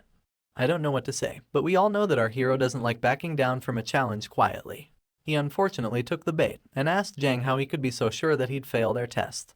The two guests' pride was already crushed, and now this idiot was clearly taunting them by claiming to be better than what they think, so it's no wonder that the poor platoon commander was starting to lose his shit once again.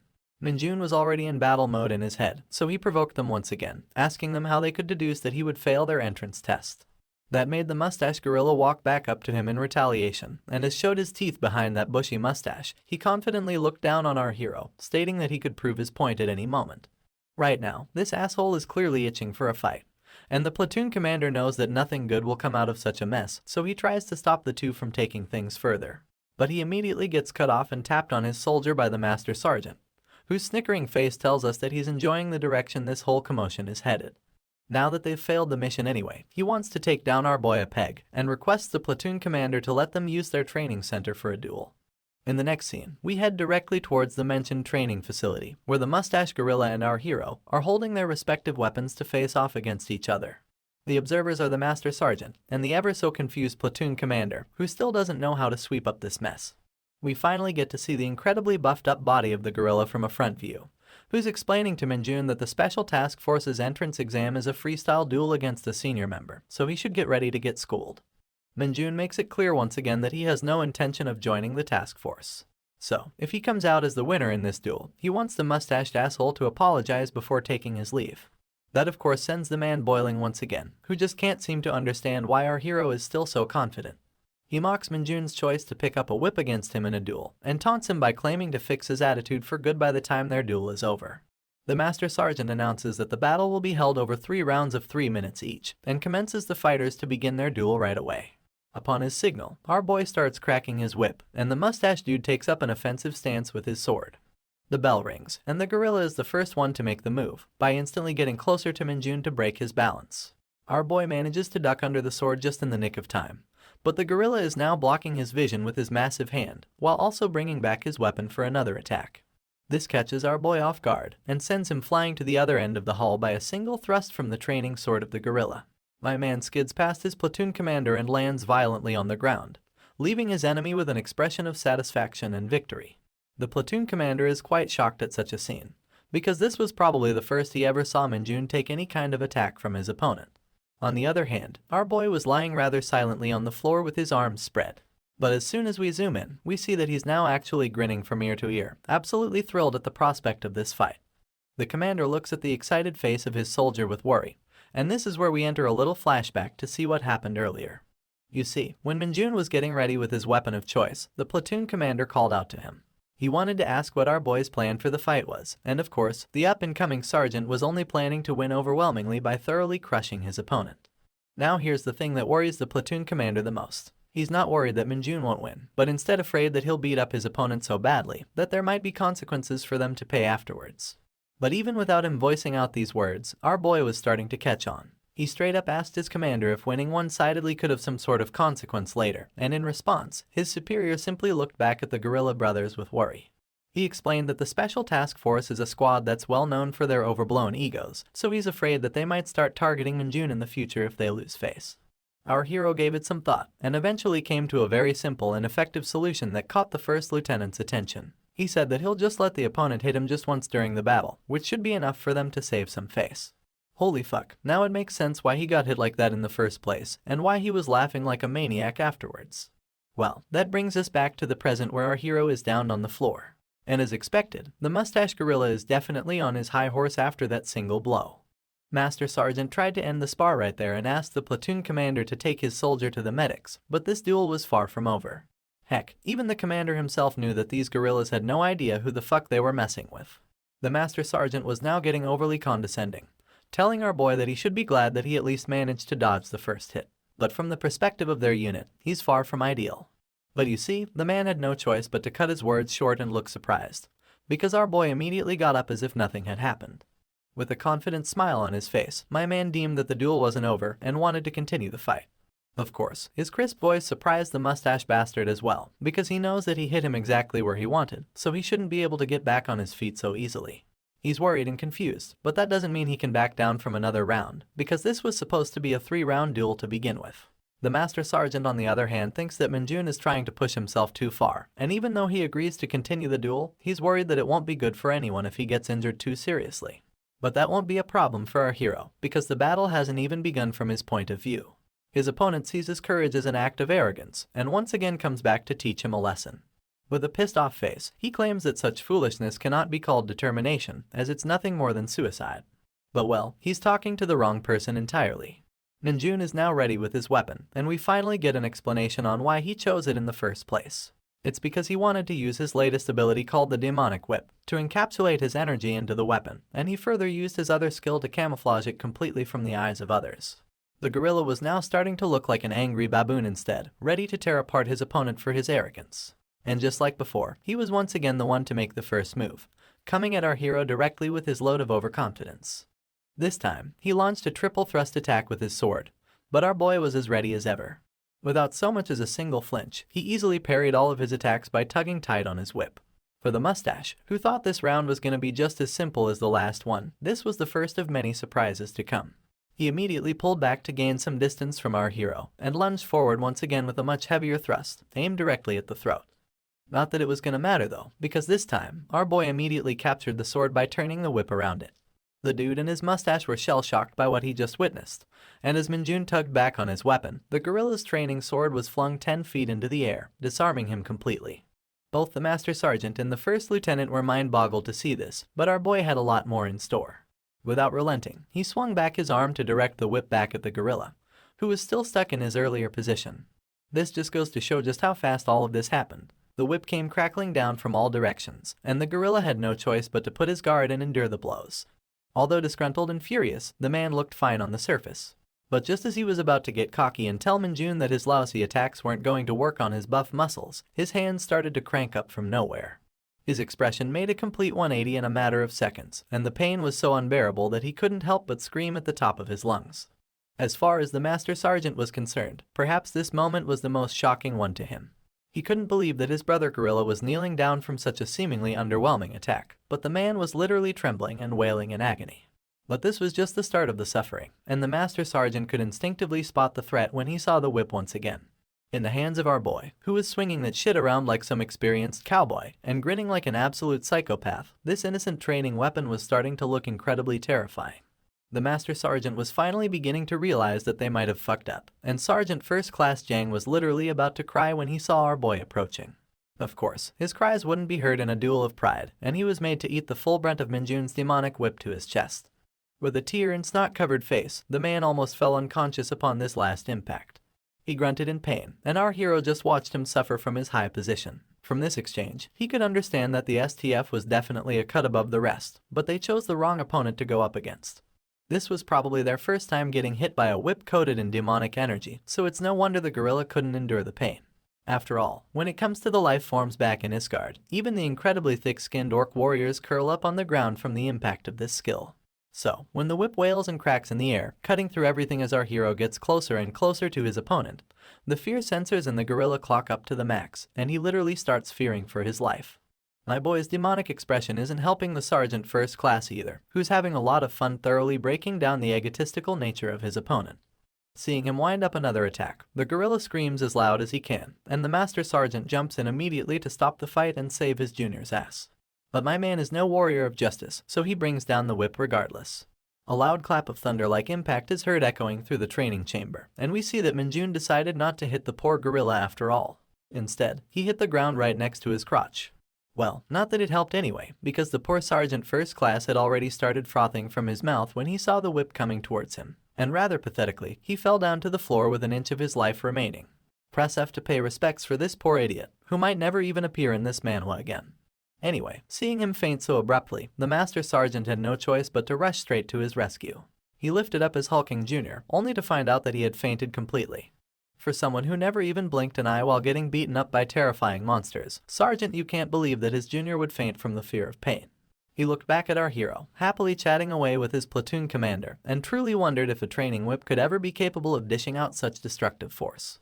The only conclusion he could come to was the fact that Minjun was truly special, and there was no way he could afford to let go of such a treasure. So, as the man who finally understood our hero's true value, he decided to face the shame, and asked if he could be allowed to apologize in place of his subordinate to atone for their mistake. For a moment, Minjun didn't know how to respond, for such a prideful man to personally offer him his apology. He wondered if he had gone too far to teach them a lesson. And as he looked once again at the sorry state of the Sergeant First Class, he was starting to feel a bit bad for what he had done. And so, deciding to let the matter go, he simply replied with an apology of his own, claiming that he had acted beyond his rank on impulse as well, so they should just bury the hatchet. The Master Sergeant didn't show much expression to that response, but deep down, he really respected our hero's reply to this situation. Growing more and more interested, he handed him out his card once again, telling him to contact him anytime in the future if he ever decides to change his mind about the offer. With that, he picks up his junior from the floor, politely deciding to exit the camp with whatever dignity they had left. But of course, the now satisfied lieutenant teased them the whole way, asking them if they needed to be shown their way to the medics. Master Sergeant Yu declined the offer without showing any emotion, and gestured that it's best that they now get going back to their camp. And with that, this foxy bastard just stepped aside and showed them the way out with the most passive-aggressive pose imaginable to mankind. It looked as if Minjun was quite pleased with the end result as well. He didn't know what to do with the card in his hand, but this was probably the best outcome in this scenario. We now head back to the present timeline to the company commander's office, where a loud burst of laughter could be heard outside. The platoon commander had just finished telling the whole story to the battalion commander, who was beyond happy to hear it in detail. With a bright and pleased smile, he asked his junior officer about the whereabouts of the man in question, Kim Minjun. The lieutenant replied that he was now back in his barracks, and was currently training on his own. The colonel says that he'll personally deliver the news of Minjun rejecting the offer from the special task force, as he's sure that the division commander Brutus would be thrilled to hear it. But still, there's a moment where he shows some worry on face, because if our boy rejected their offer this time, he's sure that the STF now wants him more badly than ever. The lieutenant seems to think the same, and wonders if they should do something to entice our hero to make him stay in their battalion. The colonel's response to this is rather bland. He believes that the division commander must have predicted these things so far, so they shouldn't worry unnecessarily. He looks back up with a renewed smile and a hint of confidence, saying that he's looking forward to what kind of offer Brutus would prepare for our hero. That's where we transition the scene towards the training room with a bunch of broken slabs of wood on the floor, and our hero who's currently in the process of breaking more of them by using his whip. Holding his weapon with a hint of confusion, it seems as if this man is trying to practice his control over the skill so that he can tone it down a bit when dealing with a similar opponent in the future. The episode starts, and the first thing we see is the absolutely joyous face of Brutus, laughing at our hero's recent shenanigans with the special task force. He's getting the news from Minjun's battalion commander, and is overall quite pleased with the result. He speculates that the STF guys must be quite upset right now, to which the colonel fully agrees. You see, Brutus was previously quite worried because he knew he couldn't stop our boy from leaving if he decided to join the STF, but now that situation has resolved itself rather beautifully. The colonel agrees, and suggests that it's probably the best time for them to step up their game. Since the Major General agrees with this statement, he wastes no time and gets up to express his proper appreciation to the right party. My man picks up the tiny handle of the phone receiver with his gigantic hand, and casually proceeds to talk in abstract words to the person on the other end, confusing the colonel behind him. With almost a vicious smile, he orders the other person to meet him right away, and bring all the relevant files along with him. We'll get back to this mysterious development later, but for now, let us go back to the military camp of our hero. The corporals are all gathering in front of their sergeants, looking a bit anxious. The reason seems to be the newly lined shoulder traps of our hero, which seem to represent yet another promotion. Guangxik and the rest look confused to see this, and nervously ask Sergeant Lee what seems to be happening. Sergeant Lee responds without a change in expression, letting everyone know that he's no longer the leader of their squad, and the position has now been passed on to Minjun. The ponytail inquires if this means that Sergeant Lee is getting a promotion, but the man replies with a negative. However, he elaborates that he will soon be applying for the position of a staff sergeant rank, so he's now passing on his current position to Sergeant Kim Minjun. All of these guys have been through every dangerous situation imaginable, so it's not like anyone has a complaint regarding this decision. In fact, all the corporals agree in unison that no one else is more qualified than our boy to receive such a position. Still, Minjun's disciple raises his hand to ask a question, and the sergeant allows him to speak. Looks like the student is curious if his master was the one responsible for solo clearing the fake dungeon from a different division, because that's quite the hot topic inside the division. His inquiry hypes up Guangxik and the ponytail as well, who claim that the entire hunter community is in an uproar because of that incident. I guess he couldn't deflect the rumors at this point, so my boy keeps it casual and calmly admits that he's the one responsible for clearing that dungeon. However, he makes sure to add that he was passing through that location by mere coincidence. After confirming the rumors from the man himself, it's to no one's surprise that the entire squad was dumbfounded. They knew it was possible, but getting the confirmation still left them surprised. Dong Jin expresses his shock and asks right away if the sergeant suffered any injuries. But as you can see, this fucker is in perfect condition. Now the others get extra chummy, wondering if this achievement has something to do with his promotion to the squad leader and whether he's going to receive any other rewards. Getting tired of their persistent questions, our boy pushes them away while agreeing to have received some other rewards, but it doesn't look like these people have any intention of leaving without getting their answers. A few days passed after that, and we now find ourselves inside a goblin colony dungeon, where our boys are slaying the monsters left and right. One of the goblins gets sliced in half with his tongue sticking out, and the dialogue between the corporals begins.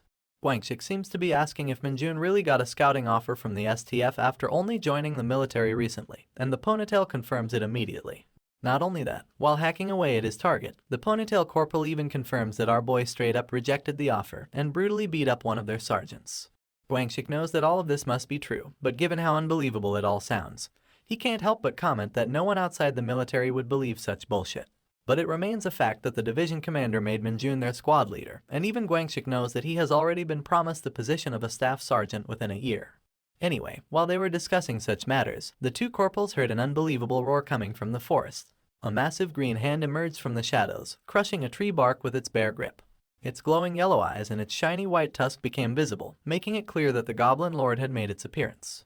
My guy was built like John Cena, and creepily inched towards the corporals to avenge its fallen comrades. Once again, it roared with all of its might, but somehow, it got absolutely zero reaction from our guys. Even while the Lord was charging towards them with its massive club, the hunters didn't bat a single eye, and kept staring at the creature with deadpan eyes. That's when a whip slithered past Guangxik with unimaginable speed, and hit the overgrown goblin right in its eyes. The poor creature let go of its weapon while wincing in pain, and we finally realize why the corporals didn't even consider it a threat. More lashes of whip kept coming out in succession. The monster cried in pain and agony, while the hunters did nothing but watch the show from the sidelines. At this point, the Goblin Lord was looking more like a beaten-up slave, cowering before its master to beg for mercy. That's when we finally see the face of the perpetrator, who's of course no one other than our boy, Minjun. He holds a rather sturdy-looking whip in his hand with his signature smirking smile, ready to crack a bastard's skull. Just from the conversation of the corporals, it would seem that the new whip in our hero's hand is personal equipment. That was granted to him by the division commander himself. And given the fact that even the platoon commander doesn't have his personal equipment yet, this is definitely an amazing privilege.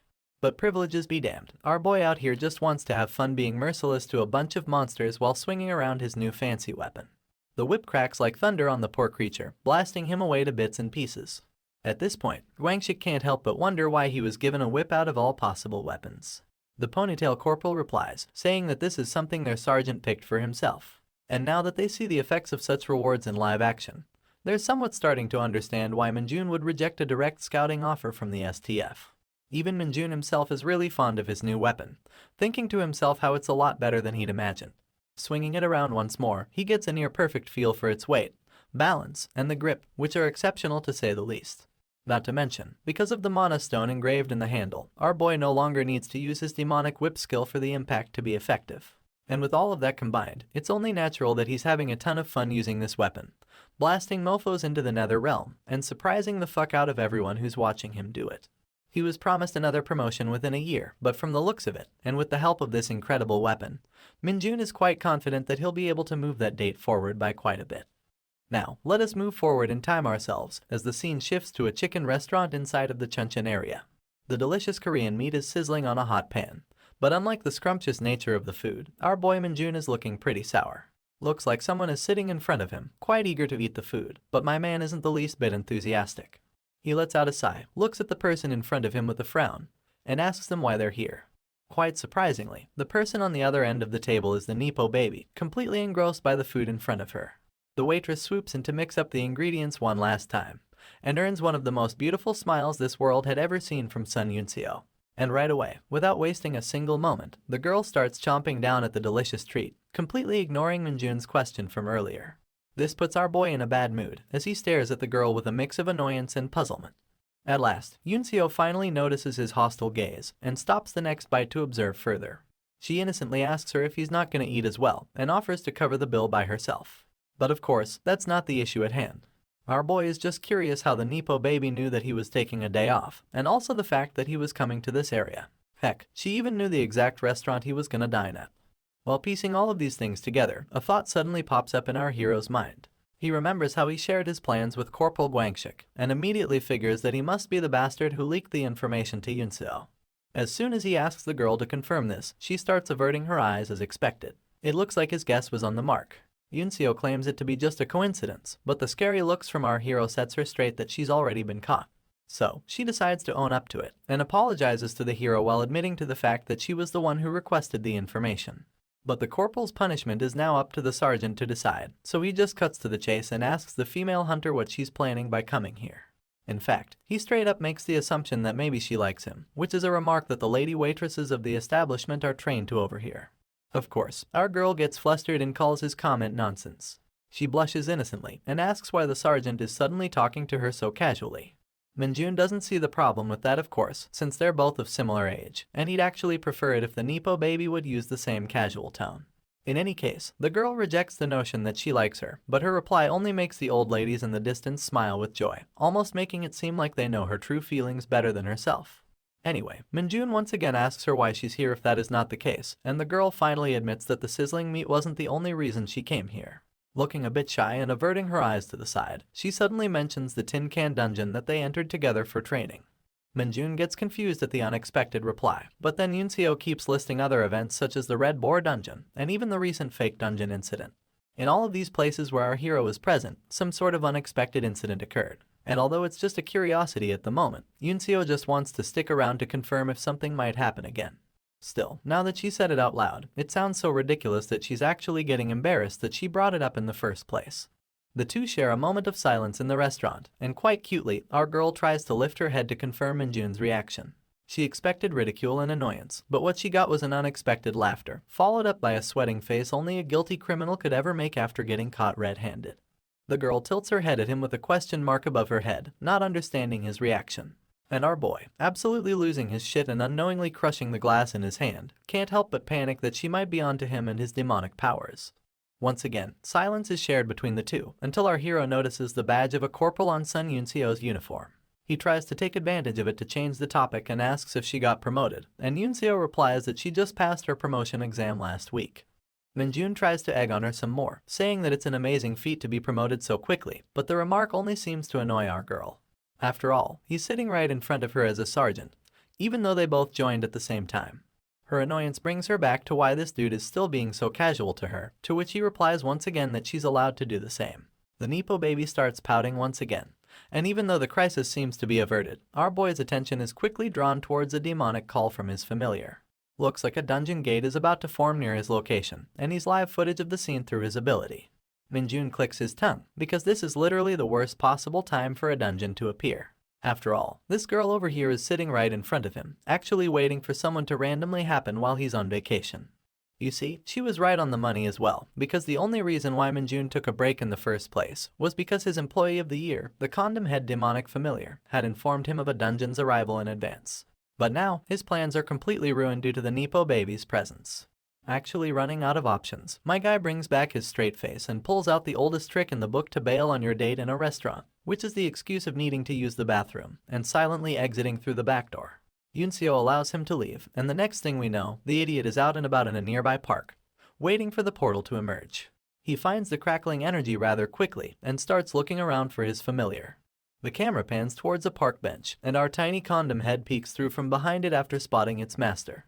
Minjun gives it a thumbs up for bringing him such amazing news despite not even working with Lee Bonggu, which is a praise that the familiar really seems to appreciate. After tossing away the ball of demonic energy for the familiar to feed on, our hero starts to wonder why his other minion hasn't come into contact with him lately. But before he can entertain that thought any further, his attention is diverted towards a much more pressing issue. The lightning of the dungeon portal seems to be acting more violently, which basically means that the gate is about to open. Minjun readies himself for the battle, commenting that it's good that not many people are passing through this area due to the winter cold. In just a matter of seconds, the lightning energy starts running rampant in its location, and a gigantic portal is opened right in front of our hero as he had expected. We all know that our boy isn't the type to care about others, but even he is getting annoyed by the fact that the gate is opening up in the middle of a residential area. Regardless, for the sake of the citizens' safety and his promotion, he gets ready to deal with this mess as soon as possible. In the next moment, we see a somewhat humanoid silhouette of a dungeon creature making its way out of the gate, looking quite menacing. The fact that the monster is coming out on its own isn't a natural occurrence, and is categorized as an anomaly called the dungeon break.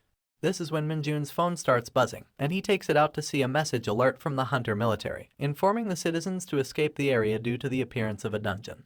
For now, our boy doesn't know what might come out of this portal, but if it's something he shouldn't be able to handle at his current level, he just needs to hold out until the reinforcements arrive from the military.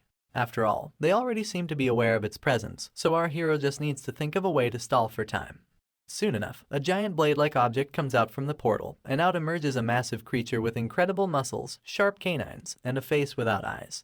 The creature roars ferociously, immediately putting our hero on guard against it. Minjun recognizes this monster as a hanker, not to be mistaken with a wanker, and it looks like it's a somewhat troublesome opponent. The hanker, starts off the fight by bringing down its bladed hand on our hero.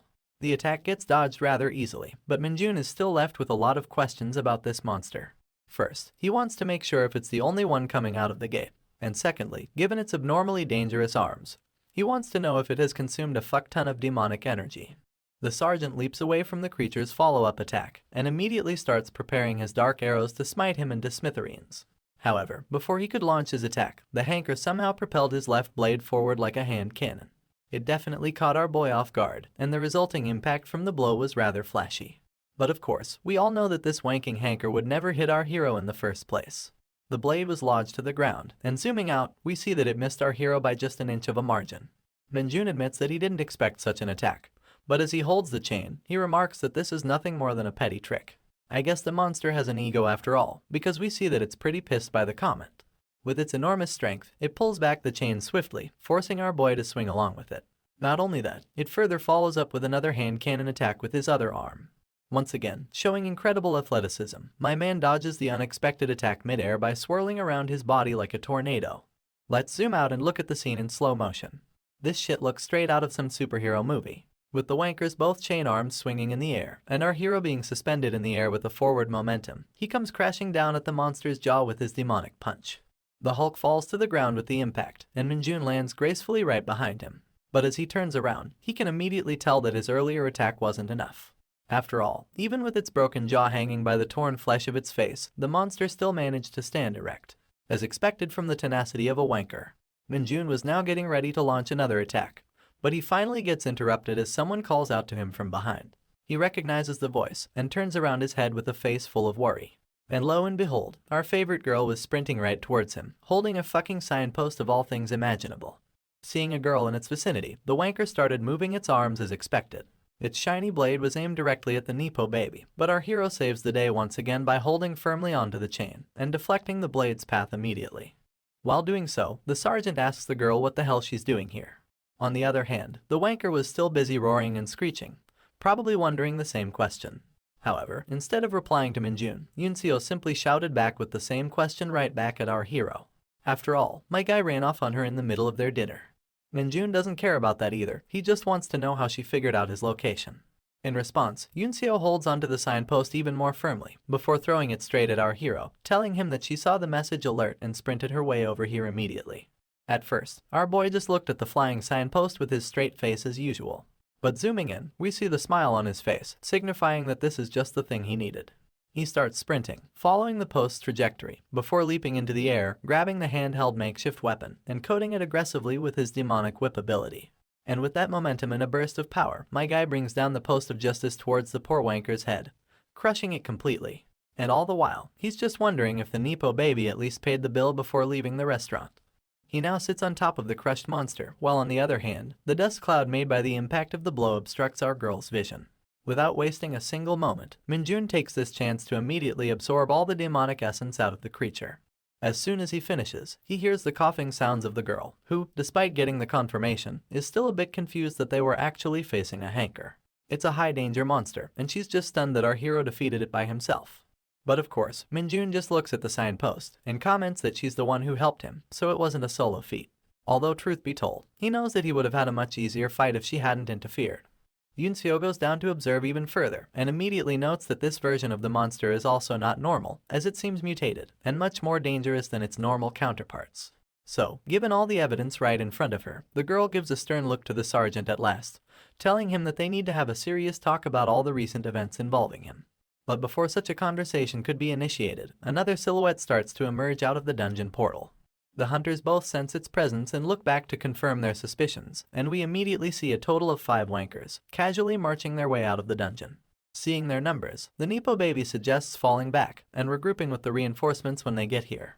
Our boy likes the idea and tells the girl to back on her own and regroup with the others. But that means he's not including himself in his plan, and our Nepo baby doesn't understand this decision.